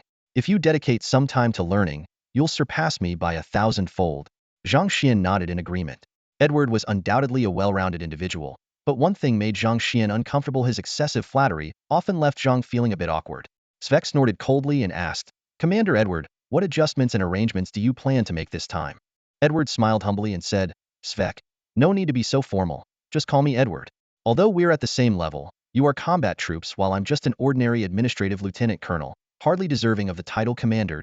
After saying this, he stood up, took the document Zhang Xuan handed him, and continued, "I have some suggestions regarding the current distribution of command within the troops. The previous organizational structure was decent, but there's room for improvement in functional division. For example, the Viper Special Assault Company of the 2nd Regiment and the newly formed Furious Lion Special Assault Company by Commander Svek could be independent, led by the Special Operations Command Center. I personally have reservations about Commander James's previous utilization of the Viper Special Assault Company."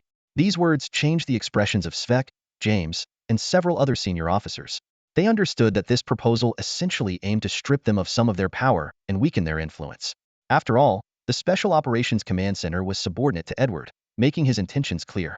However, Edward ignored their changing expressions and continued, "I was puzzled by Commander James's previous decision to send Viper on a decapitation mission without timely mobilizing support units or conducting long-range strikes.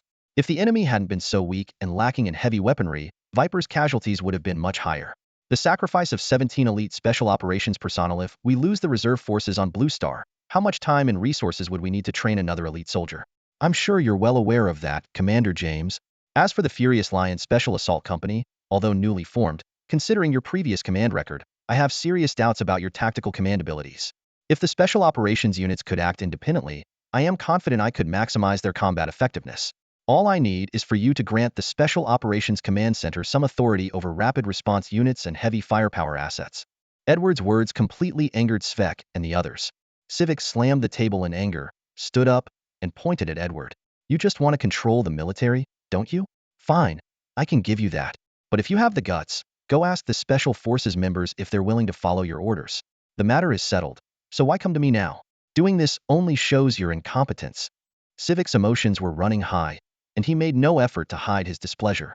James watched Civic lose his composure and felt a twinge of anger himself, but he remained calm. He stepped forward, grabbed Civic, and urged him to sit down. Then, turning to Zhang Xuan, he said, "Commander, Edward does have a point, but the Viper and Furious Lion units are something we built together. The Special Forces members are our comrades in arms. We know each one's combat skills and personality traits. Bringing in an outsider to command could lead to issues with integration. Nevertheless, your word is final, and we will follow your decision. If you want us to relinquish command of the Special Forces, we won't oppose it." James stated his perspective calmly, showing respect for the commander's authority. Everyone's eyes turned to Zhang Xuan, awaiting his judgment. The room was thick with tension, and each person was filled with both anticipation and unease. In the control room, the instruments emitted a steady beeping, while the sound of Marines patrolling echoed from outside. Zhang Xuan looked up, took a sip of coffee, and rubbed his temples wearily. As the team grew, problems began to emerge. Friction frequently arose between the 1st and 2nd battalions, even though Svik and James got along well. Their soldiers and officers often clashed over the status within the corps. The 1st Battalion believed that Svik, being the chief subordinate to the commander, had more senior officers who had started at the island base, leading to a tendency to exclude members of the 2nd Battalion. The 2nd Battalion was confident in their strength, believing promotions should be based on ability and combat achievements. After the Special Operations Assault Team was formed, they looked down even more on the veterans of the 1st Battalion. Although Zhang Xuan was not present, his subordinates reported frequent conflicts among junior officers. Zhang Xuan remained neutral, not favoring either side. The rivalry between the 1st and 2nd Battalions fostered competition and motivated progress, which he was pleased to see, but he would not allow it to affect the overall mission. The tension escalated further when civilian officials joined, with combat troops showing a clear disdain for them. Zhang Xuan realized that the ease with which civilians could get promoted without facing the battlefield caused resentment. Edward's aggressive power grab was the spark that could ignite the powder keg, and the upcoming meeting would determine whether it would explode. After a moment of silence, Zhang Xuan finally spoke. "Commander, please proceed." Edward nodded. "The command of the troops is crucial to all of you." Edward was just about to smile when Zhang Xuan interrupted. "I was involved in those previous battles too. I know firsthand how deeply the soldiers understand the battlefield and the camaraderie within the unit. Therefore, I cannot hand over command of the Special Forces to you." Edward's expression remained unchanged as he solemnly nodded. "You make a valid point. I will follow the arrangement." However, Zhang Xuan continued, "Regarding the overall coordination and command of the troops, I understand that you are professionals. While this professionalism may seem detached to some frontline soldiers, during wartime, I will grant you partial command of certain units.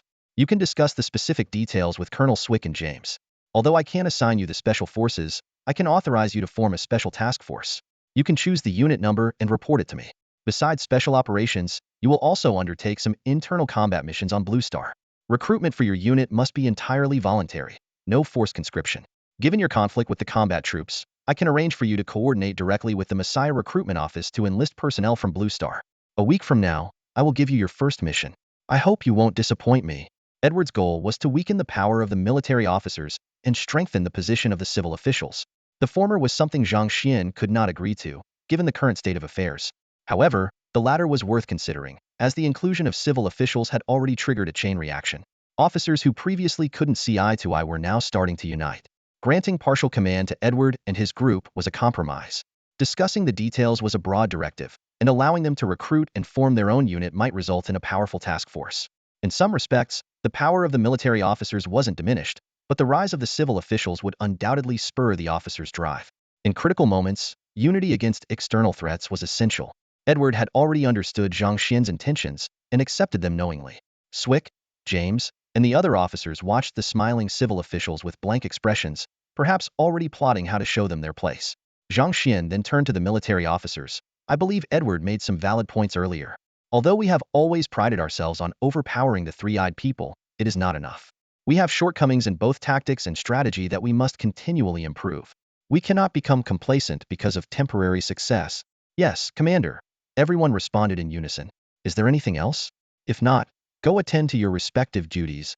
With that, everyone stood up and watched Zhang Xuan leave. Swick shot a glare at the grinning Edward, snorted coldly, and walked away. 10 minutes later, Edward arrived alone at Zhang Xuan's new office. "Commander."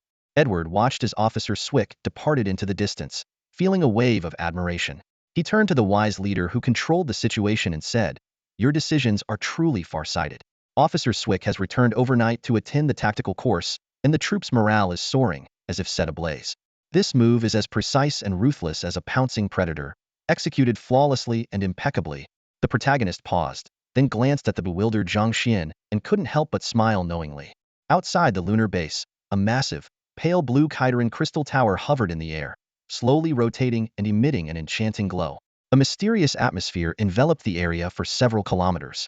Adjacent to the crystal tower, golden structures rose dreamlike from the ground. The classical and luxurious foundations and golden arches reflected the crystal's brilliance, making it even more dazzling. Even with the architectural blueprints, these Protoss buildings remained elusive. Fortunately, with enough materials and parts, they had finally come to fruition. Carmel and a group of SCV engineers proudly looked down at their masterpiece, nodding in satisfaction. The human engineer's ability to construct Protoss buildings from mere blueprints was truly remarkable. Kalanias couldn't help but express his admiration, saying, "Your human capabilities far exceed our Protoss imagination." Carmel smiled awkwardly and said, "Perhaps to you Protoss, this isn't surprising. But to be honest, we benefited from ready-made parts this time. Otherwise, building this structure would have been really challenging. Although I've repaired some Protoss buildings and equipment before. Regardless, with this portal, we now have the capability to traverse the galaxy freely. Once we incorporate the major planets of the solar system, our journey can officially begin." Carmel remarked nostalgically, thinking back to the time when we were building missile turrets on that island. "I never imagined we would come this far." Speaking of which, what happened to that little island? "It seems the commander hasn't mentioned it," Kalanias said, a mysterious glint in his eyes. "Perhaps soon you will find out." Setting foot on that island again, Zhang Xian's emotions were incredibly complex.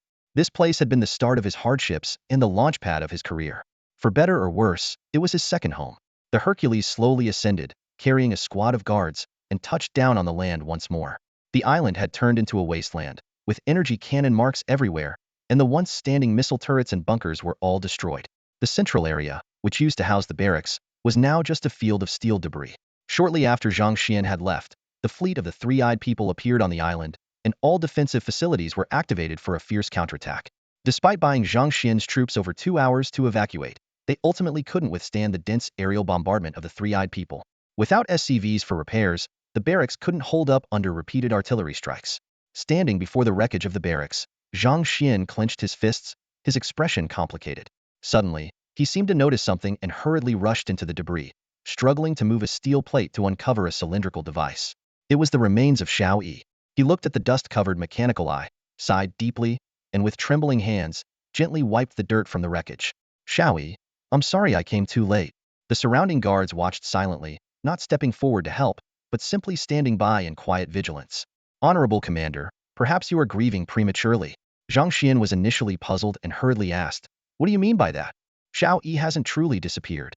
As a mid-level AI, as long as its primary data storage hardware is intact, with some modifications and a new host, it can be revived to some extent. Where is the storage hardware? Zhang Xian stood up, unwilling to part with Xiao Yi. Although Xiao Yi wasn't a real human, Zhang Xian had grown accustomed to its companionship over the days. Whether it was a hot coffee during late-night work or patient explanations during training sessions, Xiao Yi was always there. If there was any chance of bringing Xiao Yi back, Zhang Xian wouldn't give up, no matter the cost. "Please wait. Retrieving environmental information? Information retrieval complete. A piece of AI hardware name, Xiaobing Number 1, has been located. Although the barracks have been destroyed, some undamaged parts remain, with some storage devices still intact. While these devices are typically non-removable, Zhang Xian quickly found a metal hard drive among the ruins. Congratulations, Honorable Commander. Now, you just need a new host to install this hard drive, and Xiaobing Number 1 will be revived. As for the new host, you might want to consult Carmel. He might have a solution." Antarctica. At Refuge 13, the resistance was weaker than Natalia had anticipated. Under Sean's persuasion, some of the awakened who still harbored thoughts of resistance began to relent, including Mr. Otto, the owner of the refuge. At the refuge entrance, Sean extended his hand to Otto with a smile, indicating a future of pleasant cooperation. Otto, with a stern face, refused to shake Sean's hand or even speak to him, turning instead to Natalia. Otto said, "Miss Natalia, I'd like to organize things here first. There are still many materials that need handling. I'll send someone to assist you in 3 days." Natalia smiled and responded, "Thank you, Mr. Otto.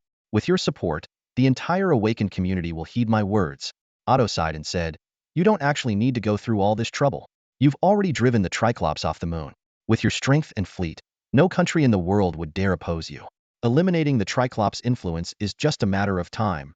You don't really need us. Learning of the victory in the lunar battle, Otto was filled with confidence and hope for the future. Maybe humanity still has hope, Natalia said, feeling a bit puzzled. She had the same doubts herself, but the commander insisted on moving forward, claiming it was to avoid some kind of threat. Crabs? Crabs? Otto muttered the unfamiliar word, feeling that it concealed a great fear. However, he quickly dismissed the thought. Suddenly, two massive transport ships appeared in the sky, carrying SCVs and workers. After a few days of rest, the mining team was finally about to start digging. Natalia and Otto felt a surge of confidence about the future as they faced this new mission with anticipation. Time flies, and a month has passed in the blink of an eye.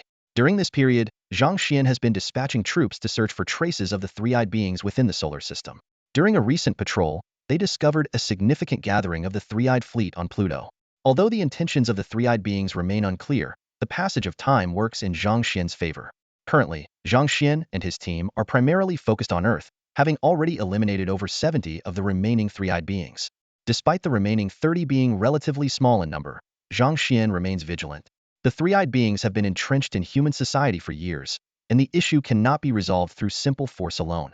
For instance, when the Special Forces Command's Team 16 assassinated a leader of a North American superpower, it triggered a series of complications.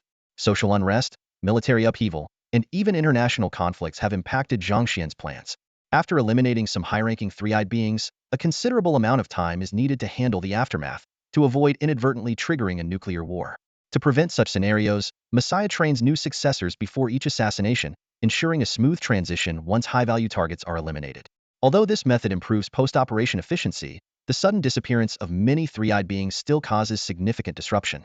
Previously, the three-eyed fleet had brazenly appeared over human cities, so any unusual activity now immediately raises suspicions of alien involvement. To address this, Edward proposed and personally established the Human United Council, aimed at strengthening international cooperation. Thanks to the efforts of Edward and his colleagues, over 90 of human nations have joined the Human United Council. In addition to basic public opinion guidance and cultural promotion, the organization continually provides military support to Zhang Xuan's forces. In return, Zhang Xuan offers military protection to ensure the continued development of human civilization. He also plans to introduce some advanced interstellar technology to Earth, fostering progress. Of course, this is not without cost. Various countries will send personnel to search for and mine crystal minerals globally. Now, a positive cycle has been established between Earth and Zhang Xuan. Earth's civilization advances, and Zhang Xuan benefits as well. Commander, we have now discovered over 30 crystal deposits globally. Including previous findings, more than 50 crystal deposits have been identified. Nations are accelerating their mining efforts, and the second trade with Edward is expected to occur in 3 days. At this moment, Zhang Xuan remains stationed at the Europa Command Center.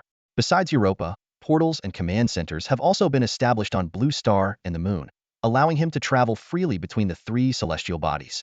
However, for safety reasons, he chooses to stay on Europa. The threats within the solar system are still unresolved, and the three-eyed beings are unaware of the situation on Europa. If war were to break out, the Moon would be the first battlefield, followed closely by Blue Star. Just then, a cute round robot brought a cup of coffee to Zhang Xuan's desk and softly said, "Commander, here is your coffee." Zhang Xuan took the coffee, drank a few sips, and then patted Xiaoyi on the head, asking him to bring some snacks. "Am craving something sweet?" Xiaoyi obediently rolled away. Watching Xiaoyi leave, Zhang Xuan smiled and said, "Xiaoyi has almost become my personal little servant. Speaking of which, adjutant, don't you want to find a physical body too? After all, Kalanias can operate through the body of the Sentinel, so you should be able to as well, right?" The adjutant replied, "I can, but there's no need. I don't need the burden of a body, and I'm quite satisfied with the current working environment." Zhang Xuan shrugged and laughed. "Seems like you're quite comfortable in my mind." Although Kalanias is an executive adjutant of the Protoss lineage, Zhang Xuan always consults the adjutant when assigning tasks.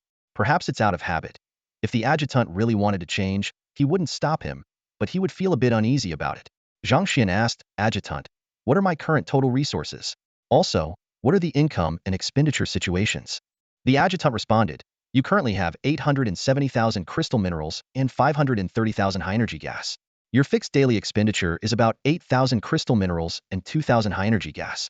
If you enter a state of war, expenditures will increase 2 to 3 times. Your current average income is about 100,000 crystal minerals and 10,000 high-energy gas per day, but additional income from Edward's side is currently unquantifiable." Zhang Xuan pondered for a moment and remarked, "The income from crystal minerals seems stable, but high energy gas still falls short. All 3 being training stations on Blue Star have been eradicated, so your high energy gas income now solely comes from the North Sea Kraken project. I suggest you find a new and stable source of high energy gas as soon as possible. Zhang Xuan shook his head and continued, none of the 3 planets I control have high energy gas springs, nor have they found any sustainable high energy gas carrying organisms. What we have now is already quite fortunate, unless… Zhang Xuan paused, but the adjutant finished his sentence, unless you are willing to start another war. Yes, the peaceful scene was indeed breathtaking.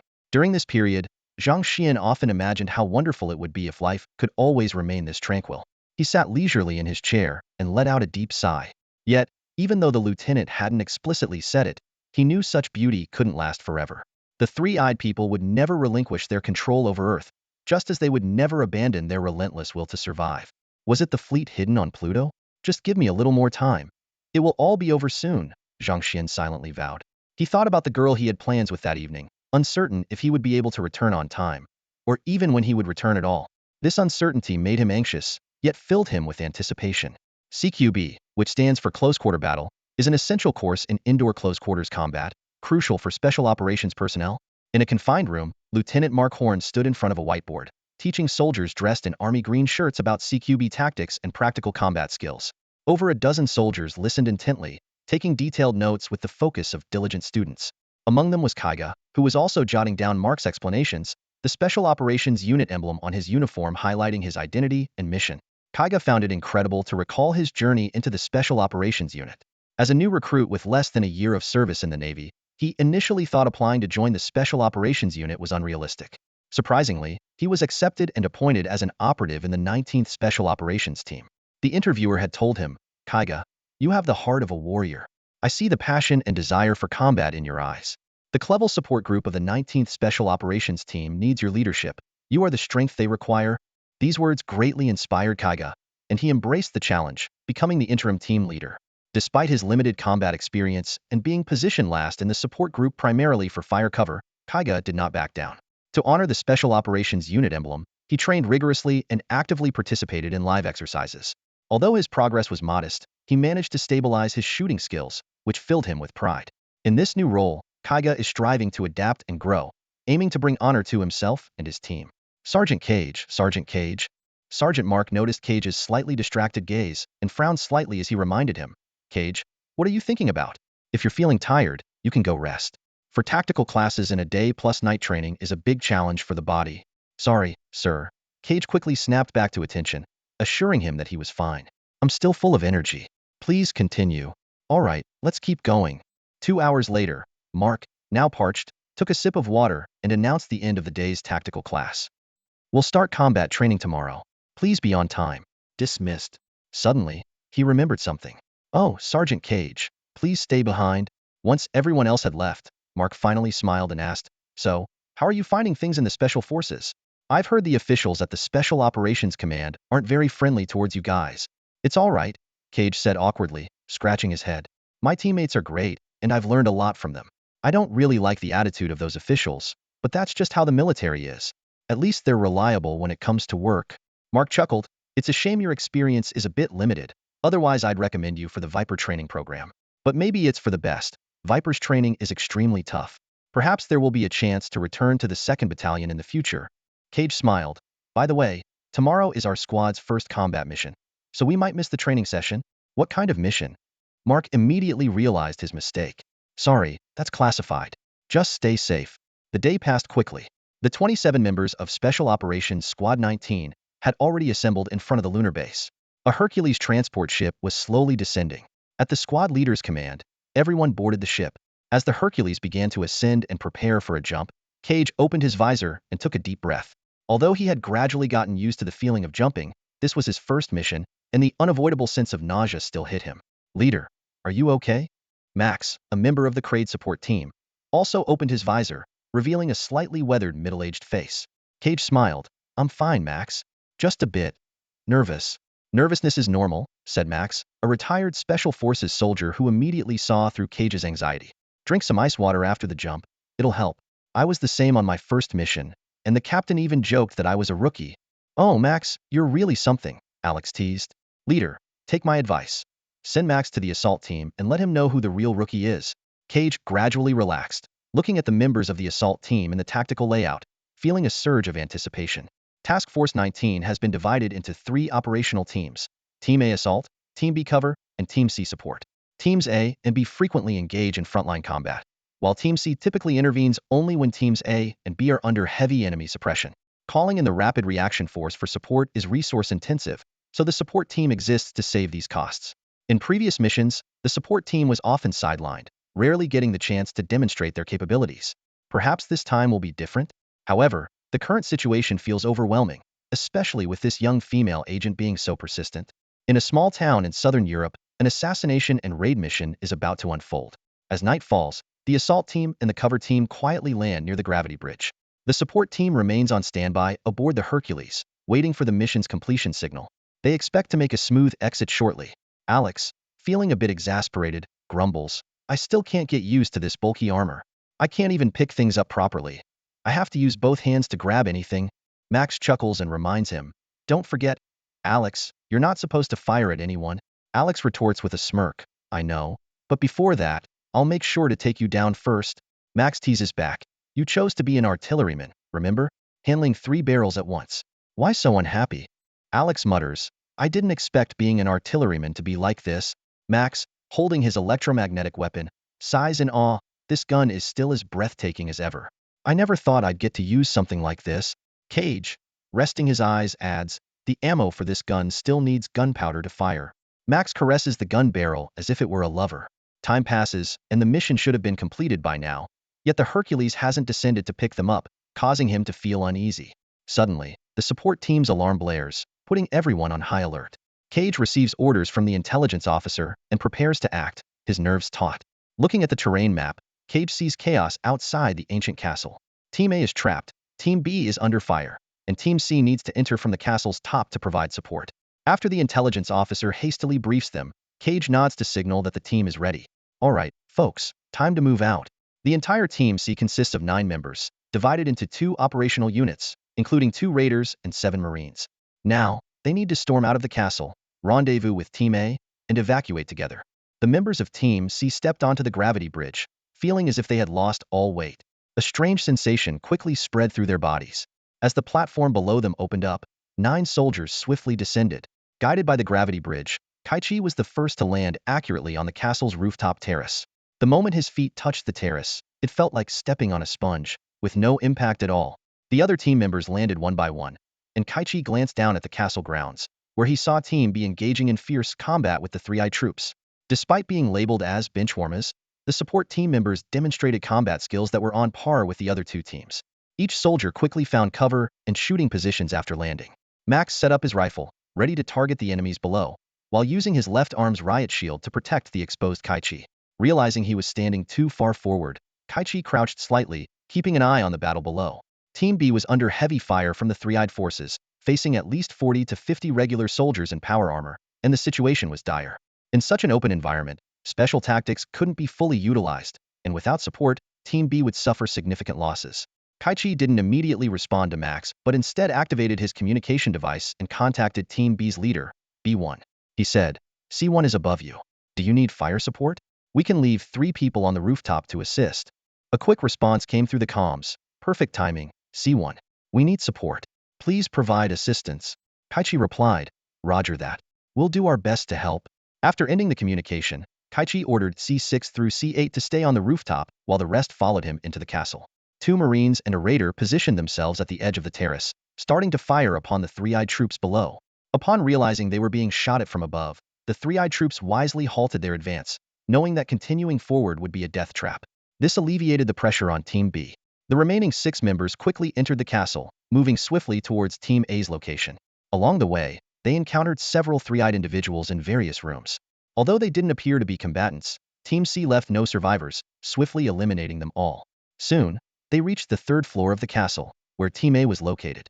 The castle was enormous, with 5 floors, each containing several large rooms and dozens of smaller ones. In such a complex environment, indoor combat was extremely dangerous, especially knowing that the enemy had awakened individuals. A loud bang. Max kicked open a door and entered with his gun drawn, quickly scanning the room to ensure it was safe. The two Marines following him continued down the corridor, searching other rooms and swiftly neutralizing potential threats. Clear. Clear.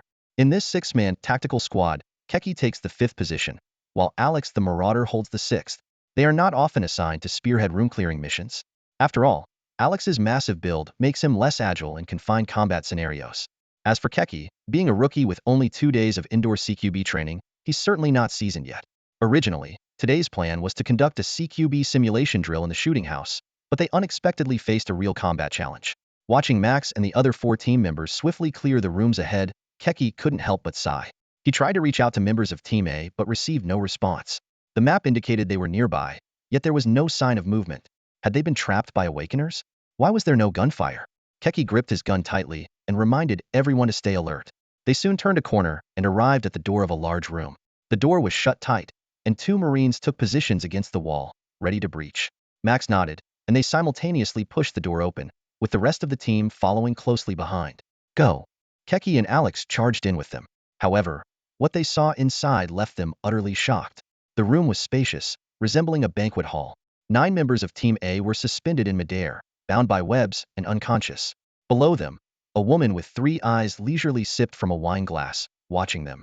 Max fired a shot at her head, but the bullet was deflected. The woman sneered. "Is this how you treat a lady?"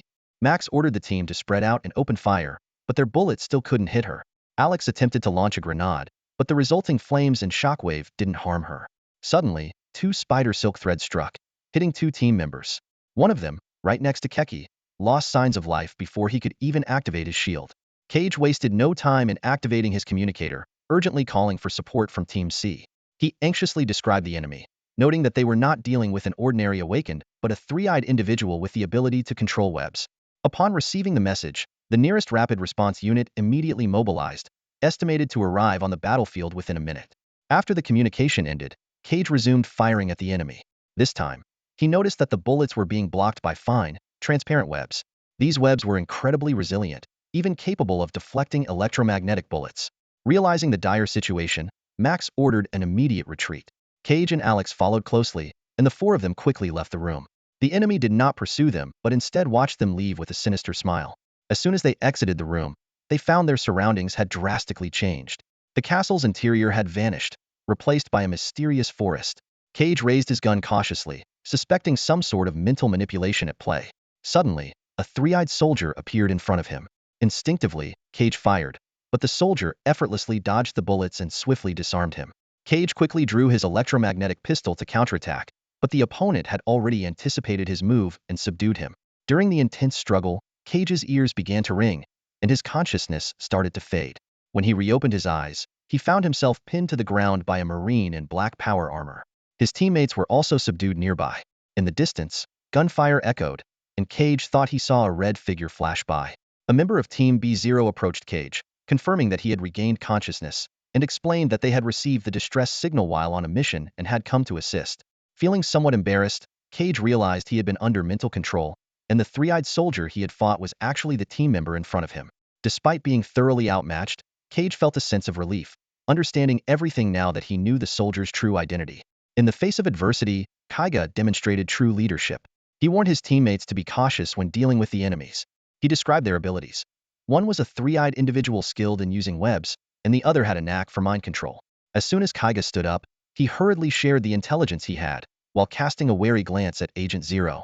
If even Agent Zero were compromised, the team would be doomed on this mission. However, another teammate nonchalantly remarked, "Don't worry, the captain is handling it. They are just a few ability users, nothing too serious." Agent Zero's attitude made Kaiga uneasy, but despite his lingering concerns, he chose to remain silent. From a distant room, the flickering of lights and the sounds of battle could be seen and heard, though the exact situation remained unclear. This battle was destined to be a test filled with challenges and uncertainties. Zero Squad has undergone a complete transformation, no longer the impoverished unit that relied on a single phantom to form a combat team. Today, Zero Squad still consists of 4 teams, but each team has expanded to 39 members, 3 times its original size. Each team now includes 2 phantoms and 1 specter as advanced single combat units. In Team B, a frontline combat unit, the deputy leader is an 8th level psychic, whose combat prowess even surpasses that of the team leader. Notably, unlike phantoms, specters specialize in long-range sniping. Just now, The other members of Zero Squad had entered the ancient castle. "Captain, this is Gina. I've locked onto the target. Should I fire?" Gina's confident voice came through the earpiece. The Phantom Captain's voice was low and resolute. "Absolutely. Take the shot." As soon as the words were spoken, a soft sound followed, and a specially crafted bullet infused with psychic energy soared across several kilometers. The head of the three-eyed woman who manipulated webs exploded as if hit by a sledgehammer. Immediately, two phantoms entered the reception hall, just in time to encounter two three-eyed beings emerging from a small room. One of them, possessing psychic abilities, instantly sensed something amiss and pointed at one of the phantoms, saying, "Someone is..." Before he could finish, another sniper bullet struck. Bang! Another lethal headshot. Another gruesome display of blood and gore.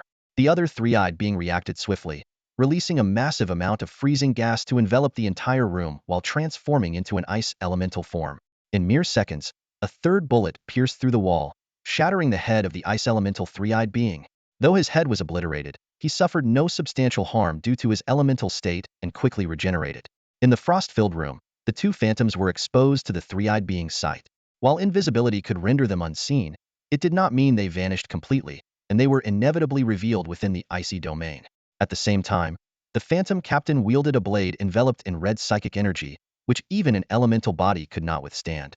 The other Phantom stepped back a few paces, quickly loading a white bullet and firing it. Ultrasonic pulse. Bang!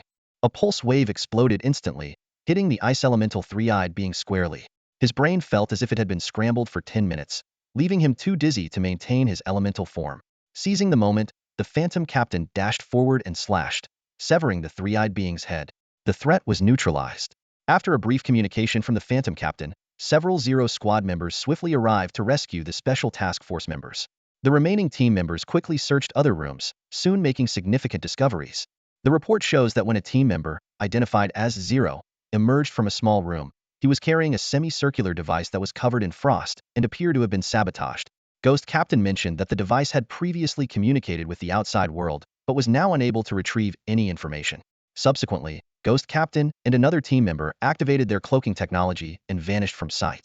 They handed the device over to the tech department, confident that they would resolve the issue. Half an hour later, Zhang Xuan received startling news. The tech department had successfully read and downloaded data from the communications device belonging to the Triclops civilization, revealing their plan to launch a devastating biological weapon attack in 1 week. Shocked, Zhang Xuan stood up, realizing the urgency of the situation. The communication records indicated that the Triclops had been plotting this action for over a month.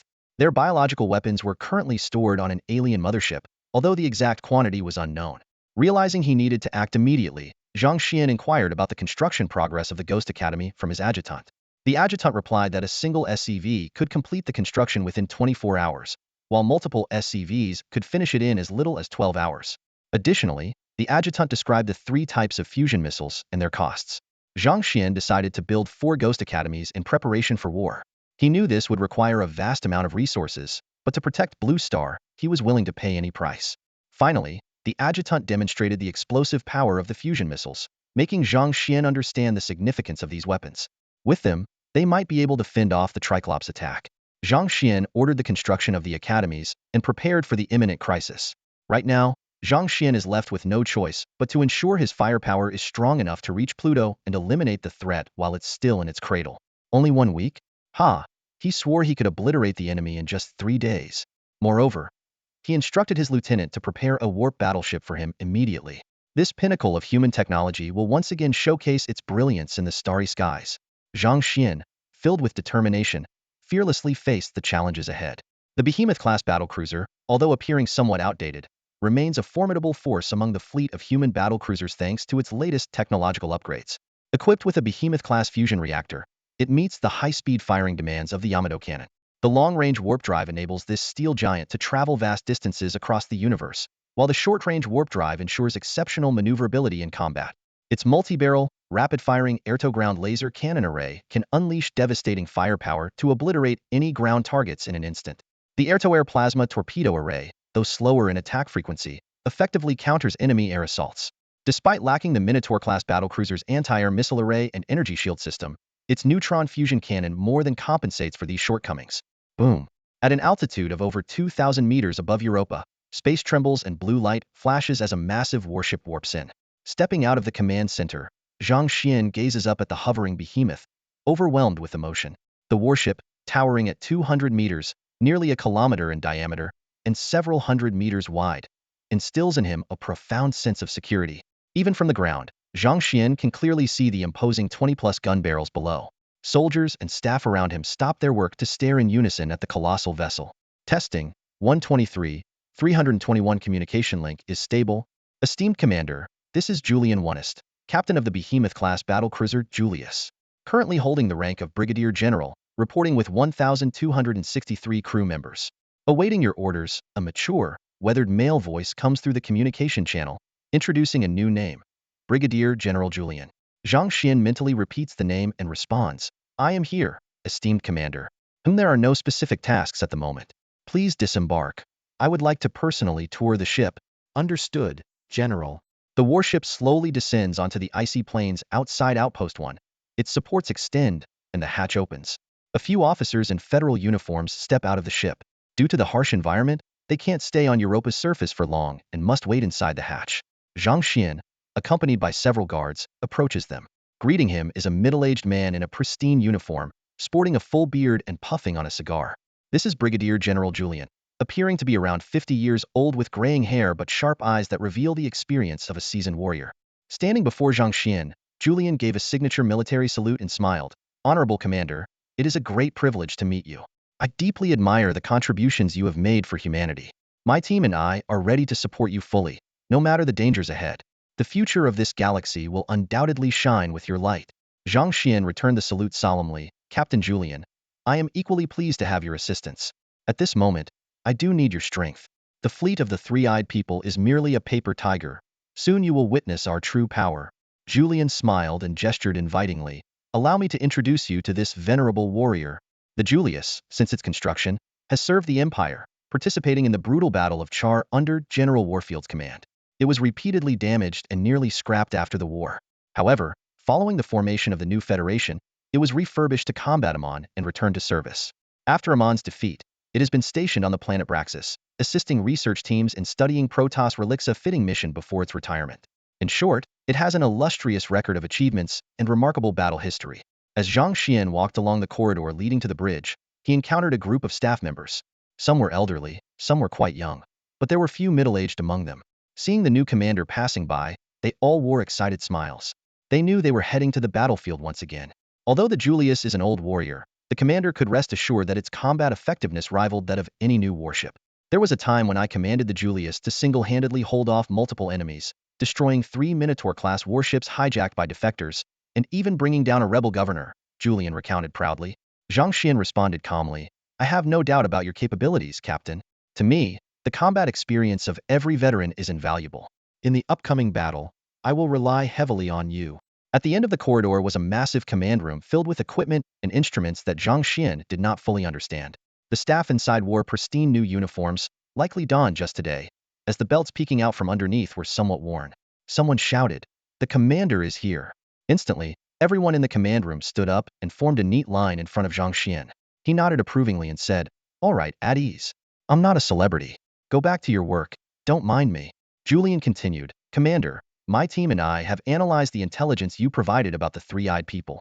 We believe the priority is to eliminate those hidden fleets. Therefore, I hope you can provide sufficient Air Force support. You only need to wait at the main base for good news. Zhang Xuan reassured him, you don't even need to ask. I will support you. My Air Force is currently limited, but feel free to make any requests, and I will do my best to meet them. Standing by the window, Zhang Xuan gazed at the ghostly military academy rising in the snowy landscape, filled with anticipation and confidence. He turned to Julian and said, in addition to this special unit, they will carry out some covert infiltration missions and guide fusion strikes. I hope their inclusion will bring about a significant change for us. Julian, overjoyed, responded with hope in his voice, with the support of fusion missiles, we are bound to achieve ultimate victory. Zhang Xuan nodded affirmatively, his eyes reflecting determination and resolve. We will definitely succeed, he said. Although reviewing the patrol data would take some effort, they both knew it was worthwhile. 3 days later, countries around the world were astounded to discover that the special forces, which had been active globally, had suddenly vanished. This disappearance sparked concerns about the potential threat posed by the Triclops, prompting diplomats to scramble for intelligence. Eventually, they received alarming news. The Solar System Alliance had entered the highest state of war readiness. On the far side of the moon, a massive command center had risen beside a golden teleportation gate. Thousands of troops had gathered under the gate, their numbers nearing 10,000. 3 days earlier, Zhang Xuan had initiated a large-scale troop buildup, enlisting not only local soldiers from Earth but also a significant number from the Copperless sector. Currently, Zhang Xuan commanded over 10,000 combat personnel, with the total number, including support and administrative staff, approaching 20,000. The original 1st and 2nd regiments had been expanded into 2 brigade-level units, comprising 5 Marine Corps, 2 Rapid Response Marine Corps, 1 Mechanized Corps, 2 Special Operations Corps, and a 100-member Guard unit. Numerous battalions and companies under these units could coordinate effectively during wartime. Both Swick and James had been promoted to Colonel Brigade commanders, while Zhang Xuan himself had risen to the rank of Major General. In the sky, a battlecruiser, 25 Liberators, and 60 Viking fighters formed a powerful air combat group called the 1st Air Combat Division. This force could rival the lunar base at its peak. Armed and resolute, Zhang Xuan stood in the command headquarters of the Lunar Command Center, taking a deep breath as he gazed at the officers awaiting orders. They harbored hopes for the future, anticipating the critical moment of humanity's survival. Clenching his fist, Zhang Xuan looked around, fully aware that the days of the Triclops lording over humanity were over, thanks to the tireless efforts of countless soldiers. For over a month, he had been waiting for this moment. Now, they had the courage to take a stand, and Pluto would be their first stop in reclaiming freedom and striking back at the Triclops civilization. All units, move out to the front lines. Zhang Xuan commanded. Immediately, everyone sprang into action. The officers quickly exited the command center, directing their respective units to board the 15 Hercules transport ships that had been prepared. The Viking fighters in the sky transformed into mech mode and boarded the ships alongside the mechanized units, a strategy suggested by Julian and Zhang Xuan that he had never considered before. The Liberator units entered the battlecruiser, which would lead them in warp travel. As the Hercules ships, filled with soldiers, ascended into the sky and entered the blue-lit warp tunnels, Zhang Xuan stood in the command center, hands clasped behind his back, watching it all unfold. A mix of indescribable excitement and gravity filled his heart. He understood that the scale of this war far surpassed any previous skirmishes. This was a true interstellar war. After the battle, he worried about how many lives would vanish into the merciless void of space. He wondered if he would ever reunite with the companions he once knew. A young soldier approached Zhang Xuan with a cup of tea, gently handing it to him. Zhang Xuan took the cup, feeling a warmth as his fingers slid over the soldier's smooth head. Suddenly, he noticed the head seemed polished and asked, "Xiao Yi, did you wax your head?" The soldier's mechanical eyes flickered as he replied, "Yes, Carmel did it for me. He thought it would make me look more spirited." Zhang Xuan chuckled. Carmel is always like that. Next time I see him with nothing to do, I'll have him fix the missile tower instead of messing around with these fancy things. Just then, Edward walked over and informed Zhang Xuan, "Commander, Chief Engineer Carmel has boarded the Julius and headed to the front lines." Zhang Xuan paused, setting down his tea, a wave of sadness washing over him. Edward continued, "Though I haven't known Chief Engineer Carmel for long, I can sense his love for freedom. He told me that if Commander Jim Raynor taught him what freedom is, then you taught him the price one is willing to pay for it. I believe he is ready to fight for humanity till the end." Zhang Xuan shook his head with a wry smile. That guy, still the same. He turned to gaze at the brilliant stars outside the window. "I've never seen myself as a mentor. Compared to those who bravely sacrifice for freedom, what I've done is insignificant. But there are always some foolish yet brilliant people among humans, aren't there?" Pluto, once the 9th planet, had been forgotten at the edge of the solar system, silent and obscure. But today, it was about to experience its busiest moment in millions of years. On Pluto, a base for the three-eyed beings had been established. Countless ships shuttled through the planet's orbit, with the main ship of the three-eyed beings hovering in space. Inside the main ship, several three-eyed officers sat around a virtual image of Earth, formulating a battle plan. On the virtual image, more than a dozen targets were marked with red dots. An officer looked at the bald, muscular man meditating nearby and asked, "Mr. Abbas, the Count has been on Earth for a long time. Are you sure there's no problem?" Abbas, without opening his eyes, calmly replied, "The Count will be fine. There is no force on Earth capable of defeating a stellar-class warrior. Even a fleet would take considerable time to completely eliminate the Count. We have enough time to provide support." The officer sighed in relief, gazing at the twinkling stars outside, and remarked, "The cycle is nearing its end. Those humans are still oblivious. I hope they can remain quiet and leave peacefully without causing us any trouble." At that moment, Abbas's brow suddenly furrowed, and his eyes widened in disbelief as he stared at the starry sky. Suddenly, he shouted, "Alert the entire fleet immediately. Prepare for battle." For a moment, several officers were still processing his command. However, the battleship suddenly shook violently. Above Pluto, more than a dozen human ships appeared out of nowhere. Among them, a massive warship loomed directly overhead.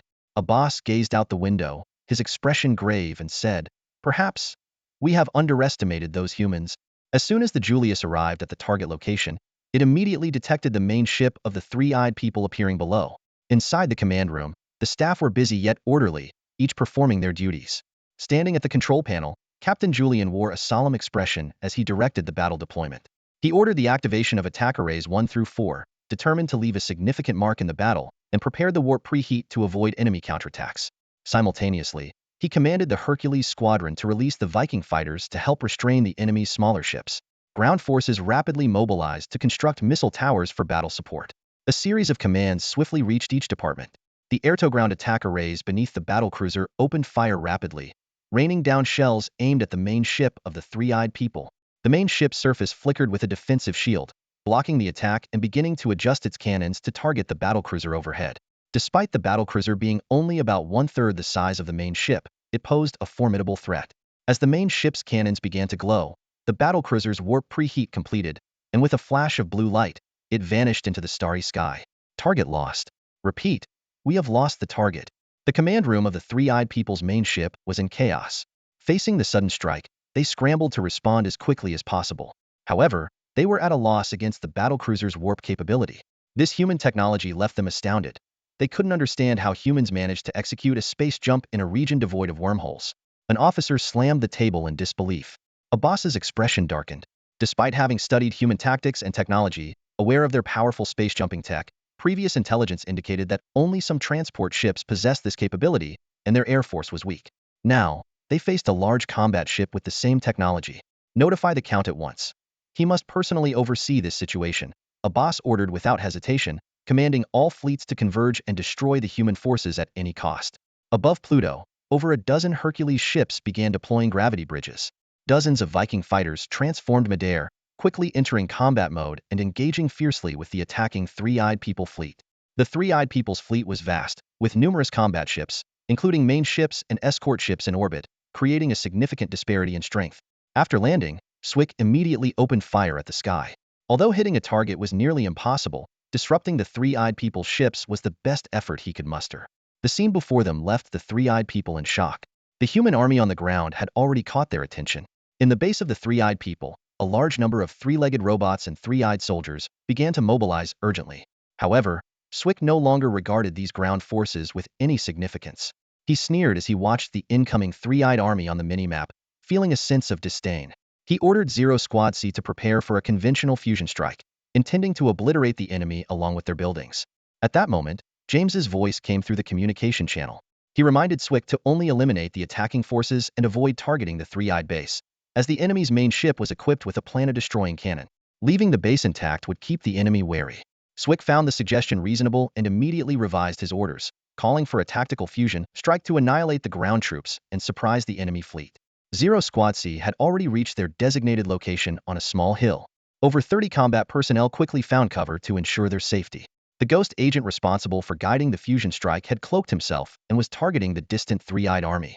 Zero Squad C was ready and waiting for the command. Meanwhile, on the other side of the planet, the warship received the request for a fusion strike. Julian, smiling, remarked on Colonel Swick's decisiveness and approved the action. Shortly after, a subordinate reported that the tactical fusion missile was ready. A 3-meter-long fusion missile with a white body and red edges was launched at incredible speed, heading straight for the laser-marked target. Concurrently, the ground fusion strike was imminent, and all units were advised to take evasive action. After the ghost agent reported in, dozens of energy cannons targeted the area around the hill. The laser guidance would inevitably reveal the target, and the three-eye detection devices might estimate its approximate location. This was why the entire C Squad needed to work together to protect the ghost agent. As enemy fire descended, C Squad retaliated, buying time after their position was exposed. The three-eyed main force dispatched small units to charge up the hill while the main force began to disperse. However, their movements were still too slow. With a blinding flash of white light, a mushroom cloud rose, and an invisible shockwave obliterated everything within several kilometers. After the fusion strike, C Squad requested to retreat. As the shockwave swept through, the team members fled the hill in the opposite direction. However, the heat wave was already upon them, knocking many to the ground. Fortunately, They were relatively far from the explosion's epicenter. Although they were affected, their sturdy armor allowed them to withstand the shock for a short period. A Hercules spacecraft swiftly approached and successfully picked them up. It immediately activated its warp drive, quickly departing the explosion site. In that moment, their anxiety and fear were gradually replaced by a sense of safety, filling them with hope and courage for the future. The mushroom cloud slowly dissipated into the sky, but Zhang Xian's heart was still gripped by the shock. He imagined the immense size of Pluto, realizing that even tactical nuclear missiles couldn't be used repeatedly without risking the planet's collapse. Concerned, he voiced his worries to his lieutenant. The lieutenant tried to reassure him, saying, "Don't worry, Commander. The scenario you fear won't happen." The lieutenant then displayed new video footage, showing a sleek, blue, spindle-shaped spaceship rapidly piercing through Earth's atmosphere, heading towards the Pluto battlefield. Puzzled, Zhang Xian asked, "What is that?" The lieutenant explained, "This was discovered by observers at the lunar base. We've never seen such a ship before. It appears someone has infiltrated Earth without our knowledge. We have yet to understand this stranger's actions on Earth, and no unusual reports have been received globally." Frowning in thought, Zhang Xian suggested increasing surveillance, sensing something was amiss. The lieutenant responded, "Understood, Commander." They turned their attention to the battlefield, and Zhang Xian, gazing at Pluto's moons, suddenly had an idea. "Lieutenant, can we have the SCVs modify those moons into defensive space stations?" The lieutenant confirmed, "Yes. Shall I relay the orders?" After pondering for a moment, Zhang Xian replied, "No, let Julian evaluate and decide." In Pluto's orbit, the 1st Air Combat Division was engaged in a full-scale confrontation with the Triad fleet, initially at a disadvantage. They could only fight while retreating, relying on their maneuverability to barely hold off the enemy. The Liberators' firepower gradually became evident. Their Lexington rockets could precisely hit enemy ships, effectively restraining the opposition. Julian calmly observed the battlefield, like a seasoned chess player, positioning his pieces for maximum impact. Pluto has 5 moons, but the Triad didn't occupy these strategic points, not expecting humans to boldly launch an offensive. Team 0B was dispatched to Sharon to guide the 2nd fusion missile. Zhang Xian had produced 2 missiles, one conventional and one high-energy fusion missile. Now they would use the last conventional fusion missile. The entire battle was heating up, and a grand space war was about to unfold. A tactical fusion missile obliterated most of the stay-behind forces at the Sanyan base, while the power of a regular fusion missile is only a fraction of that. What kind of catastrophic damage could such a weapon inflict if it hit the Sanyan's main ship? Everyone was filled with anticipation. The ship moved, guiding the main ship to the designated location, and Team B began preparations. Yes, everything was going according to plan. "Commander, a message from the commander," said Deputy Captain Thomas beside him. "What?" Julian was startled, then opened his personal terminal to check. Thomas continued, "Establishing a defensive space station on the satellite? It's a good idea, but the current battle is urgent, and operational space is limited." Julian stroked his chin, pondering for a moment before saying, "If the conditions are insufficient, we create the conditions. Let me think. We might need ground forces support to build several defensive space stations. Whether attacking or defending, we can rely on the space station. Plus, it's easier to repair." Thomas added, "If the ship gets damaged, it wouldn't need to land on Pluto. It can be repaired directly at the space station, saving time and effort." "Yes, you're right." Julian stared at the virtual battlefield, deep in thought. The recent fusion strike had shocked all the officers. These humans have such large-scale destructive weapons. Damn it, we must retaliate. "Fire the Star Destroyer cannon and annihilate all humans on this planet," shouted a radical officer. However, another officer countered, "Are you crazy? There are still our people on this planet. Do you want to kill them too? They're just a bunch of mixed blood descendants. They might still be useful," the radical officer retorted. "Enough." A boss stopped the pointless argument and said, "The humans didn't use that powerful weapon on our base to leave us helpless. They are just ground forces, not worth our attention. Focus on eliminating the human fleet. This rebellion is unprecedented. Report to headquarters immediately." "Yes." At this moment, a boss, using his abilities, observed some subtle movements of the human ships and noticed the human soldiers deployed on Sharon. Familiar actions? When humans launched that large-scale destructive weapon before, there seemed to be a similar deployment of human troops, reminding him of an ancient technique. Is it relying on laser guidance? A boss's eyes glinted as he said, "This could be interesting. Activate the outer laser interference system and let them taste their own medicine." "Yes." Meanwhile, on Sharon, Team B was unaware of the changes about to unfold in their mission. Gina watched the battlecruiser overhead, closely followed by the Sanyan's main ship, and activated the laser equipment, aiming at the Sanyan's main ship. However, the Sanyan's main ship showed no reaction, making her uneasy. The ghost captain noticed Gina's hesitation and asked her what was wrong. Gina shook her head, saying she just felt a bit strange, then returned to focusing on her task. The ghost captain checked the minimap and found no signs of enemy forces or incoming strikes. Everything seems normal. Maybe you're just tired, he suggested. Gina also checked her psionic responses and found nothing unusual, leading her to think it might just be her imagination. However, at that moment, the battlecruiser had already loaded the fusion missile into the launch bay and issued the command to proceed. The laser guidance system was activated, and the fusion missile was set to detonate in 30 seconds.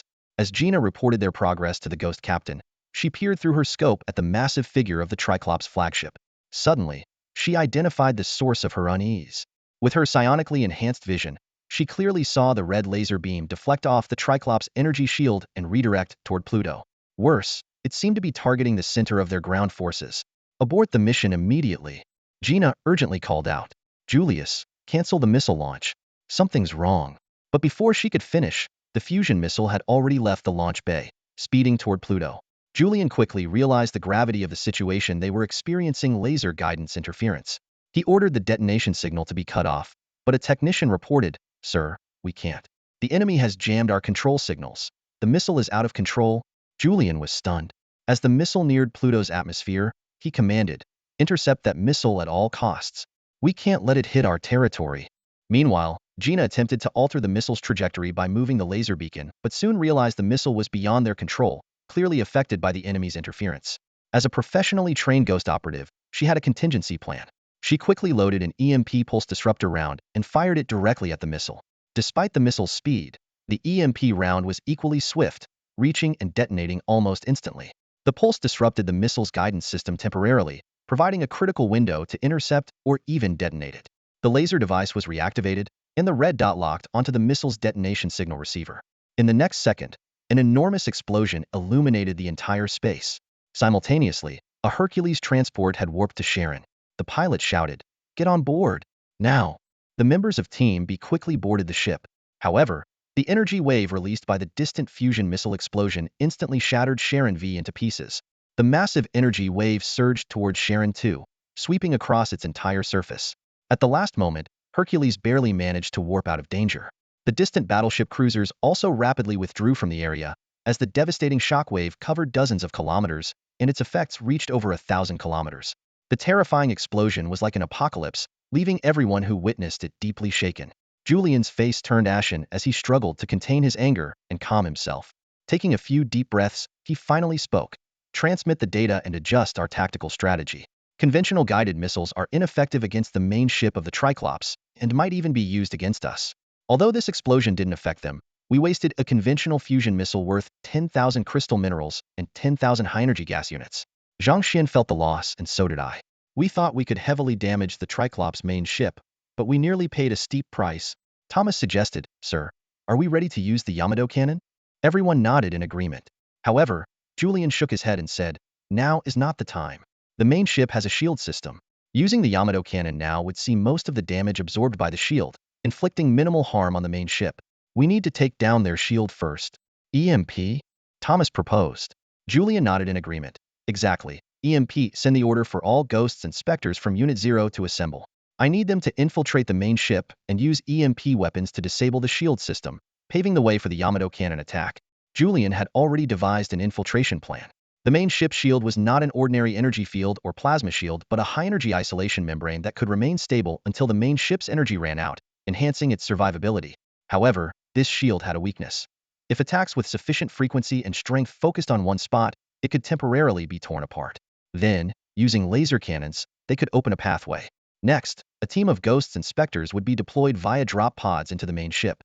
Facing the ineffectiveness of frontal assaults, Julian decided to play dirty.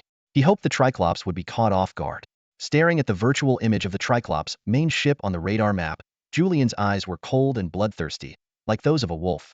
A boss, watching the distant explosion, couldn't help but laugh. What a pity it didn't hit their ground base directly. The scene would have been more spectacular. Several officers immediately echoed, "Lord Abbas, your wisdom and prowess make human intelligence and technology seem insignificant." They were completely unaware that every move they made was under Lord Abbas's control, as if he had a full map view. Lord Abbas wore a smile, his eyes gleaming with determination and calm. Facing the current situation, he ordered without hesitation, prepare the main cannon. Get ready to destroy that human ship. A slightly puzzled officer voiced his concern. But they have mastered space jump technology? No need to worry, a boss interrupted coolly. They've already suffered significant damage. Their greatest desire now is to defeat us. And that flagship must be their primary target. Inform all departments immediately, raise alert levels, and ensure no mistakes at this crucial moment. The Count is returning soon, and we must not disappoint him. In the tactical command room of the battlecruiser, all of 0 units Phantoms and Ghosts had gathered. 4 teams, consisting of a total of 8 Phantoms and 4 Ghosts, were preparing for the upcoming challenge. Although the numbers were small, this infiltration and sabotage mission required stealth, making the team size just right. In front of the tactical sand table, a holographic image of a 3-eyed alien battleship slowly rotated. A special operations commander, holding a pointer, outlined the strategy on the image. They would collaborate with a 10-man squad of sentinels, entering the main ship of the 3-eyed aliens through the top hatch using 2 medium drop pods. The sentinel squad would distract the enemy, creating an opportunity for 0 unit to infiltrate. 0 unit would utilize their cloaking abilities to evade the ship's guards, moving silently to the shield system's main control room. The goal was to avoid combat, swiftly reach the control room, and plant a timed remote EMP bomb. The command center would detonate the bomb at the right moment, inflicting significant damage on the enemy. Due to limited knowledge of the enemy ship's interior, they would activate electromagnetic path imagers upon entry. The tactical command room would decode the ship's internal structure within 5 minutes. After completing the mission, they could either leave via the drop pods or hijack the enemy's escape shuttle. If neither option was viable, the command center would deploy Hercules for extraction, but this would be the most dangerous choice, requiring them to be prepared for prolonged covert operations. After outlining the mission, the commander asked Captain Bell if there were any additions. Captain Bell, arms crossed, stated that if any sentinel survived, they did not need to be rescued, as their mission was to sacrifice themselves to delay the enemy. Gina questioned why they didn't simply assassinate the 3-eyed alien's highest-ranking officer. The commander explained that there might be high-energy life forms on the enemy ship, making it too risky. Moreover, once the shield system was compromised, the enemy ship and its crew would be eliminated, making an assassination unnecessary. Bell checked the equipment and announced that they were ready to proceed. With the tactical briefing concluded, the 12 members of 0 unit prepared to board the drop pods, ready to face the challenge ahead. At this moment, 10 warriors were lined up, ready for action. They were filled with anticipation, awaiting the arrival of the human champions. Karanias stood at the forefront, watching as Bell and his team approached slowly. "Greetings, Executive Deputy," Bell said politely, nodding to Karanias. Although Bell knew Karanias' status as a Protoss warrior, equivalent to Zhang Xuan's deputy, he still showed basic respect. "Bell Scapeman, Chief Officer of 0 Special Operations. I've witnessed your outstanding performances in the past. You are an exceptional warrior. Perhaps one day, we could face off." Karanias praised the Chief Ghost highly. However, as they exchanged compliments, the battle outside was reaching a critical stage. Julian was commanding the Julius to launch an unprecedentedly fierce attack on the main ship of the Triclops. This unrestrained combat style made the Triclops think these humans were utterly insane. The Julius, enduring intense bombardment, closed in to about 5 kilometers from the Triclops' main ship. For these colossal interstellar warships, it was nearly point-blank range, akin to a fierce sword fight. Report: the outer reactive armor on the right side is taking heavy damage. Report: a significant portion of the reactive armor is severely damaged, and secondary steel armor is now under attack. A series of damage reports poured in, yet Julian remained unfazed, eyes fixed on the virtual display before him. At this moment, Julian concluded that without a shield system, the battlecruiser could not match the main ship. Although the Julius was not inferior in firepower to the Triclops' main ship, its fragility put it at a disadvantage in direct confrontation. Just then, Thomas finally announced loudly, "We have reached the designated position, preparing to deploy drop pods." 3, 2, 1. Deploy. More than 20 assorted drop pods were launched, each equipped with simple jet propulsion devices to accelerate quickly and decelerate during landing. These drop pods hurtled towards the Triclops' main ship, while the battlecruiser concentrated its firepower on one spot, unleashing a barrage of attacks. A large number of laser cannons struck the energy shield, creating a football field-sized breach in just 3 seconds. However, the Triclops were no pushovers. Dozens of energy cannons fired back at the battlecruiser and the incoming drop pods. Decoy smoke bombs were continuously destroyed, but 2 drop pods filled with soldiers managed to break through the barrage and penetrate the shield, crashing violently into the upper hatch of the main ship. Boom! The doors of the 2 drop pods opened, and 5 warriors charged out with shields in hand. Meanwhile, in a nearby corridor, Triclops soldiers began to surround them. "Enemy forces have breached. Assemble defense units immediately. Do not let them enter the interior." In the starry sky, a blue light flashed, and the Julius vanished into the darkness. In the final moments of communication with each zero-unit operative, the commander's voice resonated, offering blessings. An invisible force surged within everyone, seemingly granting them boundless courage and strength. Their eyes shone with determination and resolve, fully aware of the gravity of their mission, yet brimming with confidence and hope. With the last shout of victory and glory, they embarked on their journey, ready to face unknown challenges. At this moment, their hearts were filled with passion and determination. They would fear no hardship and charge forward relentlessly, for victory and honor. May they have a smooth journey and triumph in every battle. During the intense confrontation with the three-eyed beings, the Sentinels not only absorbed a wealth of combat techniques, but also showcased unparalleled prowess. When faced with the defending soldiers surrounded by the three-eyed adversaries, Kalanyas brandished blades in both hands, slicing through the enemy ranks like a bolt of lightning, unstoppable. The other Sentinels quickly joined the fray, their exceptional skills allowing them to navigate the battlefield effortlessly. Swords flashed, and three-eyed soldiers fell one after another, unable to leave even a shadow behind. At this moment, the drop pod was long forgotten, and all attention was focused on the seemingly insignificant subplanet combat mechs. The three-eyed beings underestimated these mechs, thinking they were merely human tricks. However, they were unaware that 12 stealth soldiers had already infiltrated the main ship, severing communications. Now, they could only rely on themselves. Led by Bell, the 12 soldiers split into two teams, advancing silently along the walls. Soon, they discovered a room that appeared to be a soldier's quarters and began their search. Gina installed a disc-shaped electromagnetic path imager, sending invisible electromagnetic waves rapidly throughout the ship. Temporarily on standby, they awaited the next step. The team meticulously checked the surrounding equipment, ensuring they were not under surveillance. They deactivated their cloaking devices, as invisibility consumed psychic energy, and it was crucial to conserve enough for critical moments. 10 minutes passed, and they received an encrypted signal containing a map of the main ship and the locations of two possible shield system control rooms. Bell frowned at the map, the disadvantages of limited intelligence becoming apparent. Nevertheless, the 12-member team was just the right size to ensure they could retreat safely even if they encountered combat. After a discussion, they decided to split into two groups to complete the task more quickly. Bell emphasized that if one team encountered enemies, the other must provide support immediately. The team responded in unison, ready for action. Bell surveyed the quiet surroundings and decided to lead Team A and Team D together, while Team B and Team C would form another squad. He quickly assigned tasks. The first squad, led by Bell himself, would head to the farthest target, while the second squad would handle the nearest one. After completing their missions, both teams would regroup at Extraction Point 1, the location where they had just parachuted in. If there were any issues at Extraction Point 1, they would urgently move to Extraction Point 2, located at the escape passage on the lower deck. The two squads swiftly advanced towards their respective targets, but given the vast interior space and complex corridors of the main ship, completing the mission would likely take some time. Meanwhile, on Pluto, the SCV engineering team was working tirelessly to build a defensive stronghold. Once the command center was established, they would have control over the entire planet.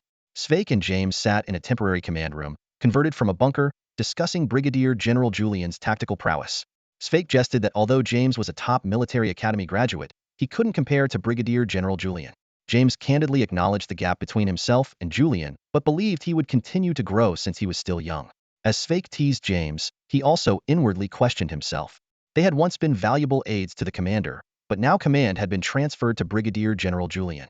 Sveik realized his own shortcomings and decided to study large-scale fleet operations, hoping to command his own fleet one day. James teased that Sveik hadn't even mastered squad-level tactics, so how could he speak of large-scale strategy? Sveik, gritting his teeth, asserted that as a brigade commander, his focus was on the big picture, leaving squad-level operations to his subordinates. James merely smiled and did not respond. Unable to stay seated, Sveik stood up and shouted, "Someone, come here." A guard immediately entered the room and saluted the two men. James felt a mix of anxiety and excitement as he eagerly examined every detail on the map. When Colonel Tallis entered the room, a fire ignited within him, driven by a desire to explore every potential opportunity and challenge. His gaze was resolute, unflinchingly fixed on the map of Pluto, as if he were engraving every inch of the terrain into his memory. "Colonel, assemble my guard company immediately. I will lead them to the battlefield myself," James commanded with a voice full of determination and resolve, as if he were an invincible deity of war. He stepped forward with unwavering confidence, each stride embodying the decisiveness and courage of a true leader. Outside the conference room, he faced the first light of dawn, as if locking eyes with destiny itself. His eyes revealed a fearless resolve, knowing he was about to embark on a journey filled with challenges. At that moment, The mysterious spot on the map fueled the fire within him. He was certain that victory was within reach. The outposts established on Pluto aren't centralized, but are instead split into several large and small positions. The larger outposts are stationed by regiments, while the smaller ones are manned by companies and platoons. In just a few hours, they've managed to secure about 6,070 of Pluto's territory. Each outpost is equipped with numerous missile turrets to fend off the Three-Eyes Orbital Air Force. Despite this, engineering teams composed of hundreds of SCVs are continuously reinforcing defenses and expanding positions. Accompanied by over 20 guards, Svik arrived at the outpost, where Talus approached him. "Boss, our Air Force brothers seem to be struggling. The frequency of enemy attacks is increasing," Talus said. Overhead, Viking fighters and three-eyed combat ships flew by, with missile turrets constantly firing to bring down enemy aircraft. Despite being heavily outnumbered, our Viking comrades are under immense pressure to prevent the enemy from disrupting our battlecruisers. They could really use a break. As Svik spoke, he checked the unit editor, monitoring the remaining forces. Viking fighter losses had exceeded 20, with only about 30 still operational, while the enemy's combat ships still dominated the sky. In the nearby repair center, damaged Viking fighters were undergoing repairs. The situation looked grim. What about the Liberators? Why haven't they come in for repairs? Svik wondered, noticing that the Liberator units were still in good condition despite the intense battle. Brigadier General Julian sent a Hercules to establish a space station on Sharon, and the Liberators are holding off the enemy there, so they don't need ground repairs, Talus explained. Svik nodded. That's good to hear. Looking up at the missiles shooting skyward and the explosions in the darkness, Svik felt an inexplicable sense of oppression. Sir, what's wrong? You seem unusually sentimental today, Talus asked with concern. Svik shook his head. It's nothing. I was just telling James that I wish we had our own fleet. Our fleet. So we wouldn't be helplessly watching the aerial battle. Talus smiled. It'll happen. I believe that day isn't far off. Svik nodded. Yes, haha. Just then, James's voice came through the comms. Svik, come over and take a look at this. After acknowledging, Svik turned to Talus. Looks like you'll have to oversee the patrol. I need to head back. Talus nodded, and Svik quickly made his way back to the temporary command center. Svik walked into the room and saw James closely examining an enlarged map. Come take a look at this, James said, pointing to the map. Don't you think this terrain looks a bit too regular? Although Svik was initially skeptical, he walked over for a closer look. The map showed a massive rift, which should have been a common enough sight after all. Which planet doesn't have a few earthquake fissures? However, this rift seemed different. Its edges were too smooth, and its shape didn't look naturally formed. It seemed more like it had been carved out by human hands. This place? It looks like it has artificial markings, Svik said hesitantly. James frowned. The Triclops have been here for over a month before we arrived. I don't believe they established a base on this remote planet just to let C6 soldiers rest. This area is near the Triclops base, and Iron Crow can't get close. We'll have to send people to investigate. If they're hiding any secret weapons there, we can take the opportunity to destroy them. Svik wiped some dust off his mask and said, I'll send the Furious Lions to check it out. But then he suddenly chuckled. Wow, the Furious Lions, famous and all. But for something like this, why not let my rookies handle it? They haven't done a collective mission yet, and this could be a good training opportunity, don't you think? Let your little snakes rest for now. James shrugged. No objections from me. Svik immediately activated the communication device, sent out the mission brief, and contacted the Furious Lions Special Forces. This is headquarters, calling Furious Lions. We have a mission for you, gentlemen. A response quickly came through the comms. This is Furious Lions. Mission received. This is our chance to show our combat capabilities. Let's not give those little snakes a reason to laugh at us. Svik had high expectations. He knew the Furious Lions Special Forces had only about 100 members. Despite the expansion of their forces, the number of special forces had remained constant, although the members kept changing. In the past, anyone who had served in the special forces could join, but now only the best could stay. Anyone unfit or lacking in ability would be weeded out or sent to the training squad to become reserves. The Vipers were the first to implement this policy, and the Furious Lions followed suit, leading the entire unit toward a path of regularization and efficiency. The commander of the Furious Lions, Brian Kant, had served in the Imperial Special Forces for over 18 years and had been the team leader for nearly a decade. He was a typical battle-hardened veteran. Standing at the tactical table inside the Hercules transport, he checked the gear and calibrated the time, his eyes reflecting a seasoned, cold determination. To a few team leaders, he said, This is our first official collective mission. No mistakes are allowed. Yes, sir. The team leaders responded in unison. This strange rift is alarmingly close to the base of the three-eyed beings. Approaching it openly would certainly invite long-range attacks from them. Thus, they couldn't directly warp above the rift. Instead, They had to land on a mountain about 7 kilometers away and proceed on foot. However, Brian didn't intend for everyone to enter the rift. He assigned part of the team to set up a defensive line on the mountain and launch an attack on the three-eyed being's base to divert their attention, allowing another group to bypass the battle zone and infiltrate the target. Once the mission was complete, they would be extracted by Hercules. As the sounds of distant gunfire erupted, Brian realized that the team left behind had already engaged in fierce combat with the three-eyed beings. He quickened his pace, witnessing the constant barrage of fire from the enemy base, feeling a growing sense of urgency. Shortly, the team reached the edge of the rift. Thankfully, the planet's lower gravity made it feasible to rappel down such a great height. The leader of Team B surveyed the dark abyss and remarked, "This place looks downright eerie." The leader of Team A nodded in agreement. With Earth's gravity, jumping down here wouldn't be a problem. However, Brian shook his head. "We don't know what's down there. For safety, let's prepare the ropes. We need to move fast. Our comrades drawing the enemy's fire can't hold out for long." "Yes, sir," they responded. Quickly, they secured 10 ropes firmly to the ground. Brian gripped his rope tightly and leaped into the void. The Special Forces members followed suit. As their night vision activated, they soon uncovered the secret concealed in the darkness. The bottom of the rift was the dome of a massive metal structure. The team landed swiftly on the dome. Brian stayed alert, scanning his surroundings, while the teams split up to explore. He touched the metal surface beneath his feet, noting that it wasn't newly constructed.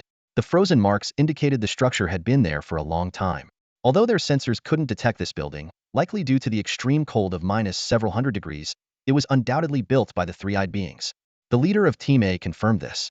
The leader of Team B approached Brian and suggested, "Regardless, we should plant bombs around the perimeter. It might not completely destroy the internal facilities, so we need to find a way inside and detonate from within for a better effect." "Agreed," Brian nodded. "But there's no time to find an entrance now. Raiders, prepare to charge." With the detonation of over a dozen grenades, a passage was blasted open. Facing the dark corridor, Brian felt uneasy but still activated his comms to report the intel and receive permission to enter the structure. He told his team, "Quick, plant the bombs, and let's get out of here. This place gives me the creeps." Meanwhile, at the lunar base, Zhang Xuan received the latest intel. "Commander, reports are coming in from all over Blue Planet about a mysterious phenomenon. Unknown plants are spreading in the tropical rainforests, releasing some sort of spores into the sky." The screen displayed to Zhang Xuan by his deputy showed a scene of a giant blue-purple flower swaying in the wind, emitting a shimmering glow, with tiny spores gently drifting in the air. These spores seem to have a consciousness, spreading in all directions, with some even crossing the atmosphere and heading into deep space. Zhang Xuan frowned and asked, "What kind of threat or impact could these spores have on humans?" "Currently, there's no definitive answer. Our lab is urgently studying the characteristics of these plants, but we've made no breakthrough yet," the deputy replied. Suddenly, Zhang Xuan recalled the mysterious spaceship that had left Blue Planet earlier. He speculated, could this be related to the three-eyed people? Perhaps it's a signal that their apocalypse plan is being executed ahead of schedule. These plants might be crucial. The deputy agreed, saying, "Based on the intelligence we've gathered, these plants are likely connected to biological weapons." Zhang Xuan felt restless. Regardless of whether these plants were benign or malevolent, anything related to the three-eyed people couldn't be good. He immediately ordered all forces on Blue Planet to search for and eliminate these plants. He also commanded Edward to convene a world meeting to coordinate the efforts of various nations, as this was not just a personal vendetta but a matter of human survival. The deputy acknowledged the orders, but Zhang Xuan felt it wasn't enough. He further instructed, "Recall the Iron Raven immediately to analyze the energy waveform of the plants and spores. Also, conduct energy monitoring in Blue Planet's orbit. If anyone is found hiding these substances, authorize the launch of Hunter missiles to destroy them. If Hunter missiles are insufficient, prepare tactical missiles." This decision was to be announced by Edward, along with the release of footage from the Pluto battlefield. Zhang Xuan understood that this announcement would trigger a strong reaction, both positive and negative, from society and the international community. But he was ready to face the protests because no one wanted a sword hanging over their head, ready to fall at any moment. He could have acted quietly, and even if fusion missiles were deployed, countries would keep it secret for mutual safety. However, he chose to be transparent. On one hand, it was to warn those with ulterior motives, making them back off. On the other hand, it was to gauge the reaction to this move, even though he didn't care much. Reputation still mattered for recruiting soldiers and miners. He had one belief: freedom comes at a cost. He would never allow personal gain to endanger Blue Planet and humanity. This sparked a thought in Zhang Xian's mind.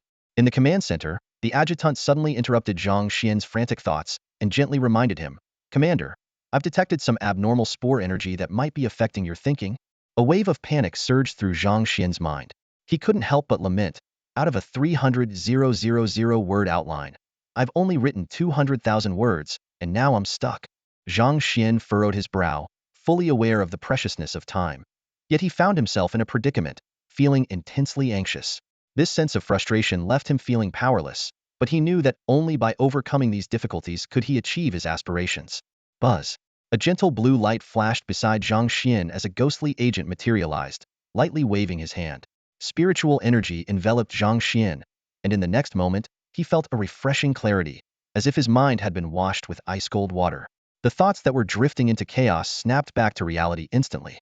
Just moments ago, he had even entertained the idea of pressing the fusion strike button to obliterate everything that defied him, but that was never his true intention. With lingering fear, Zhang Xian gratefully thanked the ghostly agent who had come to his rescue. This ghost was Zhang Xian's foremost guardian, always lurking nearby to protect him. He had no name. Zhang Xian only knew him as Number 1, and he kept all other information about himself secret. Notably, Number 1 was a 9th-level psionic controller. Despite the limitations imposed by a psionic inhibitor, he remained one of Zhang Xian's most powerful warriors. Lieutenant, what just happened? I detected an anomaly in your mental state and scanned the surrounding environment, finding traces of abnormal spore energy. It appears they have spread to the moon. Do these spores amplify the darker aspects of one's mind? Zhang Xian frowned, recalling his earlier thoughts, realizing how insane they seemed, akin to a mad scientist's. The current situation doesn't seem to be entirely as it appears. Humans, with their high intelligence and mental fortitude, are affected in their thinking and reasoning to some extent by these spores. However, for simpler organisms, these spores might only trigger certain primal desires. Pluto's Great Rift. As the Special Ops team ventured into the enormous underground structure, they were astonished to find it had been abandoned for years. Perhaps abandoned wasn't quite the right word, as all the equipment inside was still operational. Even the lighting was functioning normally, though it seemed no one had been there for a long time. In a long corridor, Brian wiped his hand across the dusty fire window, cleaning it gently. Captain, come over here and take a look at this. One of the Special Ops members ahead pointed fearfully at a window. What is it? Brian frowned and walked over to the window. The glass was covered in dust, making it hard to see inside. But when Brian wiped away the dust, the sight within made him gasp. Behind the glass were rows upon rows of eerie greenlit incubation pods, each containing a terrifying and bizarre creature. These creatures had octopus-like lower bodies with over 20 crimson tentacles that seemed ready to ooze blood at any moment. Their upper bodies consisted of a giant eye, within which was a large mouth filled with sharp fangs. Twisted, grotesque, and utterly horrifying. Even more terrifying was the sheer number of these creatures. There weren't just a few or dozens. The entire room was filled with neatly arranged incubation pods, numbering at least in the thousands. In this room full of unknowns and mysteries, Brian led his Special Ops team forward, eager to discover more fascinating creatures at the end of the corridor. They couldn't wait to explore, hoping each room would bring new findings. However, as team members reported back one by one, Brian's expression grew increasingly grave. A flustered team member ran back to report to Brian, Captain, we found a strange room. Upon hearing this, Brian urgently demanded to be taken there immediately. Soon, they arrived at a place that seemed to be either a laboratory or an archive room, filled with abandoned electronic equipment and walls adorned with photos made of special materials. These photos depicted a wide variety of scenes from the lives of various monsters. Brian activated the recording function on his armor, carefully observing the pictures of these mysterious creatures. There were monsters swimming in water, creatures preying on others, and even images of them descending upon blue star from outer space. These visuals made Brian feel as though he had returned to the Copperloo sector, experiencing the same sense of helplessness and oppression he felt during the Zerg onslaught. An uneasy feeling surged within him, but he suppressed it and ordered his team to collect the photos and evacuate immediately. This place was beyond their control, and detonating a bomb could awaken these monsters, leading to an even greater catastrophe. Meanwhile, Team 02 of the Treed People's main ship had successfully installed the electromagnetic pulse bomb. Gina reported via communication. The bomb is in place. We're moving to evac point 1. They advanced smoothly, their stealth abilities helping them avoid detection by the enemy. Soon, they received instructions from Team 1. Do not leave the evacuation point upon arrival. We need 3 minutes to handle an issue. Although they had strayed into enemy territory, they unexpectedly gathered some intelligence. Bell activated the recording device, observing the scene before him. They were in a massive room at the center of the main ship, occupying half of the entire vessel. The most striking feature was the enormous creature that nearly filled the entire room. Its head resembled that of a crocodile, its body covered in sharp scales, and a pair of flesh wings bound behind it. A collar around its neck was filled with blue liquid. The colossal creature slept peacefully with its eyes closed. Brian ordered them to gather all data on this unknown being and evacuate in 3 minutes. Before the words had fully left Bale's mouth, he suddenly sensed something and turned to look down the passage behind him. It wasn't just him. The other ghosts and spirits also felt it. After exchanging glances, they silently dispersed throughout the spacious room. At the end of the passage, 2 figures, one tall and one short, were slowly making their way toward them. It seemed they were in for a challenge if they wanted to fill their bellies. Given the current situation, the message has already been sent through the faster-than-light communication network, and we expect a reply soon. A boss followed closely behind a young man with white hair, his head slightly bowed. The white-haired youth spoke in a calm tone, as if making casual conversation, yet it sent a shiver down a boss's spine. The young man said, "You are even more useless than I expected." Then he added, "But these humans are tougher than I thought. I originally believed they would defend their home planet and wait for the final battle. I didn't expect them to come directly to us. Haha, interesting, really interesting." The white-haired youth's face was full of smiles. Despite not being adept at warfare, he was a noble, not a general. He was astonished to discover that the blue planet civilization had developed to a level capable of participating in interstellar wars within just 10,000 years, which was rare among the major civilizations in the universe. During his stay on the blue planet, he personally experienced the local customs and found that these beings, who called themselves the human civilization, were not particularly advanced in technology. They hadn't even fully explored their moon.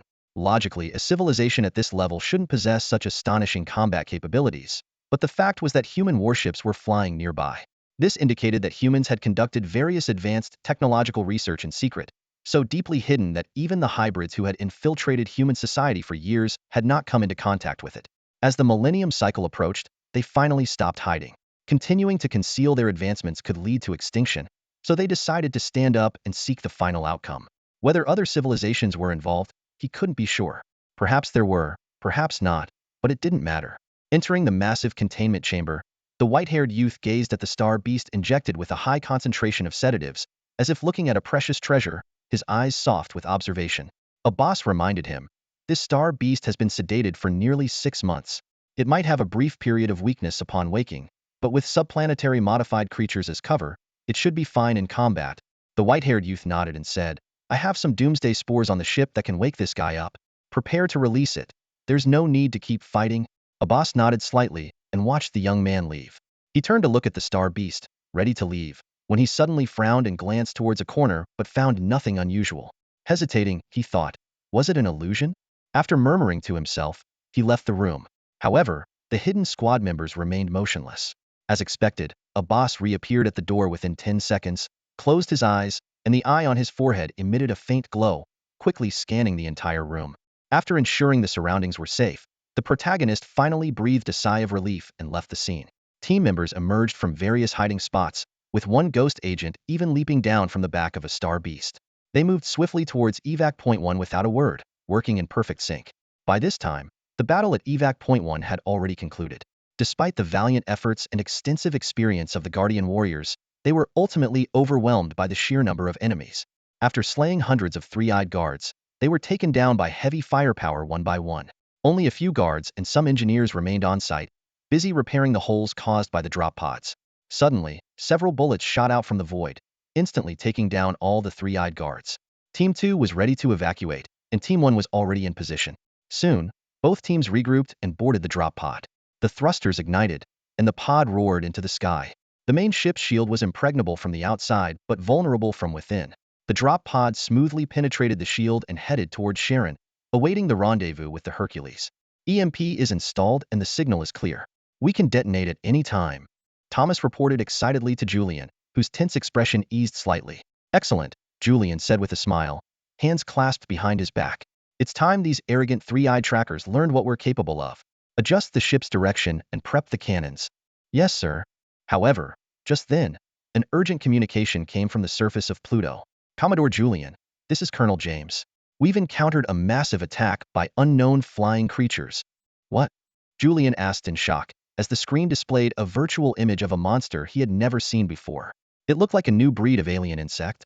James's face then appeared on the big screen, holding a machine gun and nervously peering around from behind a bunker. The sky was swarming with creatures that had tentacles and eyes filled with razor-sharp teeth. while the battlefield echoed with the sound of gunfire and explosions. What's going on? Where did these creatures come from? Julian pulled up an overhead map of the ground battlefield, which was teeming with these monsters estimated at 70 to 80,000, perhaps even more.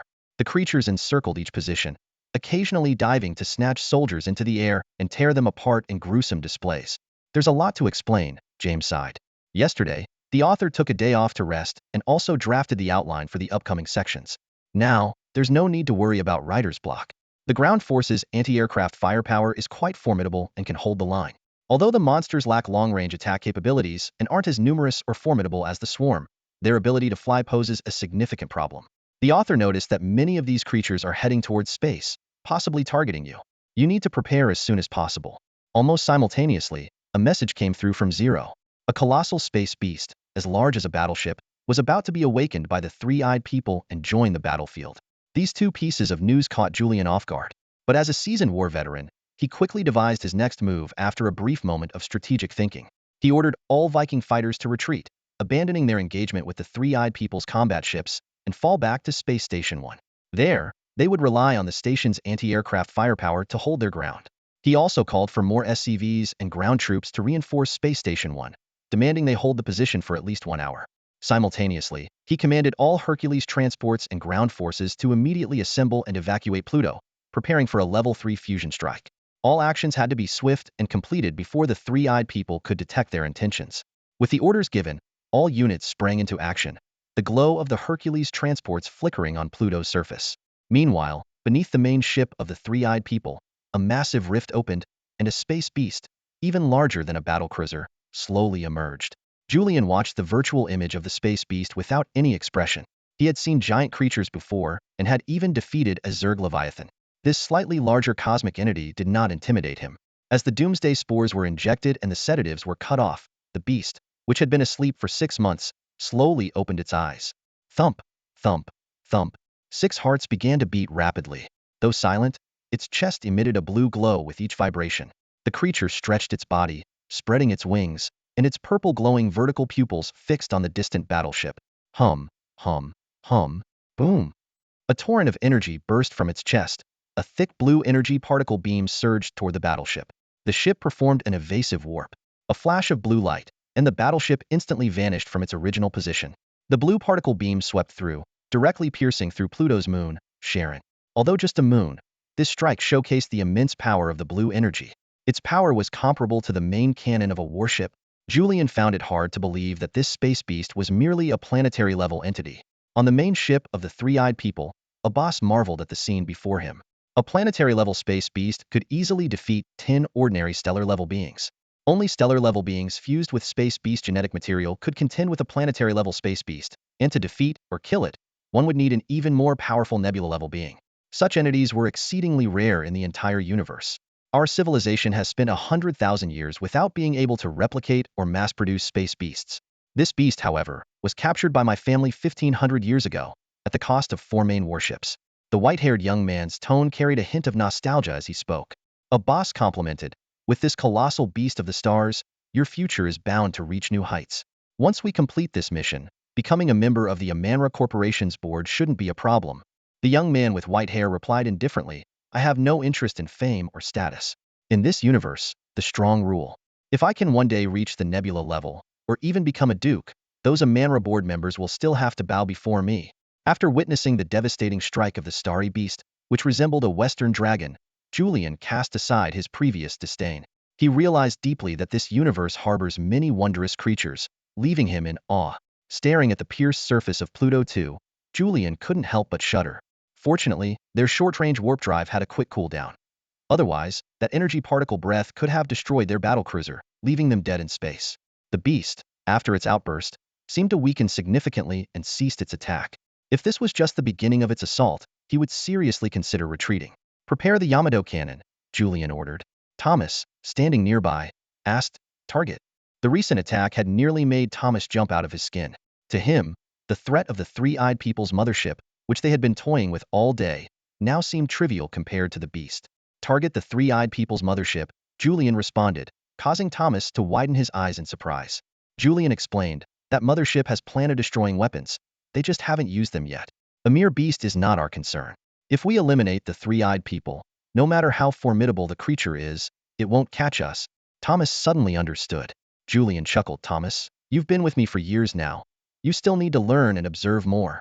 Someday, you'll be a captain too, and neglecting the bigger picture can be a fatal flaw. You wouldn't want to be demoted to the front lines due to incompetence, would you? Feeling slightly embarrassed, Thomas, who was already in his 40s, found himself at a loss for words. All right, back to business. Have the ground forces been evacuated? Julian asked. Almost, Thomas replied. Good.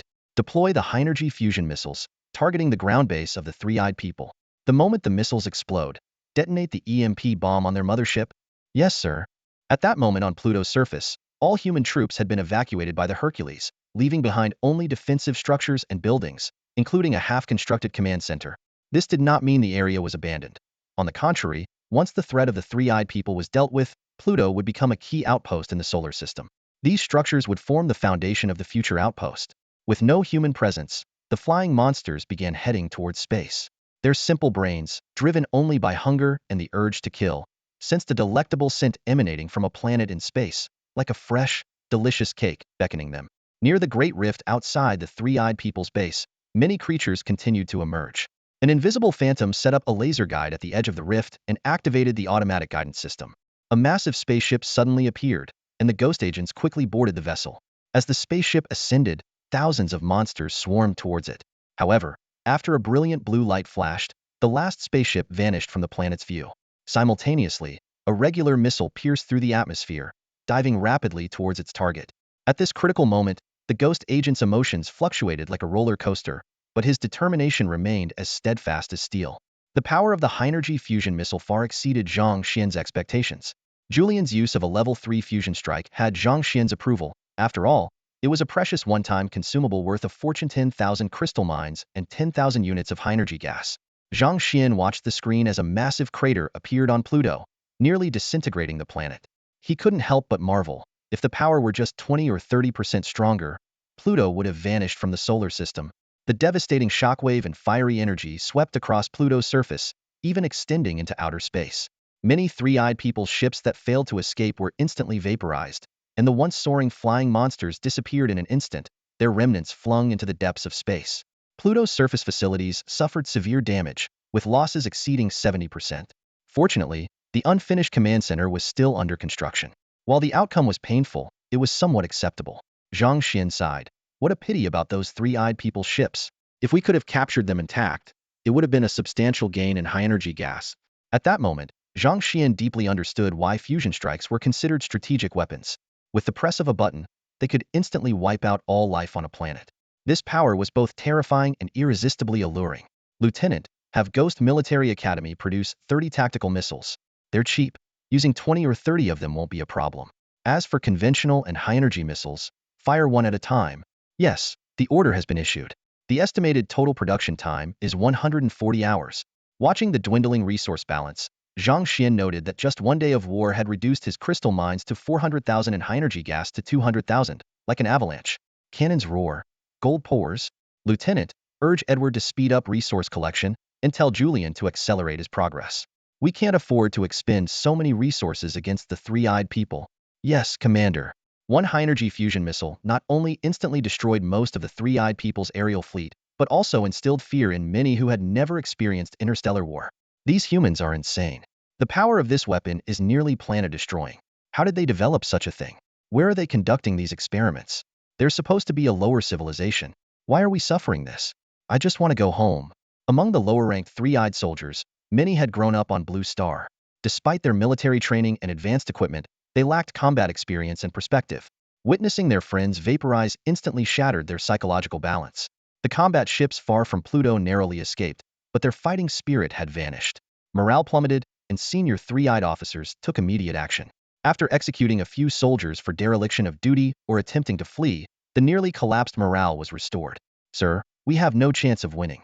We can't delay any longer. An officer stood behind a young man with white hair, his expression grave. The weapons humanity possesses are beyond our imagination. If we continue like this, we are doomed to fail. The young man was about to speak when an engineer suddenly rushed in, reporting frantically, the shield system has been compromised and can no longer absorb energy. It will collapse soon. A boss demanded angrily, what happened? The three-eyed engineer quickly explained. Humans infiltrated the ship and planted an EMP bomb in the shield control room. We are working on repairs, but it will take at least 2 hours. Abbas pressed further. How long can the shield hold? The engineer responded, if not under attack, 10 minutes at most. But if heavily attacked, maybe only 10 seconds. Prepare the Star Destroyer cannon. Abbas ordered.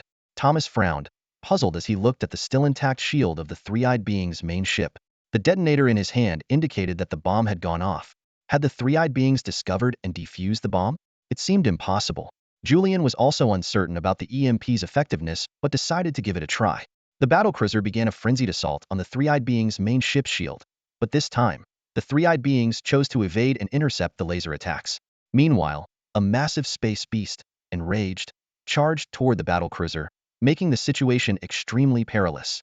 Julian's eyes lit up, confirming the EMP had worked, and prepared to fire the Yamato cannon. Thomas knew that the three-eyed beings were feeling the pressure. The battlecruiser slowly turned towards the main ship of the three-eyed beings, its cannons glowing as energy rapidly accumulated. The three-eyed beings' main ship also detected the threat and readied for counterattack. In the tense atmosphere, the energy orb from the Yamato cannon shot out, colliding with the three-eyed beings' weaponry in a breathtaking display. 2 high-energy weapons collided in space, but the anticipated explosion did not occur. A beam of electricity pierced through the orange sphere, narrowly grazing the tail of the battlecruiser and dangerously skimming past. The orange sphere didn't shatter. Instead, it followed the trajectory of the electric beam and struck the main ship of the three-eyed people directly. The fragile energy shield of the main ship crumbled like paper under the impact of the sphere, resulting in a series of violent explosions that split the main ship in two. Thomas watched the electric beam disappear into the depths of space with trembling eyes. If it weren't for Julian's wise and decisive action, ordering the ship to elevate immediately upon detecting the enemy's preparation of a potent weapon, the battlecruiser would have been doomed. Unlike the Yamato cannon, which fires instantly, the three-eyed people's Star Destroyer cannon requires 2 or more seconds to gather additional energy for maximum damage. This trait, usually an advantage, turned out to be a fatal flaw at this critical moment. As Julian observed the wrecked main ship of the three-eyed people, he let out a sigh of relief. The moment the electric beam grazed the battlecruiser, he felt a surge of tension. A mere half-second delay would have spelled the end for the entire ship. Fortunately, they survived, while the three-eyed people met their defeat. With their main ship destroyed, the remaining enemies were insignificant. Julian immediately ordered the fleet to advance and commence the final cleanup operation. Just then, a signal appeared on the radar. Oh! Julian glanced at the radar, and then out the window. A streak of light shot out from the destroyed main ship, heading towards the outer reaches of the solar system, quickly vanishing into the colorful glow. It seemed that an enemy had escaped. Julian frowned slightly. The Yamato cannon should have been powerful enough to obliterate the entire main ship, but the electric beam had weakened it significantly. He hadn't anticipated that someone would escape in a lifeboat before the ship exploded. Report this to the commander and prepare to clean up the battlefield. Yes, sir. In the command room of the lunar base, the atmosphere was jubilant. Victory! We've won. Every staff member cheered and clapped in excitement. This victory meant that the solar system would once again be at peace and mark the end of a 30,000-year cycle. Humanity would no longer fear the threat of the three-eyed people. They could stand tall and declare their newfound freedom. Watching the explosion of the three-eyed people's main ship on the screen, Zhang Xuan pumped his fist with uncontrollable excitement. Although the three-eyed people would undoubtedly rise again, they could never imagine how much humanity would have advanced by the time the next war came. Indeed, Zhang Xuan smiled and said, perhaps the next time the three-eyed beings come, they'll face even greater challenges. We have the opportunity to explore and develop beyond the solar system during this period. Even if their fleet numbers increase 10-fold or 20-fold, they won't easily defeat us. The command room door slowly opened, and a group of officers, including Swick and James, walked in with joyful expressions. Swick quickly approached Zhang Xuan, ready to embrace him, but realizing it might be inappropriate, he stopped abruptly and saluted with a face full of excitement.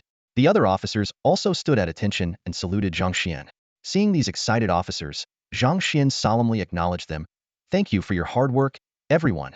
Swick, brimming with excitement, suggested, Commander, it seems we don't have any combat tasks now. The three-eyed beings probably won't return for months. Why don't we take the initiative and launch a few level 3 fusion missiles at their home planet? James shook his head and said, we don't have the star maps of that region. Even if we did, without precise coordinates, we can't perform a warp jump. Randomly jumping over long distances is extremely dangerous. If the coordinates are off, we might end up in a hazardous area, or even a black hole. The consequences would be disastrous. Swick was taken aback. Can such things really happen? James explained. I studied related cases at the Officer Academy. There was once an Imperial fleet that received false coordinate information and warped near a giant black hole, resulting in total annihilation. Imagining the scenario, Swick couldn't help but feel terrified. That's horrifying. As they were talking, the large screen suddenly flickered, and Julian's image appeared. Commander, we found a galactic star map while clearing the battlefield. As he spoke, a 3D virtual map of the galaxy was displayed at the bottom of the screen. Although it covered only a small portion, it marked many star systems and civilizations. When zoomed in, the solar system and human civilization could even be seen. Despite being just a resource map, it was already valuable to us. After saluting Zhang Xuan, Julian ended the communication. Deputy, please display the map. Understood. Activating the projection device. Shortly after, a multitude of blue lights gathered, and stars lit up the room. The solar system was located on the third arm of the Milky Way, the Orion arm due to the presence of the three-eyed civilization. Only a few primitive life forms existed in the surrounding star systems, similar to Blue Star, all part of the three-eyed being's reincarnation plan. The closest civilization to the solar system was the Fenghua Planetary Federation, with a small territory of just 3 adjacent star systems. On the civilization markers, the three-eyed beings had labeled it with the white number 2. Throughout the long history of human civilization, the number 1 has consistently symbolized green hope. Commander, the robot assistant has conducted an in-depth analysis of the three-eyed device obtained by Brigadier General Julian, uncovering some valuable information about cosmic civilizations. You might find this information intriguing, as it could offer new perspectives for your decisions on the interstellar battlefield. Unlike the battleship at the Three-Eyed People's lunar base, this main ship of theirs looks far more modernized, equipped with even more powerful weaponry and devices. Even without close inspection, its advanced nature is apparent from its exterior. This destroyed main ship was a long-range battleship, and its navigation logs reveal that it had visited numerous star systems and planets, documenting information from various civilizations. One of the most crucial pieces of information recorded was the classification of cosmic civilizations. A level 0 civilization represents a primitive society lacking space exploration capabilities. A level 1 civilization, akin to Earth's current level, still relies on its home planet's resources for development, lacks interstellar war capabilities, and has not ventured beyond its home star system.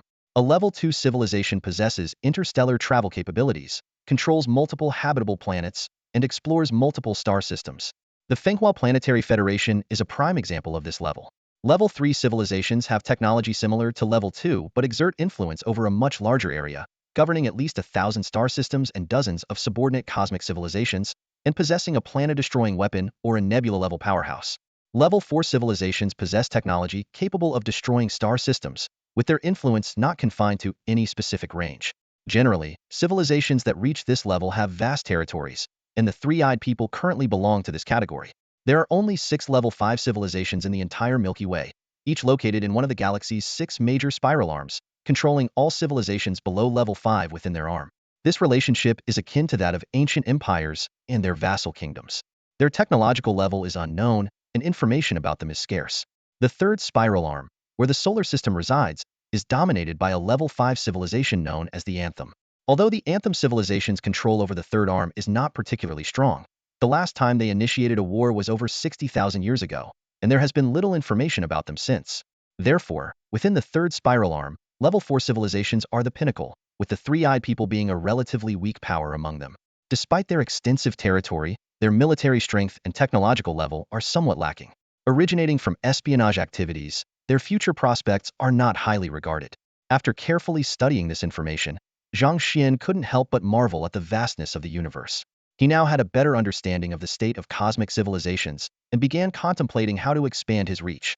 The Proxima Centauri system, the closest star system to the solar system, is currently the hunting ground of the three-eyed people.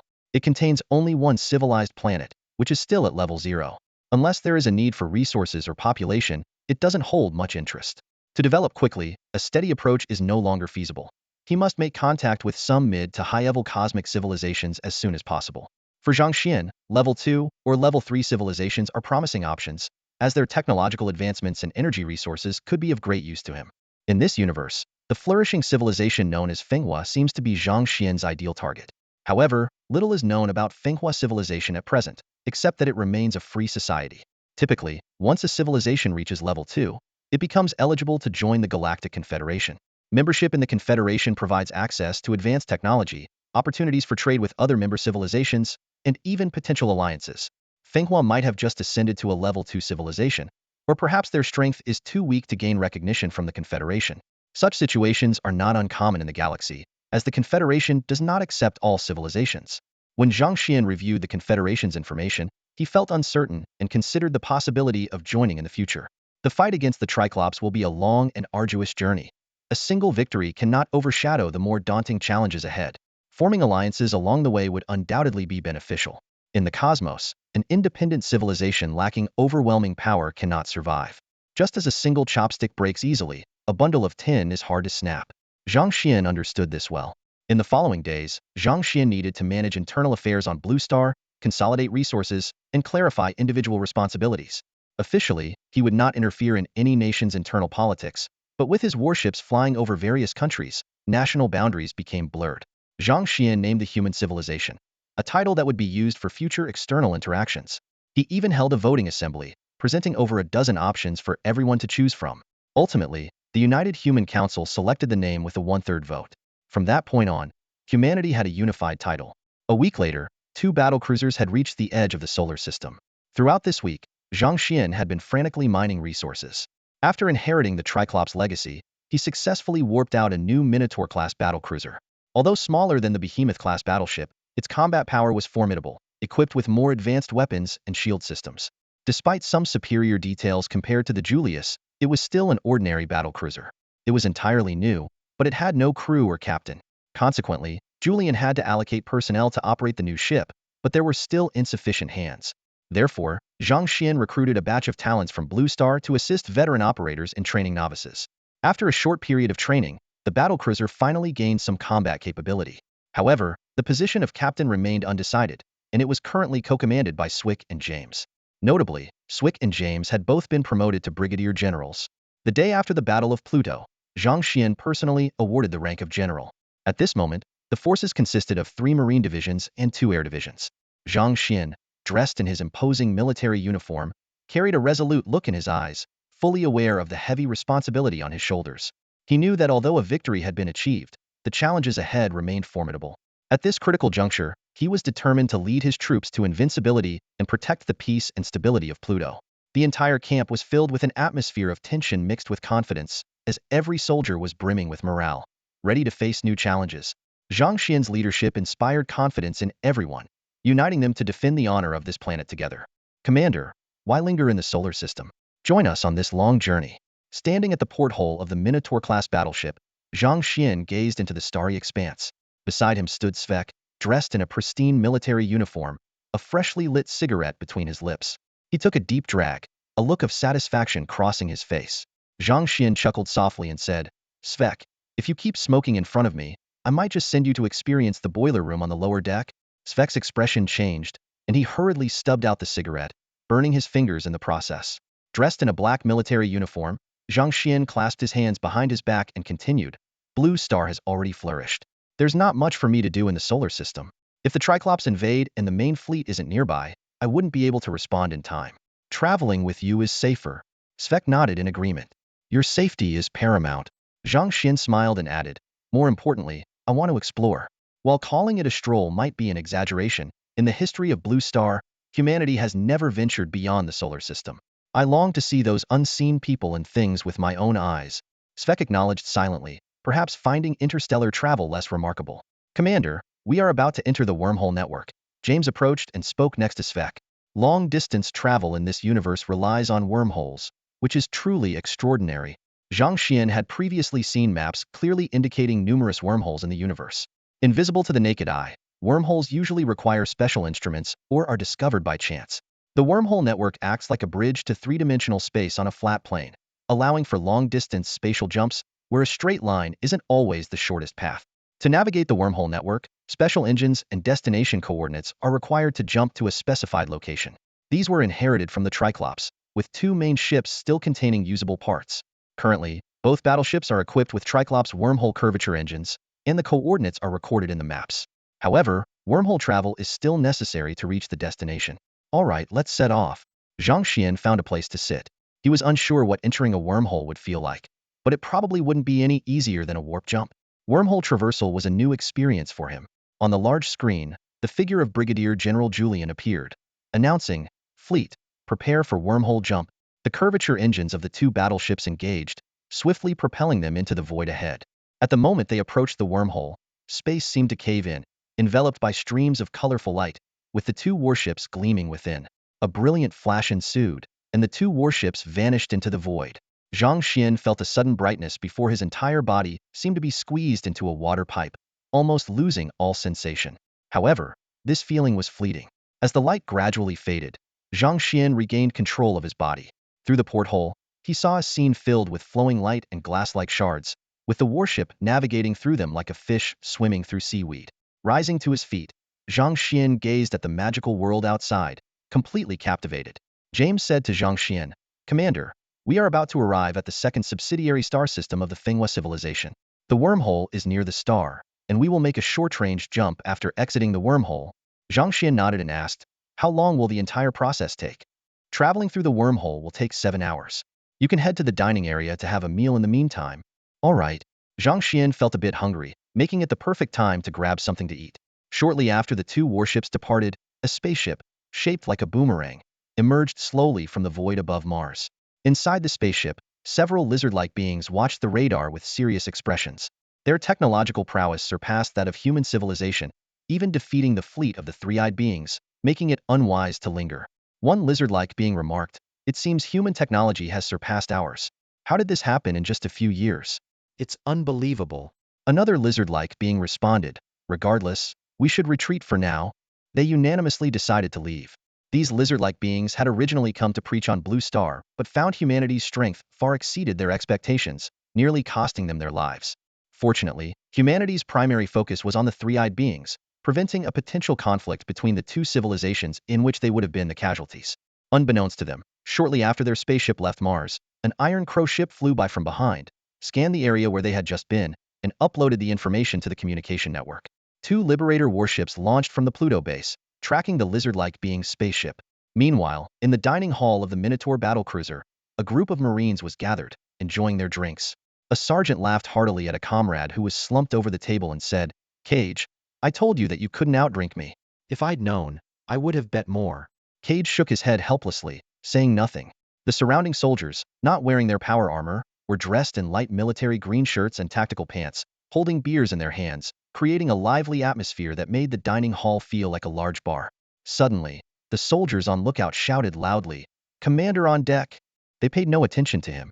A drunken man mumbled, "Same old stuff, Rick. Can't you guys come up with something new?"